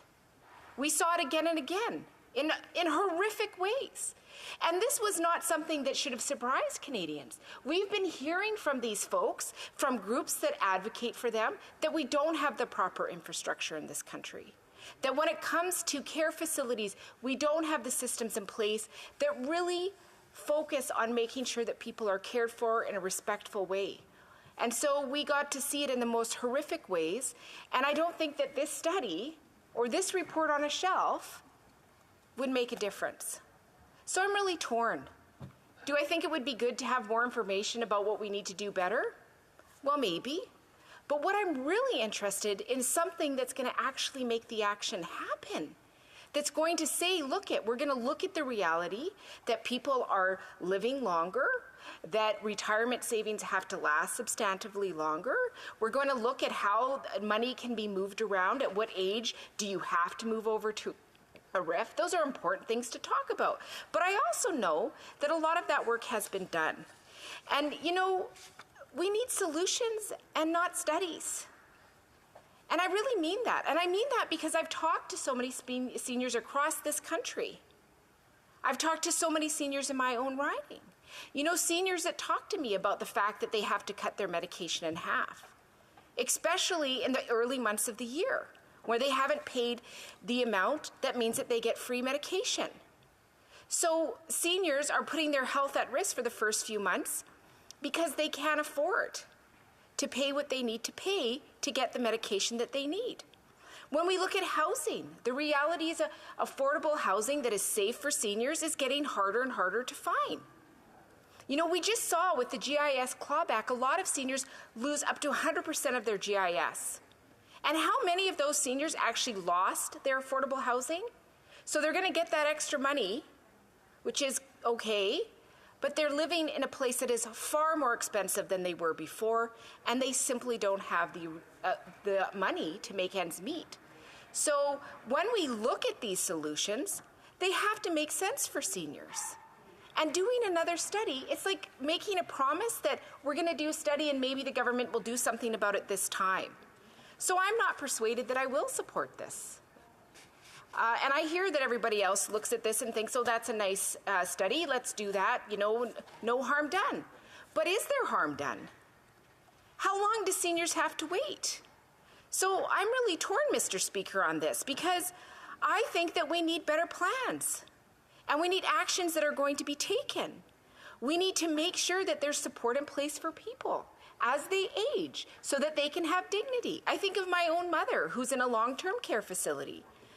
Mr. Speaker, she was a young senior and had a massive stroke. Her whole life changed in a day. And our whole family had to change to accommodate that. And I see her all the time. She has a decent pension. She was a nurse most of her life, has provided service to the communities that she served, and she struggles to make ends meet. And if she has a bad month, assisted living, right? If she has a bad month, which means she can't go downstairs and eat the food that they provide for her, she has to pay a lot of extra money to have it come into her. She doesn't have that money. So it gets harder and harder. You know, I also think about the fact that seniors are starting to lose their well-being because they can't afford to make ends meet. The impacts on your health if you can't afford to make ends meet. So, you know, we look at the spectrum of seniors as they age. We know that some are doing very well. We know that some are really struggling. And we know there's a lot in the middle who sometimes have a good year and sometimes have a very bad year. And there's a lot of solutions that could be provided that would really make some meaningful changes. I think of a motion or a bill that I brought to this House that talked about seniors who receive guaranteed income every year. And we know that between 20 to 30,000 seniors every year lose their GIS for up to 3 or 4 months. Why do they lose it? Because they don't get their taxes in on time. Do they get their taxes on time? Absolutely, every year. But for many reasons, their health, they're caring for a loved one and they're elderly, onset of dementia, they don't get their taxes on time, and that means July 1st, they lose their GIS for up to 4 months.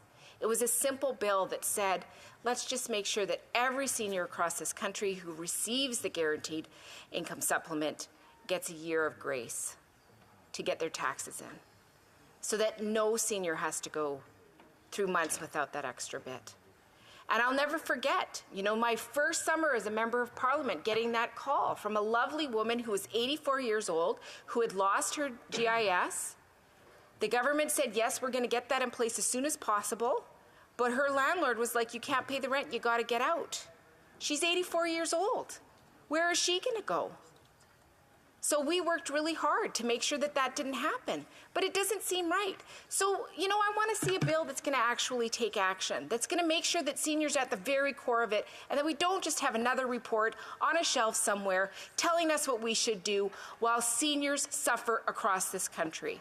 So I regret to say that I'm not sure that I will be supporting this, that the NDP is not sure that we will be supporting this, because how many reports do we need on a shelf when we need substantive action for seniors across this country urgently now? Thank you, Mr. Speaker. Continuing debate, the honourable member for Humber River Black Creek. It's a long name. Thank you very much, Mr. Speaker. And I'm really pleased to be able to stand and to speak today to this motion put forward by my honourable member for Etobicoke North. And I have to say, listening to my previous speaker and listening to her comments about her mom being in a retirement home and the added expenses and so on and so forth. Well, the whole core of this motion that my colleague put forward was to talk about RIFs and the fact that when you're 71 years of age, you have to take all of that money that you put away for those years, they roll it in and you have to start taking it at the age of 71. And so that takes a lot of the money. With people living longer, they're forced to start taking it at 71 years old. And then, of course, they often put you in a higher tax bracket. And so then by the time you get into your mid-80s, you often don't have any funds left. So all of your savings you've been forced to take when you didn't even need it, but you were forced to take it, and then you were taxed. So as we promote, RIFs and RSPs and all these programs that we bring in, we have to pay attention to what happens when you get to be 71, and that you're forced to take all of the money that you have put into your RSPs and start taking it out at a much higher tax rate. So if a senior ends up into a retirement home or another center when they're in their mid-80s, they have limited funds. How long is their money meant to last? So the whole intent of the motion that my colleague has put forward is to focus on the issue of RIFs and to get the government of the day to change that system that we currently have and allow people to hold on to their RRSPs till 75, 80, whatever be the magic number, because people are living much longer. And so they need to hold on to their money and not just end up having to give it back to the taxmen. Back in the days of the Harper government in 2010, I was the critic for seniors and did a study then on the whole issue and a white paper on what we needed to be doing for seniors. And it was a variety of things. One of them was to, of course, change the RIFs. That was in 2010. We were talking about the very issue that my colleagues got on the table now, is to change the RIFs so that you don't have to start pulling out all of your savings at 71 years of age. And with this motion, and I would fully expect that everybody in the House would support something that makes sense and is going to end up helping seniors, because I know we all have the same feelings for seniors. We want to make sure that we're helping them as much as we can. And that in this motion, if passed, I would hope that within this 12-month period of time would come back with a recommendation specifically saying that we're not going to change the 71 to a minimum of 75, so that it can help the very seniors that we're talking about. We're not talking in this motion, I believe, from my colleague, we're not talking about the OAS and the GIS and the seniors in that level. This is specific to the RIF program and is there. The withdrawal rules are outdated, antiquated, and as much as we have made a lot of changes and helped the seniors a lot throughout the pandemic and so on, that doesn't change ultimately if we don't change some of the tax system that we have in Canada that will not penalize people as we move forward. Since the government in the last few years, we do have a Minister of Seniors now. We had a Minister of Seniors previously. Ms. Schultz was a Minister of Seniors, the first Minister of Seniors, and worked an enormous amount of time and effort on behalf of all of the seniors in Canada to bring forth a variety of changes. Whether we're talking to the OAS or the GIS, there were constant changes, constant discussions on how we can make the lives of our seniors that much better. The loud voices need to be happening. And this gives us a chance to continue that discussion, but it has to be focused on the RIFs because we need the tax changes that are going to be happening for any. The majority of Canadians are going to live long past what is a retirement age of 65. We know that. I believe the median age is already 84, 85. I go to a lot of birthdays now for people who are 102 and 103. By the time they get there, they don't have anything left because they've taken the money out of their home and they've used it all. Retirement homes are quite expensive. Nursing homes, we know, are quite expensive. And so the seniors that are calling all of us and talking to us want us to make sure that if they're prepared to save their money, and they have it, but let them keep it. Don't force them to be doing withdrawals so that they end up not having the money to pay the bill at the retirement home. And then their children end up having to contribute more than what was necessarily the purpose for them to do. So if we can stay focused on what this motion is about and have that discussion at committee, have that discussion around, so we start talking about what tax changes can be made that are going to help the very people that each and every one of us care about in this House. So the criticism, well, it'll be another study. It'll be a study focused specifically on RIFs. Will give us a chance to have a bigger conversation about what happens when you're 65, what happens to people when they're 70, 75. If they have savings, are they forced to take it out? Yes. Currently, they're forced to take it out, and they end up having to give probably a good third of that back to the tax man. And, you know, I'm proud to be part of the government, but I'm not proud to be out of the government that's taking seniors' money and making them have to pay the taxes on it. They've worked all their lives to save that money. They should be allowed to take it out as they need it, not being forced at a particular age. So the complete abolition of having an age where you have to start withdrawing your RRSPs and the rest of it, the goal for me in supporting this motion is to see that that gets eliminated completely. And if the seniors have got themselves $100,000 in the bank, let them draw it out as they need it, as they get older, especially given the fact that people are living into the 101 and 102 years old. So that's the focus that I see in this motion, is to keep these kinds of discussions going so that we all work together to get this change to happen. And it'll take all of us working together and pushing the government of the day to make this happen. And in 12 months, there will be a report back, whether we agree with it or not. And if we don't agree with it, well, then it's up to us to change it. But it is an opportunity for us all to make a difference here in the House on this motion. And I hope that everybody would support it. I know my colleague puts it forward with the utmost of sincerity because she's seen it herself. And she wants to make sure that we make the changes that are going to help. And many of those changes could end up helping many of us that are in this House today. Thank you very much, Mr. Speaker, and thank you to my honourable colleague. I recognize the honourable member for Peterborough Kawartha. There's about 2 minutes to go in the... Okay, thank you so much, Mr. Speaker, and thank you to my honourable colleague, and thank you for an opportunity to speak to the seniors in my riding of Peterborough Kawartha. I think every member in this House knows how important our seniors are. Every member in this House hears from these seniors regularly. And, you know, as we've heard from many members this evening, this motion, it's important, but there's a lot of concern on action. And, you know, conversation is really important. Bringing awareness is important. One of my favorite sayings is education equals awareness equals change. But to my colleague from Hastings, Lennox Addington has said, we do need action. I want to just take this opportunity, if I can, to read a couple messages from my constituents, as it is my job as an MP to advocate on their behalf.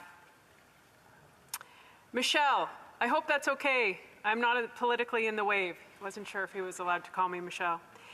Is there any way that our existing governments can help seniors with their expenses? I moved here to Millbrook, Ontario, which is my colleague from Halliburton, Kawartha Lakes Brock's riding, from Toronto many years ago just to get away from the city. After 15 plus years, my company pension is running out. Now, with an annual income ready to drop well below $16,000, I'm in a bind, to say the least. Rent, hydro, gas, Nexacom, which is internet and very expensive for basic cable internet and landline. I don't have a cell phone and could not afford one to begin with. I have to give up my Legion membership and their lottery pool. That one makes me very sad. Being handicapped, my personal care worker costs are over $1,000 a year. Food land prices are through the roof, $2 for one potato, $3 for one tomato, etc. I'm not asking for any handouts in any way, but turning 75 next month, I am in trouble, to say the least. I love the village, but multiple housing developments. We only have one bank machine. I'm not complaining to you. I just have to vent. Thank you very much for reading my concerns. This is a constituent, Bob. So I just wanted to take this opportunity to read one of the constituents' letters. There are many, hundreds more like that, who truly are struggling, who truly can't afford to make ends meet. And it is our job, every single member in this House, to stand up for seniors. Thank you, Mr. Speaker. La période prévue pour les études des... This period is now over, and the motion falls to the bottom of the order paper. In accordance with Standing Order 38, a motion to adjourn the House is deemed to have been made and seconded at this time. Therefore, the question is that this House do now adjourn. The Honourable Member for Battleford's Lloydminster. Thank you very much, Mr. Speaker. We know that the RCMP provides essential services in communities, and especially in the communities that I represent. My constituents know how important their work is and appreciate the RCMP members who do serve our community. Our RCMP members deserve appropriate pay for the work that they do, and we don't believe that that's debatable. And to be clear, the issue at hand is not about the pay rate for our RCMP members. Rather, it is the financial burden that has been placed on our local municipalities, and this Liberal government's failure to engage appropriately with other levels of government. The collective agreement negotiated last summer by this Liberal government resulted in not only increased policing costs going forward, but also a significant one-time retroactive wage payment. Despite their exclusion from the process, the financial burden of this collective agreement largely falls on the shoulders of other levels of government. These costs have placed a tremendous constraint on municipalities in my riding of Battleford's Lloydminster, and no doubt to rural municipalities across this country. Municipalities certainly anticipated increased policing costs following these negotiations, but the negotiated agreement far exceeded what was anticipated. Now, Mr. Speaker, we know that municipal governments cannot run a deficit budget by law to cover these costs. So without assistance from other levels of government, the municipal governments are faced with cutting services in the community or significant tax hikes. Neither is a suitable option for my constituents. We cannot forget that these bills are coming due as an affordability crisis continues and is continuing to balloon in this country. That's right. The City of North Battleford in my riding has calculated an annual policing cost increase in the range of $800,000 to just over $1 million annually. That is in addition to the one-time retroactive wage payment of over $1.6 million this year. And for the City of Lloydminster in my riding, the retroactive payment costs are estimated to be up over $1.8 million. Other municipalities in my riding, like Cutknife, Wilkie, and Paradise Hill, have all expressed similar concerns with their budgetary constraints. These municipalities have asked this Liberal government to provide them some relief by absorbing the one-time retroactive wage costs. And, Mr. Speaker, I don't think that ask is not unreasonable, even more so because this Liberal government chose to exclude municipalities, provinces, and stakeholders from the process. When I asked the Minister of Public Safety to agree to this reasonable solution, his response was disappointing. The minister not only disregarded the fiscal position many municipalities find themselves in by asserting the current divisions of cost, but he also led this House to believe that there was an established level of communication between his government and local governments in my riding. Sending municipalities a bill, Mr. Speaker, and a payment schedule does not by any means equate to meaningful engagement. So, Mr. Speaker, will this Liberal government admit today that they have placed rural municipalities like the ones I represent in a difficult position? And will they finally step up now and throw them a lifeline by absorbing the one-time back pay costs? Good question. The Honourable Parliamentary Secretary to the Minister of Public Safety. Thank you, Mr. Speaker. The Royal Canadian Mounted Police is a cornerstone of policing across much of rural Canada, in the Canadian North, and in many towns and large urban areas, and keep our communities safe. The RCMP is the frontline police of jurisdiction in the territories, in all provinces except Quebec and Ontario, and in more than 150 municipalities. The Government of Canada shares the cost of these policing services. In large municipalities, the federal government pays 10% of salary, equipment, and other costs. For municipalities with a population of less than 15,000, the federal government pays 30% of these costs.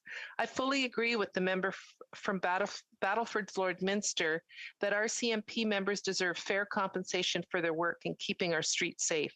That is why in 2017, our government passed Bill C-7. This historic first ever collective agreement between the Government of Canada and the bargaining agent for RCMP members, the National Police Federation, came into effect on August 6th of last year. The agreement provided a reasonable economic increase and market adjustments to address wage differences that existed between RCMP members and reservists and other police services across Canada. It marked the first time RCMP members received a pay increase since 2017. It also brought their salaries in line with other police services across Canada. The agreement was both fair for our hardworking RCMP members and for Canadian taxpayers. Our government is mindful that policing represents a significant cost for all communities and local governments. Officials are working hard to engage directly with every contract policing jurisdiction on the cost to implement the new collective agreement. They've written to all partners to provide information and meetings with individual jurisdictions to discuss their specific situations. These have started and will continue in the coming weeks. In closing, Mr. Speaker, let me assure you that our government will continue to work with contract jurisdictions on the financial impacts of the collective agreement, and we will continue to support the RCMP and all jurisdictions to ensure the safety and security of our communities. Thank you, Mr. Speaker. The Honourable Member for Battleford's Lloydminster. Thank you, Mr. Speaker.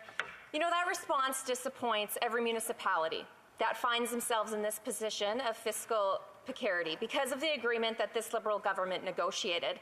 And there is no meaningful engagement with this government. They don't operate in partnership or collaboration with other levels of government. And I just want to bring to the Parliamentary Secretary's attention a letter that was addressed and sent to the Minister of Public Safety on November 30th of 2021 from the Minister of Corrections, Policing and Public Safety from Saskatchewan, asking, saying that they were excluded, the province was excluded in these negotiations, as was the municipalities, and the government of Saskatchewan is requesting that the Government of Canada absorb the entire fiscal impact of unilateral decisions regarding retroactive wage compensation for the prior periods 2017 to 2021. So, Mr. Speaker, is it normal for the government not to respond to letters from provincial ministers? Good question. Honourable Parliamentary Secretary. Thank you, Mr. Speaker. Our government appreciates the financial planning challenges and complexities in the implementation of the collective agreement. We know that the retroactive salary increase puts financial pressure on municipalities and contract policing jurisdictions. We collaborated with our partners throughout the collective bargaining process at all levels. Our government remains steadfast in our commitment to continue our strong partnerships with jurisdictions. Bilateral meetings have started to answer partners' questions and better understand their needs. Our objective is clear. We're engaging all partners in a meaningful way to enable open dialogue and with a view to supporting them in meeting their financial obligations. Thank you, Mr. Speaker. The Honourable Member for Sherwood Park, Fort Saskatchewan. Thank you, Mr. Speaker. I've been hearing from some Canadians who are considering or have made the decision to join Ukraine's Foreign Legion.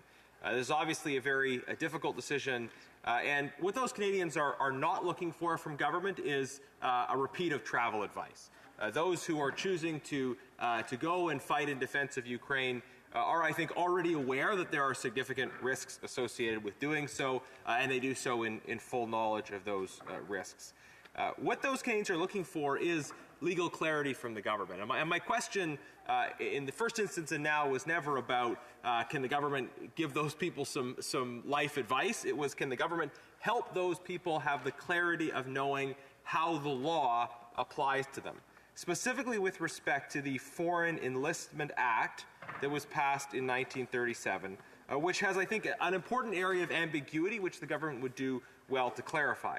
The Foreign Enlistment Act makes it an offense for a Canadian to join or engage in the armed forces of a foreign state at war with a, quote, friendly foreign state, end quote. So that's the operative phrase. If you're going abroad to fight against a friendly foreign state, then you are committing an offense in Canada.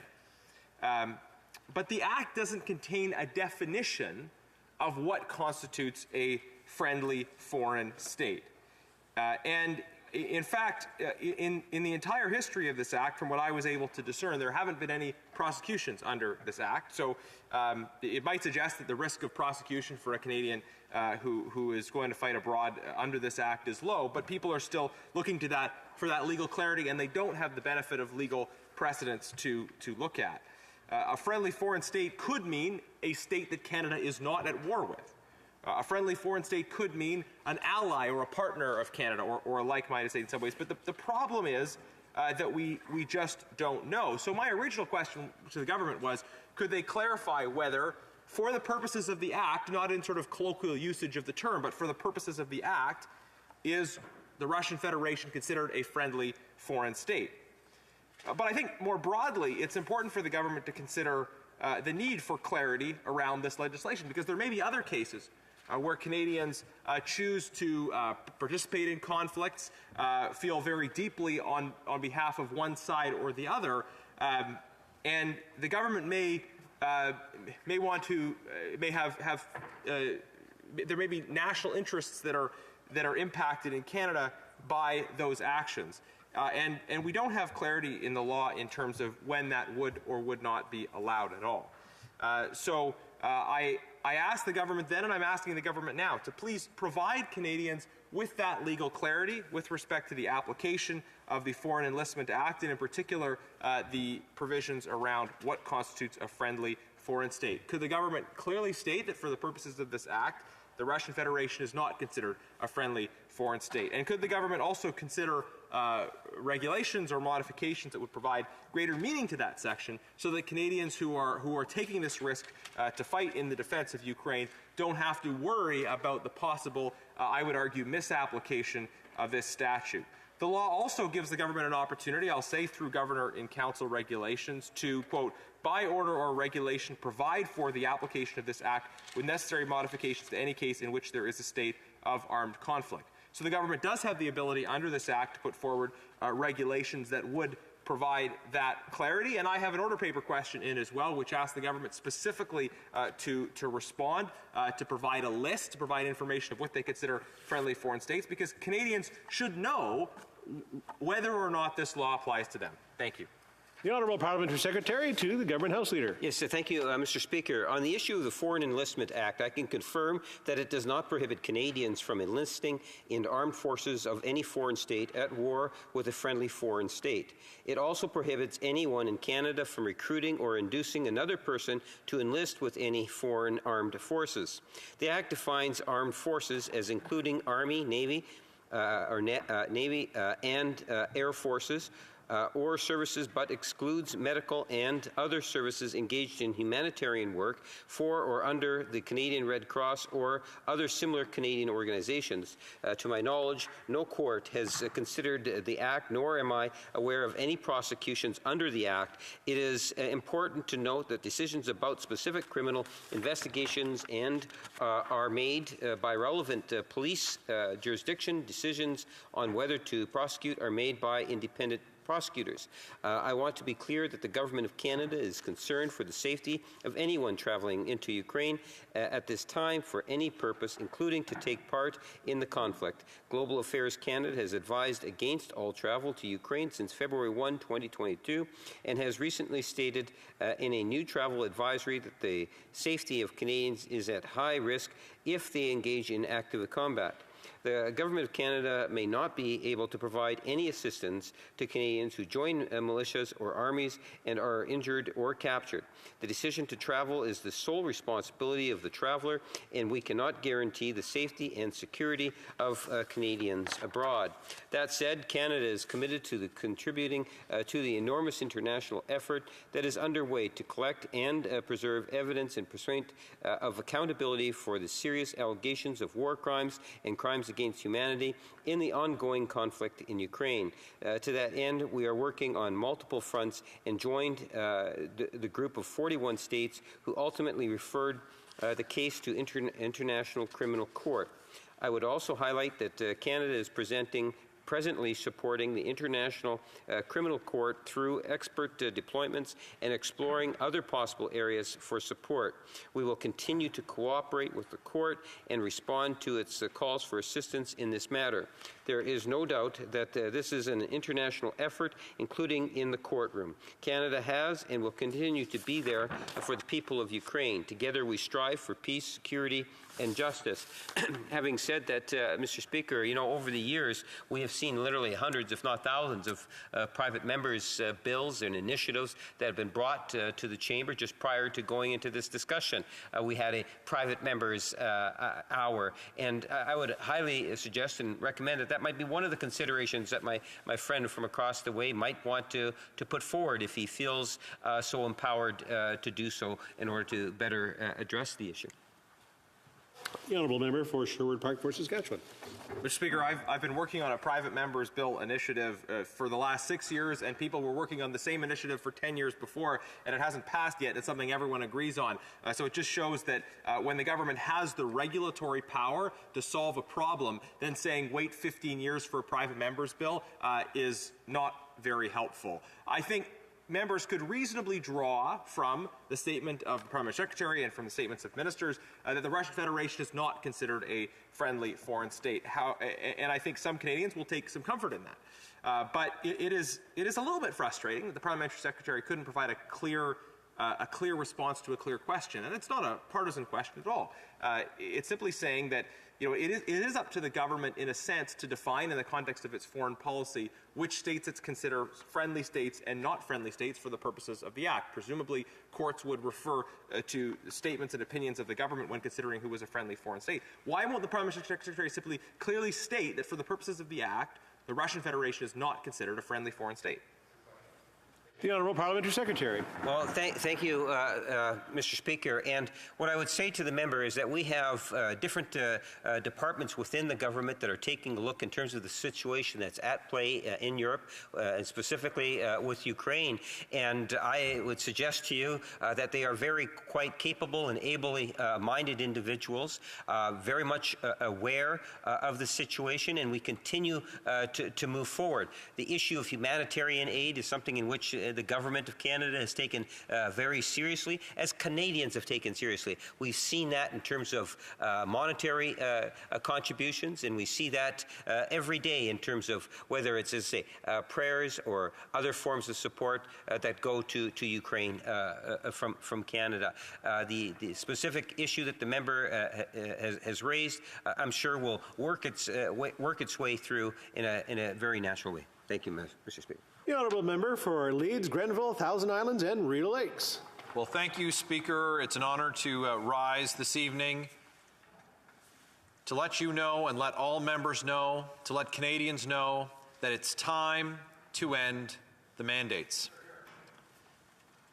This issue is so much bigger than any one individual piece of pandemic restrictions that we've seen over the course of the last 2 years. It's bigger than any one hardship, but the collective hardships that Canadians have faced amount to so much. But the decisions that the government has made over this time, we've heard time and time again, have been grounded in science. And honourable members in this place are expected at all times to be honourable, to be honest, to not mislead this House, to be forthright. And so this evening, I'm going to give the Parliamentary Secretary the opportunity to tell Canadians what the government's plan is, on which date the government is going to end federal mandates. Because we know that every single one of the provinces has either ended their vax and mask mandates or has announced the date that they're going to do this. Every single one of them. Those decisions were made by the Chief Medical Officer of Health in each one of those provinces, guided by the science. So when we have 10 of the provinces, 10 Chief Medical Officers of Health, all agreeing that it is safe to lift those restrictions based on the science, well, the same should be true for the federal Chief Medical Officer of Health and for the federal government. But instead, those hardships that Canadians have faced over the last 2 years, they persist. Federal public servants who've been put out of work because of these restrictions, because of a medical choice. Some even received their first dose in a 2-dose series, had a reaction or weren't able to proceed with their second shot. Some weren't prepared to disclose their vaccination status to their employer. That's true for federal public servants, RCMP, members of the Canadian Forces. We know that Canadians have the strictest domestic travel regulations in the world. You can't take a plane to fly to visit an ailing loved one, to see the birth of a child, to mourn the passing of a family member or a close friend, if you don't check those boxes that the government has set out. The federal government, when the provinces have said that it's safe to waive those restrictions. Our tourism sector, businesses, incredibly hard hit. You know, speaking with members of the Frontier Duty Free Association, members in my riding and their representatives from across Canada, hearing about how they're at risk of losing their businesses and their homes because of these continued regulations. But the science says that it's safe to lift the restrictions. So while I look forward to the parliamentary secretary telling me the good things, the lives that have been saved, we all celebrate saved lives. But now we're at a point 2 years in where the science tells us it is safe. It's safe to lift those restrictions. We need to shift to a model of personal responsibility, like so many Canadians have done over the last 2 years, by following the rules, staying home, masking up, many getting vaccinated. But now that personal responsibility is theirs to bear, and we as a society are prepared to follow the science, to end the mask mandate, end the vax mandates, because that's what the science says. Thank you, Speaker. Hear, hear. The Honourable Parliamentary Secretary to the Minister of Public Safety. Thank you, Mr. Speaker, and I want to thank the Honourable Member for Leeds, Grenville, Thousand Islands and Rideau Lakes for his question about how we're handling our international borders. Mr. Speaker, I'd like to remind the Honourable Member that the Government of Canada announced new border measures that will take effect this Friday, April 1st. It's a step that so many Canadians have been waiting for, and great news for snowbirds who are keen to come home after spending the winter abroad. These new measures are due to the tenacity of citizens. So many Canadians, residents, foreign workers, truckers, healthcare workers, and many others have steadfastly worn masks, kept their distance, sanitized, and followed public health guidelines. They've postponed, as he mentioned, vacations, weddings, birthdays, and so much more. They've lined up to take not just 1 or 2, but 3 vaccinations. They understand the value of coming together to protect our most vulnerable. I wish I could thank everyone who has been committed to these measures over the last 2 years. It's those sacrifices and their sense of community that allows us to transition this week to a new phase at the border. I know my honourable colleague will join me in offering our thanks here in the House of Commons through you, Mr. Speaker. Starting April 1st, fully vaccinated travellers will no longer need to provide recent COVID-19 test results in order to enter Canada by air, land, or water. Although boosters have shown to help Canadians avoid COVID, they are not necessary to qualify as fully vaccinated. Public safety remains at the forefront of all of our decision-making. So while we no longer need all fully vaccinated travellers to be tested, some of them will be selected randomly for mandatory testing. Those who are selected will be glad to know they are not required to quarantine while waiting for their test results. To further safeguard Canadians, we will continue to require valid, accepted proof of pre-entry testing for travelers aged 5 and up who are not vaccinated or are only partially vaccinated. I'd like to remind our returning snowbirds and other travelers that regardless of how long they were away from Canada, we still need them to submit their information in ArriveCan before arriving in Canada, either using the free mobile app or printing their receipt from a computer. Mr. Speaker, if I may, I'd like to take this opportunity to thank Canadian Border Services Agency employees for their tireless work over the last 2 years. We will continue to move towards a more sustainable approach to the management of the COVID-19 pandemic. Thank you, Mr. Speaker. The Honourable Member for Leeds, Grenville, Thousand Islands, Rideau Lakes. Well, thank you to the Parliamentary Secretary for the response, and I echo her praise of our dedicated CBSA officers, including at the 2 ports of entry in my riding. But they, like other federal workers, and the union, PSAC, representing federal workers, is calling for an end to the unscientific mandate that's keeping their members, their employees, off the job. And the businesses along the border, like the duty-free shops that I mentioned before, they're suffering, unable to do their business. Those ones in particular, disproportionately hit hard by border restrictions, are just asking the government to follow the science and to lift the federal mandates, just like has been done in all of the provinces where each one of those ports of entry operate. The Honourable Parliamentary Secretary. Thank you, Mr. Speaker. Over the last few months, the Government of Canada has had to make adjustments to public health measures already in place at our borders in an effort to tackle the Omicron variant of COVID-19. Based on a number of factors, including Canada's high vaccination rates, the increasing availability and use of rapid tests to detect infection, hospitalization rates, and growing domestic availability of therapeutics and treatments, the Government of Canada is adjusting and will continue to adjust its border and travel measures. Canadians continue to be asked to please exercise caution while traveling abroad, understand the risks that are still associated with international travel, and take the necessary precautions. Rules and public health measures can change quickly. The Government of Canada will continue to enforce public health measures at the border in response to the evolving threat of COVID-19, and we will always protect Canadians. Thank you, Mr. Speaker. La motion portant que la Chambre s'adjourne est maintenant répétée. The motion to adjourn the House is now deemed to have been adopted. Accordingly, this House stands adjourned until tomorrow at 2 p.m. pursuant to Standing Order 24-1.